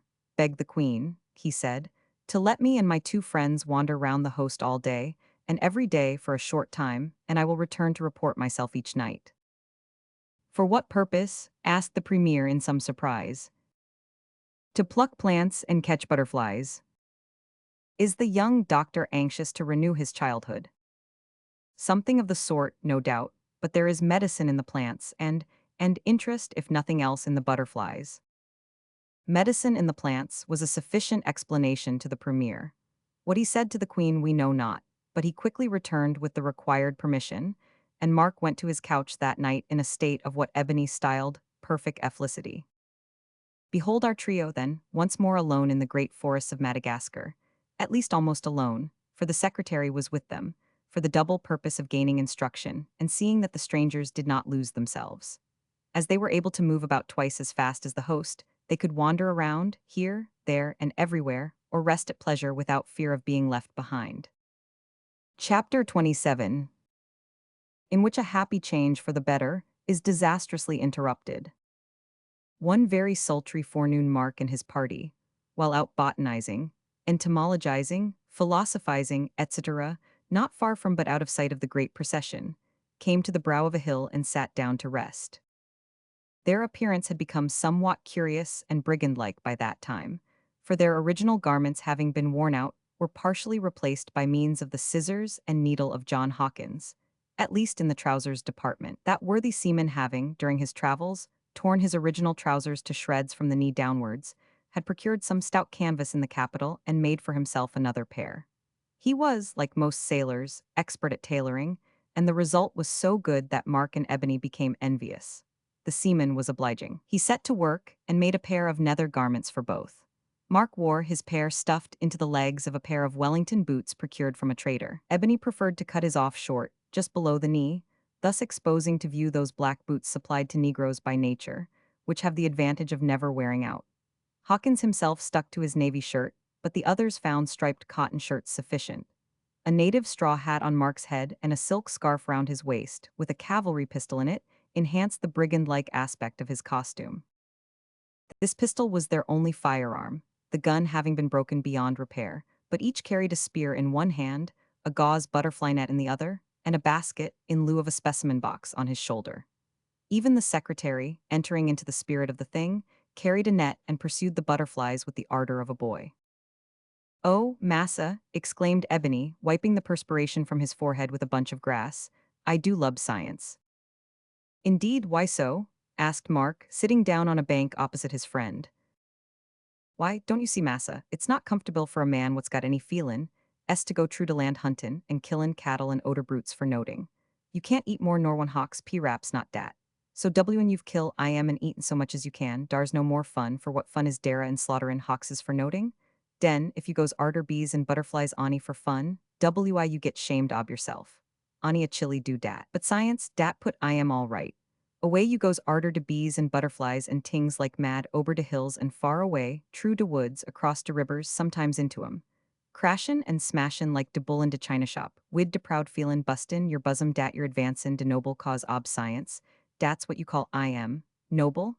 Yes. Well, den you come home done up, so pleasant like, and sot down and fixed de critters up wid pins and gum and sich like, and arter dat you show 'em to your larned friends and call 'em owerful hard names. Sometimes dey seem like bad names. And oh, I do love science. It's what I once heard a captain of a river steamer in de States call a safety valve what lets off a deal o, human energy. He was a-sotin' on his own safety valve at de time, so he ought to have knowed suffin about it. "I say, Ebony," asked Hawkins, "where did you pick up so much larnin' about science, eh?" "I pick I am in Texas, was 'sistant to a German naturalist dar for 2 year. Stuck to I am like a limpet till he most busted hisself by tumblin' into a swamp, smashin' his spectacles and catchin' fever. When he found hisself obliged to go home to recruit, he called it, though what dat was I never rightly understood, unless it was drinkin', brandy and water. For I noticed that when he said he needed to recruit, he allers had a good stiff pull at de brandy bottle." Ebony's discourse was here cut short by the sudden appearance of an enormous butterfly, which the excitable Negro dashed after at a breakneck pace in the interests of science. The last glimpse they had of him, as he disappeared among the trees, was in a somewhat peculiar attitude, with his head down and his feet in the air. "That's a sign he has missed him," remarked Hawkins, beginning to fill his pipe. "The tobacco, not the musical one. I've always observed that when Ebony becomes desperate and knows he can't get hold of the thing he's arter, he makes a reckless plunge with a horrible yell, goes right down by the head, and disappears like a harpooned whale." "True, but have you not also observed," said Mark, "that like the whale he's sure to come to the surface again, sooner or later, and generally with the object of pursuit in possession?" "I believe you're right, doctor," said the seaman, emitting a prolonged puff of smoke. "Does he always go mad like that?" asked the secretary, who was much amused. "Usually," replied Mark, "but he is generally madder than that. He's in comparatively low spirits today. Perhaps it is the heat that affects him. Hugh, how hot it is! I think I shall take a bath in the first pool we come to." "That would only make you hotter, sir," said Hawkins. "I've often tried it. At first, no doubt, when you gets into the water it cools you, but arter you come out you get hotter than before. A hot bath is the thing to cool you comfortably." "But we can't get a hot bath here," returned Mark. "You are wrong," said the secretary. "We have many natural hot springs in our land. There is one not far from here." "How far?" asked Mark with some interest. "About 2 rice cookings off." To dispel the reader's perplexity, we may explain at once that in Madagascar they measure distances by the time occupied in cooking a pot of rice. As that operation occupies about half an hour, the secretary meant that the hot spring was distant about 2 half hours, that is, between 3 and 4 miles off. Let's go and get into it at once, suggested Hawkins. Better wait for Ebony, said Mark. Then to the secretary, yours is a very interesting and wonderful country. It is, and I wonder not that European nations wish to get possession of it, but that shall never be. Mark replied, I hope not, and regarded his friend with some surprise, for he had spoken with emphasis and evidently strong feeling. Have you fear that any of the nations wish to have your country? Yes, we have fear, returned the secretary with an unwontedly stern look. They have tried it before, perhaps they will try it again, but they will fail. Has not God given us the land? Has not he moved the hearts of Englishmen to send to us the Bible? Has not his Holy Spirit inclined our hearts to receive that word? Yes, it has come. It is planted, it must grow. The European nations cannot hinder it. Renevalona cannot stamp it out. False friends and open foes cannot crush it. The word of God will civilize us. We will rise among the nations of the earth when the love of Jesus spreads among us, for that love cures every evil. It inclines as well as teaches us to deny self and do good. It is not possible for man to reach a higher point than that. Deny self, do good. We are slow to learn, but it is sure to come at last, for is it not written that the knowledge of the Lord shall cover the earth as the waters cover the sea? I believe you are right, said Mark, much impressed with this outburst and the earnest enthusiasm of his friend's manner. And, he continued, you have a noble country to work on, full of earth's riches. You say noting but the truth? Answered the secretary in a gratified tone. Is not our island as big or more big as yours, nearly the same as France? And look around. We have thousands of cattle, tame and wild, with which even now we send large supplies to foreign markets, and fowls innumerable, both wild and tame. Our soil is rich and prolific. Are not our vegetables and fruits innumerable and abundant? Do not immense forests traverse our island in all directions, full of trees that are of value to man, trees fit for building his houses and ships, and for making his beautiful furniture, as well as those that supply coconuts and figs and fruits and gums and dyes? And have we not the silkworm in plenty, and cotton plants and sugar cane and many spices, and the great food supply of our people? Rice, besides minerals which make nations rich, such as iron and gold? Yes, we have everything that is desirable and good for man, but we have a climate which does not suit the white man. Yet some white men like yourself manage to live here. Is not this a voice from God? He does not speak to us with the tongue of man, but he speaks with a still small voice as easy to understand. He has surrounded our island with unhealthy shores. Does not that tell the white man not to come here? Your London Missionary Society sent us the Bible. God bless them for that. They have done well, but they have done enough. We desire not the interference of England or France in our affairs. We do not want your divisions, your sects. We have the word. God will do the rest. We want no white nations to protect us. We want to be let alone to protect and develop ourselves, with the Bible for our guide and the Holy Spirit as our teacher. You Englishmen were savages once, and the word of God came and raised you. You only continue to be great because the Bible keeps you still in the right path. What it has done for you, it will do for us. All we ask for is to be let alone. The secretary had become quite excited on this theme, and there is no saying how much longer he might have gone on if Ebony had not returned, scratched, bruised, bleeding, panting, and perspiring, but jubilant with an enormous butterfly captive in his net, and the cause of science advanced. Having secured the specimen, they set off at once to visit the hot springs, after pricking a traveler's tree with a spear and obtaining a refreshing draught of cool, clear water therefrom. Fountains of mineral waters have been found in many parts of Madagascar, and among them several which are called rano, or warm waters. These vary both in temperature and medicinal properties. The spot when reached was found to be a small cavity in the rocks which was delightfully shaded by the leaves of the wild fig and by a number of interwoven and overhanging bamboos. The branches of the fig trees spread directly across the stream. Hastening to the fountain, Hawkins thrust his hand in, but quickly pulled it out again, for the water was only a few degrees below the boiling point. Too hot to bathe in, he said. But not too hot here, remarked Ebony, going to a pool a little further from the fountainhead, where the water had cooled somewhat. There the Negro dropped his simple garments, and was soon rolling like a black porpoise in his warm bath. It was only large enough for one, but close to it was another small pool big enough for several men. There Mark and Hawkins were soon disporting joyously, while the secretary looked on and laughed. Evidently he did not in the circumstances deem warm water either a necessity or a luxury. That evening, after returning to camp, Mark was summoned to lay the result of his labors before the Queen, who was much interested in his collection of plants, and not a little amused with his collection of insects. for she could understand the use of the medicines which her court physician assured her could be extracted from the former, but could see no sense whatever in collecting winged and creeping things, merely to be stuck on pins and looked at and saddled with incomprehensible names.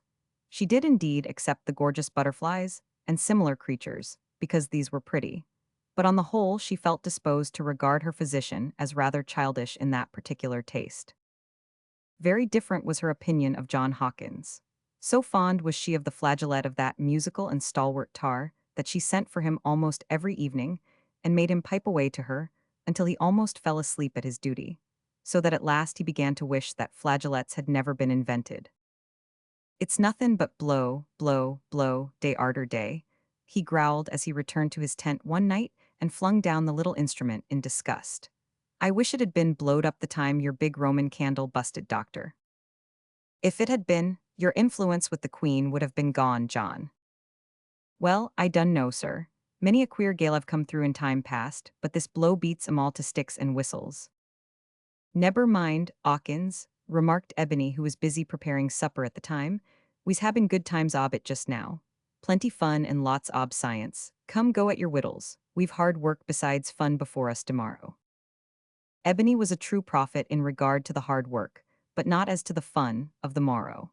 For it so happened that two events occurred which threw a dark cloud over the expedition, for some, at least, in the royal procession, and induced the Queen to return to the capital sooner than she had intended.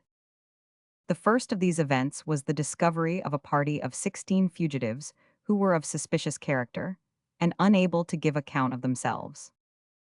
They had been discovered by the Queen's spies hidden in a rice house. When brought before the officer who examined them, they were at first silent. When pressed, they spoke a little, but nothing of importance could be gathered from them. At last they seemed to make up their minds to acknowledge who they were, for one of them stood forth boldly and said, "Since you ask us again and again, we will tell you. We are not robbers or murderers. We are praying people. If this makes us guilty in the kingdom of the Queen, then, whatsoever she does, we must submit to suffer. We are ready to die for the name of the Lord Jesus." "Is this, then," asked the officer, "your final answer, whether for life or death?" "It is our final answer, whether for life or for death." When this was reported to the Queen, all her anger was stirred up again.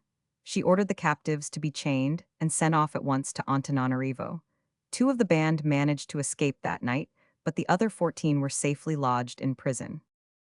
The countenance of Ranevallona was now changed. She took no pleasure in Mark's collections and sent no more for the musical seamen. To make matters worse, there came in, on the following day, a report that some of her soldiers had captured a large band of fugitives in a distant part of the country, and were then marching them in chains to the capital. As this band was at the time approaching, the Queen gave orders to halt on an eminence that overlooked the path along which they had to travel, that she might see them.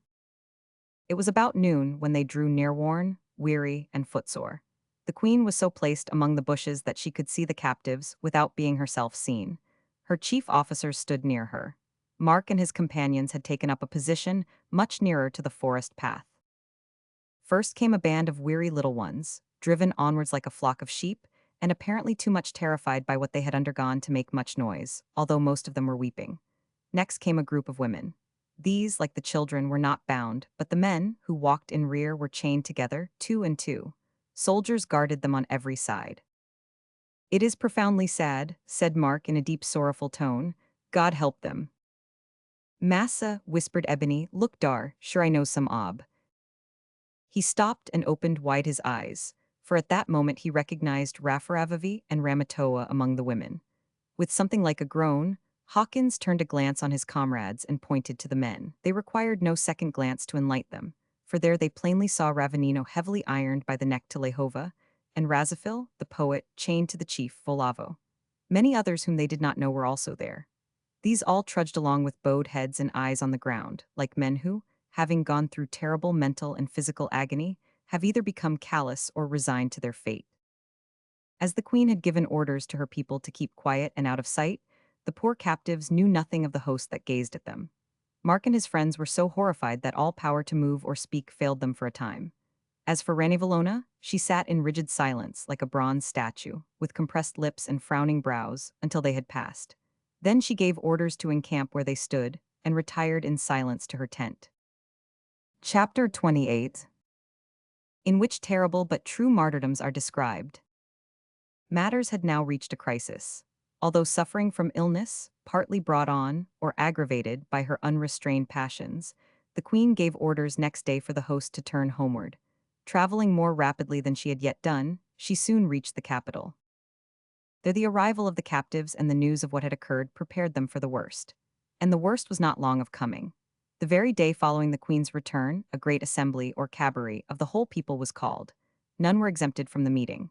High and low, rich and poor, sick and healthy were driven to the great place of assembly near the palace, literally driven, for officers were sent as usual to break into the houses of the people, when necessary, and force them to attend. And there was no way of escape, for at the time of the summons being sent out every outlet from the city was guarded by soldiers, and the cannon along the heights thundered a salute by way of striking terror into the hearts of the rebellious. Well did the poor people know what all this foreshadowed. One who was an eyewitness of the scene said, "There was a general howling and wailing, a rushing and running through the streets, as if the town had been attacked by a hostile army." At last the great square of the city was crowded, as full as it could hold, with hundreds of thousands of people, who were overawed by the presence of a body of troops 15,000 strong, as they awaited the announcement of the Queen's pleasure. Mark Breezy was there, along with his comrades, on an elevated spot near to the place where the Queen's messenger was to make the proclamation. "We are utterly helpless here," said Mark in a low voice, as he gazed in pity on the groaning and swaying multitude. "The Queen's countenance is changed to me. I feel sure that either we have been betrayed in the matter of Raffaravavi, or we are suspected. Indeed, if it were not that she is ill and needs my aid, she would certainly banish us all from her dominions." "I wish I was well out of 'em," growled Hawkins. "The country is well enough, no doubt, but a woman like that makes it a hell upon earth." "Has you hear, massa, war dey have put Ravanino and our oder friends?" asked Ebony. "No, I did not dare to ask, and even if we knew we could do nothing." The youth spoke bitterly, for he had become so much attached to their former guide, and the natives with whom they had sojourned and traveled, that he would have fought for them to the death if that could have availed them. Strong and active young men are apt to become bitter when they find that superabundant energy and physical force are in some circumstances utterly useless. To be compelled to stand by inactive and see injustice done, cruelty and death dealt out, while the blood boils, the nerves quiver, and the violated feelings revolt, is a sore trial to manhood. And such was the position of our three adventurers at that time. Presently the highest civil and military officers came forth, one of whom, in a loud sonorous voice, delivered the message of his terrible mistress. After a number of complimentary and adulatory phrases to the queen herself, and many ceremonial bowings towards the palace, as if she actually heard him, the messenger spoke as follows. "I announce to you, O people, that I am not a sovereign that deceives. I find that, in spite of my commands, many of my people revile the idols and treat divination as a trifle, and worship the Christians, God, and pray, and baptize, and sing, which things I abhor. They are unlawful. I detest them, and they are not to be done, saith Rane Velomanjaka. I will not suffer it. Those who dare to disobey my commands shall die. Now, I order that all who are guilty shall come in classes according to their offenses, and accuse themselves of being baptized, of being members of the church, of having taught slaves to read, and that all books shall be given up." As on a previous occasion, many came forward at once and accused themselves, or gave up their Bibles and Testaments. But, as before, others concealed their treasures and held their tongue, although it was evident that on this occasion the queen uttered no vain threat but was terribly in earnest. The proclamation ended, the people dispersed, and Mark and his friends were returning to their quarters when they were arrested by a party of soldiers. As usual, their first impulse was to resist violently, but wisdom was given them in time, and they went quietly along. Of course, Mark protested vehemently both in English and in broken Malagasy, but no attention whatever was paid to his words. They were led to a prison which they had not before seen. As they approached the door, the sound of singing was heard. Another moment and they were thrust into the room whence the sounds issued, and the door was locked upon them.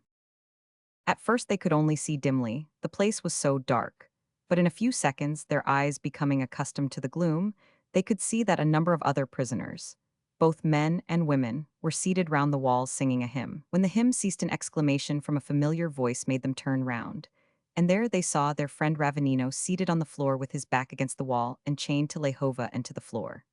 Beside him were several well-remembered natives, and on the opposite side of the room, also chained, were the women of the party, among whom were Ramatoa, Raruth, Rafaravavi, her maid Sarah, and the poor mother of Mamba. Ravenino, exclaimed Mark in tones of profound sorrow as he sat down beside his old guide, I little thought to find you in such a strait. Even so, sir, returned the man in a gentle voice, for so it seems good in his eyes, but still less did I expect to find you in prison, for the way they thrust you in shows me that you are no mere visitor. I fear me, the cruel woman has found out how kind you were in helping me. But surely dar some hope for you. Day never kill you all? Said the Negro, waving his hand round as if to indicate the whole party. No hope, returned Ravenino sadly. Not even for you, Ebony, because you are only a black man. But they won't kill you, sir, or Hawkins. They know better than to risk the consequences of putting a British subject to death. For the rest of us, our doom is sealed. If the Lord wills it so, remarked Lehova quietly. How do you know that the Lord wills it so? Demanded a voice fiercely, and a man who had hitherto sat still with his face buried in his hands looked up. It was the stout chief Volavo, all whose fun of disposition seemed to have been turned to fury. You all speak as if you were already dead men. Are we not alive? Have we not stout hearts and strong limbs? While life remains there is hope. He leaped up as he spoke and began to wrench at his chain like a maddened tiger, until blood spurted from his wrists and the swollen veins stood out like cords from his neck and forehead. But iron proved tougher than flesh. He sank down, exhausted, with a deep groan, yet even in his agony of rage the strong man murmured as he fell, Lord forgive me. While the men conversed, and Ebony sought to soothe Volavo, with whom he had strong sympathy, most of the poor women opposite were seated in a state of quiet resignation. Some there were, however, who could not bring their minds to contemplate with calmness the horrible fate that they knew too well awaited them, while others seemed to forget themselves in their desire to comfort their companions. Among the timid ones was pretty little Raruth.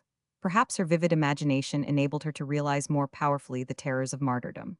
It may be that her delicately strung nerves shrank more sensitively from the prospect, but in spite of her utmost efforts to be brave, she trembled violently and was pale as death. Yet she did not murmur, she only laid her head on the sympathetic bosom of her queen-like friend Ramatoa, who seemed to her a miracle of strength and resignation. In a short time the door of the prison opened, and a party of armed men entered with Silver Spear, or Hater of Lies, at their head. An involuntary shudder ran through the group of captives as the man advanced and looked round. Which is Razafil? Demanded Hater of Lies. The poet rose promptly. Here I am, he said, looking boldly at the officer. Then, glancing upwards, and in a voice of extreme tenderness, he said, Now, my sweet Ranava, I will soon join you. Ramatoa, which is she? Said the officer, as his men removed the fetters from the poet and fastened his wrists with a cord. Ramatoa at once rose up. I am ready, she said calmly. Now, Raruth, the master calls me, fear not what man can do unto thee. Oh, no, do not go yet, exclaimed Raruth in an agony of grief as she clung to her friend. The good Lord cannot mean this, oh, take me, and let her stay. The sentence ended in a low wail, for at the moment two soldiers forced the girls asunder, and Raruth sank upon the floor, while Ramatoa was led away. Poor Lehova had watched every movement of Raruth. It was, no doubt, the fiercest part of the fiery trial he had to undergo, and when the soldier grasped her arms to tear her from her friend, he could restrain himself no longer. He sprang up and made a wild leap towards her, but the chain arrested him effectually, and 3 bayonets were quickly pointed at his breast. His head fell forward, and he sank down like one who had been shot. Meanwhile, Hater of Lies selected Raruth and 12 others from the group of prisoners, but only the 3 whom we have mentioned are known to the reader. They were led into an outer room, where they were further pinioned. Some of them had their feet and hands tied together, so that, by thrusting a pole between the legs and arms of each, they could be suspended and carried by 2 men. Others were allowed to walk to the place of execution. The rage of Ranevalona, however, was so great on finding that the Christians would not submit to her that she had given orders to the soldiers to torture the martyrs with their spears as they marched along the road. This was done to all except Ramatoa and Raruth, as the blood-stained road bore witness. The comfort of being together was not allowed to the 2 ladies. They were placed in different parts of the procession. Mats were thrust into the mouths of the suspended victims to prevent them from speaking, but some of them managed to free their mouths and prayed aloud, while others sang hymns or addressed the crowd. Thus they passed along the road that led to the place of hurling down. This was a tremendous precipice of granite, 150 feet high. Thither the multitude streamed, some influenced by hatred of the Christians, some by deep sympathy with them, but the majority, doubtless, prompted by mere excitement and curiosity. And there they crowded as near as they dared venture to the edge of the precipice and gazed into the awful gulf. Slowly the procession moved, as if to prolong the agony of the martyrs. Suddenly a young man pushed through the crowd, advanced to the side of Ramatoa, and grasped one of her hands, exclaiming in a loud voice, "Dearest, I will go with you and stay by you to the end." For a moment the calm serenity that had settled on the girl's fine countenance was disturbed. "Mamba," she said, "this is not wise, you cannot save me. It is God's will that I should now glorify the dear name of Jesus by laying down my life. But you are not yet condemned, and your mother needs your help." "Full well do I know that," returned the youth fervently. "Were it not for my dear mother's love and claim on me, I would now have gone with you to heaven. As it is, I will stay by you, dear one, to the end." "Thank you, dear friend," returned the girl earnestly. "I think it will not be long till we meet where there are no more sufferings or tears." Soon the procession reached the brow of the terrible cliff. Here the martyrs were ranged in such a way that, while they were cast over one by one, the rest could see their companions fall. The first to perish was the poet Razafil. After the queen's messenger had pronounced the sentence of each, the poor man was seized and thrown violently on the ground. A rope was then fastened round his waist, and he was asked if he would cease to pray in the name of Jesus. "Cease to pray to Jesus," he exclaimed, while the fire of enthusiasm gleamed in his eyes, "to Jesus who saved my Ranava, and who holds out his blessed hands to me, even me, to take me to himself?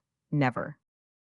Razafil was instantly slung over the precipice, and held suspended there in the hope that the awful nature of his impending fate might cause his courage to fail, while the executioner knelt, knife in hand, ready to cut the rope.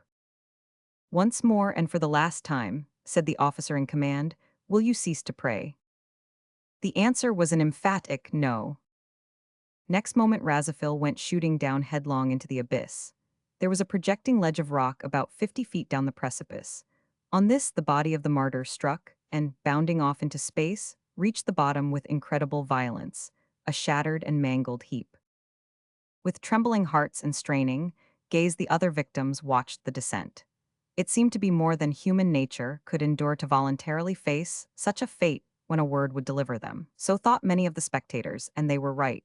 Mere human nature could not have endured it, but these Christians were strengthened in a way that the ungodly will neither believe nor understand.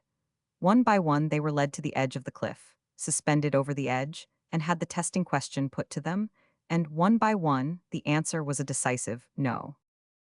But where was the tyrant queen while this scene of butchery was being enacted? In her chamber in the palace, comparatively, yet not altogether, regardless of the matter. Her son Rakoda stood beside her. Our friend the secretary stood at the door. "Mother," said the prince quietly, "they are being hurled down now, and little Raruth is among them." The queen looked up startled. "No, no," she said hesitatingly. "Raruth must not, but I must not seem to my people to be weak, yet I would save her." Rakoda gave a gentle nod to the secretary, who instantly vanished. He reached the place of execution only just in time. The rope was already round the girl's slender waist, and the testing question had been put, but her timidity had flown and was replaced by a calm, almost angelic, expression as she gazed up to heaven, clasped her hands, and with a flush of enthusiasm, exclaimed, "No, Jesus, no, I will never cease to worship thee." A murmur of mingled surprise and pity broke from the crowd. At that moment the secretary came forward. "The queen," he said, "has sent me to ask you, Raruth, whether you will not worship our gods and save your life." "No," answered the girl firmly. "I have been weak, a coward, but now God has sent me strength by his own Holy Spirit, and my fixed determination is to go this day with my dear brothers and sisters to heaven." "You are a fool, you are mad," exclaimed an officer standing by as he struck her on the head. "Yes, she is mad," said the secretary to the officer in command. "Send a messenger to tell the queen that Raruth has lost her reason. Meanwhile, let her be taken away and guarded well till the queen's pleasure regarding her is known." But although this poor girl was thus snatched from death at the last moment, no mercy was extended to the others. All were thrown over the cliff and dashed to pieces at that time except Ramatoa. When the question was put to her, last of all, she, as might have been expected, was not less firm in her reply than her companions. But instead of being thrown over, she was informed that as it was not allowable to shed the blood of one of noble birth, she was to be burnt alive. At this dreadful announcement, she turned paler than before, but did not flinch. At the same moment, poor Mamba lost control of himself. He sprang to her side, put an arm round her waist, and shouted, "This shall not be. I too am a praying man, ye shall not touch her." He glared fiercely round, and for a moment the soldiers did not dare to approach him, although he was totally unarmed. But they sprang on him from behind, and he was quickly overpowered by numbers. At the command of their officer, they tore him from Ramatoa, carried him to the cliff, and hurled him over. His head struck the ledge, and his brains were dashed out there. Next moment he lay dead among the rocks at the bottom. This awful sight Ramatoa was spared, for, at the same instant, they had dragged her away to the spot where a pile of wood had been prepared for herself. 4 stakes were fixed in the midst of the pile, as 3 other Christian nobles were to be burnt along with her, one of whom was a lady. While Ramatoa watched the preparations for her death, her fellow sufferers arrived, singing as they walked, a hymn which begins with, "When our hearts are troubled," and ends with, "Then remember us." Ramatoa raised her voice and joined them. There was no wavering or shrinking from the fiery ordeal. When all was ready, the martyrs quietly suffered themselves to be bound to the stakes. And, strange to say, when the flames roared around them, the song of praise still went on, and the voices of praise and prayer did not cease until they had culminated in glad shouts of praise and victory before the throne of God. We write facts just now, reader, not fiction. Men talk of the cruelty of devils. Assuredly, there is not a devil in or out of hell who can sink to lower depths of cruelty than fallen man will sink to when left to the unrestrained influence of that hateful thing, sin, from which Jesus Christ came to deliver us, blessed be his name. It is said that while these 4 martyrs were being fastened to the stakes, an immense triple-arched rainbow stretched across the heavens, one end of which appeared to rest upon them, and that rain fell in torrents. This so terrified many of the spectators that they fled in consternation from the scene. But the cup of iniquity was not yet filled up. While the martyrs were still in the fire and praying, "O Lord, receive our spirits and lay not the sin to their charge," a shouting, yelling band arrived, dragging after them the corpses of the men and women who had perished at the place of hurling down. These were tossed upon the pile to serve as fuel to the fire. The poor, unrecognizable remains of Mamba were among them, and thus, even in their death, he and Ramatoa were not divided. At this time of terrible suffering and trial, as in the previous persecutions during the reign of this tyrant queen, hundreds of Christians willingly submitted to the loss of position, wealth, and liberty for the sake of Jesus, besides those who witnessed a good confession and sealed their testimony with their blood. 37 native preachers, with their wives and families, were consigned to a life of slavery. More than 100 men and women were flogged and sentenced to work in chains during their lives. Some were heavily fined, and many among the great and noble were stripped of honors and titles, reduced to the ranks, and forced to labor at the hardest and most menial occupation. Among these last was Prince Ramanya, who had been the means of sheltering, secreting, and saving many Christians. Fortunately, Prince Rakota retained his influence over his mother, and his power to do good, a circumstance for which our 3 adventurers had ultimately reason to thank God, though for a considerable time after that, they remained in prison in company with their friends Ravanino, Volavo, Lehova, and others.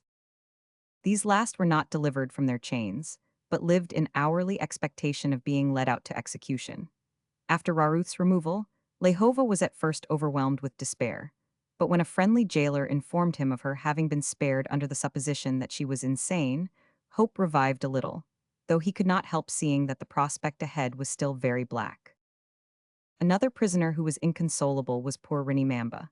From the time that she was told of her son's fate, she seemed to sink into a state of quiet imbecility, from which no efforts of her friends could rouse her. She did not murmur or complain. She simply sat silent and callous to everything around her. She, Rafaravavi, Sarah, and the other females were removed to another prison, and for a long time their male friends could learn nothing as to their fate. "It is this prolonged uncertainty that's so hard to bear," remarked Ravanino to Mark one day, lifting his hands high above his head and letting them fall with the clanking chains into his lap. "True, true," replied the youth, shortly, for confinement was beginning to tell unfavorably on himself. "Does W'er it is," remarked Ebony, endeavoring to brighten up a little, but with only moderate success. "It's sotten still and doin' nuffin dat kills. What you tink, 'Awkins?" "I," assented the seaman, and as for a long time nothing more than I had been got out of Hawkins, Ebony relapsed into silence. Things had reached this lugubrious pass when an event occurred which materially affected the condition of the prisoners and considerably altered the history of Madagascar. Chapter 29. Threatened death averted, buried alive, end of the Tyrant Queen, revolt crushed and Ray Dama II crowned. One morning, shortly after sunrise, Mark was awakened by the entrance of their jailer.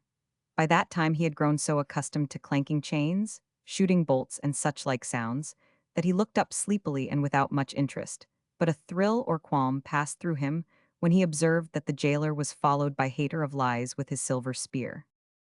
Still more were he and his awakened comrades horrified when the names of Raveninohitriniani and Volavo were sternly called out. Both men promptly stood up. "At last," said the former quietly and without a trace of excitement. "Well, I am glad, for it is the Lord's will. Farewell, my friends," he added, looking back as he was led away. "We shall all meet again in great joy. Farewell." Evidently, Volavo did not take things so quietly. His lips were firmly compressed, his face was deeply flushed, and his brows were sternly contracted, as they led him out. But for his chains, the chief would certainly have given his jailers some trouble. The whole thing passed so quickly that it seemed to those left behind like a dream when they found themselves alone. Ebony sat down, put his face on his knees, and fairly burst into tears. "Oh, Lord," he sobbed, "send him quick for me and let's have it over." It seemed as if the poor fellow's prayer was about to be answered, for again the door opened, and the secretary entered. "Be not afraid," he said, observing their alarm. "I come not to summon you to death, but to ask you, doctor, to come and see the queen. She is ill." "Oh, massa pissin her, do massa, nobody would call it murder," said the negro with fervent entreaty. Paying no attention to this advice, Mark followed the secretary, and the bolts were again drawn on his friends. He found Ranevalona suffering severely. Indeed, for some time previous to that her health had been failing, and she would gladly have had the advice of her court physician, but seemed to be ashamed to send for him after the way she had caused him to be treated. There is this to be said for her, that she would probably have liberated him long ago, but for the advice of her minister, Harrow, who was jealous of the young Englishman's growing popularity as well as a hater of his religion.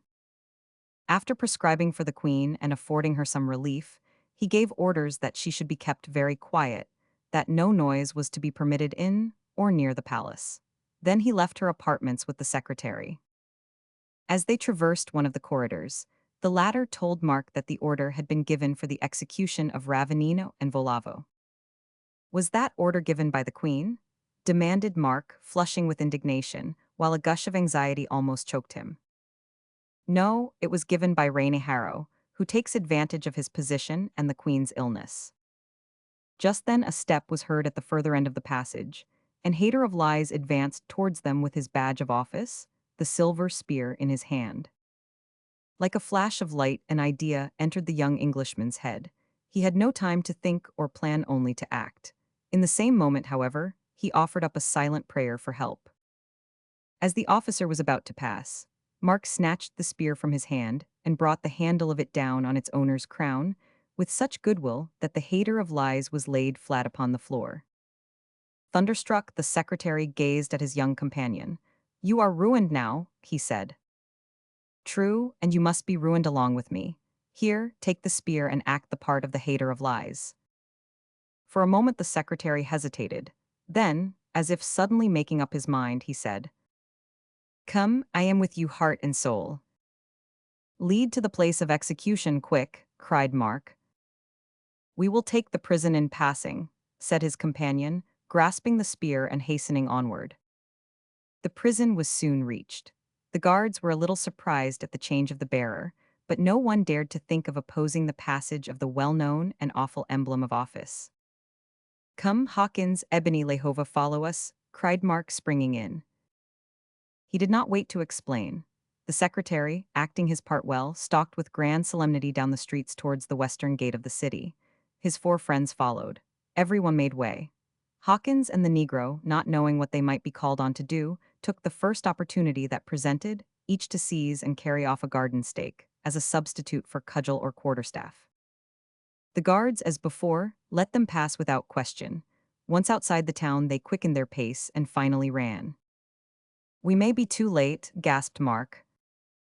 "It may be so, but we have not far to go." As he spoke, they distinguished sounds as of men engaged in a struggle. On turning a point of rock, they came in sight of a party of 12 soldiers. They were struggling fiercely with one man, whom they tried to bind, but the man seemed to possess the power of Samson. "It's Volavo!" cried Hawkins and rushed to the rescue. "Does so?" cried the Negro, following suit with blazing eyes. Snatching the silver spear from the secretary, Mark sprang forward like a wildcat, and sweeping it right and left, brought down 2 of the men.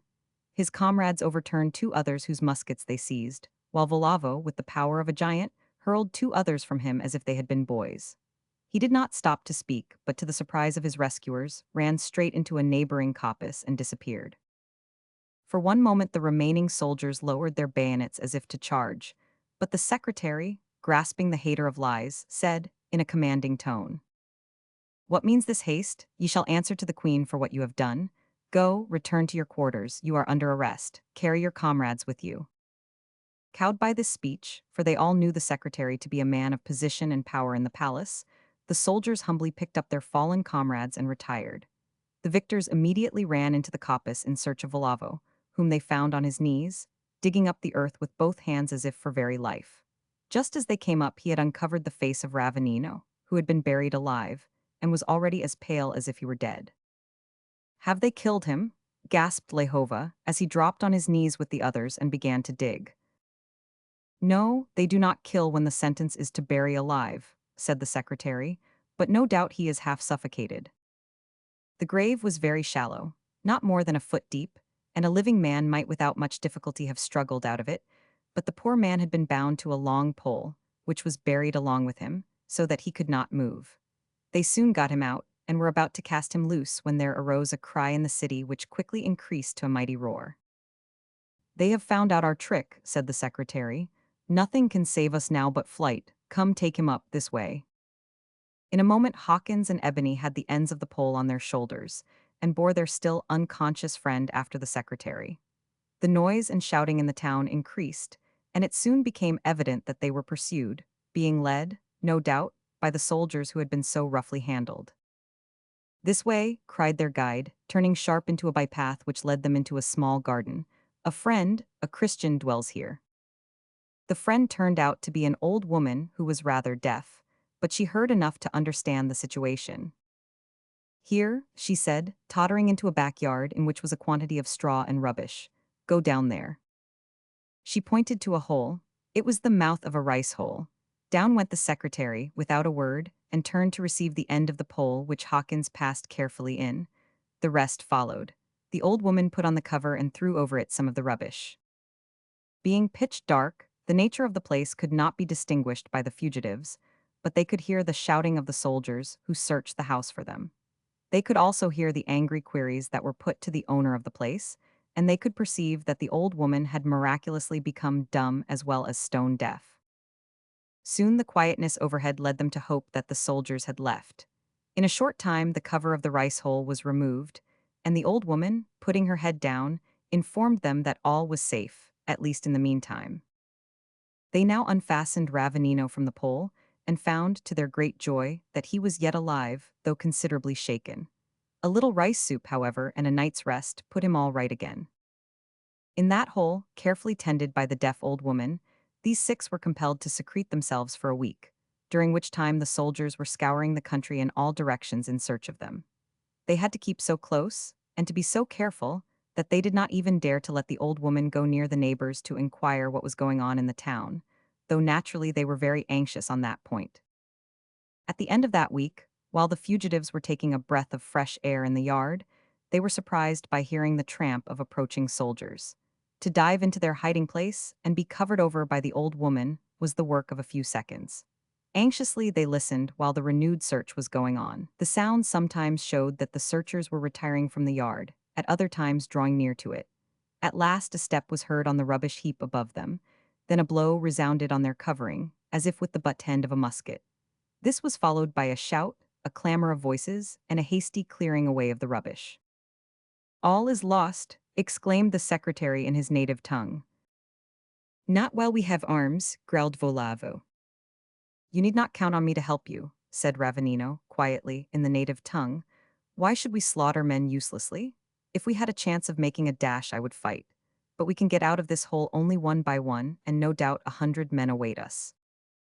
"Is we a-goin' to fight, massa?" asked the Negro hopefully.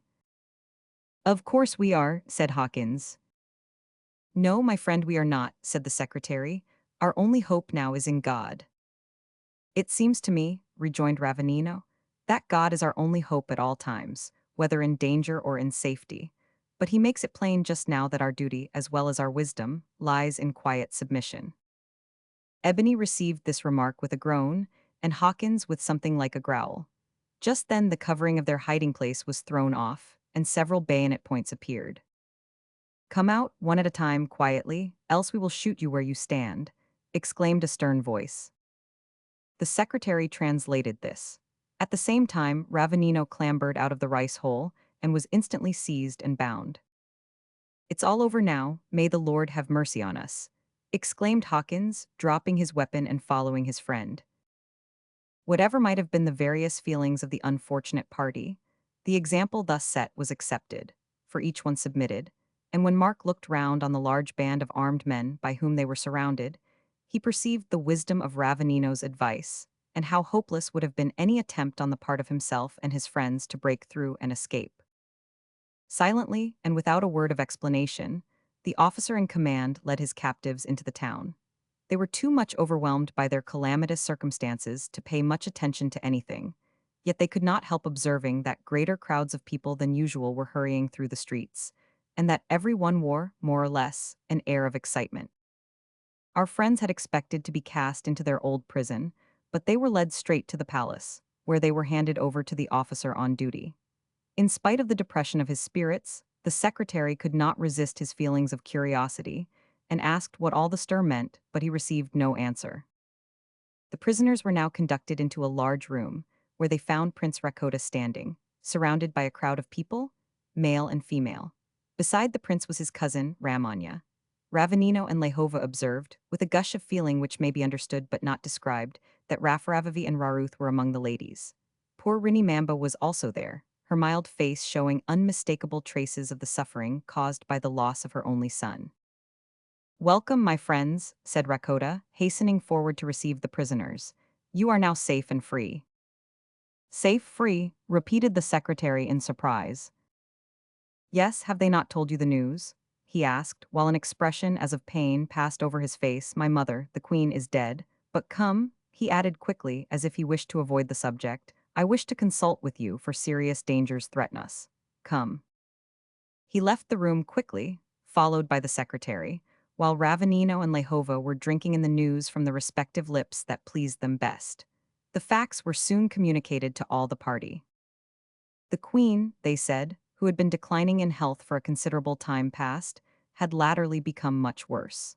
No doubt her failure to stamp out Christianity must have aggravated her complaint, for the effect of her extreme severity was rather to advance than hinder the good cause. The persecutions, the banishments, the murders of 25 years instead of checking had spread the gospel far and wide over the land, for, as in the first days, they that were scattered abroad went everywhere preaching the word, and the amazing constancy and courage and tenderness to their enemies of the noble army of martyrs had given a depth and power to the Christian life which might otherwise have been wanting.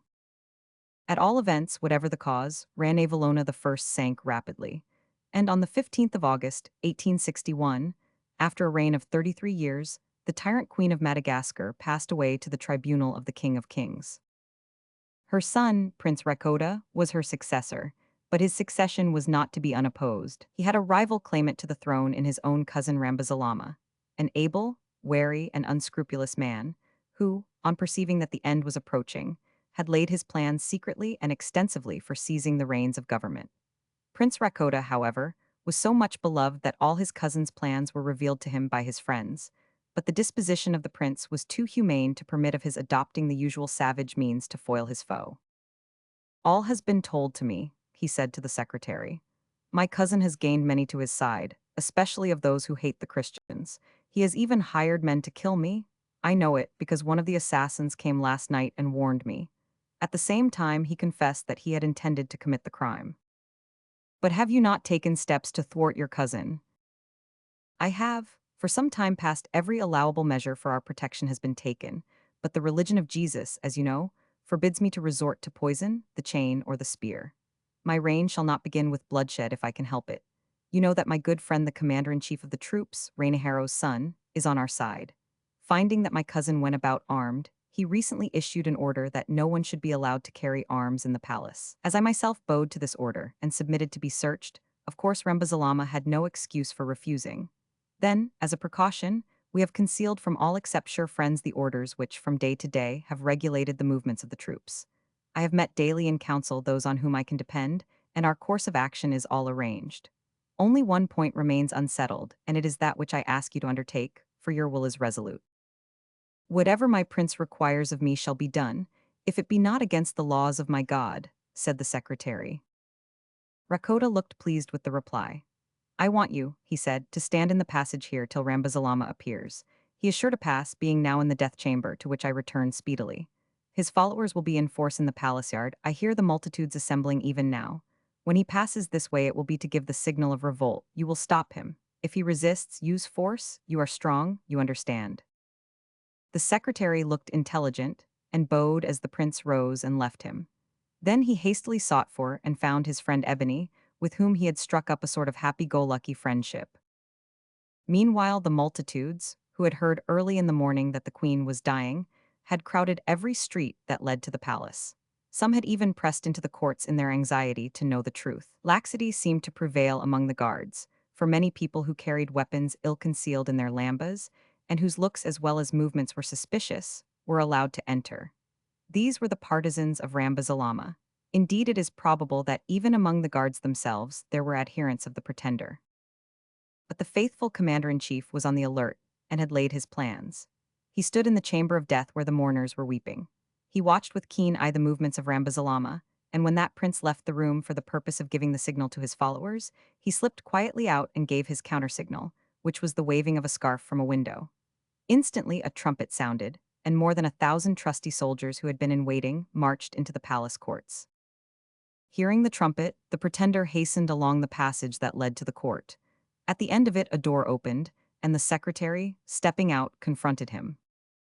"Well met, Rambazalama," he said, taking his arm in a friendly but firm way. "I have somewhat to say to you." "Not now, not now," exclaimed the other hastily. "I am wanted outside another time." "No time like the present?" interrupted the secretary, tightening his grasp. "Come this way." Rambazalama, taking alarm, tried to wrench himself free, but the secretary was strong. At the same moment, a powerful black hand grasped the nape of his neck. "Come now, sar, you go long quiet and comfortable and nobody hurt you. Dis way, does a sweet little chamber for de naughty boys." With a force that there was no resisting, Ebony pushed the prince into a small room with a very small window. The door was shut, the key turned, and the danger was past. Immediately afterwards, the commander-in-chief appeared on the balcony of the palace, announced the queen's death to the multitude, and, amid demonstrations of wildest joy, alike from soldiers and people, proclaimed Rakota king of Madagascar, under the title of Raydama II. In the afternoon of the same day, the king presented himself to the people, arrayed in royal robes with a crown on his head, and surrounded by his chief nobles. So overjoyed were the people at the blessed change from the tyranny of a cruel woman to the sway of a gentle prince, that it was some time before they could be quieted. When silence was obtained, the king, in a few and simple words, assured his subjects that his great desire was, and his aim would be, to devote himself to their welfare, and that of the country over which he had been called to reign. Chapter 30. The last. The vigor with which Prince Rakota put down the attempt at usurpation was followed by characteristic deeds of leniency and kindness. Instead of taking the usual method of savage and semi-civilized rulers to crush rebellion, he merely banished Rambazalama from the capital and confined him in a residence of his own in the country. But no fetters were put on his limbs, and his wealth was not forfeited, nor was he forbidden to communicate with his friends. Moreover, before the sun of that day in 1861 had set, the new king caused it to be proclaimed far and wide that all his subjects might depend upon receiving equal protection, that every man was free to worship God, according to the dictates of his own conscience, that the prison doors should be thrown open to those who had been condemned for conscience sake, and their fetters knocked off. He also sent officers to announce to those who had been banished to the pestilential districts that the day of deliverance had come. To many of these last, of course, the good news came too late for this life. Disease and hard labor and cruel fetters had done their work, but the deliverance that came to these was grander and more glorious than the mere removal of earthly chains and pains. It was a glad day for Madagascar, and the people of the capital were wild with joy, for condemned ones who had long been given up as lost, because enslaved or imprisoned for life, were suddenly restored to family and friends, while others could entertain the hope that those who had been long banished would speedily return to them. Many a house in the city resounded that day with hymns of praise and thanksgiving that the tyrant queen was dead and that the gentle prince was crowned. But the change did not bring equal joy to all. Some there were whose smitten hearts could not recover from the crushing blows they had sustained when the news of loved ones having perished in exile had been brought to them, though even these felt an impulse of pleasure from Christian sympathy with the joy of their more fortunate friends. Among these last was poor Rinny Mamba. She, being very meek and submissive, had tried hard to join in the prayer and praise, but her voice was choked when she attempted to speak, and it quavered sadly when she tried to sing. "Oh, if it had only pleased God to spare thee, Mamba, thou crumb of my life, my dear, my only son," she broke out thus one day when the sympathetic Raruth sought to comfort her. "I was beginning to get over the loss of his father. It was so many years ago that they took him from me. And as my boy grew up, the likeness to my Andrianivo was so strong that I used to try to think it was himself, but now both are with the Lord, which is far better," said Raruth, tenderly laying her hand on Reni's arm. "You are young to give such comfort," returned Reni, with a sad smile. "It is not I who give it, but the Lord," returned Raruth. "And you forget, mother, that I am old in experience. When I stood on the edge of the rock of hurling, that awful day, and saw the dear ones tossed over one by one, I think that many years passed over my head." "True, true," returned the other. "I am a selfish old woman, forgetting others when I think so much of myself. Come, let us go to the meeting. You know that the congregation assembles today for the first time after many, many years, so many." "Yes, mother, I know it. Indeed, I came here partly to ask you to go with me, and they say that Tadasi, the great preacher, is to speak to us." Many others besides these two wended their way to the meeting house that day. Among them was a group in which the reader is perhaps interested. It consisted of Mark Breezy, John Hawkins, Ebony Ginger, Samuel Ravenino Hitriniani, Lehova, and Volavo. "Well now, this is the queerest go-to-meetin' that I've had to do with since I was a babby," remarked Hawkins, as he looked from side to side upon the varied crowd of men and women, black, brown, and yellow, rich and poor, noble and slave, who were joyfully and noisily thronging to the house of God. "Does true, and look dar," said Ebony, pointing to a young woman who was standing as if thunderstruck before a worn-out, feeble, white-haired man in tattered garments, with a heavy iron collar on his neck. Recovering from her surprise, the young woman uttered the word "father" with a wild shriek, and rushed into the old man's arms. "Easy to see that he is a banished one returned unexpectedly," observed Mark, as the young woman, after the first wild embrace, seized the old man's arm and hurried him towards the meeting house, while tears of joy streamed from her eyes. And this was not the only case they witnessed, for constantly, during the days that followed the accession of Raydama II, exiles were hastening home, men and women in rags, worn and wasted with want and suffering, reappearing in the city to the astonishment and joy of friends who had supposed them long since dead. Yes, the long-desired jubilee had come at last, and not only was there great rejoicing over those lost and found ones, but also over many who, through the power of sympathy, were brought at that time to the Savior and repentance. Referring to that period, one of those returned exiles writes thus: "On Thursday, 29th August 1861, we that were in concealment appeared. Then all the people were astonished when they saw us, that we were alive and not yet buried or eaten by the dogs. And there were a great many people desiring to see us, for they considered us as dead, and this is what astonished them. On the 9th of September, those that were in fetters came to Antananarivo, but they could not walk on account of the weight of the heavy fetters and their weak and feeble bodies. It was a strange gathering, and there were many surprises in the church that day, and some strange music too, besides that of psalms and hymns and spiritual songs. For, during the service, several exiles who had just arrived, hearing what was going on, had hastened to the scene of reunion without waiting to have their fetters filed off, and entered the house in clanking chains. The preacher's duty was one of unusual difficulty, for, besides these peculiar interruptions and the exclamations of surprised friends, the sympathy of his own heart nearly choked his utterance more than once.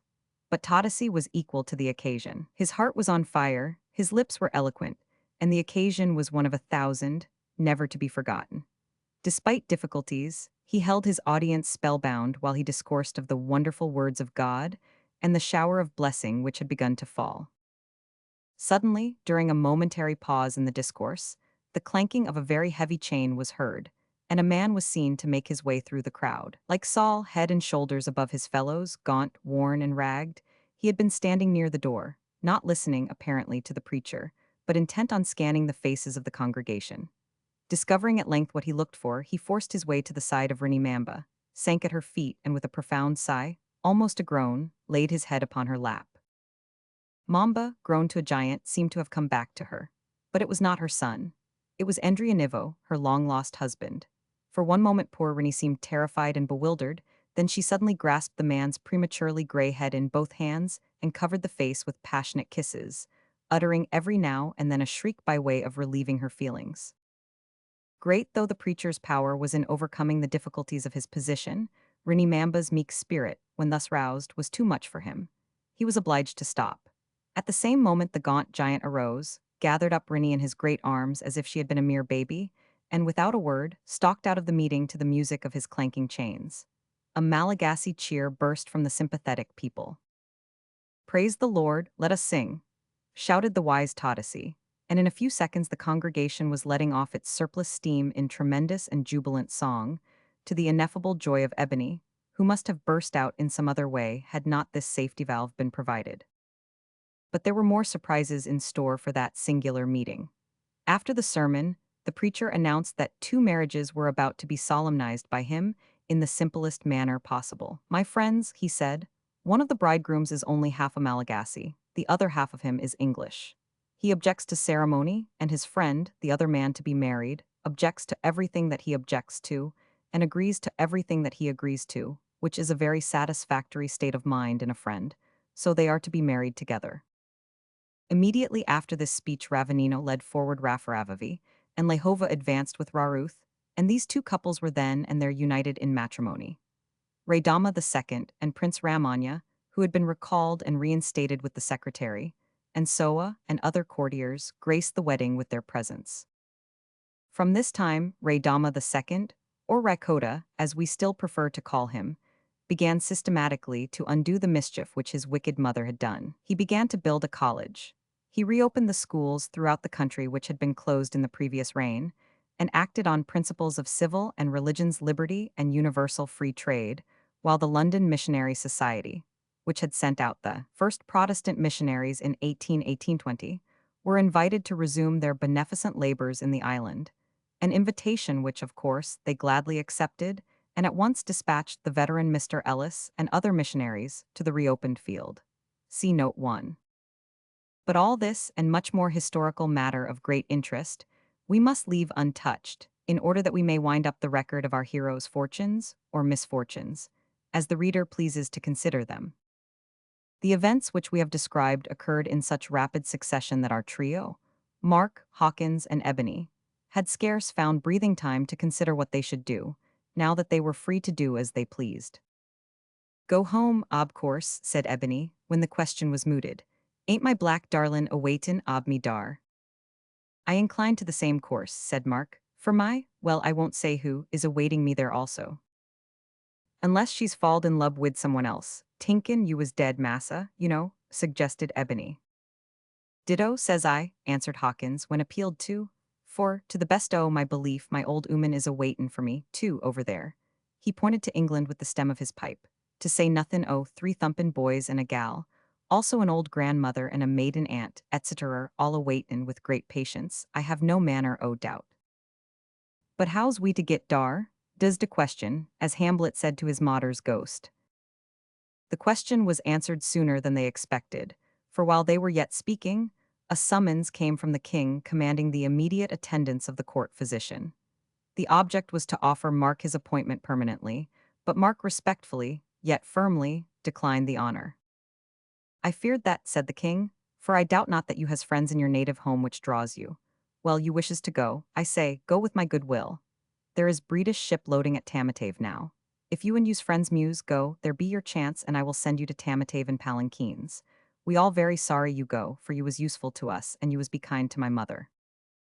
Of course, Mark gladly availed himself of the opportunity, thankfully accepted the king's offer, and went off to inform his comrades and make preparation. It was a sad occasion when they met in the house of their old guide Ravanino, to spend the last evening with him and Rafaravavi, and Lehova, and Raruth, Rinimamba and her husband, Volavo, Soa, Tadasi, the secretary, and other friends. But it was also a time of pleasant communing, about days that seemed so long past, although so recent. They also communed of days to come, and especially of that great day of reunion in the better land. And intensely earnest was the final prayer of the native pastor Tadasi, as he commended his friends to the loving care of God. Next day they set sail for the seaport town of Tamatave. And here we might appropriately terminate our narrative, for the bright days that had begun to dawn on Madagascar have never since been darkened by persecution, though they have not been altogether cloudless or free from the curse of war. For, with its enormous capacities and important position, the island has long been a morsel coveted by some of what men style the great powers. But we may not close our tale without at least touching on one dark spot, the contemplation of which cannot fail to grieve the heart of every sincere Christian. Rakota, the gentle, humane, courageous prince who had always favored, and suffered hardship for, the cause of Christ, who had shielded and saved many of the Christians at the risk of his own life, and seemed to be, indeed was, a very pillar in the infant church, Rakota fell into gross sin and ultimately perished by the assassin's hand. We have no right to judge him. Only this we know, that the blood of Jesus Christ cleanseth from all sin, and if his life and death throw light upon any passage of Scripture, they seem to bring out in strong relief the words, "Let him that thinketh he standeth take heed lest he fall." It was a bright, breezy morning, when our three heroes stood on the deck of a homeward-bound vessel, and gazed wistfully over the taffrail at the fast-receding shore. When the island sank like a little cloud into the horizon and disappeared, Mark and Ebony turned their eager eyes in the direction of Old England, as if they half expected that celebrated Isle of the West to appear. Possibly the one was thinking of a fair one with golden hair and blue eyes and a rosebud mouth. It is not improbable that the other was engaged in mental contemplation of a dark one with a flat nose and a coal-scuttle mouth and such eyes.